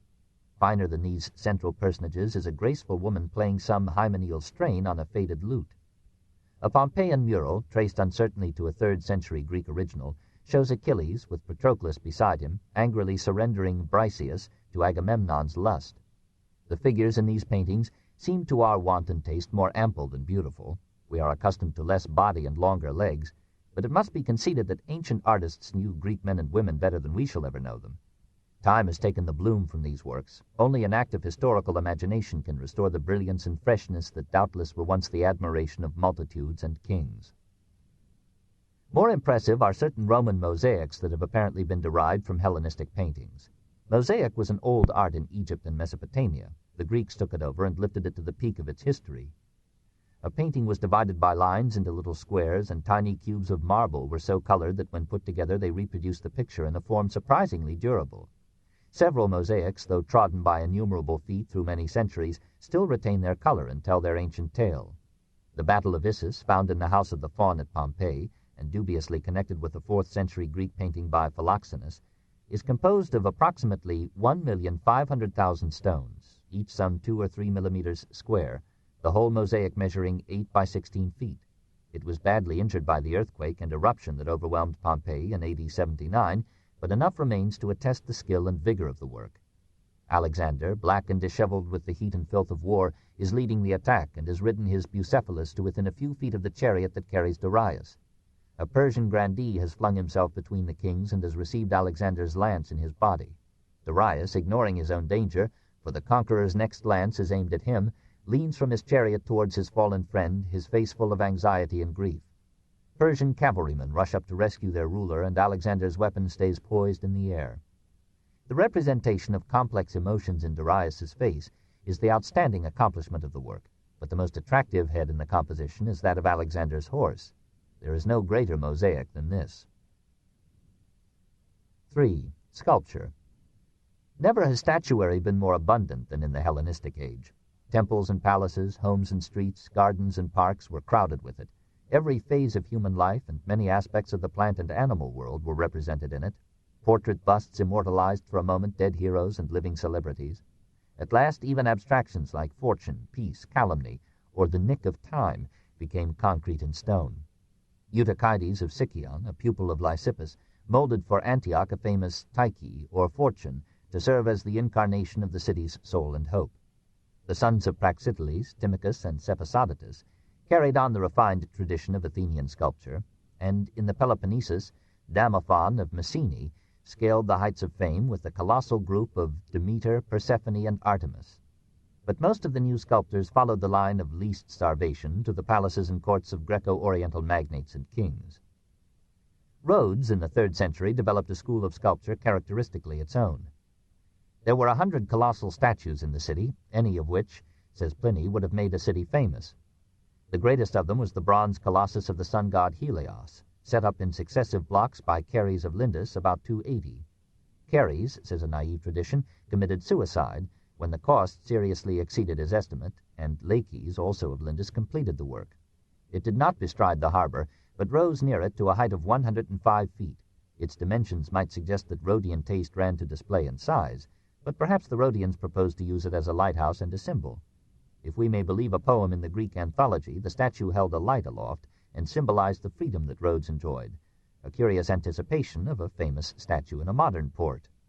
The Statue of Liberty is 151 feet high from base to torch. It was, of course, included among the 7 wonders of the world. This statue, Pliny reported, was thrown down by an earthquake 56 years after it was erected. Few men can clasp the thumb in their arms, and its fingers are larger than most statues. When the limbs are broken asunder, vast caverns are seen yawning in the interior. Within it, too, are to be seen large masses of rock by whose weight the artist steadied it while in process of erection. It is said that it was 12 years in the making, and that 300 talents were spent upon it, a sum raised from the engines of war abandoned by Demetrius after his futile siege. Almost as famous in history was another product of the Rhodian school, the Laocoon. Pliny saw it in the palace of the Emperor Titus. It was found in the ruins of the Baths of Titus in A.D. 1506, and is almost certainly the original work of Agesander, Polydorus, and Athenodorus, who carved it out of 2 blocks of marble in the 2nd or 1st century B.C. Its discovery stirred Renaissance Italy and profoundly impressed Michelangelo, who tried without success to restore the lost right arm of the central figure. Laocoon was a Trojan priest who, when the Greeks sent the wooden horse to Troy, advised against receiving it, saying, says Virgil, Timeo Danaos et dona ferentes, I fear the Greeks even when they bring gifts. To punish his wisdom, Athena, who favored the Greeks, commissioned 2 serpents to kill him. They seized first upon his 2 sons, seeing which Laocoon rushed to their aid only to be caught in the coils. In the end, all 3 were crushed and died from the venom of the fangs. The sculptors took the liberty assumed by Virgil, and in the Philoctetes by Sophocles, to describe pain vigorously, but the result does not accord with the natural repose of stone. In literature, and usually in life, pain passes. In the Laocoon, the cry of agony has been given an unnatural permanence, and the spectator is not so moved as by Demeter's silent grief. What nevertheless evokes our admiration is the mastery of design and technique. The musculature is exaggerated, but the old priest's limbs and the bodies of his sons are molded with dignity and restraint. Perhaps if we had known the story before seeing the group, we should have been as impressed as Pliny, who thought this the greatest achievement of ancient plastic art. Many other Greek centers had flourishing schools of sculpture in this underestimated age. Alexandria turned over its soil and its buildings too often in the long course of its history to preserve the works that Greek artists made for the Ptolemies. The sole important survivor is the serene Nile of the Vatican, humorously supported by 16 water babies symbolizing the 16 cubits of the river's annual rise. At Sidon, Greek sculpture cut for unknown dignitaries a series of sarcophagi, of which the best, misnamed the sarcophagus of Alexander, is the pride of the Constantinople Museum. Its carving is equal on a smaller scale to that of the Parthenon frieze.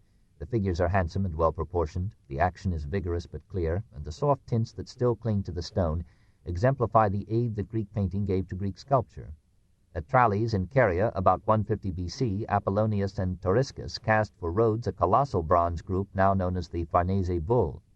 Two handsome youths are lashing the lovely Dirce to the horns of a wild bull, because she has ill-treated their mother Antiope, who looks on in repulsively calm satisfaction. At Pergamum, Greek sculptors cast in bronze several battle groups, which Attalus first dedicated in his capital to celebrate his repulse of the Gauls. To express the debt which all Greek culture felt to Athens, and perhaps to spread his fame, Attalus presented marble replicas of these figures to be set up on the Athenian Acropolis. Fragmentary marble copies have survived in the dying Gaul of the Capitoline Museum, in the miscalled Petus and Aria, a Gaul who, preferring death to capture, kills first his wife and then himself, and in several smaller pieces now scattered through Egypt and Europe. Perhaps to the same group belongs a dead Amazon, impeccably molded in every detail except the incredibly perfect breasts. These figures show a classic restraint in the expression of emotion. The conquered men suffer the extremes of pain and grief, but die without opera, and the conquerors have allowed the artists to portray the virtues as well as the defeat of their enemies. There is no sign here of any falling off in power of conception, accuracy of anatomical observation, or skill and patience of technique. Almost as perfect is the great relief that ran along the base of the altar of Zeus on the Acropolis of Pergamum, and told again the story of the war between the gods and the giants, presumably a modest allegory for Pergamines and Gauls. The work is overcrowded and sometimes theatrically violent. But some figures stand out as in the best tradition of Greek art. The headless Zeus is carved with the strength of Scopas, and the goddess Hecate is a lyric of grace and beauty amid the terror and carnage of war. The age was rich in now anonymous masterpieces that almost call the roll of the major gods. The majestic head of Zeus found at Tricoli, and the Ludovisi Hera, now in the Museo delle Terme, so pleased the young Goethe that he took casts of them with him to Germany as, so to speak, the authentic autographs of Jove and Juno. The once acclaimed Apollo Belvedere is academically cold and lifeless, and yet 2 centuries ago it set Winkelmann aflame. A world away from this smooth weakling is the Farnese Heracles, copied by Glycon of Athens from an original attributed to Lysippus. All muscle in the overdone body, all weariness, kindliness, and wonder in the face, as if power was asking itself its never-answered question, what should be its goal? Of Aphrodite, the age had representatives only less numerous than her devotees. Several of these statues have survived, mostly through Roman copies. The Aphrodite of Milos, the Venus de Milo of the Louvre, is apparently an original Greek work of the 2nd century B.C. It was found on the island of Milos in 1820 near a pedestal fragment bearing the letters Sandros, Sandros. Perhaps Agesander of Antioch carved this modest nudity. The face is not as delicately fair as that which forms the symbol of this volume, but the figure itself is a poem of that health whose natural flower is beauty. The wasp waist finds no encouragement in this full body and these sturdy hips. Not so near perfection, but still pleasant to the eye, are the Capitoline Venus and the Venus de Medici. Candidly and disarmingly sensual is the Venus Callipyge, or Venus of the lovely buttocks, who drapes her charms to reveal them and turns to admire her nates in the pool. More impressive than any of these is the superb Nike, or Victory of Samothrace, found there in 1863, and now the sculptural masterpiece of the Louvre. The goddess of victory is shown as if alighting in full flight upon the prow of a swiftly moving ship and leading the vessel on to attack. Her great wings seem to pull the craft along in the face of the breeze that confuses her robes. Again, the Greek conception of woman as no mere delicacy, but as a strong mother, dominates the work. This is not the frail and passing beauty of youth, but the lifelong call of the woman to the man to lift himself up to achievement, as if the artist had wished to illustrate the last lines of Goethe's Faust. The civilization that could conceive and carve this figure was yet far from dead. The gods were not the chief interest of the sculptors who brightened the evening of Greek art. These men looked upon Olympus as a quarry of subjects and no more. When that quarry had been worn down by repetition, they turned to the earth and took delight in representing the wisdom and loveliness, the strangeness and absurdities of human life. They carved or cast impressive heads of Homer, Euripides, and Socrates. They made a number of smooth and delicate hermaphrodites, whose equivocal beauty arrests the eye in the Archaeological Museum at Constantinople, or the Borghese Gallery in Rome, or the Louvre.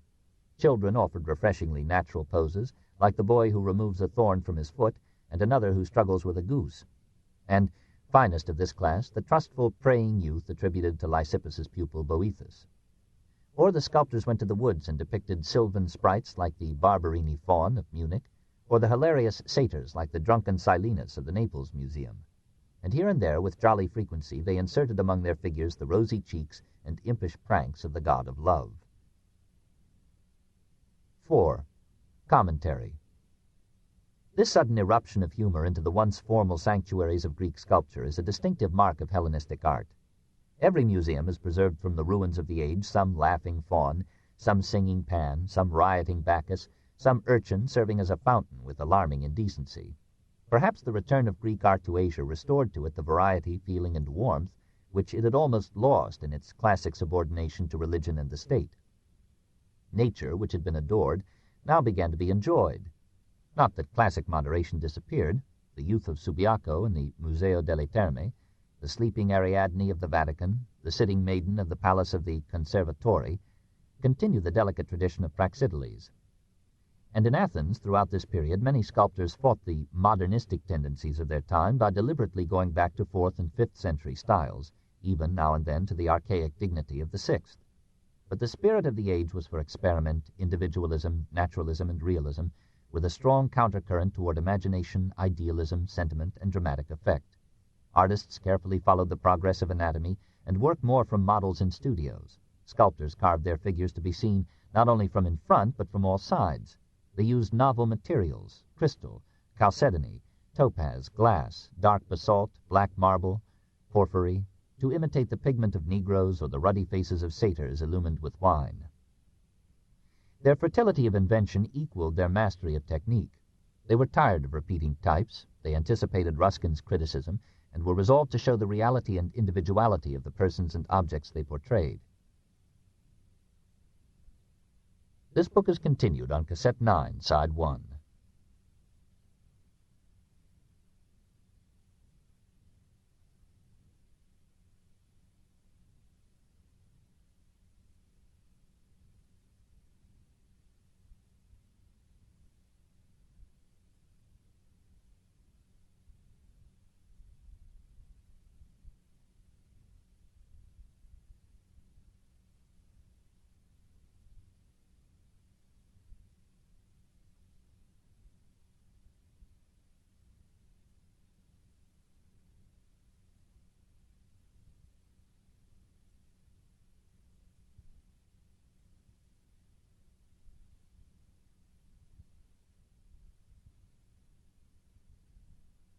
The Story of Civilization, Volume 2, The Life of Greece, Part 2, by Will Durant. Continued. Cassette 9, Side 1. They were tired of repeating types. They anticipated Ruskin's criticism and were resolved to show the reality and individuality of the persons and objects they portrayed. They no longer confined themselves to the perfect and the beautiful, to athletes, heroes, and gods. They made genre pictures or terracottas of working men, fishermen, musicians, marketmen, jockeys, eunuchs. They sought unhackneyed subjects in children and peasants, in characterful features like those of Socrates, in bitter old men like Demosthenes, in powerful, almost brutal faces like that of Euthydemus, the Greco-Bactrian king, in desolate derelicts like the old market woman of the Metropolitan Museum in New York. They recognized and relished the variety and complexity of life. They did not hesitate to be sensual. They were not parents anxious about the chastity of their daughters, nor philosophers disturbed by the social consequences of an Epicurean individualism. They saw the charms of the flesh and carved them into a beauty that might for a while laugh at wrinkles and time. Freed from the conventions of the classic age, they indulged themselves in tender sentiment and pictured, possibly with sincere feeling, shepherds dying of undisillusioned love, pretty heads lost in romantic reverie, mothers fondly contemplating their children. These, too, seemed to them a part of the reality they would record. And finally, they faced the facts of pain and grief, of tragic catastrophes and untimely death, and they resolved to find a place for them in their representation of human life. No student with a mind of his own will join in any sweeping judgment about Hellenistic decay. A general conclusion to this effect serves too easily as an excuse for ending the story of Greece before the task is done. We feel in this period a slackening of creative impulse, but we are compensated by the lavish abundance of an art now completely master of its tools. Youth cannot last forever, nor are its charms supreme. The life of Greece, like every life, had to have a natural subsidence and accept a ripe old age. Decadence had set in. It had bitten into religion, morals, and letters, and had left its stigmata upon individual works here and there. But the impetus of the Greek genius kept Greek art, like Greek science and philosophy, near their zenith to the end. and never in its isolated youth had the Greek passion for beauty, or the Greek power and patience to embody it, spread so triumphantly or with such rich stimulation and result into the sleeping cities of the East. There Rome would find it and pass it on. Chapter 28. The Climax of Greek Science. 1. Euclid and Apollonius. The 5th century saw the zenith of Greek literature, the 4th the flowering of philosophy, the 3rd the culmination of science. The kings proved more tolerant and helpful to research than the democracies. Alexander sent to the Greek cities of the Asiatic coast camel-loads of Babylonian astronomical tablets, most of which were soon translated into Greek. The Ptolemies built the museum for advanced studies and gathered the science as well as the literature of the Mediterranean cultures into the great library. Apollonius dedicated his conics to Attalus I, and under the protection of Hieron II, Archimedes drew his circles and reckoned the sand. The fading of frontiers and the establishment of a common language, the fluid interchange of books and ideas, the exhaustion of metaphysics and the weakening of the old theology, the rise of a secularly minded commercial class in Alexandria, Rhodes, Antioch, Pergamum, and Syracuse, the multiplication of schools, universities, observatories, and libraries, combined with wealth, industry, and royal patronage to free science from philosophy and to encourage it in its work of enlightening, enriching, and endangering the world. About the opening of the 3rd century, perhaps long before it, the tools of the Greek mathematician were sharpened by the development of a simpler notation. The first 9 letters of the alphabet were used for the digits, the next letter for 10, the next 9 for 20, 30, etc., the next for 100, the next for 200, 300, and so forth. Fractions and ordinals were expressed by an acute accent after the letter. So according to the context, I with an accent stood for 1/10 or 10th. The small I under a letter indicated the corresponding thousand. This arithmetical shorthand provided a convenient system of computation. Some extant Greek papyri crowd complicated calculations ranging from fractions to millions into less space than similar reckonings would require in our own numerical notation. Nevertheless, the greatest victories of Hellenistic science were in geometry. To this period belongs Euclid, whose name would for 2,000 years provide geometry with a synonym. All that we know of his life is that he opened a school at Alexandria and that his students excelled all others in their field, that he cared nothing about money, and when a pupil asked, "What shall I profit from learning geometry?" bade a slave give him an obol, since he must make a gain out of what he learns, that he was a man of great modesty and kindliness, and that when about 300 he wrote his famous Elements, it never occurred to him to credit the various propositions to their discoverers, because he made no pretense at doing more than to bring together in logical order the geometrical knowledge of the Greeks. He began without preface or apology with simple definitions, then postulates or necessary assumptions, then common notions or axioms. Following Plato's injunctions, he confined himself to such figures and proofs as needed no other instruments than ruler and compasses. He adopted and perfected a method of progressive exposition and demonstration already familiar to his predecessors: proposition, diagrammatic illustration, proof, and conclusion. Despite minor flaws, the total result was a mathematical architecture that rivaled the Parthenon as a symbol of the Greek mind. Actually, it outlived the Parthenon as an integral form, for until our own century, the Elements of Euclid constituted the accepted textbook of geometry in nearly every European university. One must go to the Bible to find a rival for it in enduring influence. A lost work of Euclid, the Conics, summarized the studies of Menaechmus, Aristeas, and others on the geometry of the cone. Apollonius of Perga, after years of study in Euclid's school, took this treatise as the starting point of his own conics, and explored in 8 books and 387 propositions the properties of the curves generated by the intersection of a cone by a plane. To 3 of these curves, the 4th being the circle, he gave their lasting names: parabola, ellipse, and hyperbola. His discoveries made possible the theory of projectiles and substantially advanced mechanics, navigation, and astronomy. His exposition was laborious and verbose, but his method was completely scientific. His work was as definitive as Euclid's, and its 7 extant books are to this day the most original classic in the literature of geometry. 2. Archimedes. The greatest of ancient scientists was born at Syracuse about 287 B.C., son of the astronomer Phidias, and apparently cousin to Hieron II, the most enlightened ruler of his time. Like many other Hellenistic Greeks who were interested in science and could afford the expense, Archimedes went to Alexandria.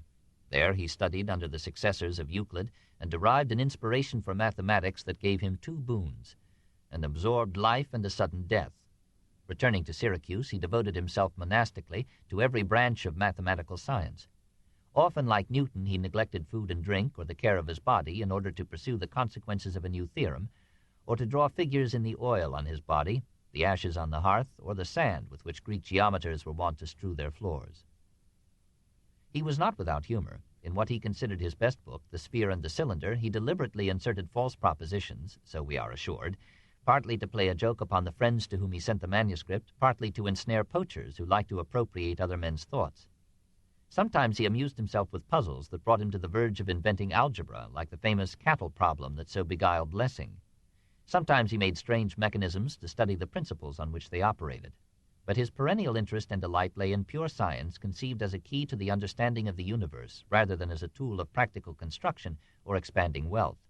He wrote not for pupils, but for professional scholars, communicating to them in pithy monographs the abstruse conclusions of his research. All later antiquity was fascinated by the originality, depth, and clarity of these treatises. It is not possible, said Plutarch 3 centuries later, to find in all geometry more difficult and intricate questions, or more simple and lucid explanations. Some ascribe this to his natural genius, others think that these easy and unlabored pages were the result of incredible effort and toil. 10 of Archimedes' works survive after many adventures in Europe and Arabia. The Method explains to Eratosthenes, with whom he had formed a friendship in Alexandria, how mechanical experiments can extend geometrical knowledge. This essay ended the ruler and compass reign of Plato and opened the door to experimental methods. Even so, it reveals the different mood of ancient and modern science. The one tolerated practice for the sake of theoretical understanding. The other tolerates theory for the sake of possible practical results. A collection of lemmas discusses 15 choices or alternative hypotheses in plane geometry. The measurement of a circle arrives at a value between 3 1/7 and 3 10/71 for pi, the ratio of the circumference to the diameter of a circle, and squares the circle by showing, through the method of exhaustion, that the area of a circle equals that of a right-angled triangle whose perpendicular equals the radius and whose base equals the circumference of the circle. The quadrature of the parabola studies, by a form of integral calculus, the area cut off from a parabola by a chord, and the problem of finding the area of an ellipse. On spirals, defines a spiral as the figure made by a point moving from a fixed point at a uniform rate along a straight line which is revolving in a plane at a uniform rate about the same fixed point, and finds the area enclosed by a spiral curve and 2 radii vectors by methods approximating differential calculus. The Sphere and the Cylinder seeks formulas for the volume and surface area of a pyramid, a cone, a cylinder, and a sphere. On conoids and spheroids, studies the solids generated by the revolution of conic sections about their axes. The Sand Reckoner passes from geometry to arithmetic, almost to logarithms, by suggesting that large numbers may be represented by multiples or orders of 10,000. By this method, Archimedes expresses the number of grains of sand which would be needed to fill the universe, assuming, he genially adds, that the universe has a reasonable size. His conclusion, which anyone may verify for himself, is that the world contains not more than 63 10,000,000 units of the 8th order of numbers, or as we should put it, 10 to the 63rd power. References to lost works of Archimedes indicate that he had also discovered a way of finding the square root of non-square numbers. On plane equilibriums, applies geometry to mechanics, studies the center of gravity of various bodily configurations, and achieves the oldest extant formulation of scientific statics. On floating bodies, founds hydrostatics by arriving at mathematical formulas for the position of equilibrium of a floating body. The work begins with the then startling thesis that the surface of any liquid body at rest and in equilibrium is spherical, and that the sphere has the same center as the earth. Perhaps Archimedes was led to the study of hydrostatics by an incident almost as famous as Newton's apple. King Hiram had given to a Syracusan Cellini some gold to be formed into a crown. When the crown was delivered, it weighed as much as the gold, but some doubt arose whether the artist had made up part of the weight by using silver, keeping the saved gold for himself. Hiram turned over to Archimedes his suspicion and the crown, presumably stipulating that the one should be resolved without injuring the other. For weeks Archimedes puzzled over the problem. One day, as he stepped into a tub at the public baths, he noticed that the water overflowed according to the depth of his immersion, and that his body appeared to weigh, or press downward, less the more it was submerged. His curious mind, exploring and utilizing every experience, suddenly formulated the principle of Archimedes, that a floating body loses in weight an amount equal to the weight of the water which it displaces. Surmising that a submerged body would displace water according to its volume, and perceiving that this principle offered a test for the crown, Archimedes, if we may believe the staid Vitruvius, dashed out naked into the street and rushed to his dwelling, crying out, "Eureka, Eureka! I have found it, I have found it!" Home, he soon discovered that a given weight of silver, since it had more volume per weight than gold, displaced more water, when immersed, than an equal weight of gold. He observed also that the submerged crown displaced more water than a quantity of gold equaling the crown in weight. He concluded that the crown had been alloyed with some metal less dense than gold. By replacing gold with silver in the gold weight which he was using for comparison, until the compound displaced as much water as the crown, Archimedes was able to say just how much silver had been used in the crown and how much gold had been stolen. That he satisfied the curiosity of the king did not mean so much to him as that he had discovered the law of floating bodies and a method for measuring specific gravity. He made a planetarium representing the sun, the earth, the moon, and the 5 planets then known, Saturn, Jupiter, Mars, Venus, and Mercury, and so arranged them that by turning a crank one could set all these bodies in motions differing in direction and speed. But he probably agreed with Plato that the laws that govern the movements of the heavens are more beautiful than the stars. In a lost treatise partly preserved in summaries, Archimedes so accurately formulated the laws of the lever and the balance that no advance was made upon his work until A.D. 1586. Commensurable magnitudes, said Proposition 6, will balance at distances inversely proportional to their gravities. A useful truth whose brilliant simplification of complex relationships moves the soul of a scientist as the Hermes of Praxiteles moves the artist. Almost intoxicated with the vision of power which he saw in the lever and the pulley, Archimedes announced that if he had a fixed fulcrum to work with, he could move anything. Pabo kai tan gan kino, he is reported to have said, in the Doric dialect of Syracuse. Give me a place to stand on, and I will move the earth. Hiron challenged him to do as well as say, and pointed to the difficulty which his men were experiencing in beaching a large ship in the royal fleet. Archimedes arranged a series of cogs and pulleys in such wise that he alone, sitting at one end of the mechanism, was able to draw the fully loaded vessel out of the water onto the land. Delighted with that demonstration, the king asked Archimedes to design some engines of war. It was characteristic of the two men that Archimedes, having designed them, forgot them, and that Hiron, loving peace, never used them. Archimedes, says Plutarch, possessed so high a spirit, so profound a soul, and such treasures of scientific knowledge, that though these inventions had now obtained for him the renown of more than human sagacity, he yet would not deign to leave behind him any writing on such subjects. But, repudiating as sordid and ignoble every sort of art that lends itself to mere use and profit, he placed his whole affection and ambition in those purer speculations where there can be no reference to the vulgar needs of life, studies whose superiority to all others is unquestioned, and in which the only doubt can be whether the beauty and grandeur of the subjects examined, or the precision and cogency of the methods and means of proof, most deserve our admiration.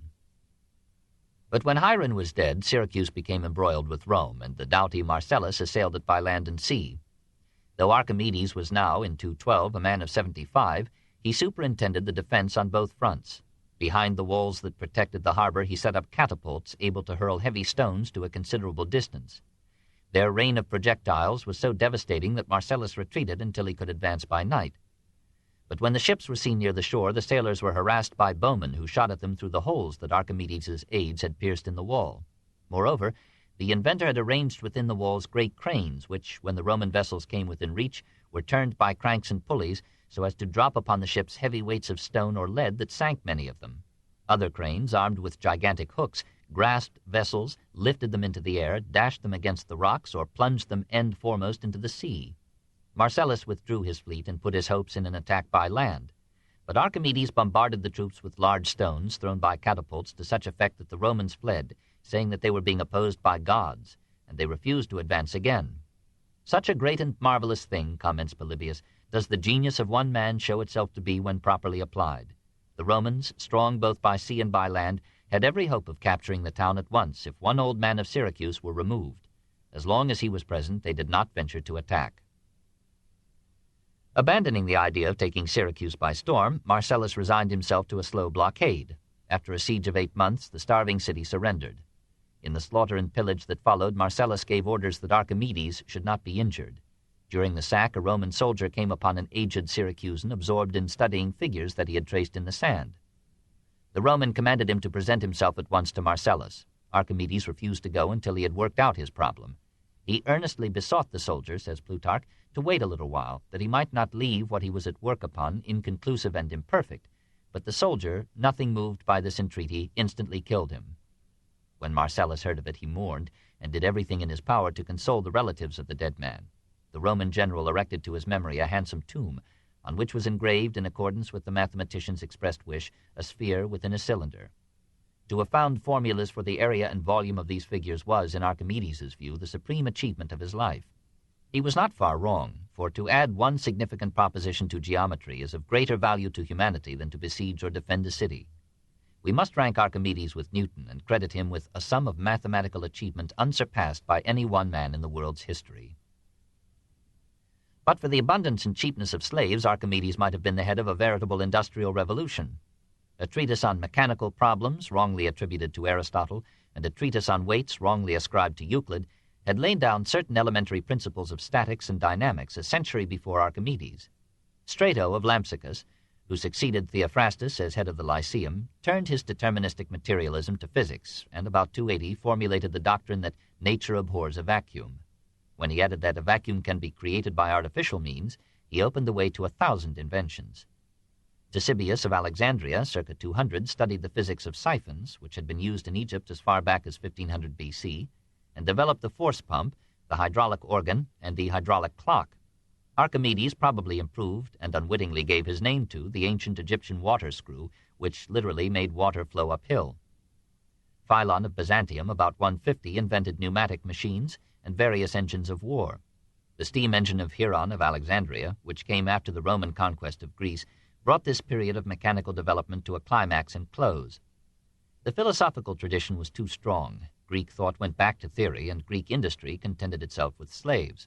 The Greeks were acquainted with the magnet and the electrical properties of amber, but they saw no industrial possibilities in these curious phenomena. Antiquity unconsciously decided that it was not worthwhile to be modern. 3. Aristarchus, Hipparchus, Eratosthenes.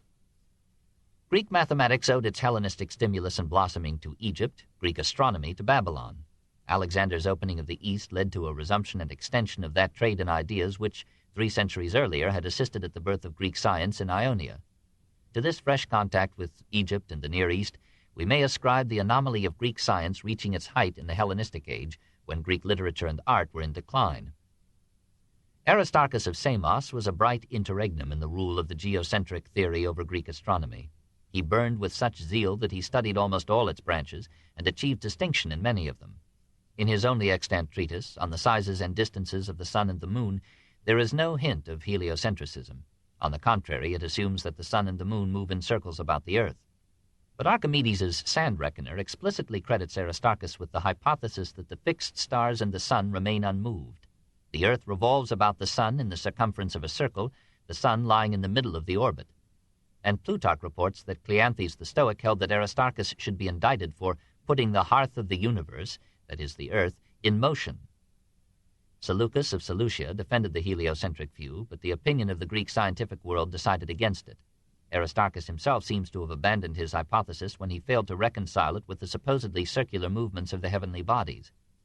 For all Greek astronomers took it for granted that these orbits were circular. Perhaps a distaste for hemlock moved Aristarchus to be the Galileo as well as the Copernicus of the ancient world. It was the misfortune of Hellenistic science that the greatest of Greek astronomers attacked the heliocentric theory with arguments that seemed irrefutable before Copernicus. Hipparchus of Nicaea, in Bithynia, despite what seems to us an epoch-making blunder, was a scientist of the highest type, endlessly curious to know, devotedly patient in research, and so carefully accurate in observation and report that antiquity called him the lover of truth. He touched and adorned nearly every field of astronomy and fixed its conclusions for 17 centuries. Only one of his many works remains, a commentary on the phenomena of Eudoxus and Aratus of Soli, but we know him from Claudius Ptolemy's Almagest, circa AD 140, which is based upon his researches and calculations. Ptolemaic astronomy should be called Hipparchian. He improved, probably on Babylonian models, the astrolabes and quadrants that were the chief astronomical instruments of his time. He invented the method of determining terrestrial positions by lines of latitude and longitude, and tried to organize the astronomers of the Mediterranean world to make observations and measurements that would fix in these terms the location of all important cities. Political disturbances frustrated the plan until Ptolemy's more orderly age. His mathematical studies of astronomic relations led Hipparchus to formulate a table of signs, and thereby to create the science of trigonometry. Helped, no doubt, by the cuneiform records which had been brought from Babylonia, he determined with approximate accuracy the length of the solar, lunar, and sidereal years. He reckoned the solar year as 365 1/4 days minus 4 minutes and 48 seconds, an error of 6 minutes according to current calculations. His time for a mean lunar month was 29 days, 12 hours, 44 minutes, and 2½ seconds, less than a second away from the accepted figure. He computed, with impressive approximation to modern measurements, the synodic periods of the planets, the obliquity of the ecliptic and of the moon's orbit, the apogee of the sun, and the horizontal parallax of the moon. He estimated the distance of the moon from the earth as 250,000 miles, an error of only 5%. Armed with all this knowledge, Hipparchus concluded that the geocentric view better explained the data than did the hypothesis of Aristarchus. The heliocentric theory could not stand mathematical analysis except by supposing an elliptical orbit for the earth, and this supposition was so uncongenial to Greek thought that even Aristarchus does not appear to have considered it. Hipparchus verged upon it by his theory of eccentrics, which accounted for the apparent irregularities in the orbital velocities of the sun and the moon by suggesting that the centers of the solar and lunar orbits were slightly to one side of the earth. So near did Hipparchus come to being the greatest theorist as well as the greatest observer among ancient astronomers. Watching the sky night after night, Hipparchus was surprised one evening by the appearance of a star where he was sure there had been none before. To certify later changes, he made, about 129 B.C., a catalogue, a map, and a globe of the heavens, giving the positions of 1,080 fixed stars in terms of celestial latitude and longitude, an immense boon to subsequent students of the sky. Comparing his chart with that which Timachares had made 166 years before, Hipparchus calculated that the stars had shifted their apparent position some 2 degrees in the interval. On this basis he made the subtlest of his discoveries, the precession of the equinoxes, the slight advance day by day of the moment when the equinoctial points come to the meridian. He calculated the precession as 36 seconds per year. The current estimate is 50. We have displaced from his chronological position between Aristarchus and Hipparchus a scholar whose ecumenical erudition won him the nicknames of Pentathlos and Beta, because he attained distinction in many fields and ranked second only to the best in each. Tradition gave Eratosthenes of Cyrene exceptional teachers: Zeno the Stoic, Arcesilaus the Skeptic, Callimachus the Poet, Lysanias the Grammarian. By the age of 40, his reputation for varied knowledge was so great that Ptolemy III made him head of the Alexandrian library. He wrote a volume of verse and a history of comedy. His Chronographia sought to determine the dates of the major events in Mediterranean history. He wrote mathematical monographs and devised a mechanical method for finding mean proportions in continued proportion between 2 straight lines. He measured the obliquity of the ecliptic at 23 degrees 51 seconds, an error of 0.5%. His greatest achievement was his calculation of the Earth's circumference as 24,662 miles. We compute it at 24,847. Observing that at noon on the summer solstice the sun at Syene shone directly upon the deep surface of a narrow well, and learning that at the same moment the shadow of an obelisk at Alexandria, some 500 miles north, showed the sun to be approximately 7.5 degrees away from the zenith, as measured on the meridian of longitude that connected the 2 cities, he concluded that an arc of 7.5 degrees on the Earth's circumference equaled 500 miles, and that the entire circumference would equal 360 divided by 7.5 times 500, or 24,000 miles. Having measured the Earth, Eratosthenes proceeded to describe it. His Geographica brought together the reports of Alexander's surveyors, of travelers like Megasthenes, voyagers like Nearchus, and explorers like Pytheas of Massalia, who about 320 had sailed around Scotland to Norway and perhaps to the Arctic Circle. Eratosthenes did not merely depict the physical features of each region, he sought to explain them through the action of water, fire, earthquake, or volcanic eruption. He bade the Greeks abandon their provincial division of mankind into Hellenes and barbarians. Men should be divided not nationally but individually. Many Greeks, he thought, were scoundrels, many Persians and Hindus were refined, and the Romans had shown a greater aptitude than the Greeks for social order and competent government. He knew little of northern Europe or northern Asia, less of India south of the Ganges, nothing of South Africa. But he was, so far as we know, the first geographer to mention the Chinese. If, said another significant passage, the extent of the Atlantic Ocean were not an obstacle, we might easily pass by sea from Iberia, Spain, to India, keeping in the same parallel. 4. Theophrastus, Herophilus, Erasistratus. Zoology never rose again in antiquity to the level that it had reached in Aristotle's History of Animals. Probably by an agreed division of labor, his successor Theophrastus wrote a classic treatise, The History of Plants, and a more theoretical discussion called The Causes of Plants. Theophrastus loved gardening and knew every aspect of his subject. In many ways he was more scientific than his master, more careful of his facts, and more orderly in his exposition. A book without classification, he said, was as untrustworthy as an unbridled horse. He divided all plants into trees, bushes, shrubs, and herbs, and distinguished the chief parts of a plant as root, stem, branch, twig, leaf, flower, and fruit, a classification not improved on till A.D. 1561. A plant, he wrote, has the power of germination in all its parts, for it has life in them all. The methods of generation of plants are these: spontaneous from a seed, a root, a piece torn off, a branch, a twig, pieces of wood cut up small, or from the trunk itself. He had no clear idea of sexual reproduction in plants, except in a few species like the fig tree or the date palm. Here he followed the Babylonians in describing fertilization and caprification.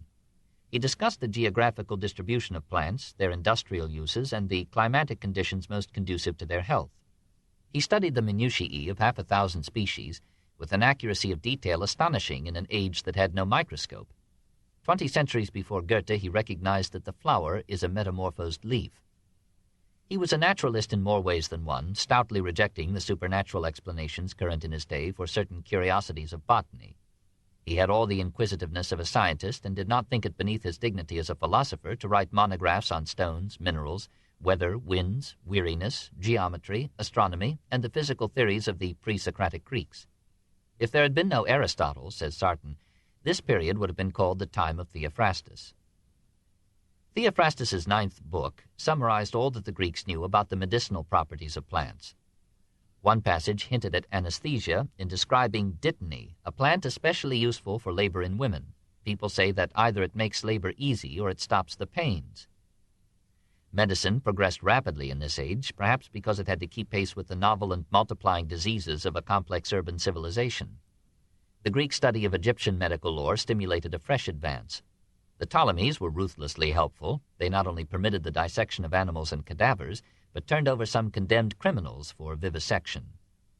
Under these encouragements, human anatomy became a science, and the absurdities into which Aristotle had fallen were substantially reduced. Herophilus of Chalcedon, working at Alexandria about 285, dissected the eye and gave a good account of the retina and the optic nerves. He dissected the brain, described the cerebrum, the cerebellum, and the meninges, left his name in the torcular Herophili, and restored the brain to honor as the seat of thought. He understood the role of the nerves, originated their division into sensory and motor, and separated the cranial from the spinal nerves. He distinguished arteries from veins, discerned the function of the arteries as carrying blood from the heart to various parts of the body, and in effect discovered the circulation of the blood 19 centuries before Harvey. Following a suggestion of the Coan physician Praxiteles, he included the taking of the pulse in diagnosis and used a water clock to measure its frequency. He dissected and described the ovaries, the uterus, the seminal vesicles, and the prostate gland. He studied the liver and the pancreas, and gave to the duodenum the name that it still bears. Science and art, wrote Herophilus, have nothing to show, strength is incapable of effort, wealth is useless, and eloquence is powerless, where there is no health. Herophilus was, so far as we can now judge, the greatest anatomist of antiquity, and Erasistratus was the greatest physiologist. Born in Chaos, Erasistratus studied in Athens and practiced medicine in Alexandria about 258 B.C. He distinguished more carefully than Herophilus between cerebrum and cerebellum, and made experiments on living subjects to study the operation of the brain. He described and explained the working of the epiglottis, the lacteal vessels of the mesentery, and the aortic and pulmonary valves of the heart. He had some notion of basal metabolism, for he devised a crude respiration calorimeter. Every organ, said Erasistratus, is connected with the rest of the organism in 3 ways, by artery, vein, and nerve. He sought to account for all physiological phenomena by natural causes, rejecting any reference to mystical entities. He discarded the humoral theory of Hippocrates, which Herophilus had retained. He conceived the art of medicine as prevention through hygiene, rather than as cure through therapy. He opposed the frequent use of drugs and bloodletting and relied upon diet, bathing, and exercise. Such men made Alexandria the Vienna of the ancient medical world. But there were great schools of medicine also at Tralles, Miletus, Ephesus, Pergamum, Taras, and Syracuse. Many cities had a municipal medical service. The physicians so employed received a modest salary, but were honored for making no distinction between rich and poor, free and slave, and for devoting themselves to their work at any time and risk. Apollonius of Miletus fought the plague in nearby islands without reward, and when all the doctors of Kos were laid low by an epidemic which they had labored to control, others came to their rescue from neighboring towns. Many public decrees of gratitude were issued to Hellenistic physicians, and though ancient jests railed at mercenary incompetence, the great profession kept high that standard of ethics which had come down to it from Hippocrates as its most precious inheritance. Chapter 29. The Surrender of Philosophy. Three strains merged in Greek philosophy: the physical, the metaphysical, and the ethical. The physical culminated in Aristotle, the metaphysical in Plato, the ethical in Zeno of Citium. The physical development ended in the separation of science from philosophy in Archimedes and Hipparchus. The metaphysical ended in the skepticism of Pyrrho and the later Academy. The ethical remained until Epicureanism and Stoicism were conquered or absorbed by Christianity. 1. The skeptical attack. Amid this spreading Hellenistic culture, Athens, mother of much of it, mistress of most of it, retained her leadership in two realms, the drama and philosophy. The world was not too busy with war and revolutions, new sciences and new religions, the love of beauty and the quest of gold, to spare some time for the unanswerable but inescapable problems of truth and error, matter and mind, freedom and necessity, nobility and baseness, life and death. From all the cities of the Mediterranean, young men made their way, often through 1,000 hardships, to study in the halls and gardens where Plato and Aristotle had left almost living memories. At the Lyceum, the industrious Theophrastus of Lesbos carried on the empirical tradition. The Peripatetics were scientists and scholars rather than philosophers. They devoted themselves to specialist research in zoology, botany, biography, and the history of science, philosophy, literature, and law. In his 34 years of leadership, from 322 to 288, Theophrastus explored many fields and published 400 volumes dealing with almost every subject from love to war. His pamphlet on marriage severely handled the female sex and was severely handled in turn by Epicurus's mistress Leontium, who wrote a learned and devastating reply. Nevertheless, it is to Theophrastus that Athenaeus attributes the tender sentiment that it is through modesty that beauty becomes beautiful. Diogenes Laertius describes him as a most benevolent man and very affable, so eloquent that his original name was forgotten in that which Aristotle gave him, meaning that he spoke like a god. So popular that 2,000 students flocked to his lectures, and Menander was among his most faithful followers.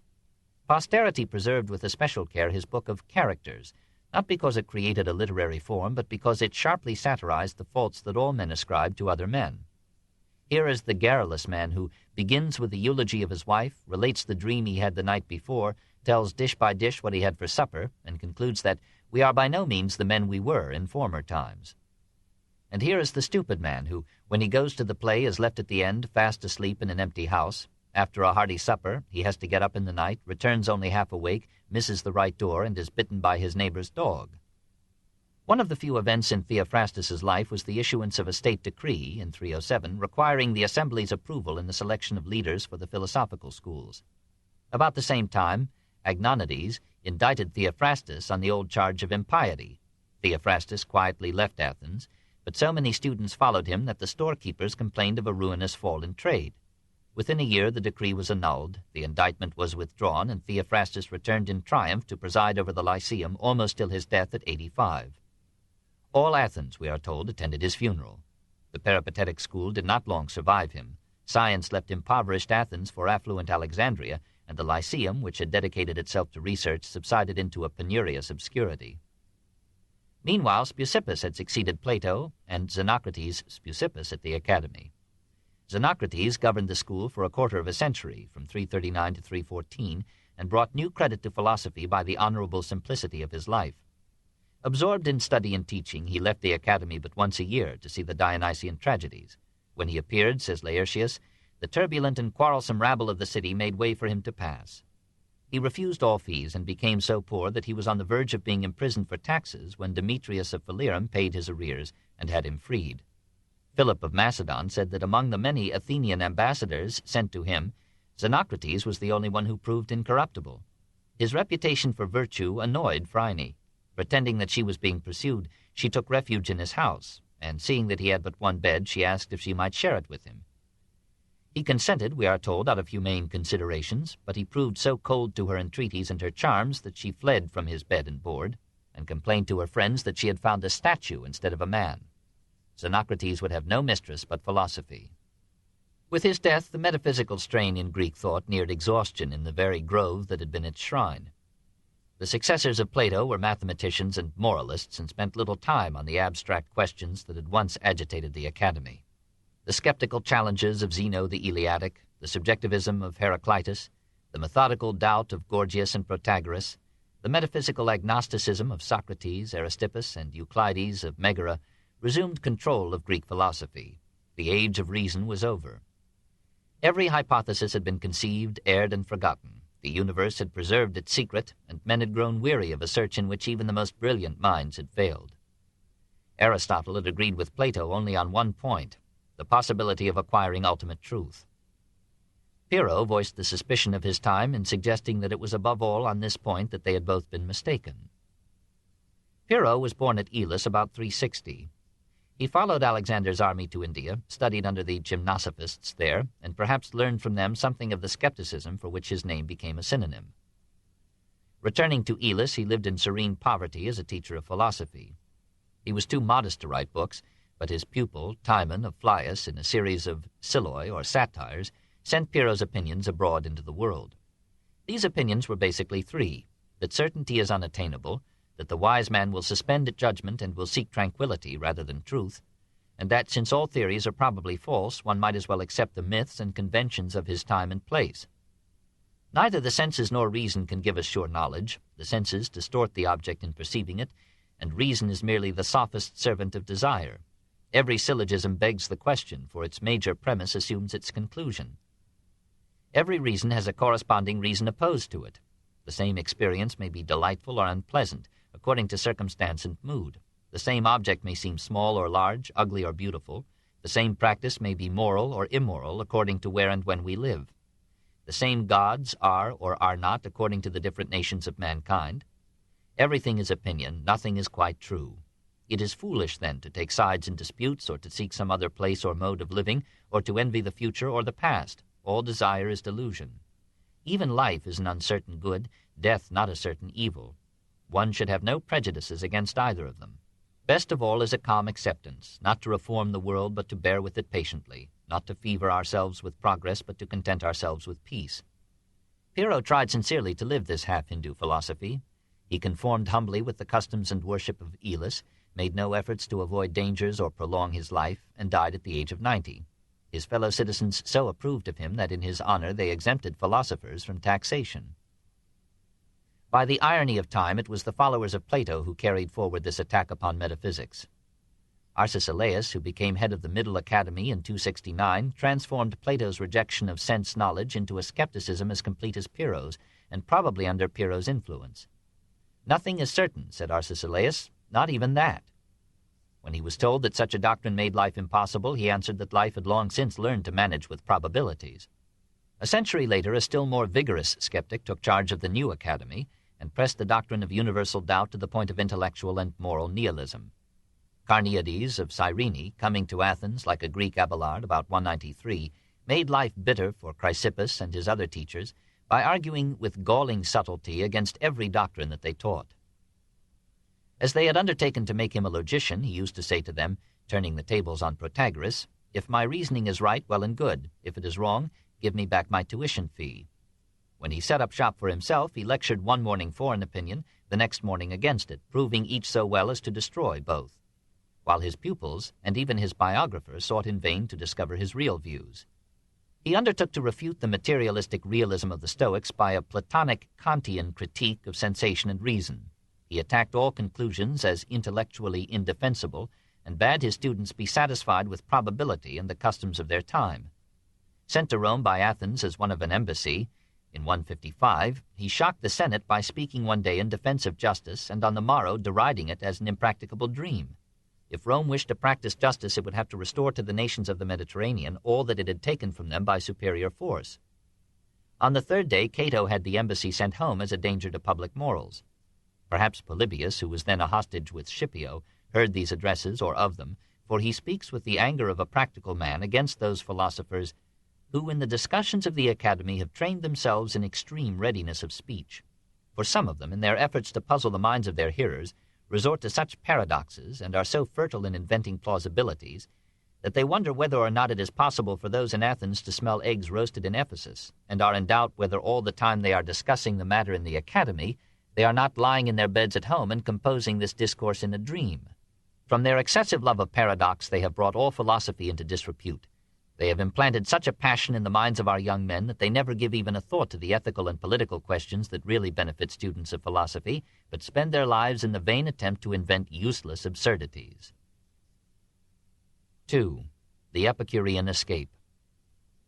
Though he described for many ages the theorist who loses his life in the cobwebs of speculation, Polybius was wrong in supposing that moral problems had lost their lure for the Greek mind. This book is continued at this point on the other side of this cassette. Please reverse or turn the cassette over now. The Story of Civilization, Volume 2, The Life of Greece, Part 2, by Will Durant. Continued, Cassette 9, Side 2. Though he described for many ages the theorist who loses his life in the cobwebs of speculation, Polybius was wrong in supposing that moral problems had lost their lure for the Greek mind. It was precisely the ethical strain that in this period replaced the physical and the metaphysical as the dominant note in philosophy. Political problems were indeed in abeyance, for freedom of speech was harassed by the presence or memory of royal garrisons, and national liberty was implicitly understood to depend upon quiescence. The glory of the Athenian state had departed, and philosophy had to face what to Greece was an unprecedented divorce between politics and ethics. It had to find a way of life at once forgivable to philosophy and compatible with political impotence. Therefore, it conceived its problem as no longer one of building a just state, but as that of forming the self-contained and contented individual. The ethical development now took two opposite directions. One followed the lead of Heraclitus, Socrates, Antisthenes, and Diogenes, and expanded the Cynic into the Stoic philosophy. The other stemmed from Democritus, leaned heavily on Aristippus, and drew out the Cyrenaic into the Epicurean creed. Both of these philosophical compensations for religious and political decay came from Asia. Stoicism from Semitic pantheism, fatalism, and resignation, Epicureanism from the pleasure-loving Greeks of the Asiatic coast. Epicurus was born at Samos in 341. At 12, he fell in love with philosophy. At 19, he went to Athens and spent a year at the Academy. Like Francis Bacon, he preferred Democritus to Plato and Aristotle and took from him many bricks for his own construction. From Aristippus he learned the wisdom of pleasure, and from Socrates the pleasure of wisdom. From Pyrrho he took the doctrine of tranquility and a ringing word for it, ataraxia. He must have watched with interest the career of his contemporary Theodorus of Cyrene, who preached an unmoralistic atheism so openly in Athens that the assembly indicted him for impiety, a lesson that Epicurus did not forget. Then he returned to Asia and lectured on philosophy at Colophon, Mytilene, and Lampsacus. The Lampsacines were so impressed with his ideas and his character that they felt qualms of selfishness in keeping him in so remote a city. They raised a fund of 80 minas, or $4,000, bought a house and garden on the outskirts of Athens, and presented it to Epicurus as his school and his home. In 306, aged 35, Epicurus took up his residence there and taught to the Athenians a philosophy that was Epicurean in name only. It was a sign of the growing freedom of women that he welcomed them to his lectures, even into the little community that lived about him. He made no distinctions of station or race. He accepted courtesans as well as matrons, slaves as well as freemen. His favorite pupil was his own slave, Missus. The courtesan Leontium became his mistress as well as his pupil, and found him as jealous a mate as if he had secured her by due process of law. Under his influence she had one child and wrote several books, whose purity of style did not interfere with her morals. For the rest, Epicurus lived in stoic simplicity and prudent privacy. His motto was lathe biosas, live unobtrusively. He took part dutifully in the religious ritual of the city, but kept his hands clear of politics and his spirit free from the affairs of the world. He was content with water and a little wine, bread, and a little cheese. His rivals and enemies charged that he gorged himself when he could and became abstemious only when overeating had ruined his digestion. But those who speak thus are all wrong, Diogenes Laertius assures us, and he adds, there are many witnesses of the unsurpassable kindness of the man to everybody, both his own country, which honored him with statues, and his friends, who were so numerous that they could not be contained in whole cities. He was devoted to his parents, generous to his brothers, and gentle to his servants, who joined with him in philosophical studies. His pupils looked upon him, says Seneca, as a god among men, and after his death their motto was, "Live as though the eye of Epicurus were upon thee." Between his lessons and his loves he wrote 300 books. The ashes of Herculaneum preserved for us some fragments of his central work, On Nature. Diogenes Laertius, the Plutarch of philosophy, handed down 3 of his letters, and late discoveries have added a few more. Above all, Lucretius enshrined the thought of Epicurus in the greatest of all philosophical poems. Perhaps already conscious that Alexander's conquest was letting loose upon Greece 100 mystic cults from the East, Epicurus begins with the arresting proposition that the aim of philosophy is to free men from fear, more than anything else from the fear of gods. He dislikes religion because he thinks it thrives on ignorance, promotes it, and darkens life with the terror of celestial spies, relentless furies, and endless punishments. The gods exist, says Epicurus, and enjoy in some far-off space among the stars a serene and deathless life, but they are too sensible to bother with the affairs of so infinitesimal a species as mankind. The world is not designed, nor is it guided by them. How could such divine Epicureans have created so middling a universe, so confused a scene of order and disorder, of beauty and suffering? If this disappoints you, Epicurus adds, console yourself with the thought that the gods are too remote to do you any more harm than good. They cannot watch you, they cannot judge you, they cannot plunge you into hell. As for evil gods or demons, they are unhappy fantasies of our dreams. Having rejected religion, Epicurus goes on to reject metaphysics. We can know nothing of the suprasensual world. Reason must confine itself to the experience of the senses, and must accept these as the final test of truth. All the problems that Locke and Leibniz were to debate 2,000 years later are here settled with one sentence. If knowledge does not come from the senses, where else can it come from? And if the senses are not the ultimate arbiter of fact, how can we find such a criterion in reason, whose data must be taken from the senses?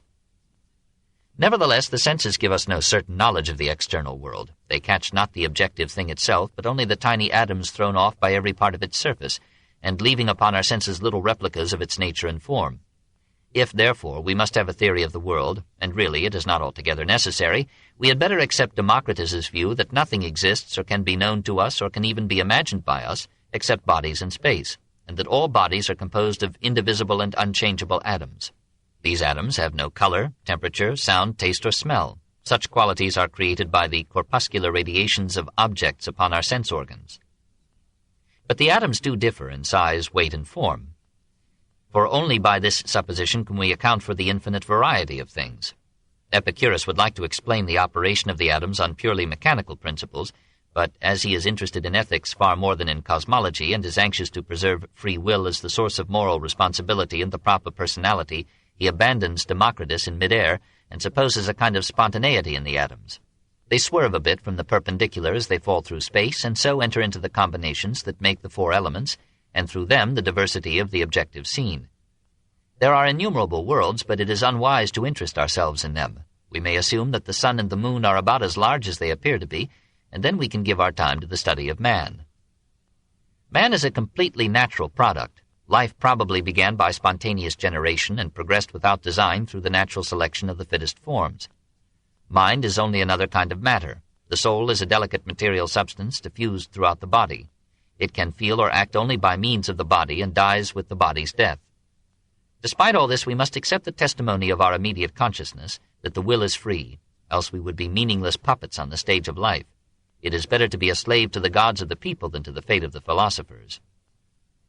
The real function of philosophy, however, is not to explain the world, since the part can never explain the whole, but to guide us in our quest of happiness. That which we have in view is not a set of systems and vain opinions, but much rather a life exempt from every kind of disquietude. Over the entrance to the garden of Epicurus was the inviting legend, "Guest, thou shalt be happy here, for here happiness is esteemed the highest good." Virtue in this philosophy is not an end in itself, it is only an indispensable means to a happy life. It is not possible to live pleasantly without living prudently, honorably, and justly, nor to live prudently, honorably, and justly without living pleasantly.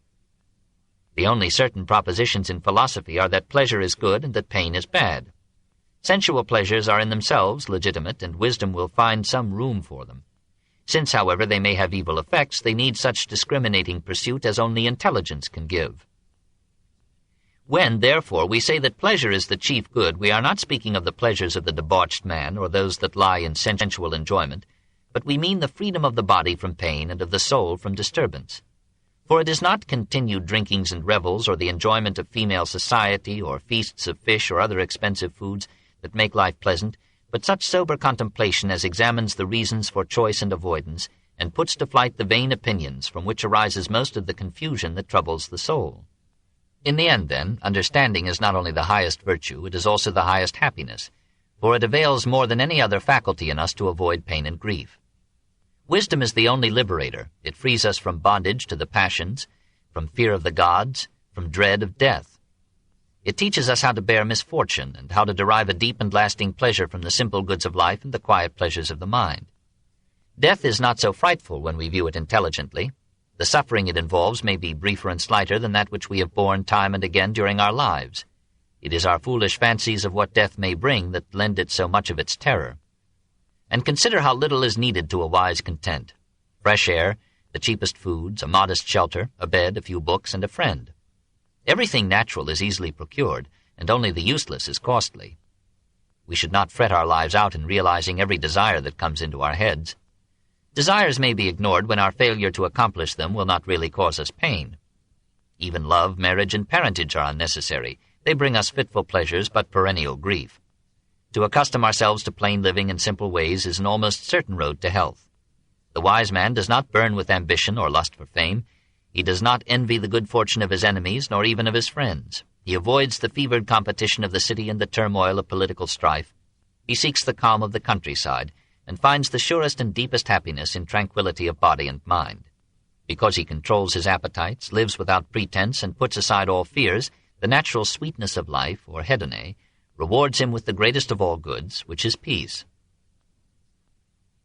This is a likably honest creed. It is encouraging to find a philosopher who is not afraid of pleasure, and a logician who has a good word to say for the senses.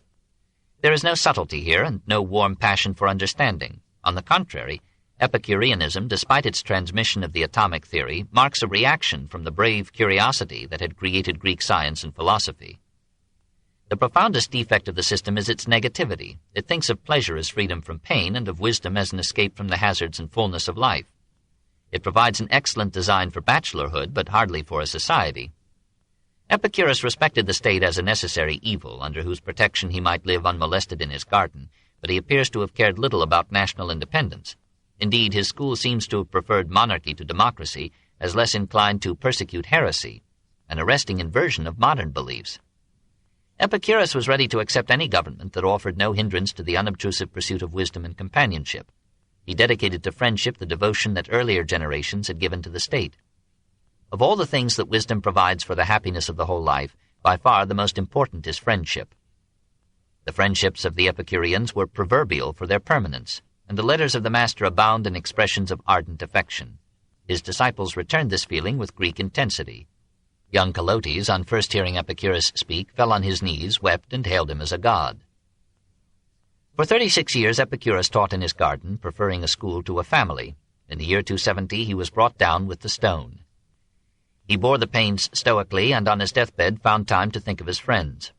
"I write to you on this happy day, which is the last of my life. The obstruction of my bladder and the internal pains have reached the extreme point, but there is marshaled against them the delight of my mind in thinking over our talks together. Take care of Metrodorus's children in a way worthy of your lifelong devotion to me and to philosophy." He willed his property to the school, hoping that all those who study philosophy may never be in want, so far as our power to prevent it may extend. He left behind him a long succession of disciples, so loyal to his memory that for centuries they refused to change a word of his teaching. His most famous pupil, Metrodorus of Lampsacus, had already shocked or amused Greece by reducing Epicureanism to the proposition that all good things have reference to the belly, meaning perhaps that all pleasure is physiological and ultimately visceral. Chrysippus countered by calling the gastrology of Archestratus the metropolis of the Epicurean philosophy. Popularly misunderstood, Epicureanism was publicly denounced and privately accepted in wide circles throughout Hellas. So many Hellenizing Jews adopted it that apikaros was used by the rabbis as a synonym for apostate. In 173 or 155, 2 Epicurean philosophers were expelled from Rome on the ground that they were corrupting youth. A century later, Cicero asked, "Why are there so many followers of Epicurus?" And Lucretius composed the fullest and finest extant exposition of the Epicurean system. The school had professed adherents until the reign of Constantine, some of them by their lives degrading the name of the master to mean epicure, others faithfully teaching the simple maxims into which he had once condensed his philosophy. The gods are not to be feared, death cannot be felt, the good can be won, all that we dread can be conquered. 3. The Stoic Compromise. Since an increasing number of Epicurus's followers interpreted him as counseling the pursuit of personal pleasure, the essential problem of ethics, what is the good life, had reached not a solution but only a new formulation. How can the natural Epicureanism of the individual be reconciled with the stoicism necessary to the group and the race? How can the members of a society be inspired to or frightened into the self-control and self-sacrifice indispensable to collective survival? The old religion could no longer fulfill this function. The old city-state no longer lifted men up to self-forgetfulness. Educated Greeks turned from religion to philosophy for an answer. They called in philosophers to advise or console them in the crises of life. They asked from philosophy some world-view that would give to human existence a permanent meaning and value in the scheme of things, and that would enable them to look without terror upon the certainty of death. Stoicism is the last effort of classical antiquity to find a natural ethic. Zeno tried once more to accomplish the task in which Plato had failed. Zeno was a native of Citium in Cyprus. The city was partly Phoenician, chiefly Greek. Zeno is frequently called a Phoenician, sometimes an Egyptian. He was almost certainly of mixed Hellenic and Semitic parentage. Apollonius of Tyre describes him as thin, tall, and dark. His head was bent to one side, and his legs were weak. Aphrodite, though Hephaestus was no better, would have surrendered him to Athena. Having no distractions, he rapidly amassed wealth as a merchant. When he first came to Athens, we are told he had over 1,000 talents. According to Diogenes Laertius, he was shipwrecked on the Attic coast, lost his fortune, and arrived in Athens about 314, almost destitute. Sitting down by a bookseller's stall, he began to read Xenophon's Memorabilia, and was soon fascinated by the character of Socrates. "Where are such men to be found today?" he asked. At that moment, Crates, a cynic philosopher, passed by. "Follow that man," the bookseller advised him. Zeno, aged 30, enrolled in Crates's school and rejoiced in having discovered philosophy. "I made a prosperous voyage," he said, "when I was wrecked." Crates was a Theban who had turned over his fortune of 300 talents to his fellow citizens and had taken up the ascetic life of a cynic mendicant. He denounced the sexual looseness of his time and counseled hunger as a cure for love. His pupil Hipparchia, having plenty to eat, fell in love with him and threatened to kill herself unless her parents gave her to him. They begged Crates to dissuade her, which he tried to do by laying his beggar's wallet at her feet, saying, "This is all my fortune. Think now what you are doing." Undiscouraged, she left her rich home, donned the beggar's garb, and went to live with Crates in free love. Their nuptials, we are informed, were consummated in public, but their lives were models of affection and fidelity. Zeno was impressed by the stern simplicity of the cynic life. The followers of Antisthenes had now become the Franciscan monks of antiquity, vowed to poverty and abstinence, sleeping in any natural shelter that they came upon, and living upon the alms of people too industrious to be saints. Zeno took from the Cynics the outlines of his ethic and did not conceal his debt. In his first book, The Republic, he was so far under their influence that he espoused an anarchist communism in which there should be no money, no property, no marriage, no religion, and no laws. Recognizing that this utopia and the Cynic regimen offered no practicable program of life, he left Crates and studied for a time with Xenocrates at the Academy and with Stilpo of Megara. He must have read Heraclitus receptively, for he incorporated into his own thought several Heraclitean ideas. The divine fire as the soul of man and of the cosmos, the eternity of law, the repeated creation and conflagration of the world. But it was his custom to say that he owed most of all to Socrates as the fountainhead and ideal of Stoic philosophy. After many years of humble tutelage, Zeno at last, in 301, set up his own school by discoursing informally as he walked up and down under the colonnades of the Stoa Pisili, or pointed porch.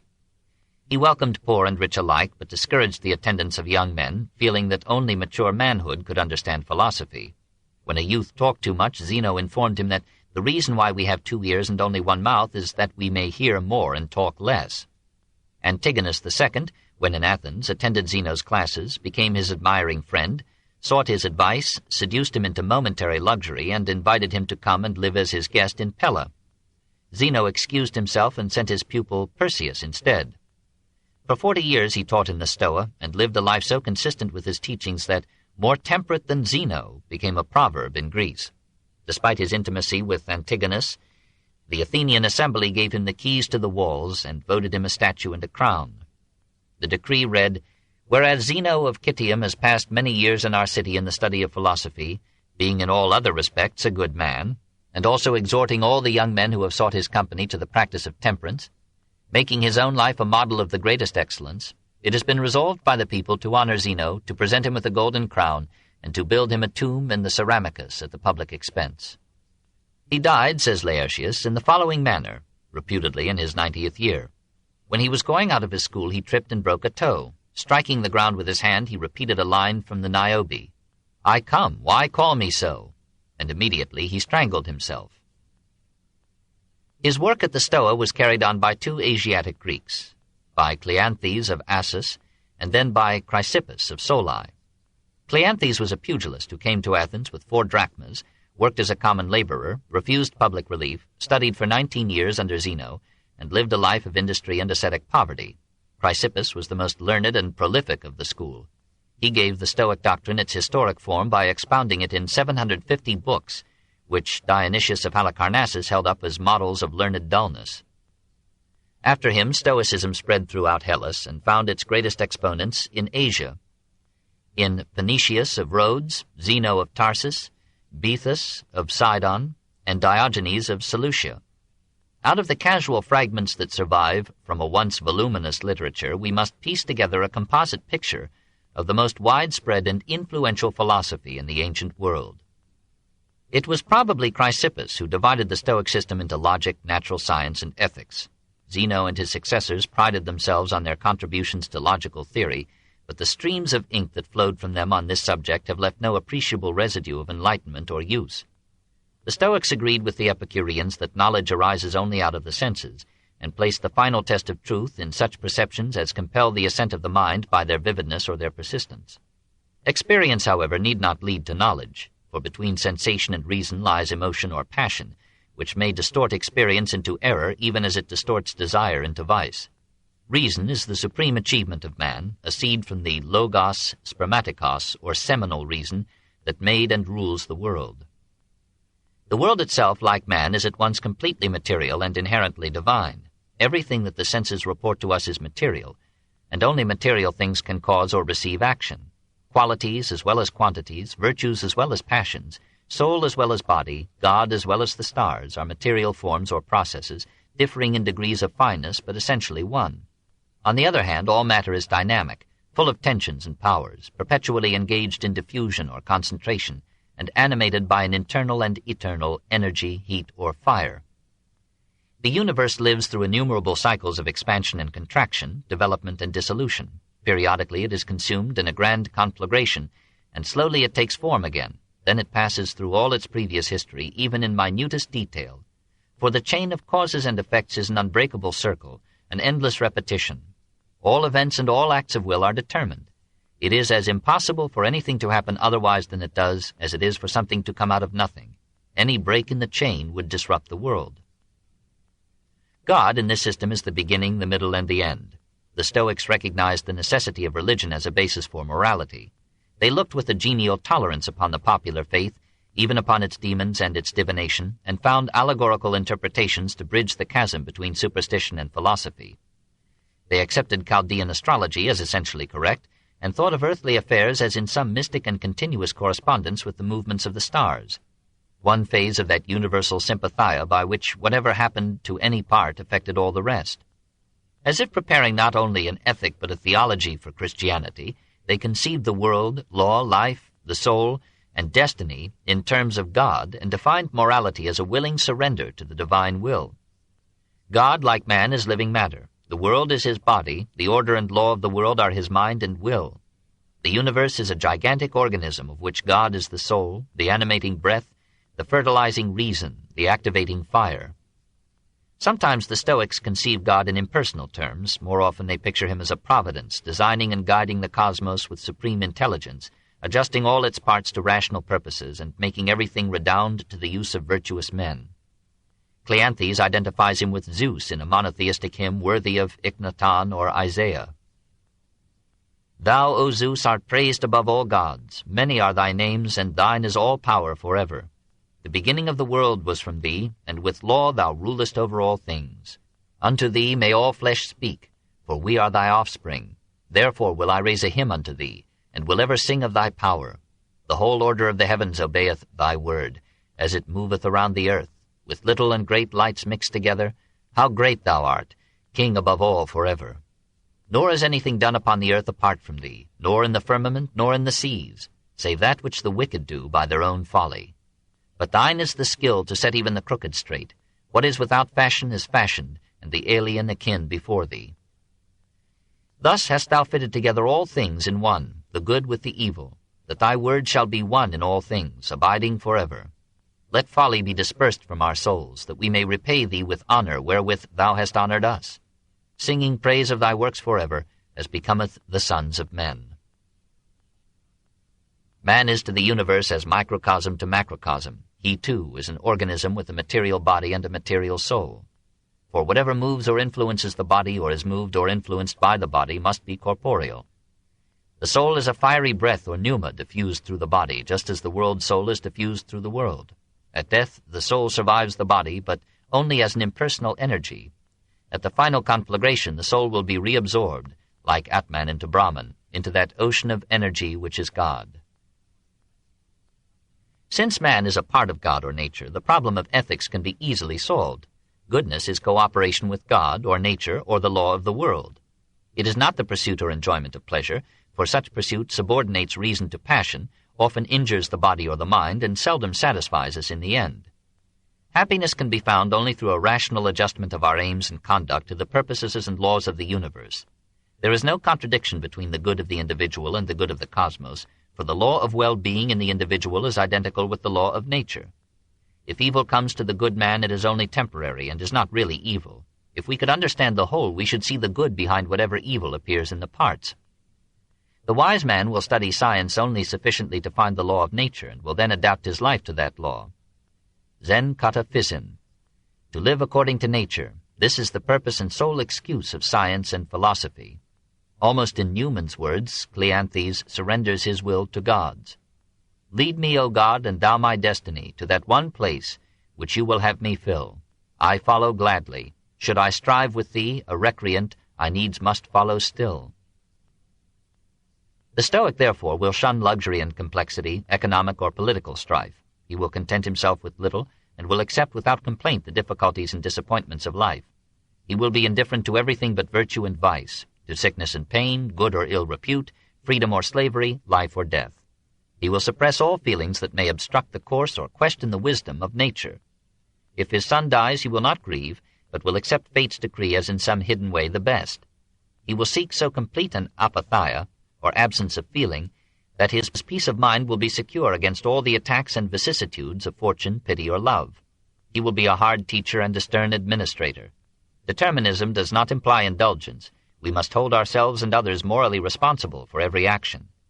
When Zeno beat his slave for stealing, and the slave, having a little learning, said, "But it was fated that I should steal," Zeno answered, "And that I should beat you." The Stoic looks upon virtue as its own reward, and as an absolute duty or categorical imperative derived from his participation in divinity, and he will console himself in misfortune by remembering that in following the divine law he becomes an incarnate God. When he is tired of life and can leave it without injuring others, he will have no scruples against suicide. Cleanthes, having reached his 70th year, entered upon a long fast, and then, saying that he would not go back after coming halfway, continued it until he died. The Stoic, however, is not unsocial, neither so proud of poverty as the Cynic, nor so enamored of solitude as the Epicurean. He accepts marriage and the family as necessary, though he has no praise for romantic love. He dreams of a utopia in which all women will be in common. He accepts the state, even monarchy.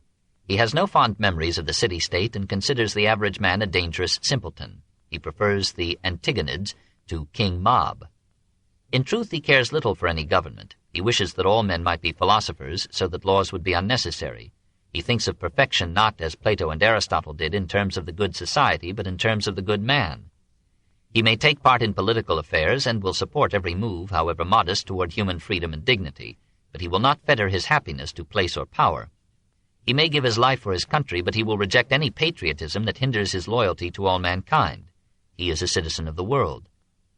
Zeno, in whose veins, as we have seen, there probably flowed both Greek and Semitic blood, longed like Alexander for a breaking down of racial and national barriers, and his internationalism reflects Alexander's passing unification of the eastern Mediterranean world.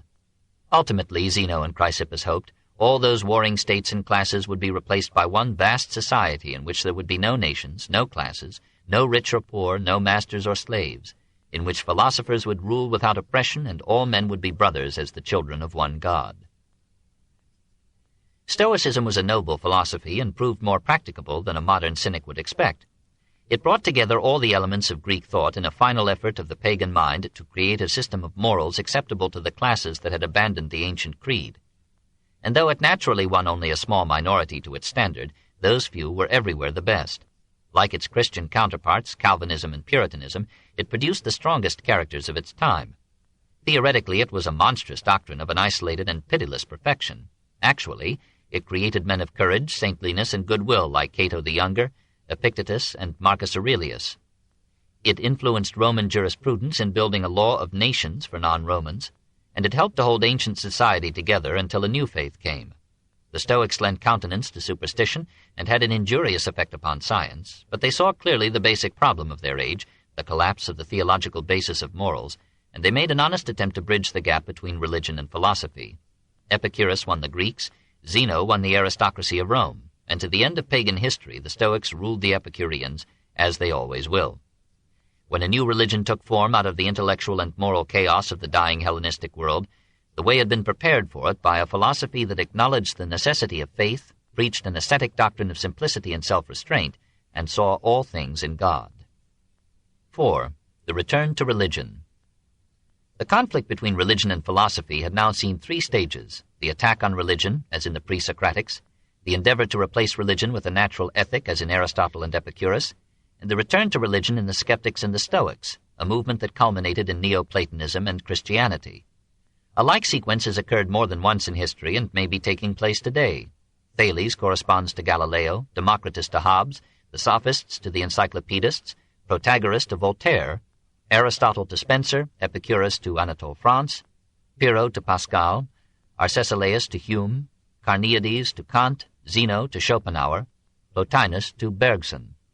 The chronology resists the analogy, but the basic line of development is the same. The age of the great systems gave way to doubt in the ability of reason either to understand the world or to control the impulses of men into order and civilization. The skeptics were not such in the Humean but in the Kantian sense. They doubted philosophy as well as dogma, sapped the foundations of materialism, and advised a quiet acceptance of the ancient cult. In Pyrrho, as in Pascal, skepticism led not from but to religion, and Pyrrho himself ended as the venerated high priest of his city. The Epicurean abandonment of politics for ethics, the flight from the state to the soul, could only represent a moment in the return of the pendulum, and the concentration on individual salvation paved the way for a religion that would appeal to the individual rather than to the state. There were many who could not find in life the consolations that had satisfied Epicurus. Poverty, misfortune, disease, bereavement, revolution, or war overtook them, and all the counsels of the sage left them empty-souled. Hegesias of Cyrene, though he started like Epicurus from the standpoint of the Cyrenaics, concluded that life has in it more pain than pleasure, more grief than joy, and that the only logical outcome of a naturalistic philosophy is suicide. Philosophy, like a prodigal daughter, after bright adventures and dark disillusionments, gave up the pursuit of truth and the quest of happiness, returned repentant to her mother, religion, and sought again in faith the foundations of hope and the sanctions of charity. Stoicism, while seeking to construct a natural ethic for the intellectual classes, sought to preserve the old supernatural aids for the morality of the common man, and as time went on gave a more and more religious color to its own metaphysical and ethical thought. Zeno denied any real existence to the popular gods, but a generation later Cleanthes proposed to prosecute Aristarchus for heresy. Zeno offered no personal immortality, but Seneca spoke of heavenly bliss in terms almost identical with those of the Eleusinian and Christian faiths. After Zeno, Stoicism became a theology rather than a philosophy, and nearly every proposition in it took a theological form. The greater part of the system was composed of arguments about the existence and nature of God, the emanation of the world from God, the reality of providence, the correspondence of virtue with the divine will, the brotherhood of man under the fatherhood of God, and the final return of the world to God. In this philosophy we find the sense of sin that was to play so stern a role in primitive and in Protestant Christianity, the lofty inclusiveness that, as in the new religions, welcomed all races and ranks, and a celibate asceticism that derived from the Cynics and culminated in a long line of Christian monks. From Zeno of Tarsus to Paul of Tarsus was but a step which would be taken on the road to Damascus. Many components of the Stoic creed were Asiatic in origin, some were specifically Semitic.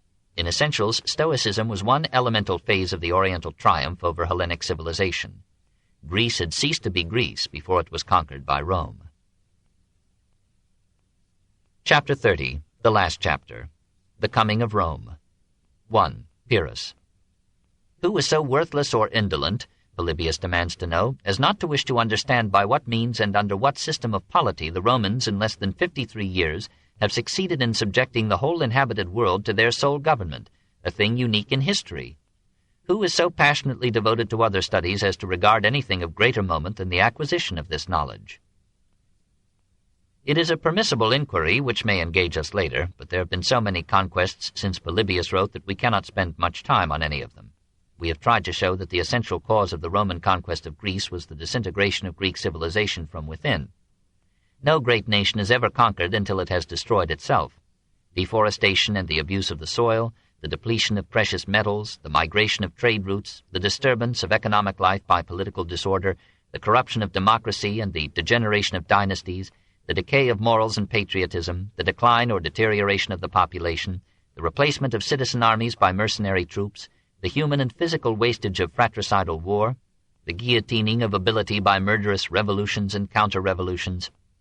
All these had exhausted the resources of Hellas at the very time when the little state on the Tiber, ruled by a ruthless and far-seeing aristocracy, was training hardy legions of landowners, conquering its neighbors and competitors, capturing the food and minerals of the western Mediterranean, and advancing year by year upon the Greek settlements in Italy.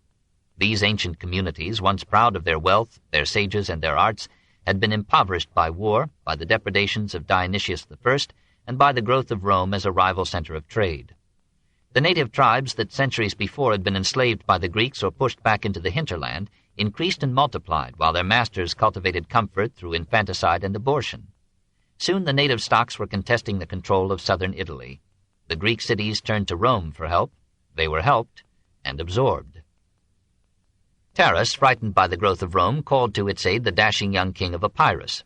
In that picturesque and mountainous country known to us as southern Albania, Greek culture had kept a precarious footing ever since the Dorians had raised a shrine to Zeus at Dodona. In 295, Pyrrhus, who traced his ancestry to Achilles, became king of the Molossians, the dominant Epirote tribe.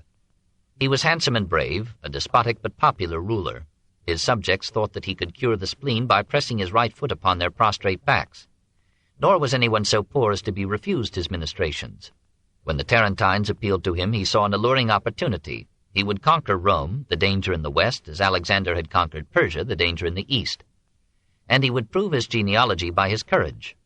In 281 he crossed the Ionian, or Adriatic Sea, with 25,000 infantry, 3,000 horse, and 20 elephants. The Greeks had taken elephants as well as mysticism from India. He met the Romans at Heraclea and won a Pyrrhic victory. His losses were so great and his resources in men and materials were now so small that when an aide complimented him on his success, he created an historic phrase by replying that another such triumph would ruin him. The Romans sent Caius Fabricius to treat with him for an exchange of prisoners. At supper, says Plutarch, amongst all sorts of things that were discoursed of, but more particularly Greece and its philosophers, Cineas, the Epirote diplomat, spoke of Epicurus and explained the opinions his followers hold about the gods and the commonwealth and the objects of life, placing the chief happiness of man in pleasure, and declining public affairs as an injury and disturbance of a happy life, removing the gods afar off, both from kindness or anger, or any concern for us at all, to a life wholly without business and flowing in pleasures. Before he had done speaking, "O Hercules," Fabricius cried out to Pyrrhus, "may Pyrrhus and the Samnites entertain themselves with opinions as long as they are at war with us." Impressed by the Romans and despairing of adequate aid from the Greeks of Italy, Pyrrhus dispatched Cineas to Rome to negotiate peace. The Senate was about to agree when Appius Claudius, blind and dying, had himself carried into the Senate house and protested against making peace with a foreign army on Italian soil. Frustrated, Pyrrhus fought again, won another suicidal victory at Asculum, and then, hopeless of success against Rome, sailed to Sicily with the generous resolve to free it from the Carthaginians. There he drove the Carthaginians back with reckless heroism, but whether it was that the Sicilian Greeks were too timid to rally to him, or that he governed them as willfully as any tyrant, He received so little support that he had to abandon the island after a 3 years campaign, making the prophetic remark, "What a battlefield I am leaving to Carthage and Rome." Arriving with depleted forces in Italy, he was defeated at Beneventum in 275, where for the first time the light-armed and mobile cohorts proved their superiority to the unwieldy phalanxes, and thereby wrote a chapter in military history. Pyrrhus returned to Epirus, says the philosophical Plutarch, after he had consumed 6 years in these wars, and though unsuccessful in his affairs, yet preserved his courage unconquerable among all these misfortunes, and was held, for military experience and personal valor and enterprise, above all the other princes of his time. But what he got by brave actions he lost again by vain hopes, and by new desires of what he had not, kept nothing of what he had. Pyrrhus went out now to fresh wars, and was killed with a tile by an old woman in Argos. In that same year, 272, Taras yielded to Rome. 8 years later, Rome began her century-long struggle against Carthage for the mastery of the western Mediterranean. After a generation of fighting, Carthage ceded to Rome Sardinia, Corsica, and the Carthaginian portions of Sicily. In the Second Punic War, Syracuse made the mistake of siding with Carthage, whereupon Marcellus starved it into surrender. The victors plundered the city so thoroughly that it never recovered. Marcellus removed to Rome, says Livy, the ornaments of Syracuse, the statues and pictures in which it abounded. The spoils were almost greater than if Carthage itself had been taken. By 210, all Sicily had fallen forfeit to Rome. The island was transformed into a granary for Italy, and relapsed into an agricultural economy in which nearly all the work was done by hopeless slaves. Industries were discouraged, trade was limited, wealth was sluiced off to Rome, and the free population withered away. Sicily disappeared from the history of civilization for 1,000 years. 2. Rome the Liberator.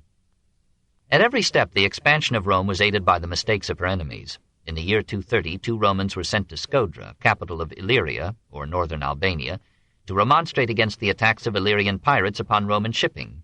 Queen Tuta, who had been allowed to share the spoils, answered that it was contrary to the custom of the Illyrian rules to hinder their subjects from winning booty from the sea. When one envoy threatened war, Tuta had him killed.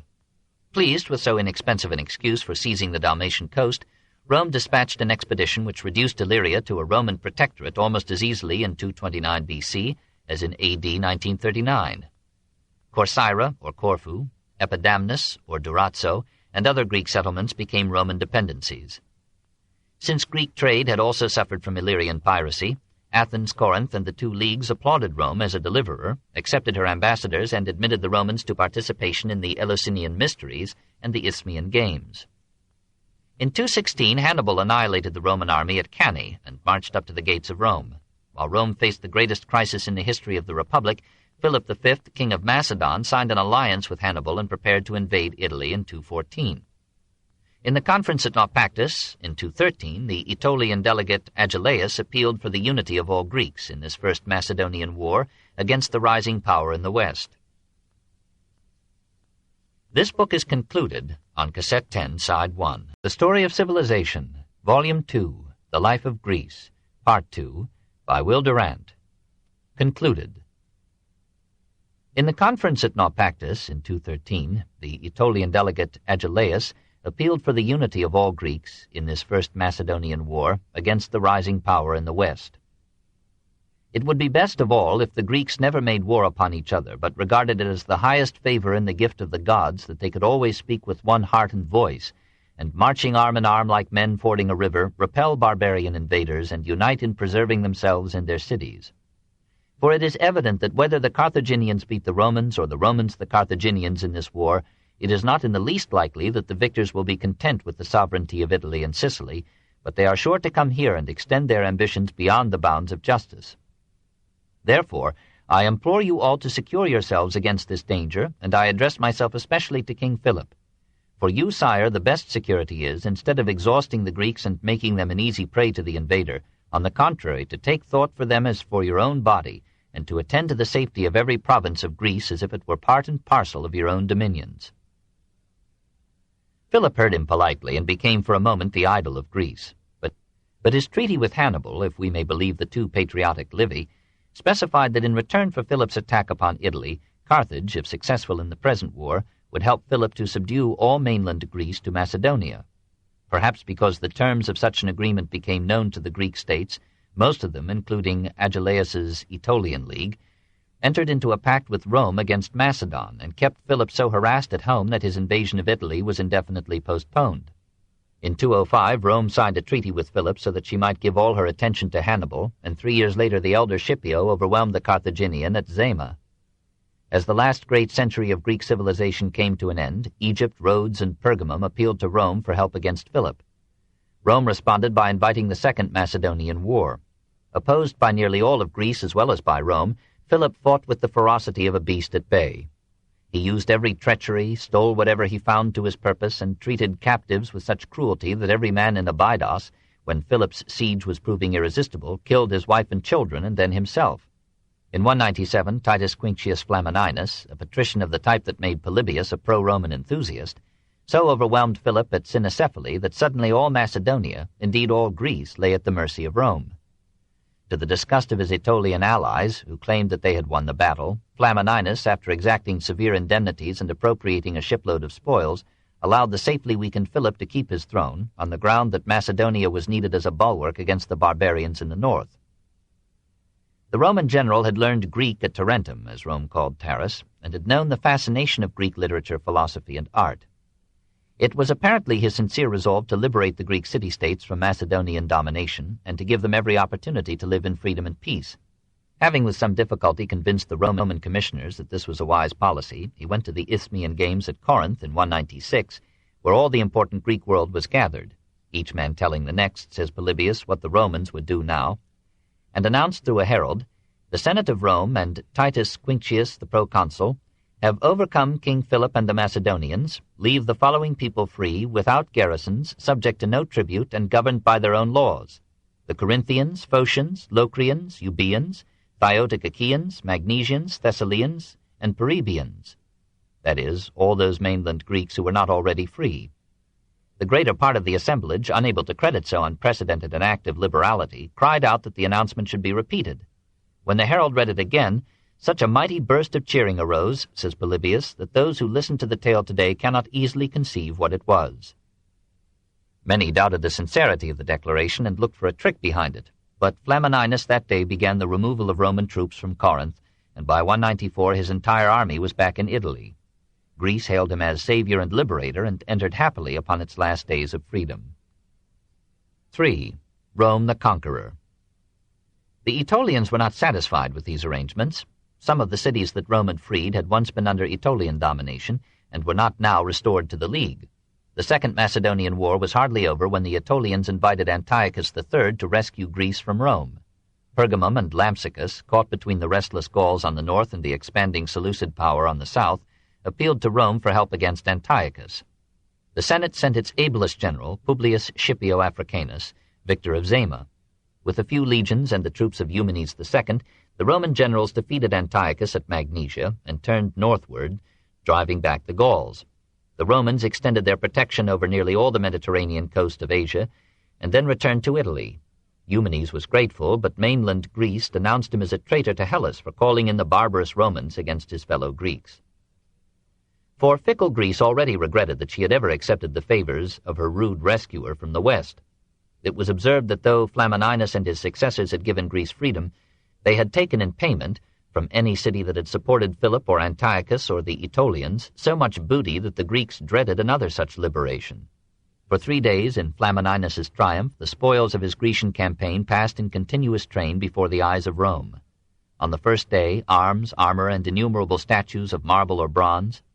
On the second day, 18,000 pounds of silver, 3,714 pounds of gold, and 100,000 silver coins.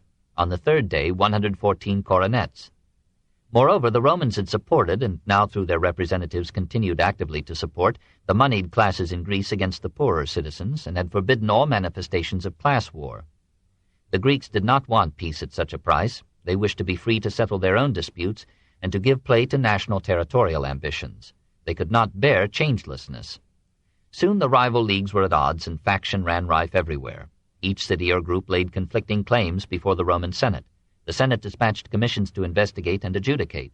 The Greeks denounced this interference as vassalage. The chains of foreign control were invisible but real. Year after year the Greeks, all but the rich, felt them more sharply and prayed for an end to this freedom. The Senate began to listen to those of its members who contended that there would never be order or quiet in Greece until Rome took full control. In 179, Philip V died, and his eldest son Perseus, not without bloodshed, inherited his throne.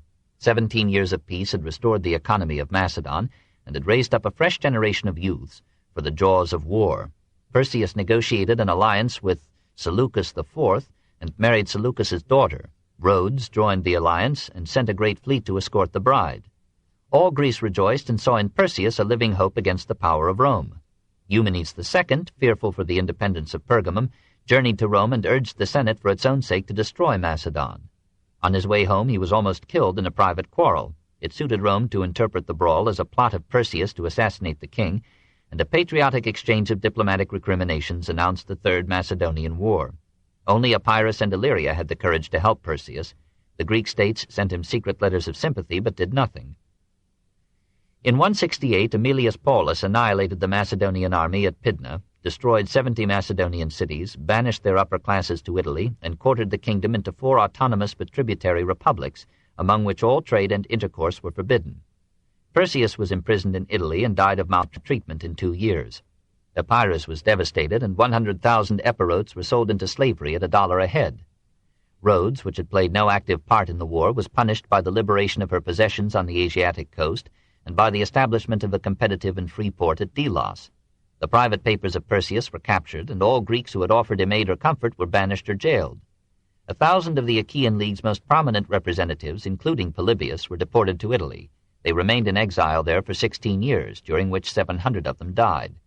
The admiration of Greece for Rome the Liberator had never been so intense as was now the Greek hatred of Rome the Conqueror. The severity of the victors had unwilled results. The weakening of Rhodes ended her policing of the Aegean and revived a trade-destroying piracy. The removal of so many aristocrats left the field open to radical leadership in the cities of the Achaean League, and the class war enjoyed one of its bitterest periods. The rich clung to the protection of Rome, the poor demanded the expulsion both of the rich and of the Roman power.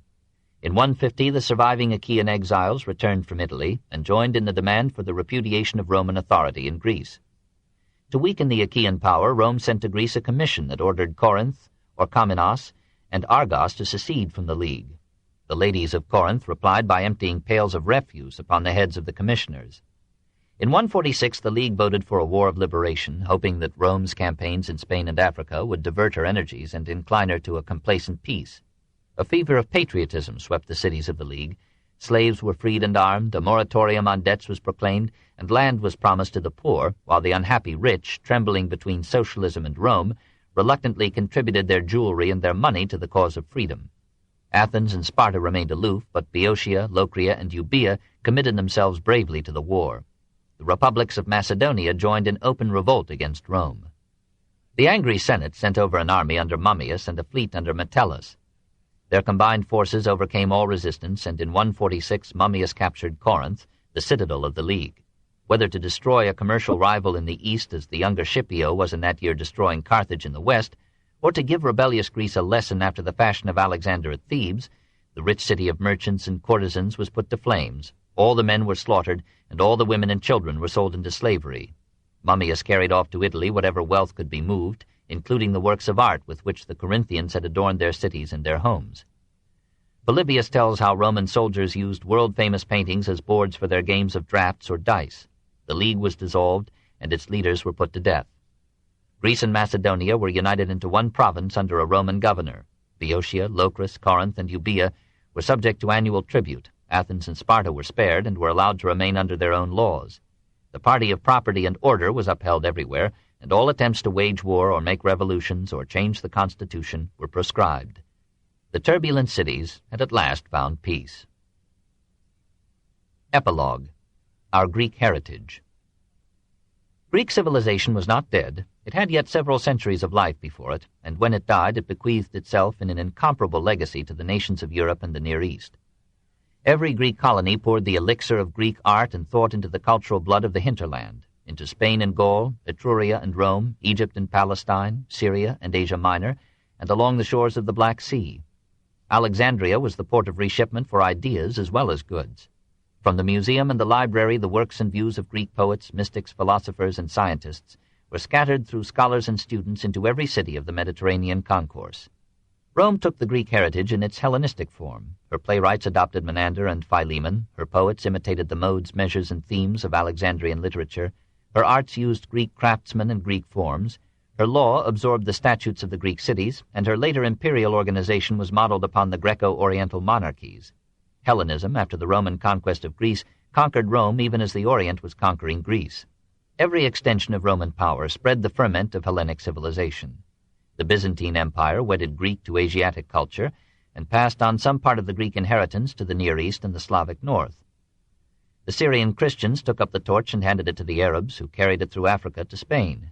Byzantine, Moslem, and Jewish scholars conveyed or translated the Greek masterpieces to Italy, arousing first the philosophy of the schoolmen and then the fever of the Renaissance. Since that second birth of the European mind, the spirit of Greece has seeped so thoroughly into modern culture that all civilized nations, in all that concerns the activity of the intellect, are colonies of Hellas today.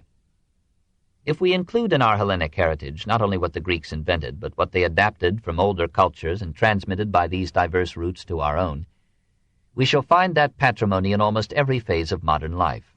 Our handicrafts, the technique of mining, the essentials of engineering, the processes of finance and trade, the organization of labor, the governmental regulation of commerce and industry. All these have come down to us on the stream of history from Rome and through Rome from Greece. Our democracies and our dictatorships alike go back to Greek exemplars. And though the widened reach of states has evolved a representative system unknown to Hellas, the democratic idea of a government responsible to the governed, of trial by jury, and of civil liberties of thought, speech, writing, assemblage, and worship have been profoundly stimulated by Greek history. These things, above all, distinguished the Greek from the Oriental, and gave him an independence of spirit and enterprise that made him smile at the obeisances and inertia of the East. Our schools and universities, our gymnasiums and stadiums, our athletics and Olympic games trace their lineage to Greece. The theory of eugenic mating, the conception of self-containment and of self-control, the cult of health and natural living, the pagan ideal of a shameless enjoyment of every sense, found their historic formulations in Greece. Christian theology and practice, the very words are Greek, stem in part from the mystery religions of Greece and Egypt, from Eleusinian, Orphic, and Osirian rites, from Greek doctrines of the divine Son dying for mankind and rising from the dead, from Greek rituals of religious procession, ceremonial purification, holy sacrifice, and the sacred common meal, from Greek ideas of hell demons, purgatory, indulgences, and heaven, and from Stoic and Neoplatonic theories of the Logos, creation, and the final conflagration of the world. Even our superstition is indebted to Greek bogies, witches, curses, omens, and unlucky days. And who could understand English literature or one ode of Keats without some tincture of Greek mythology? Our literature could hardly have existed without the Greek tradition. Our alphabet came from Greece through Cumae and Rome. Our language is littered with Greek words. Our science is forged in international language through Greek terms. Our grammar and rhetoric, even the punctuation and paragraphing of this page, are Greek inventions. Our literary genres are Greek: the lyric, the ode, the idyll, the novel, the essay, the oration, the biography, the history, and above all the drama. Again, nearly all the words are Greek. The terms and forms of the modern drama, tragedy, comedy, and pantomime, are Greek, and though Elizabethan tragedy is unique, the comic drama has come down almost unchanged from Menander and Philemon through Plautus and Terence, Ben Jonson and Molière. The Greek dramas themselves are among the richest portions of our inheritance. Nothing else in Greece seems so foreign to us as its music, and yet modern music, until its return to Africa and the Orient, was derived from medieval chants and dances, and these went back in part to Greece. The oratorio and the opera owe something to the Greek choral dance and drama, and the theory of music, so far as we know, was first explored and expounded by the Greeks from Pythagoras to Aristoxenus. Our debt is least in painting, but in the art of fresco a direct line can be traced from Polygnotus through Alexandria and Pompeii, Giotto and Michelangelo, to the arresting murals of our own day. The forms and much of the technique of modern sculpture are still Greek, for upon no other art has the Hellenic genius stamped itself so despotically. We are only now freeing ourselves from the fascination of Greek architecture. Every city in Europe and America has some temple of commerce or finance, whose form or columnar facade came from the shrines of Greek gods. We miss in Greek art the study of character and the portrayal of the soul, and its infatuation with physical beauty and health leaves it less mature than the masculine statuary of Egypt or the profound painting of the Chinese. But the lessons of moderation, purity, and harmony embodied in the sculpture and architecture of the classic age are a precious heirloom for our race. If Greek civilization seems more akin and modern to us now than that of any century before Voltaire, it is because the Hellene loved reason as much as form, and boldly sought to explain all nature in nature's terms. The liberation of science from theology and the independent development of scientific research were parts of the heady adventure of the Greek mind. Greek mathematicians laid the foundations of trigonometry and calculus, they began and completed the study of conic sections, and they brought three-dimensional geometry to such relative perfection that it remained as they left it until Descartes and Pascal. Democritus illuminated the whole area of physics and chemistry with his atomic theory. In a mere aside and holiday from abstract studies, Archimedes produced enough new mechanisms to place his name with the highest in the records of invention. Aristarchus anticipated and perhaps inspired Copernicus, and Hipparchus, through Claudius Ptolemy, constructed a system of astronomy which is one of the landmarks in cultural history.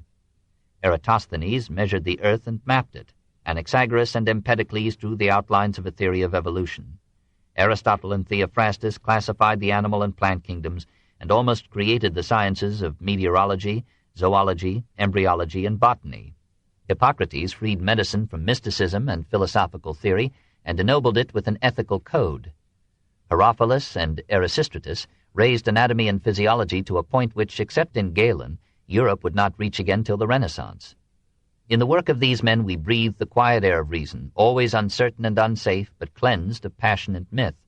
Perhaps if we had its masterpieces entire, we should rate Greek science as the most signal intellectual achievement of mankind. But the lover of philosophy will only reluctantly yield to science and art the supreme places in our Grecian heritage. Greek science itself was a child of Greek philosophy, of that reckless challenge to legend, that youthful love of inquiry which for centuries united science and philosophy in one adventurous quest. Never had men examined nature so critically and yet so affectionately. The Greeks did no dishonor to the world in thinking that it was a cosmos of order and therefore amenable to understanding. They invented logic for the same reason that they made perfect statuary. Harmony, unity, proportion, form, in their view, provided both the art of logic and the logic of art.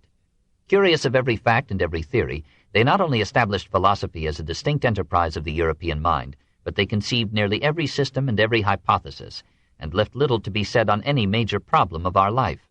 Realism and nominalism, idealism and materialism, monotheism, pantheism and atheism, feminism and communism, the Kantian critique and the Schopenhauerian despair, the primitivism of Rousseau and the immoralism of Nietzsche, the synthesis of Spencer and the psychoanalysis of Freud. All the dreams and wisdom of philosophy are here, in the age and land of its birth. And in Greece men not only talked of philosophy, they lived it. The sage, rather than the warrior or the saint, was the pinnacle and ideal of Greek life. Through all the centuries from Thales, that exhilarating philosophical bequest has come down to us, inspiring Roman emperors, Christian fathers, scholastic theologians, Renaissance heretics, Cambridge Platonists, the rebels of the Enlightenment, and the devotees of philosophy today. At this moment, thousands of eager spirits are reading Plato, perhaps in every country on the earth. Civilization does not die, it migrates. It changes its habitat and its dress, but it lives on. The decay of one civilization, as of one individual, makes room for the growth of another. Life sheds the old skin and surprises death with fresh youth. Greek civilization is alive. It moves in every breath of mind that we breathe. So much of it remains that none of us, in one lifetime, could absorb it all. We know its defects, its insane and pitiless wars, its stagnant slavery, its subjection of woman, its lack of moral restraint, its corrupt individualism, its tragic failure to unite liberty with order and peace. But those who cherish freedom, reason, and beauty will not linger over these blemishes. They will hear behind the turmoil of political history the voices of Solon and Socrates, of Plato and Euripides, of Phidias and Praxiteles, of Epicurus and Archimedes. They will be grateful for the existence of such men and will seek their company across alien centuries. They will think of Greece as the bright morning of that Western civilization which, with all its kindred faults, is our nourishment and our life. To those who have come thus far, thank you for your unseen but ever-felt companionship. This concludes the reading of The Life of Greece by Will Durant. This book was read by Alexander Adams. Additional titles by Will Durant in the Books on Tape library include Our Oriental Heritage and Caesar and Christ. For additional information about them or for help with topics of related interest, please call our customer service department or check our catalog index to find review material. We hope you enjoyed this reading.